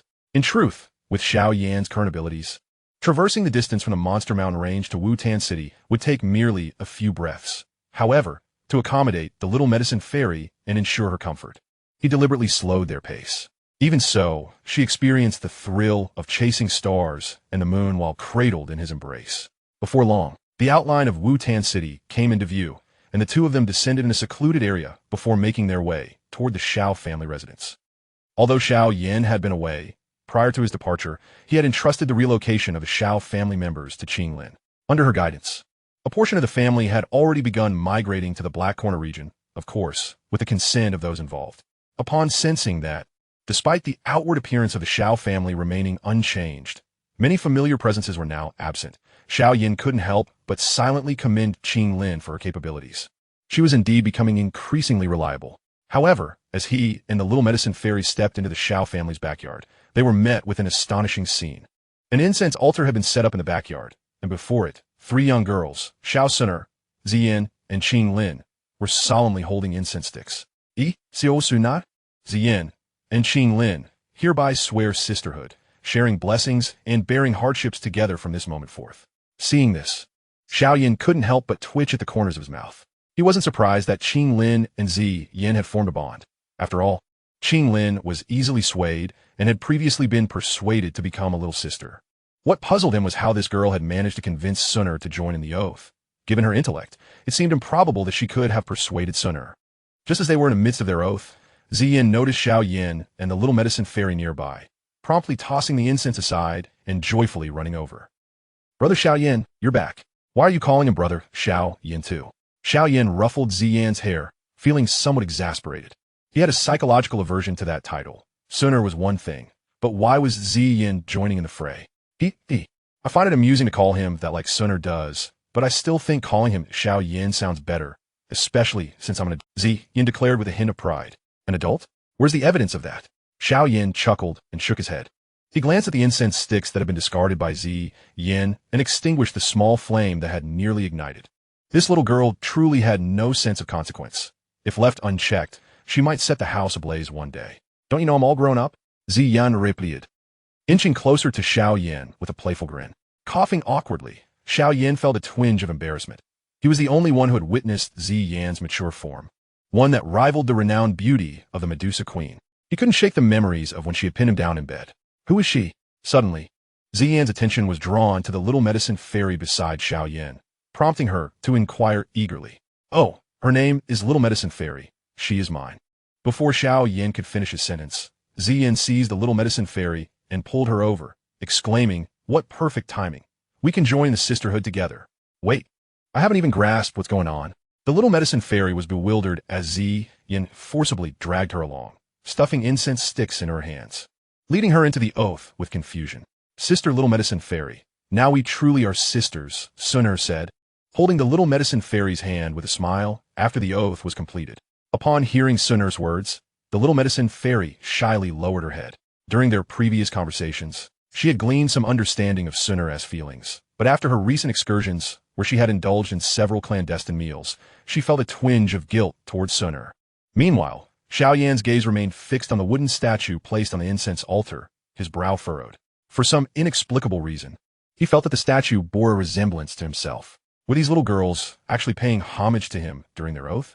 Brother Xiao Yan. As he was lost in thought, a voice jolted him back to reality. He turned to see Suner standing behind him, her face beaming with a smile. I never expected that after your trip, you would return with so many wonderful sisters. I wonder if there are more you haven't brought back. Do tell me. For some reason, Xiao Yan sensed a distinct drop in temperature surrounding him. Was it merely an illusion? During this period, Sun had also built a rapport with Ziyin and Qing Lin, and naturally, she had learned numerous tales about Xiao Yan from them. In Ziyan's account, Xiao Yan had generously provided her with pills for free, single-handedly intimidating the fierce warriors of the Black Corner region, and had aided the Jia Nan Academy in repelling the formidable earth demon Old Ghost. Conversely, according to Qing Lin, Xiao Yan had rescued her from dire straits, vanquished the Medusa Queen, and selflessly helped the desert inhabitants without seeking recognition for his noble deeds. Their narratives elevated Xiao Yan's already towering image in Sun's heart to that of a near-mythical figure. However, upon hearing of the events from Ziyin, Sun, who usually maintained a calm demeanor, found it hard to remain composed. Had someone else consumed the prize cabbage she had nurtured for so long without her intervention? You fickle-hearted rogue. Sun shot Xiao Yan a resentful glare, grabbing his arm and biting down on his wrist with fierce determination. Her expression resembled that of a woman who had caught her husband in an affair, yet there was little she could do but vent her frustrations in this manner. Nevertheless, Xiao Yan felt no discomfort from her actions. After all, he had cultivated the Xiao Liuli golden body, a formidable physical combat technique, and was at the Dozun level. Thus, Sun's current strength could hardly inflict any harm upon him. If it weren't for Xiao Yan deliberately suppressing himself, her bite might have caused her more injury than him. Nonetheless, Sun's behavior clearly indicated her jealousy. Xiao Yan was no fool. He recognized the emotion she harbored for him in an instant. This jealousy was far beyond mere sibling affection. The realization left him momentarily dazed after the maid, the pet, and the rival had even his sister succumbed to such feelings. Was it possible that the demon of the demon rage, Saint, was not the same as that of succubus? Hey, Xiao Yan. Just as Xiao Yan was lost in contemplation, Ziyan's voice abruptly interrupted his thoughts as she tugged at his sleeve. You promised to take us out for fun. You can't back out this time. Do not forget about the elixirs you promised me earlier, she reminded him. You only know how to eat and eat. Can you not think of anything else? Xiao Yan sighed in exasperation. I can engage in other activities as well, but I fear you may not cooperate, Ziyan replied, rubbing her hands together with excitement. That would be best avoided, Xiao Yan interjected hastily, his lips twitching. By the way, young master, at that moment, Qing Lin seemed to recall something and said, the master wishes for you to see him after your return. He intends to arrange a belated celebration for your 14th birthday. How old? Xiao Yan had not yet responded when Ziyan was left astounded. 14? She promptly crouched down, her face a picture of confusion. She had always believed Xiao Yan to be at least 16 or 17, only to discover now that he had just turned 14. It turned out that I was the one who had been cultivating copper. In the following days, Xiao Yan naturally accompanied the girls on excursions around Wutan City. From his perspective, the city offered little in terms of entertainment, particularly when compared to the bustling cities of the Black Corner region. However, the young ladies were thoroughly enamored, often pestering Xiao Yan to purchase various items for them. The Magma Saint, of course, waved his hand generously, indulging all their whims. During this time, a few brazen young scions approached, eyeing the throng of beauties surrounding Xiao Yan, seeking to provoke trouble. Consequently, by the next day, the prominent families of Wutan City had vanished, leaving only the Xiao family. The once renowned Gale and Uba families had inexplicably disappeared, and it was clear without question that Xiao Yan had played a role in their demise. Amidst these events, Xiao Yan also apprehended several suspicious individuals. After capturing them and probing their minds, he discovered they were sent by the Yunlan sect. Naturally, Xiao Yan was not inclined to let them escape easily, and his previously conceived plans rapidly moved to the forefront. While accompanying the girls during the day was manageable, the nights soon became a source of annoyance for Xiao Yan. Each midnight, Ziyan would sneak into his room, seeking the dragon's saliva firegrass. Xiao Yan was well aware of her true intentions and consistently evaded her demands. One fateful night, as Ziyan crept in for the herbs, the little medical fairy also entered through the window, intent on pilfering a bite. Simultaneously, Qing Lin, citing concerns about the cold, nestled under the blankets to warm his bed. This chaotic scene was fortuitously caught by Sun Er, who happened to pass by at that ungodly hour. From that moment on, life became quite difficult for Xiao Yan. Initially, the girls exhibited no peculiar behavior, even going hand in hand for midnight discussions. However, by the following day, they began to engage in subtle rivalry. These newly sworn sisters, who had recently formed their bond, appeared amicable on the surface but embarked on various comparisons, including but not limited to beauty, grace, strength, and physique. Ziyan even managed to develop a talent for shape-shifting during this competition, which surprised Xiao Yan, who had been a mere bystander. If it had ended there, it might have been tolerable. However, they began to drag Xiao Yan into their comparisons, demanding he judge their merits. Xiao Yan felt utterly speechless. What possessed them to seek his opinion? If they asked him for methods of murder, he could provide 1,000 unique approaches on the spot. But if they inquired who was more beautiful, he might as well suggest dismembering them all to end the quarrel. Yet, the girls persisted, and under their relentless entanglement, Xiao Yan felt an impulse to eliminate them all with a single strike. To prevent a literal battlefield from emerging, he utilized spatial powers to create a small pocket dimension on the mountainous rear, immersing himself in rigorous training. He had no time for such trivial matters. Out of sight, out of mind. Moreover, he needed time to familiarize himself with his own powers and to practice the heavenly techniques he had acquired in his past life. Of course, the primary objective was to successfully cultivate the Wujin void demon body he had originally conceived. The formidable nature of body refinement techniques had already manifested. Had it not been for the little glazed golden body, he likely would have perished from the residual shock waves of the magma fury lotus during his confrontation with Han Moli. However, as his strength ascended to the Dou realm, the power of the little glazed golden body gradually became insufficient to match his level. The adversaries he would face henceforth would only grow stronger, and a simplified version of the golden glazed body could not meet his needs. While the complete version of the golden glazed body was indeed powerful, it paled in comparison to his self-created technique. The golden glazed body was rated as a low-level heavenly technique due to its limited power, while the Wujin void demon body was classified as a high-level heavenly technique, as it represented the pinnacle of the Douqi Continent's capabilities. Anyone who had crossed swords with Xiao Yan during his prime unanimously agreed that the true might of this technique transcended the heavenly realm. Chapter 158. The Wujin void demon body. In the ancient era of the Douqi Continent, myriad races flourished. Besides the alchemist system, there existed another remarkable discipline, the blacksmiths. As the name suggests, blacksmiths were the artisans who forged weapons, and they too were categorized into ranks. The legendary artifacts could be equated to imperial-grade elixirs.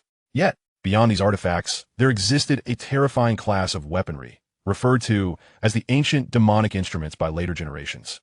These items either descended from the heavens or were birthed from the mutations of nature, all possessing immense power, some even rivaling the Dou Emperors, exuding unparalleled ferocity. However, as time passed, a great war ravaged the Douqi Continent during ancient times, resulting in the near annihilation of divine beasts and ferocious creatures. Artifacts and demonic weapons were shattered, and the continent's blacksmithing system was obliterated. Subsequent generations could only piece together fragments of ancient texts to glean knowledge of this history.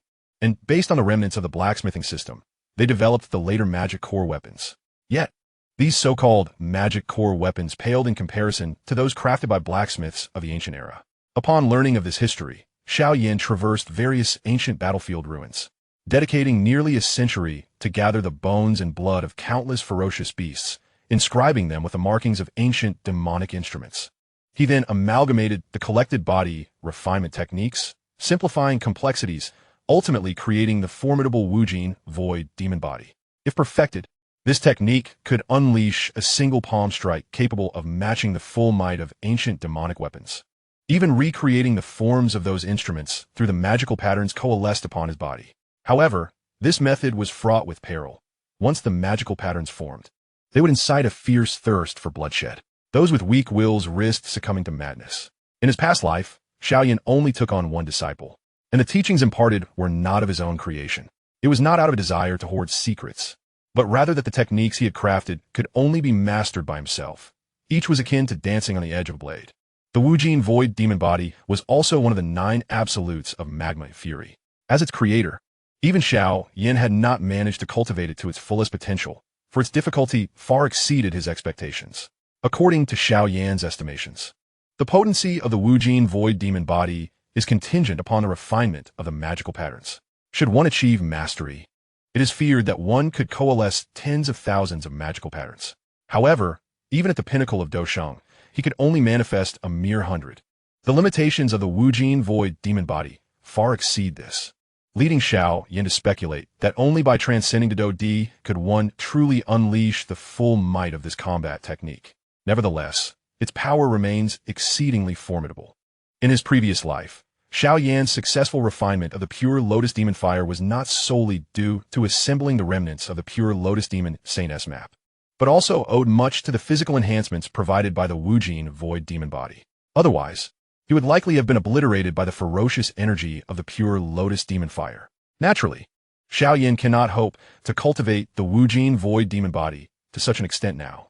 He is acutely aware that, having just broken through to Dozun, reaching even the preliminary stages of the Wujin void demon body would be an impressive feat once he attains that level. Even the most potent attacks from a peak Dozun, barring those that are of heavenly rank, would struggle to inflict any harm. Should he successfully condense a single magical pattern, he could likely withstand a full-force strike from a half-saint. Of course, Xiao Yan understands that.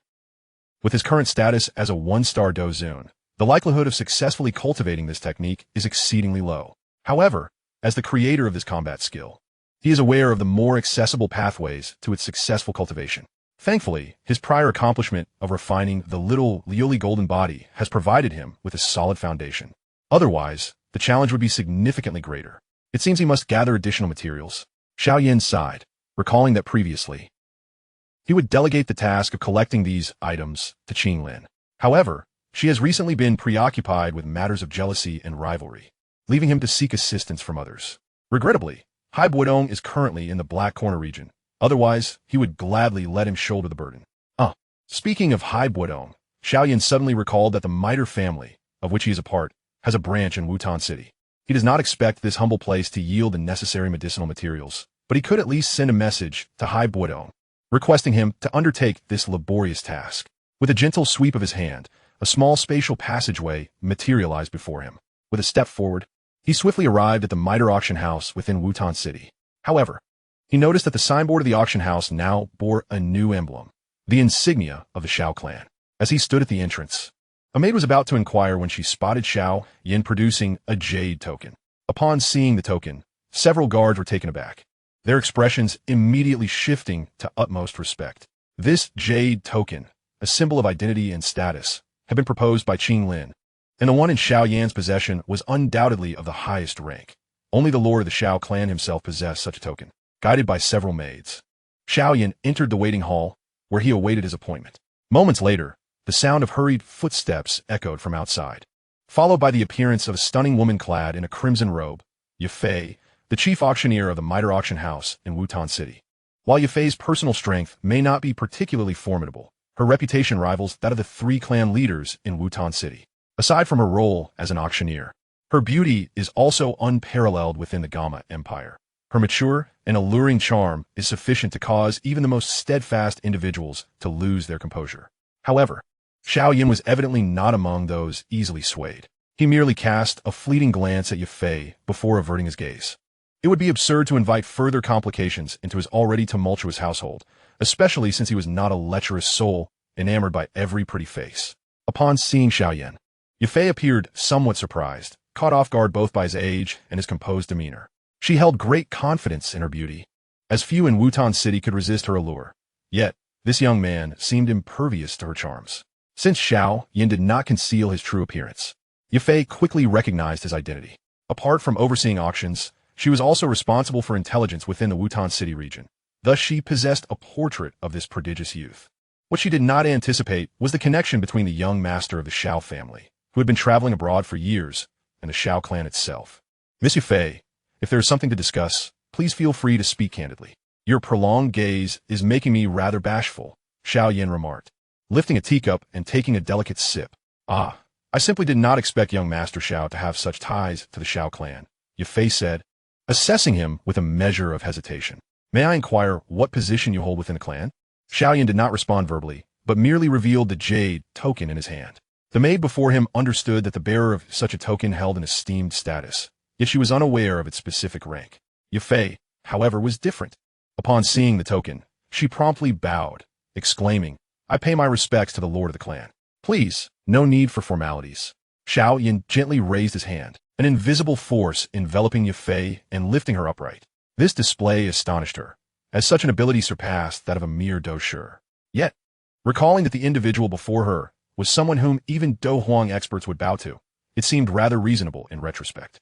In light of this, Yafei silently mourned for Nalen Yanran for a few moments. She was aware of the 3-year agreement, and, realizing that Xiao Yan had already attained the status of doucher at such a young age, she surmised that Nalan Yinran likely stood little chance. Now, after gauging Xiao Yan's true strength, it became evident that Nalan Yinran's predicament was even more dire. Against such a formidable opponent, not only she, but even Yun Yun, the leader of the Yunlan sect, would find herself at a disadvantage. Unbeknownst to Ye Fei, her estimation of Xiao Yan's strength still held a modicum of error. In truth, even if Yun Yun were to take the stage, she would undoubtedly be soundly defeated by Xiao Yan. What commands do you have for me, Lord of the Clan? Jia Fei inguayed respectfully. Though she held a significant position within the Miter family, it paled in comparison to Xiao Yan, who had subdued the entire clan.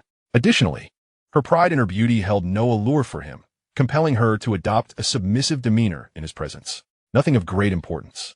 Please relay a message to Hai Buodong, instructing him to gather the items listed here, Xiao Yan said, retrieving a pre-written note from his spatial ring and casually handing it to her. Jia Fei, gazing at the numerous medicinal materials listed, many of which she had never even heard of, carefully accepted the note and promised, certainly. Very well, I shall await your good news. Xiao Yan nodded, preparing to take his leave, when Ye Fei hesitated momentarily and said, Oh, Lord of the Clan, I have received some intelligence regarding the Yunlan sect from the imperial capital. Would you be interested? Intelligence about the Yunlan sect? Xiao Yan raised an eyebrow, inquiring, What sort of intelligence? The sect leader, Yun Yun, has recently departed from the Yunlan sect. According to our information, he possesses a special alchemical formula that could enable Nalan Yinran to rapidly elevate her strength over the coming years. It appears that Yun Yun's journey is to gather the necessary materials for her disciple, Ye Fei explained, producing a scroll from a small wooden box beside her and offering it to Xiao Yan. The magical Beast Mountain Range? I did not expect her to venture there as well. It seems this period will be quite eventful, Xiao Yan mused. Xiao Yan gazed at the intelligence detailed in the dossier, a slight smirk gracing his lips. As for Nalan Yinran, who had nearly brought his father to public disgrace, he certainly would not allow her to enjoy an easy life, especially considering that in recent times, the Yunlan sect had persistently sent assassins to eliminate him. Thus, Xiao Yan meticulously crafted a grand performance for her, with Yun Yun being the initial actress in this elaborate play. You have done well, he remarked. When you deliver the items to Hai Buodong, be sure to mention that once he has everything gathered, he should dispatch someone to send it to the imperial capital. After a moment's thought, he produced a jade token and tossed it to Ye Fei, adding, furthermore, you might suggest to Hai Buodong that your position be elevated by a few ranks. Given your capabilities, remaining in this small locale is quite a waste of your talent. You ought to be performing tasks in the imperial capital. Upon hearing this, Ye Fei was momentarily taken aback, her face quickly illuminating with joy. Thank you, esteemed sect leader. Xiao Yan waved his hand dismissively. His intention behind promoting Ye Fei was not entirely altruistic. He aimed to ensure that upon his arrival in the imperial capital, he could acquire intelligence and materials firsthand. As for the abilities he referred to, having only just met her, how could he discern her potential? However, as the adage goes, plans often falter in the face of unforeseen events. At this moment, Xiao Yan was entirely unaware that subsequent occurrences would render his preparations unnecessary, to the point where he might almost forget them entirely. Initially, he had intended to linger in Wutan City for a while longer, but the incessant annoyances from the young maidens had become unbearable, prompting him to make a hasty retreat.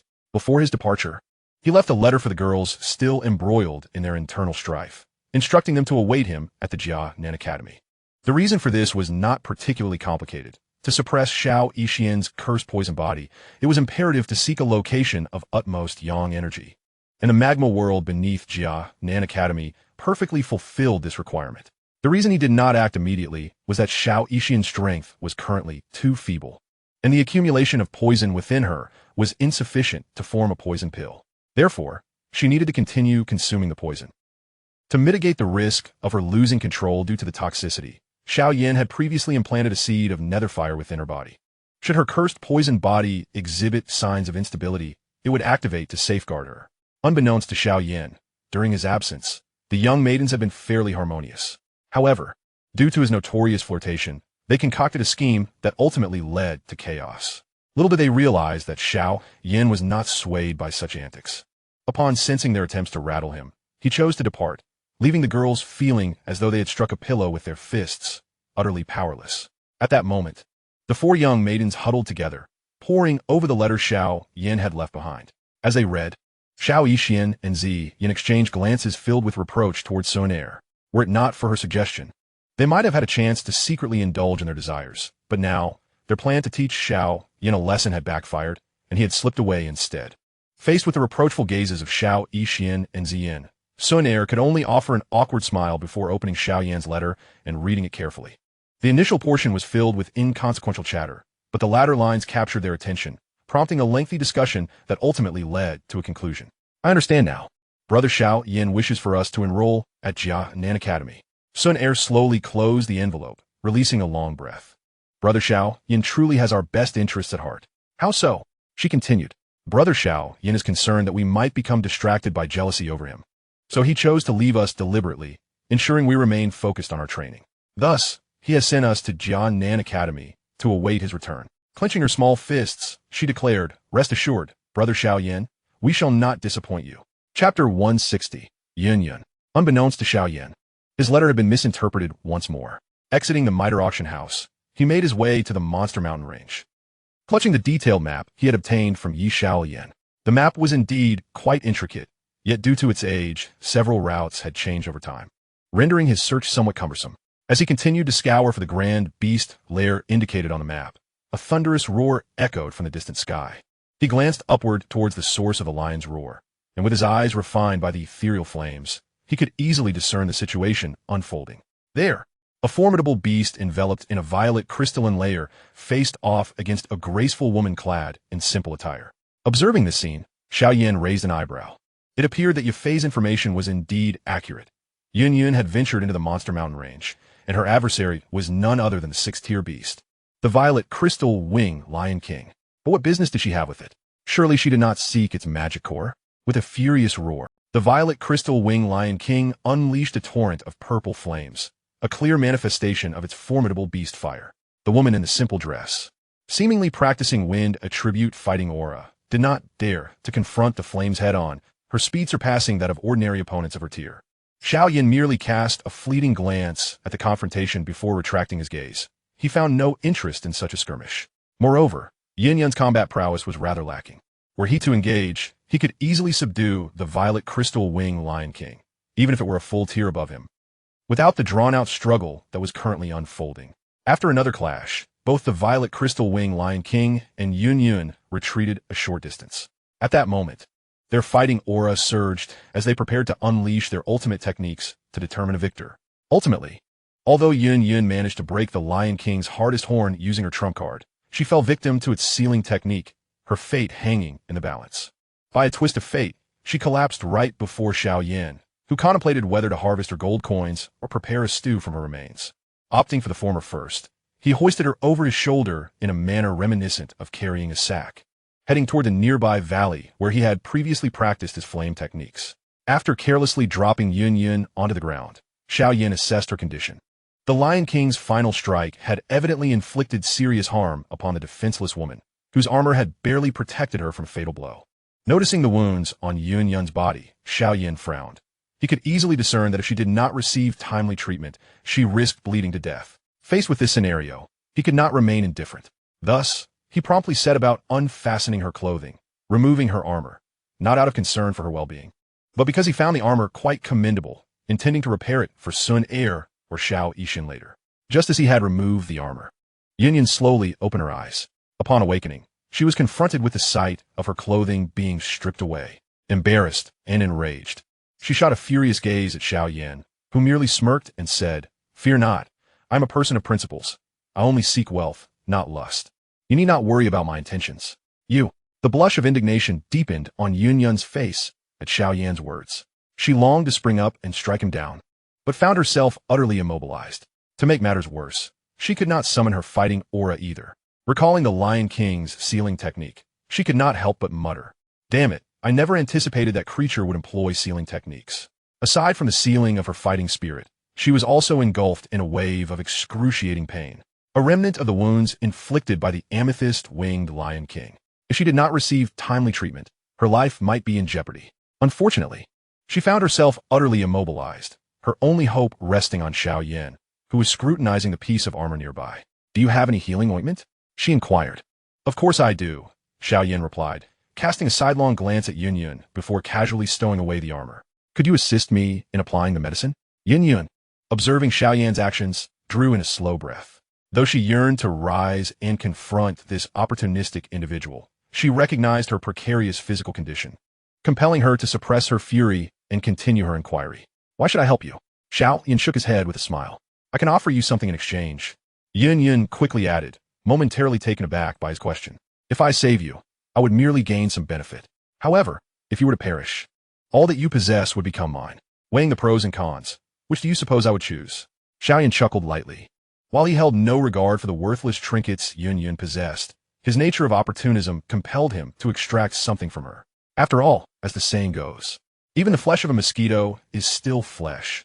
Even if he found no use for it, selling it could still yield some coin. So, what is it that you desire? Upon hearing Xiao Yan's words, a flicker of wariness ignited within Yun. Yet, she soon lamented that her vigilance was futile. With her fighting spirit sealed, she was no different from an ordinary woman. In this state, Xiao Yan could easily impose his will upon her. Do not overthink it. I have no interest in you. While I could profit considerably for selling you, I perceive that your identity holds some value. The sum you could offer me should outweigh the gain from selling you directly. Therefore, providing you with healing ointment is not out of the question, as long as it costs 100 gold coins, and I require a written acknowledgement. 100 gold coins? Yun let out a quiet sigh of relief. This price was not excessively steep. What am I thinking? It is of course 1 million. Is this not robbery? Yun could not help but ask. 1,000,000 gold coins was beyond her means, and spending such a sum on a single bottle of healing ointment would indeed be extravagant. Please refrain from such accusations. This is a mutually consensual, legitimate transaction, Xiao Yan responded with a smile. Alternatively, you can choose to bleed to death right here. Under Xiao Yan's coercive persuasion, Yun reluctantly pressed her handprint on the written acknowledgement he provided, albeit under duress, as she was currently incapacitated and could do little more than submit to Xiao Yan's whims. The sole consolation was that the black-cloaked boy before her maintained some restraint regarding matters of intimacy. Otherwise, many words could have been omitted. Reflecting on her situation, Yun could not help but let out a lengthy sigh. This inferior healing ointment, if found in the Yunlan sect, she would not even bother picking it up if it fell to the ground. Yet, now she was compelled to pay 1,000,000 gold coins to acquire it. Truly, the ways of the world are unpredictable. As she prepared for the application of the ointment, Yun hesitated, requesting Xiao Yan to close his eyes, as the wound lay upon her chest, leaving her feeling somewhat embarrassed. To her dismay, Xiao Yan rolled his eyes and rudely tore open her clothing. I've already stated, I only rob for wealth, not for lust. You must trust in my professional ethics, all right? Besides, it is merely 2 lumps of flesh. What is so remarkable about it? As he muttered, he unceremoniously poured the healing ointment onto her wound, showing no signs of gentleness. The pain emanating from the wound caused Yun to furrow her brows. Yet upon hearing Xiao Yan's crude description, she felt an urge to grind her teeth in anger. What kind of words were those? All done. After hastily bandaging her wound, Xiao Yan clapped his hands and took a few steps back. He had no intention of providing her with any elaborate treatment. Ensuring her survival was sufficient. Moreover, he genuinely believed her to be a fool. In a life-and-death situation, she was still concerned about being exposed. Such a woman was best kept at a distance to avoid dragging down his own intelligence. Once the wound was treated, he retrieved the map he had earlier, sitting down to study it further. After confirming that Xiao Yan had no ulterior motives, Yun gradually opened her eyes, letting out a quiet sigh of relief. While he might have a dark heart, he did possess a semblance of professional integrity. Just as she was about to offer him a compliment, she realized her storage ring was missing. Whirling around to face Xiao Yan, she gritted her teeth and demanded, Where is my storage ring? How would I know? Perhaps it fell off when you were struck by that massive lion. Such a pity, Xiao Yan replied nonchalantly, tossing the green ring he was playing with. Hearing Xiao Yan's dismissive response, and seeing the ring that had once belonged to her, even the typically composed Yun felt an urge to unleash a torrent of curses. Yet, with her current predicament, she could only lie there obediently, biding her time until her strength was restored, at which point she would ensure this scoundrel faced the consequences. By the way, what is your name? Xiao Yan asked, pocketing the storage ring. Yunji, Yun replied, lying on the stone slab, somewhat dejected. Oh. Upon hearing her alias, Xiao Yan could not help but find it amusing. This woman was truly naive within the entire Jia Ma Empire. She was the sole female Dou Huang. What purpose did a pseudonym serve? Even a child could deduce her true identity. Did she honestly believe anyone could be fooled by that name? What is your name? Yun inquired, directing her gaze at the youth who had repeatedly bested her that day. Muhan, Xiao Yan replied casually. Wuan, are you from the Mo clan? Yan asked, somewhat surprised. The Mo clan from Yin City had a relatively favorable relationship with the Yunlan sect. If this individual belonged to the Mo clan, she would not have to worry about finding him later to settle the score. Such trivial matters should not be raised. Just because my surname is Mo does not mean I am from the Mo clan. Is your family part of it? Xiao Yan responded, somewhat exasperated. That is not what I meant. I meant to ask if you are from the Mo clan in Yin City. Yan clarified after a moment of confusion. Upon hearing this, Xiao Yan scoffed disdainfully. The Mo clan in Yin City? Never heard of it. What caliber are they to be associated with someone like me? Realizing further conversation would be fruitless, Yan glanced at the small jade bottle containing the healing ointment beside her and asked incredulously, are you an alchemist?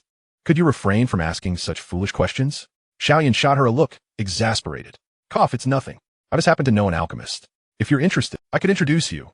Yan said, her fists tightening as she envisioned how she would deal with him once he became a disciple. No need. I'm still quite young and not looking to take on disciples, Xiao Yan replied nonchalantly. I meant for him to take you as his disciple. Even less so, you have ill intentions. Who knows what subpar alchemist you might recommend to me?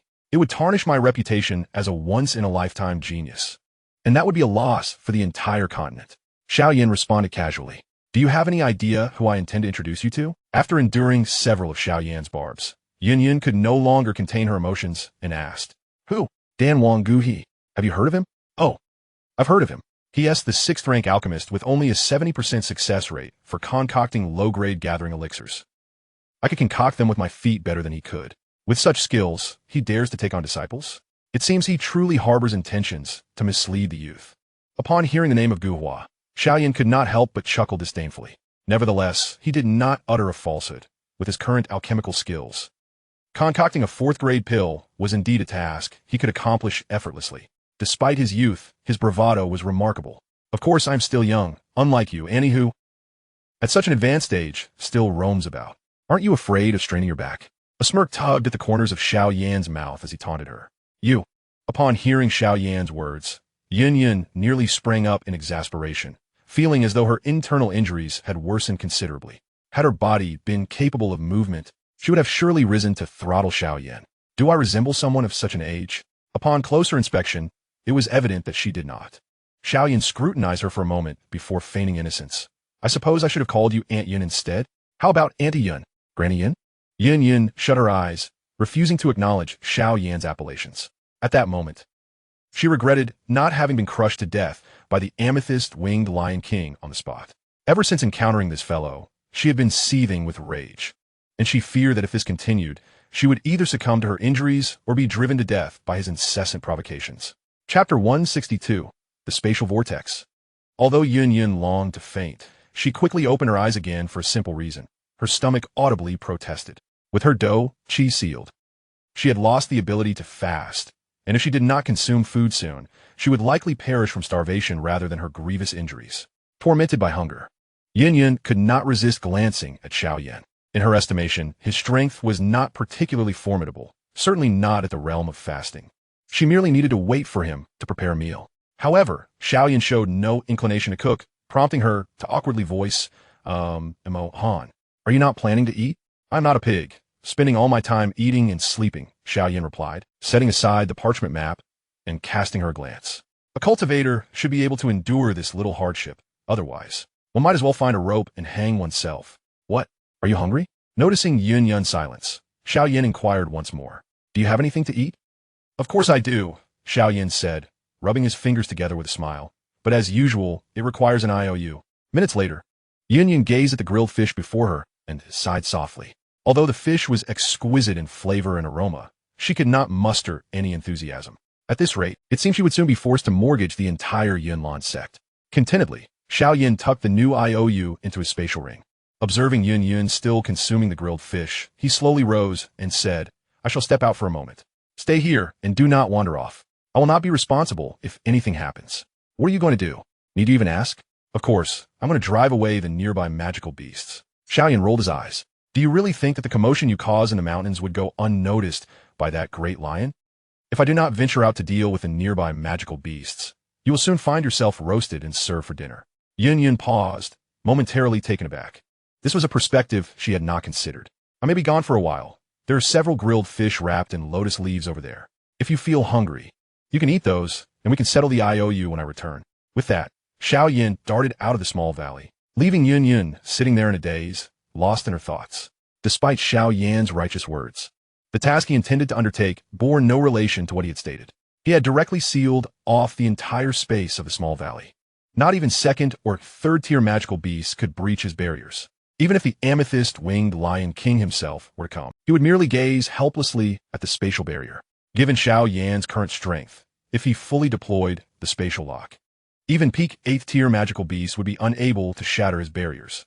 Although he had casually set up this spatial confinement, it was certainly beyond the capabilities of 6th or 7th-tier magical beasts. Through his recent study of the parchment map and continuous scanning with his spiritual power, Xiao Yan finally pinpointed the location of the great beast lair. He was also greatly intrigued by the burial ground for magical beasts mentioned by Yi Xiaoyan, as it likely contained the essence of many high-tier magical beasts, perhaps enabling his 9 nether wings to undergo further evolution. This is the place. Soon, Xiao Yan arrived before a crystal-clear lake. According to the markings on the map, the great beast lair should be concealed beneath the surface of the water. After scanning with his spiritual power, he did detect a faint fluctuation of spatial energy below, indicating that the so-called Great Beast Lair was likely an independent space similar to a return void. With a gentle clap of his palm, a torrent of vast spiritual energy surged forth, and the tranquil surface of the lake transformed under his control, forming a colossal, spiraling water column that shot skyward. Such a spectacular sight would normally attract numerous magical beasts, yet under the oppressive pressure of Xiao Yan's spiritual might, even kings like the amethyst-winged lion dared not approach, let alone lesser magical beasts. In just a few breaths, the entire lake was drained, revealing a spatial vortex hidden beneath its depths. Indeed, there is a hidden world below. Observing the spatial vortex, Xiao Yan raised an eyebrow. Had it not been for the map and his soul-level spiritual power, he would never have guessed that a portal existed beneath the lake. However, after the initial thrill, Xiao Yan's instincts kicked in, sensing something amiss. According to Yi Xiaoyan, this site was where high-tier magical beasts sought refuge when they felt their demise approaching. If this place were so well concealed, how did the beasts find it? Moreover, if it were indeed a resting place for magical beasts, they would surely perish within. How then did this map come into his possession? Such a detailed map could only have been drawn by humans. It was improbable that a magical beast would enter only to reverse course and emerge, particularly one adept at cartography. As Xiao Yan furrowed his brow, contemplating whether to leave, the 9 nether fire within him suddenly surged with intense fluctuations, as if something of great significance within the spatial vortex was drawing it closer. This sensation had not occurred even when he encountered the skeletal remains of the celestial phoenix, indicating just how rare the object within must be. Realizing this, Xiao Yan sighed helplessly, gazing at the vortex below. Slowly, he clenched his fist. He was not one to dither. Upon recognizing that what lay beneath might be an opportunity for the 9 nether fire to undergo transformation, he resolved to proceed. Well, since I am here, I must descend and investigate. Had this been Xiao Yan from his past life, upon learning that something could enhance his strength, he would have dove in without a second thought, even aware of the dangers within. However, perhaps due to increased concerns, he found himself hesitating, prompting a sigh. It seemed his reincarnation had indeed brought about significant changes. After a moment of reflection, Xiao Yan leaped into the swirling vortex of space.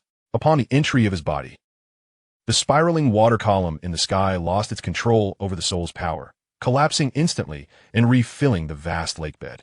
Just as the other magical beasts sensed the dissipating soul pressure and prepared to approach, a spatial barrier mysteriously reemerged, sealing off the surrounding area completely. Chapter 163, The Enigmatic Sword. Upon entering the vortex, Xiao Yan found himself in a dim and hazy realm. Immediately, he felt an overwhelming aura bearing down upon him. The formidable pressure made even the powerful Xiao Yan, who had reached the Dou Zun level, feel a sense of oppression. With a thought, the 9 nether illusion heart fire surged forth from within him, isolating him from the surrounding weight of that ominous presence. Before him lay an expanse of unending magical beast bones. Each skeletal remains possessing a minimum rank of 5, with many being of even higher caliber. Yet, what struck Xiao Yan as odd was that regardless of the rank of these beast bones, their magic cores and essence were conspicuously absent, as if forcibly extracted by some unknown force. Soaring forward for several thousand meters, he soon beheld a vast abyssal pool, its waters a deep crimson hue, wafting a pungent scent of blood. Within the sanguine depths, he could faintly discern some animal bones submerged, presenting a rather eerie sight. However, what captivated Xiao Yan's gaze were the 4 corpses situated at the cardinal points around the blood pool. Unlike the other skeletal remains, these were magnitudes larger, each adorned with crystals of varying colors embedded in their chests, presumably their magic cores. Moreover, countless droplets of viscous blood flowed from these bones, as if the very blood pool itself was formed from their essence. To the east lay a completely black dragon skeleton, while to the west rested a dark gold tiger's bones. The southern remains appeared to belong to a bird, its back graced with wings reminiscent of jade, shimmering with a hint of dark red light. Upon sighting the avian skeleton, the 9 nether fire within him surged, prompting Xiao Yan to ponder whether this creature was connected to the 9 nether sparrow lineage. The final corpse, seemingly the most well-preserved, was the only one still encased in a shell, leading Xiao Yan to speculate it resembled a tortoise. Could these be the legendary 4 symbols of the spirit? Observing the 4 skeletal remains, Xiao Yan couldn't help but exclaim, for their scale and arrangement bore a striking resemblance to the mythical Qinglong, Baihu, Zhuke, and Xuanwu. However, he quickly dismissed his speculation as he sensed an extremely ferocious aura emanating from these remains, one that no divine beast could possess. Yet, he surmised that even if these bones were not the fabled 4 symbols, they must hold some relation to them. At that moment, Xiao Yan noticed that the skulls of the 4 corpses were slightly bowed, and aside from the one encased in a shell, the other 3 displayed a subtle curvature, as if they were in reverence to something. Following their gaze, he glanced to the center of the blood pool, where another skeleton sat cross-legged atop a stone pillar. To his astonishment, it was a human skeleton. How could this be? Staring at the human remains, Xiao Yan felt a jolt of shock. This was clearly a burial ground for magical beasts, so how could a human corpse be present? He also noticed a massive black sword embedded in the chest of the skeleton, and even Xiao Yan, with his steadfast nature, felt a visceral pang of dread upon seeing it. Cautiously, he approached the skeleton, finally discerning the form of the black sword. It was entirely dark, crafted from an unusual material that was neither metal, wood, nor stone, with eerie blood-red patterns etched upon its surface, exuding a malevolent aura capable of annihilating all in its path. The mere presence of the sword invoked a chilling sensation within Xiao Yan, as he acknowledged that even the countless lives he had taken in his previous life paled in comparison to the dread this sword inspired. What was its origin? Who was the being slain by it? Suddenly, Xiao Yan's right hand trembled uncontrollably, perhaps drawn by the sword's demonic patterns, igniting an impulse to unsheath it. Fortunately, through sheer willpower, he managed to suppress this overwhelming desire and hastily retreated. Just as he did, the black sword began to vibrate violently, culminating in a thunderous explosion as the skeleton shattered and the sword transformed into a streak of scarlet light, hurtling towards Xiao Yan's head. In that critical moment, he instinctively opened his palm, grasping the sword firmly just as its tip was about to pierce his skull. The sword's sharpness exceeded all expectations. Even with his golden body of literally fully activated, it still sliced open his palm. As blood dripped onto the sword, it morphed into a stream of crimson energy, burrowing into Xiao Yan's body. Upon the crimson energy's entry, he was immediately inundated with a chilling sensation that coursed through his limbs, spreading a terrifying aura throughout his being. An unprecedented killing intent surged from the depths of his soul, inciting an overwhelming urge to obliterate everything in sight. At that moment, a flicker of understanding ignited within Xiao Yan. Perhaps the skeleton had not been slain by the sword, but rather it had served as the sword, sealing it within this burial ground. Otherwise, the sword's existence would undoubtedly summon a deluge of bloodshed. Yet being a being on the cusp of the Douqi level, Xiao Yan managed to maintain a semblance of control over the burgeoning killing intent, aided by his soul power at the spiritual realm level, allowing him to retain some measure of rationality amidst the oppressive aura. He promptly sat cross-legged, swiftly invoking the 9 turns refining spirit technique to envelop himself within a refining tower, attempting to expel the malevolent energy with the aid of the soul fire. He understood that if his body were completely overtaken by this sinister aura, he would inevitably become a mindless beast driven solely by the instinct to kill. Chapter 164. The 4 killers enter the body. Damn it, what on earth is this thing? Inside the refining tower, Xiao Yan was bloodied and battered, as the bloodthirsty energy rampaged within him. Even with the simultaneous activation of the 4 different flames within his body, bolstered by the power of the soul fire, he found himself unable to suppress the relentless onslaught of this bloodthirsty aura. With no other choice, he resolved to treat this like a dying horse being used as a live one.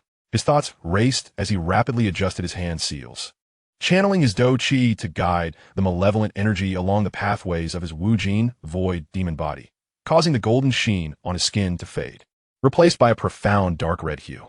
Although Xiao Yan has yet to gather all the materials necessary for cultivating the unquenchable void demon body, the ominous aura before him serves as an excellent substitute for those materials, even proving to be more potent in effect. However, the level of danger this time surpasses the peril he faced during the cultivation of the little glazed gold body by 1,000-fold. It is only Xiao Yan who dares to conceive a method of utilizing the malevolent power for his training, for this approach, if not executed with utmost caution, could lead to irreparable consequences. Yet for Xiao Yan, there are no other alternatives left. The power of this demon sword exceeds his capacity to endure. If he does not find a way to neutralize it, his demise is guaranteed. As Xiao Yan exerted all his strength to operate the unquenchable void demon body in an attempt to digest this malevolent energy, the blood pool below began to surge. Strands of dark red energy, as if drawn by an unseen force, surged towards him, forming a blood-red vortex from a distance. With the source of the vortex being Xiao Yan, who was fully engaged in managing the malevolent energy within him. The sheer quantity of this malevolent energy was overwhelming. He had to devise a way to expel a portion of it. Under the relentless onslaught of the dark red energy, Xiao Yan's skin began to crack silently, and torrents of blood cascaded down, soon transforming his entire body into a ghastly figure, resembling a living embodiment of blood. Yet, amidst the excruciating pain, he managed to retain a sliver of rationality. He extended his left hand, and a blood-red flame quietly ignited. This was the blood demon flame he had previously forged from the blood of thousands of fire attribute magical beasts. This flame, also composed of blood, shared a certain affinity with the malevolent aura and should be capable of accommodating it. Crucially, he had not yet refined this flame. Should any trouble arise, he could simply discard it. In contrast, his other extraordinary flames had already fused with him, and should any issues arise from the malevolent energy, resolving them would be quite troublesome. As the flame emerged, the malevolent energy within him seemed to find a release, swiftly flooding into the flame, slightly alleviating Xiao Yan's condition. However, this state of relief did not last long. Xiao Yan soon sensed that the blood demon flame had reached its saturation point.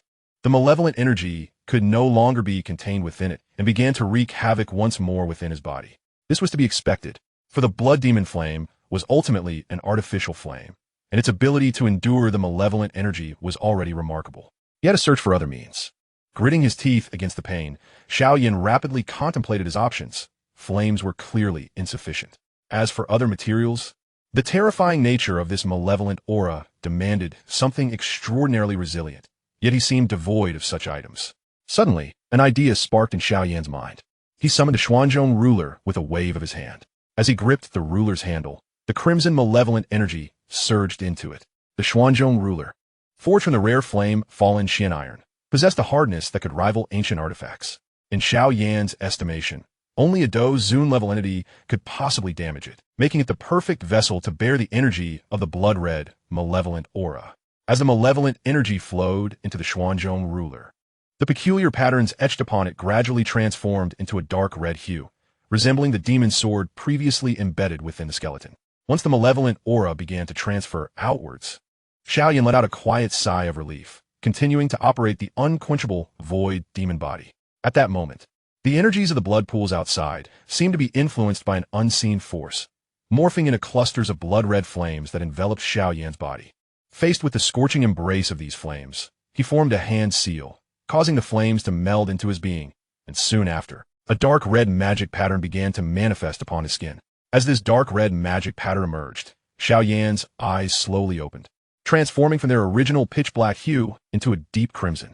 An aura of ferocity akin to that of a primordial beast surged forth, followed by a blood-red halo radiating from his form, instantly saturating the surrounding space in a viscous crimson hue.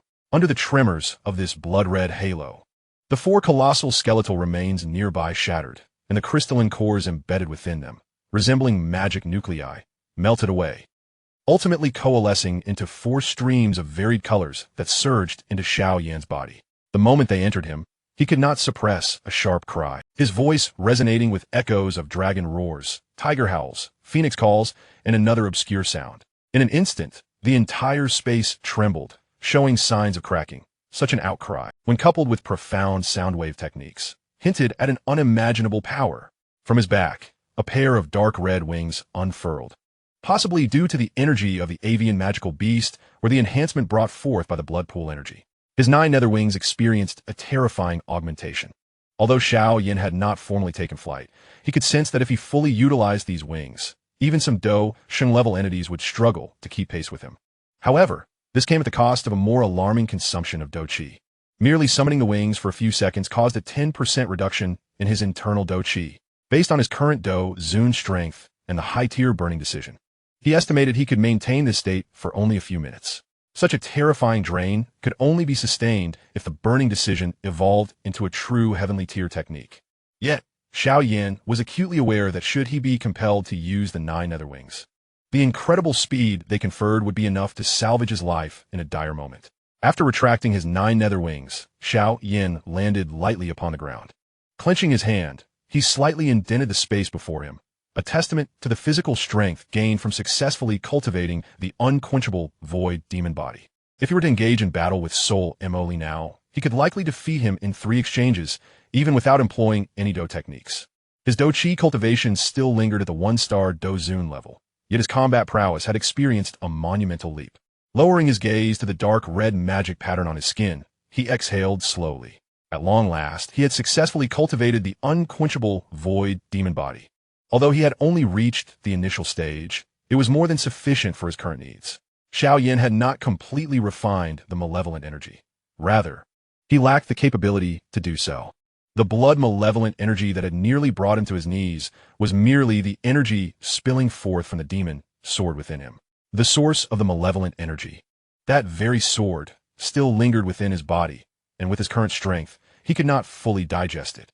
Thus, he had no choice but to set up a formation within himself, utilizing the powers of several extraordinary flames to temporarily seal it away. Within Xiao Yan's body, amidst a vast ocean of soul flames, a dark red demon sword stood at the center of this fiery expanse, bound by countless chains that securely locked it in place, ensuring that its malevolent energy remained perfectly sealed.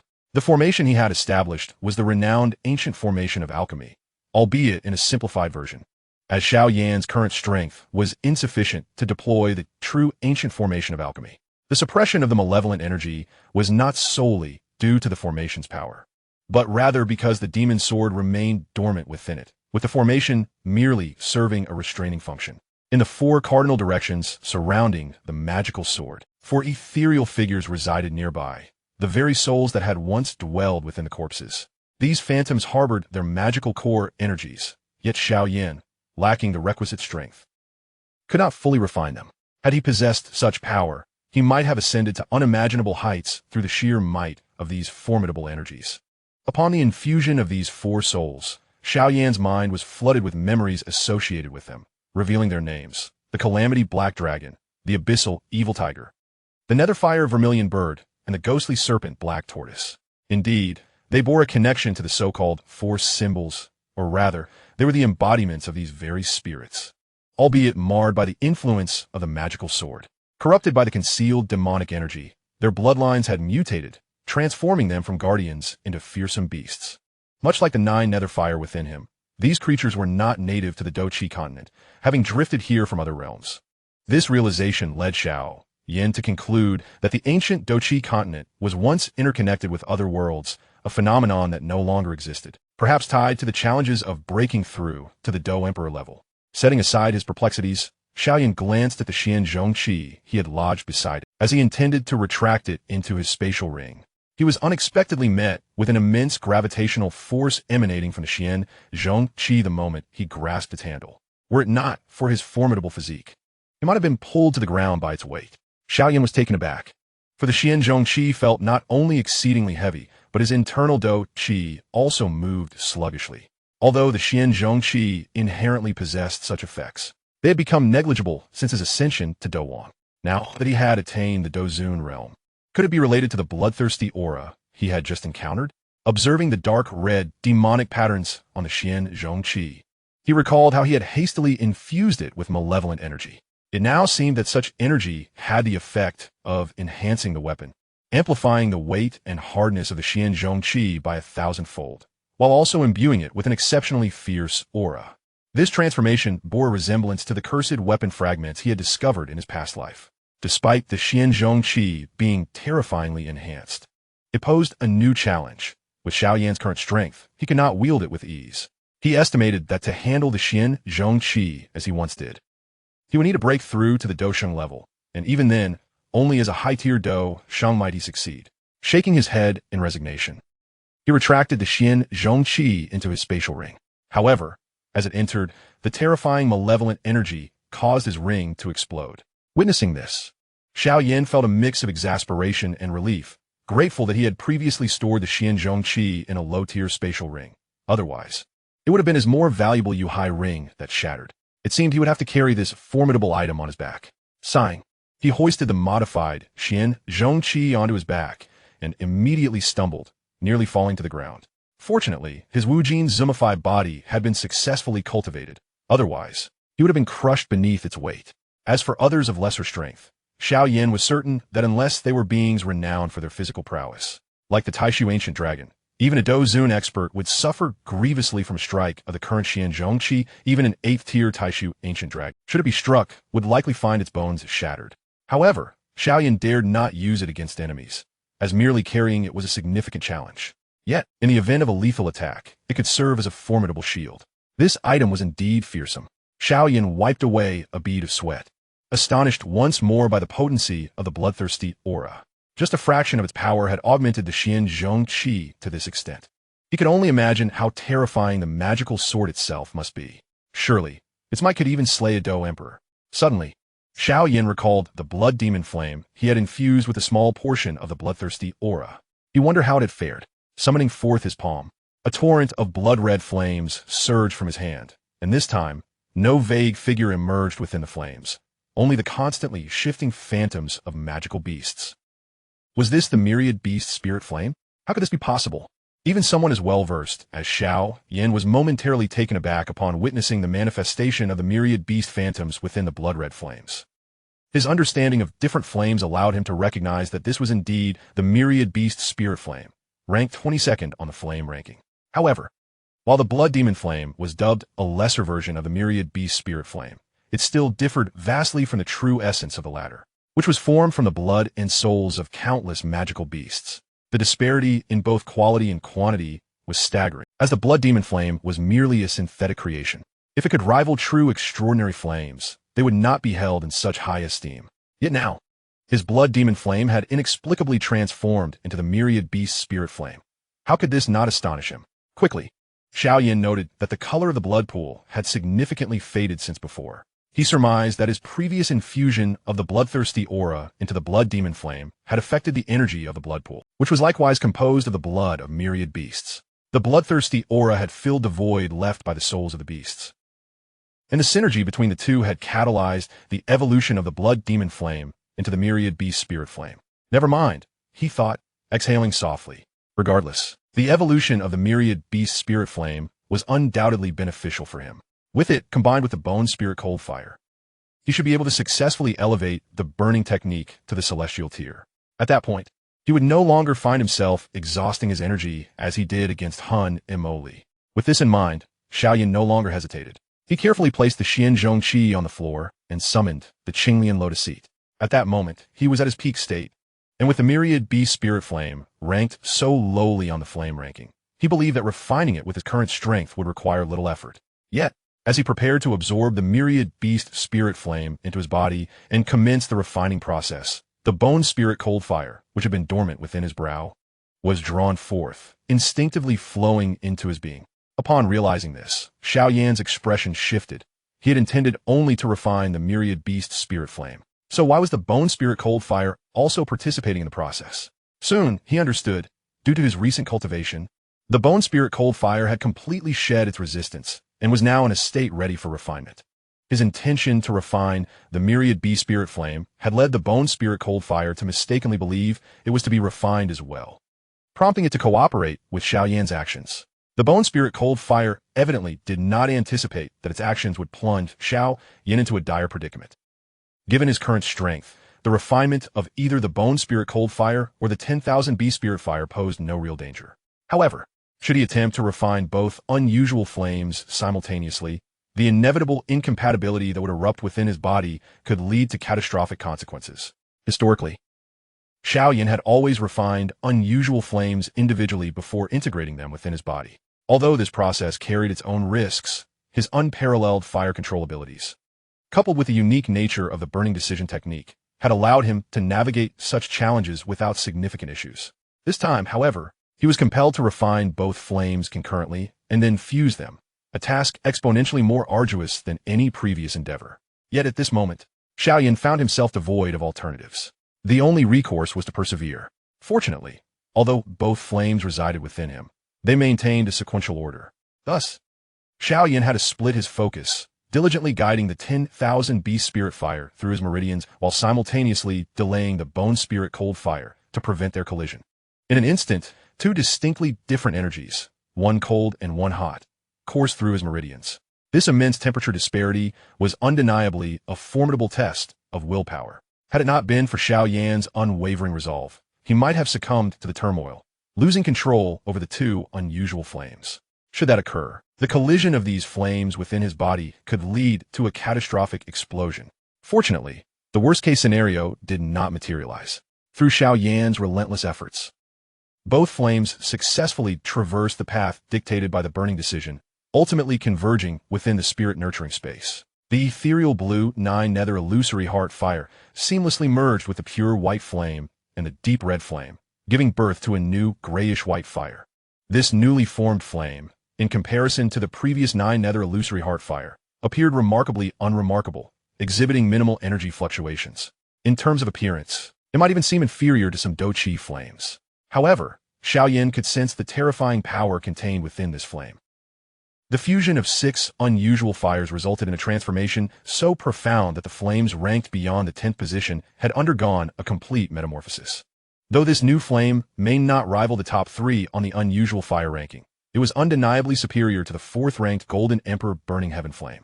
As this grayish-white flame manifested, a formidable aura erupted from Xiao Yan's being. At that moment, having devoured 2 unusual flames, Xiao Yan's power had ascended to the level of a 4-star Dou Zun. This enhancement, when compared to his previous flames, was not particularly overwhelming. Yet he was not caught off guard. After all, the 10,000 B spirit fire ranked too low on the unusual fire list, and its energy was hardly sufficient to elevate him by even a single star. The bone spirit cold fire, while considerably stronger, could only enhance him by about 2 stars. Thus, achieving a 4-star rank was largely attributed to Xiao Yan's own prolonged cultivation as a 1-star Dou Zun. Otherwise, he would have barely reached the 3-star level. However, beyond the increase in strength, what delighted Xiao Yan the most was the evolution of the burning decision technique. Originally, while it had successfully refined 4 flame, it could only be classified as a high-level Earth tier technique. Though its capabilities placed it at the pinnacle of that tier, it remained a considerable distance from the true celestial tier. Now, due to the refinement of 2 unusual flames, the burning decision had successfully crossed the vast chasm between Earth tier and Celestial tier, evolving into a genuine Celestial tier technique. This signified that certain abilities from Xiao Yan's previous life were now within his reach. Regrettably, the natural phenomena resulting from this technique's evolution were obstructed by a spatial barrier. Otherwise, such an event would undoubtedly have caused a significant stir in the outside world. Meanwhile, Nailin Yinran had broken through to 5-star Dou Shi and was diligently working towards the 6-star Dou Shi level. Upon emerging from the spatial vortex at the lake's bottom, Xiao Yan distinctly sensed that the hidden space had quietly dissipated, marking the end of the existence of the Beast Mountain. While he felt a tinge of regret, he was also engulfed in curiosity. Could this space have existed solely because of that magic sword? Casting aside his doubts, Xiao Yan soared out of the lake, reflecting on the perilous journey through the Great Beast Cave. Despite the dangers faced, the rewards were substantial. Not only had he successfully cultivated the Wujin Void Demon Body, but he had also consumed both unusual flames, leading to the evolution of the Burning Decision to Celestial Tier and even significantly enhancing the Xian Heavy Ruler. The only unpredictable element remained the lingering shadow of the magic sword within him. However, it did not currently seem to exert any adverse effects, and perhaps when his strength returned to its peak, he would find a way to resolve it.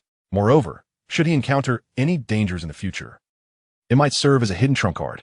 With a casual wave, he dispelled the spatial barrier he had previously set in the vicinity before departing. Thanks to the suppression effect of the Xian heavy ruler, Xiao Yan soon noticed that the surging power within him was gradually solidifying. A welcome development, as it meant he would no longer need to expend time controlling the energy within. After leaving the Great Beast Cave, Xiao Yan did not immediately return to the small valley where he had placed Yun. Instead, he made his way towards the lair of the purple crystal-winged Lion King. Although he had never visited the lair of the purple crystal-winged Lion King before, his formidable spiritual power allowed him to easily pinpoint its location. At that moment, the purple crystal-winged Lion King lay basking in the sun at the entrance of its cave. As a high-level magical beast birthed from beast fire, the purple fire within it was closely linked to sunlight, prompting it to absorb as much energy as possible in preparation for the impending battle. Not long ago, it had engaged in a fierce battle with a human woman. Although victorious, it had sustained severe injuries, which prevented it from personally tracking the woman's whereabouts. Instead, it had dispatched its subordinates to capture her. Yet, days had passed without any results, and the seals it had set were on the verge of failing. Before long, that woman would likely return. Suddenly, the purple crystal-winged Lion King sensed an unprecedented pressure approaching rapidly. It quickly raised its head and saw a black-haired youth walking towards it with a calm expression. Despite the boy's slender frame, the purple crystal-winged Lion King felt as if a primal ferocious beast stood before it. "Are you the purple crystal-winged Lion King?" Xiao Yan inquired, casting a glance at the ruler of the Beast Mountain. The purple crystal-winged Lion King promptly lowered its head, acutely aware that the youth before it possessed an overwhelming strength far superior to its own. Although it had long dominated this territory, it was not foolish enough to offend those it should not. It could mock Yun without restraint, but before Xiao Yan, it could only bow in submission. "Quite clever," Xiao Yan remarked with a smile. He had initially expected the creature to maintain a facade of pride, yet it had immediately adopted such a humble demeanor, sparing him the need to establish a show of authority. If only those spoiled heirs and young masters could possess the same awareness as the purple crystal-winged Lion King, they would not find themselves constantly embroiled in conflicts for their families. After a moment of reflection, Xiao Yan casually leaned against a stone and asked, "There is no need to be so tense. I have no ulterior motives for being here. I merely wish to ask you a few questions. If you provide satisfactory answers, I assure you I will not make things difficult for you." What was the woman seeking when she came to find you a few days ago? "It desires the purple spirit crystal that resides within me." The purple crystal-winged Lion King spoke candidly, having no intention of deceit, fully aware that should it attempt to lie, it would undoubtedly suffer dire consequences at the hands of the being before it. "You are quite honest, thus.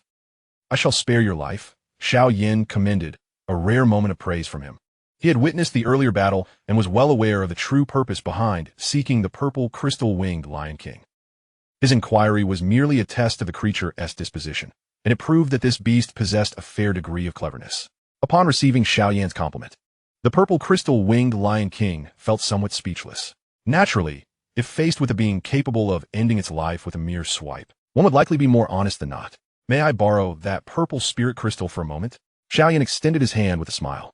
Seeing this, the purple crystal-winged Lion King sighed in resignation, yet having anticipated this, it obediently relinquished the purple spirit crystal. As Xiao Yan gazed at the violet crystal in his palm, a subtle smile graced his lips, and soon, a gray-white flame quietly infiltrated the crystal. The reason Yun had journeyed a great distance to the Monster Mountain range in search of this purple spirit crystal was not due to idleness. It was intended to aid Nalan Yanran in enhancing her strength. Ever the benevolent soul, Xiao Yan was not one to withhold assistance from his fiancée. Thus he offered her this small favor. Although his temper had softened considerably compared to his previous life, it was primarily directed towards Sun Er and Xiao Yixian. As for Nalan Yanran, failing to drive her to the brink of madness would indeed be a disservice to his reputation as the sage of magic fury. "All right, here you go." Xiao Yan casually tossed the purple spirit crystal back, smiling as he added, "When that woman next approaches you for the purple spirit crystal, feign a loss to her, and then hand over the crystal. Understood?" "Understood," the purple crystal-winged Lion King replied with utmost caution, delicately grasping the crystal with a respectful demeanor.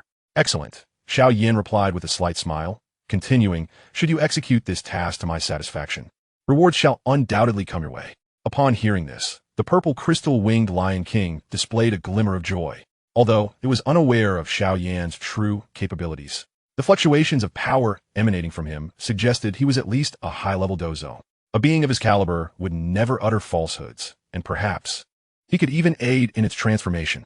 However, it was evident that the purple crystal-winged Lion King remained oblivious to Xiao Yan's true nature. He could deceive even a little girl, let alone a magical beast. The notion of fair trade was far from his intentions. The promises made were merely a means to paint a grand illusion. While Xiao Yan harbored little desire to manage forces, he possessed a remarkable talent for crafting enticing prospects. After all, deep down, he remained a denizen of Earth, far surpassing the naive inhabitants of the Douqi Continent in this regard. Chapter 168. The entertainer, take care on your way. The purple crystal-winged Lion King bid farewell to Xiao Yan with an attitude akin to that of a dutiful child. Only after the departure of this formidable entity did it release a sigh of relief, finally free from the daunting presence that had left it breathless.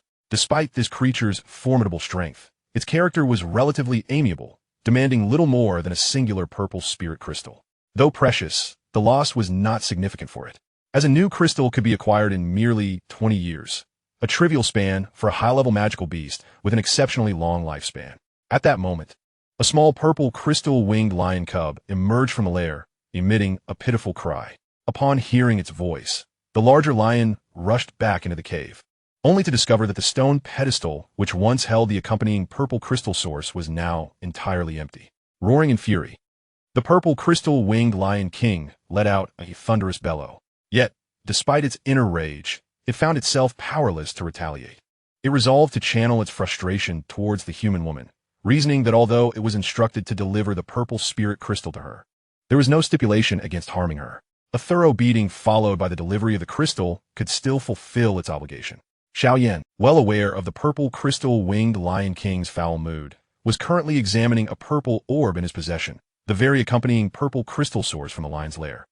With his keen perception, he had not overlooked this treasure and had deftly utilized spatial power to procure it. The energy contained within this accompanying purple crystal source was on par with the earth-fire lotus seeds he had previously acquired. For practitioners of fire attributes, it was an invaluable treasure. Absorbing its energy during a breakthrough would undoubtedly save considerable time. Normally, one would require the purple spirit crystal to break the outer shell, but Xiao Yan's current abilities rendered external assistance unnecessary. He could extract the energy directly without needing to breach the exterior. After securing the accompanying purple crystal source within his spatial ring, Xiao Yan returned to the small valley where Yun was situated. However, he did not immediately enter. Instead, he sought a nearby corpse. In the Monster Mountain range, fatalities at the hands of magical beasts were commonplace, making such bodies relatively easy to find. He procured a gruesome, nearly unrecognizable corpse and draped one of his garments over it before dispelling the spatial barrier that sealed the valley. He surmised that it would not be long before Yun shattered the seal left by the purple crystal-winged Lion King. Once she regained her strength, she would inevitably venture out to seek him, and soon enough, she would come across the carefully arranged corpse. Such a revelation would surely be distressing for someone like her.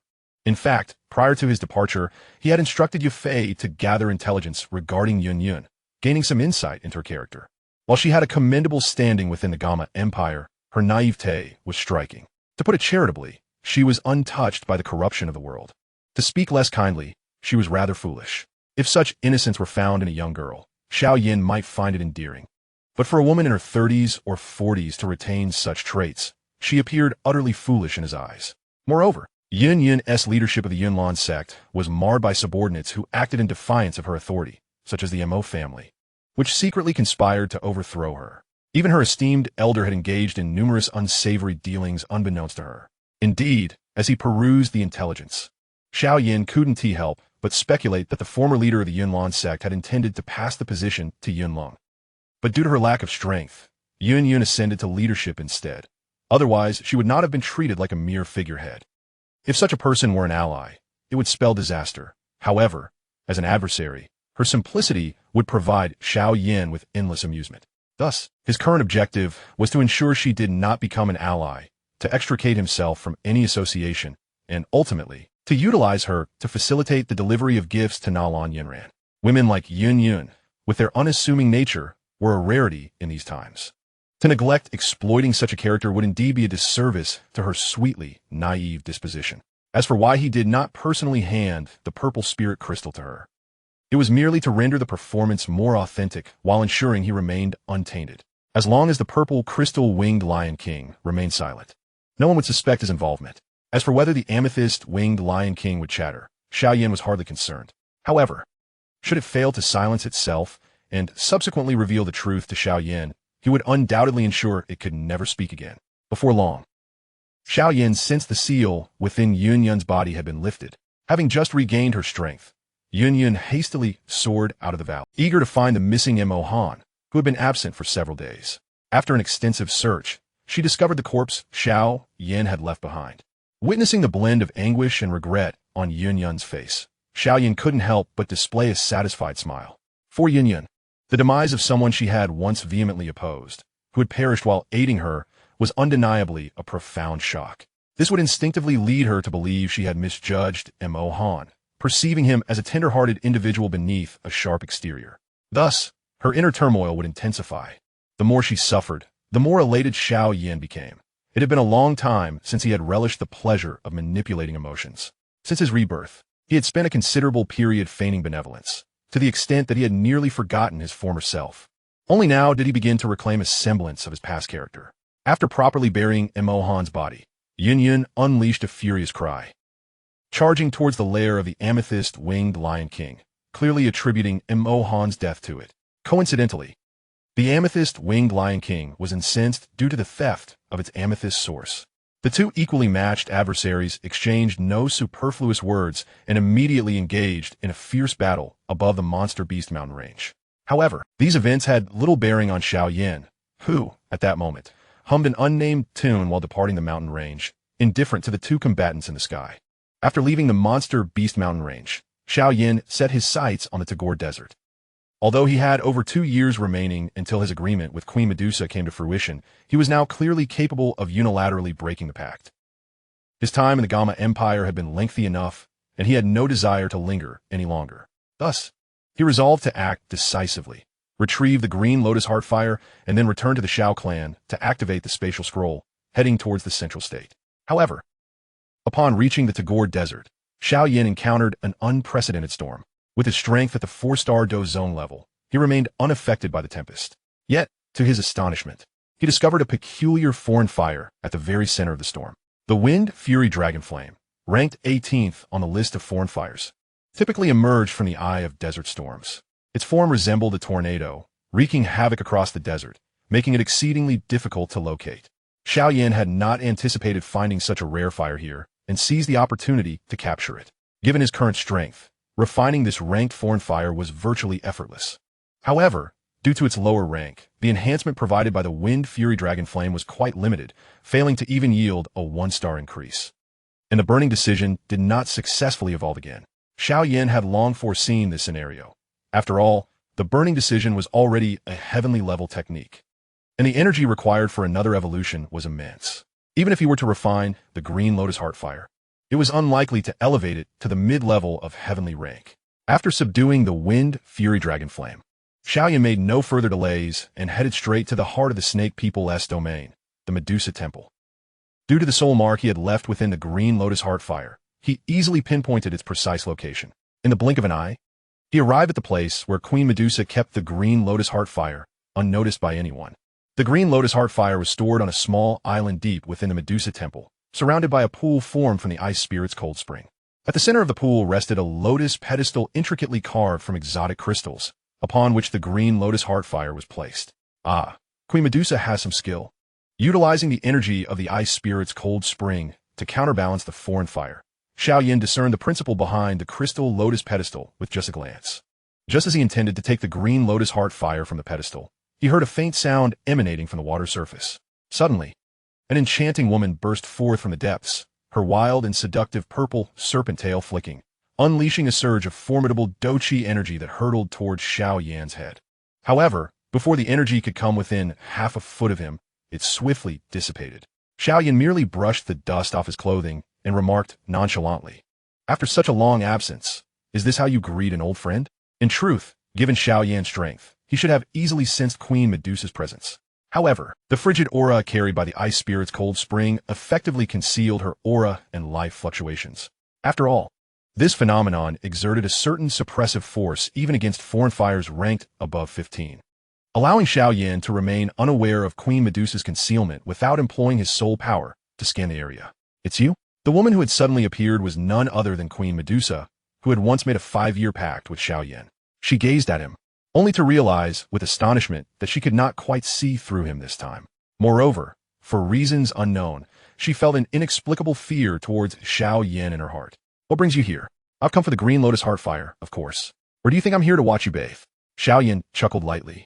"Our agreement was for 5 years, and only half that time has passed. Are you intent on breaking the pact?" Queen Medusa's gaze sharpened as she coldly replied. "You could interpret it that way." Xiao Yan nodded slightly, smiling. "However, I believe you understand that such agreements are merely scraps of paper. Had you not been confident in your ability to kill me back then, you likely wouldn't have established this so-called 5-year pact, would you?" Upon hearing this, Queen Medusa snorted coldly, yet refrained from retorting. Had it not been for her trepidation of Xiao Yan's strength at the time, she would have long since struck him down. Even now, had she possessed the power to crush him, she would have deemed no need for any agreement. However, that power now resided with Xiao Yan. Although she recognized the truth in Xiao Yan's words, her nature would not allow her to passively witness the Green Lotus Heartfire, which was of paramount importance to her, being seized by him. Just as she prepared to unleash her full Dou Qi to contend with Xiao Yan, he merely snapped his fingers, and instantly, her surging Dou Qi dissipated completely. Furthermore, Queen Medusa could distinctly sense the space around her had been sealed by Xiao Yan. "I strongly advise you not to act rashly. Otherwise, should a confrontation ensue, I cannot guarantee that any of your snake people will remain unscathed." Xiao Yan smiled. "Your Highness, I'm certain you wouldn't wish to see your serpent subjects come to harm. You've broken through to Dou's zone?" Queen Medusa, upon witnessing Xiao Yan's effortless display of power rendering her immobile, was incredulous. She had not anticipated that after merely 2.5 years, this once mere Dou Wang youth had ascended to the coveted realm she had long desired. "What do you think?"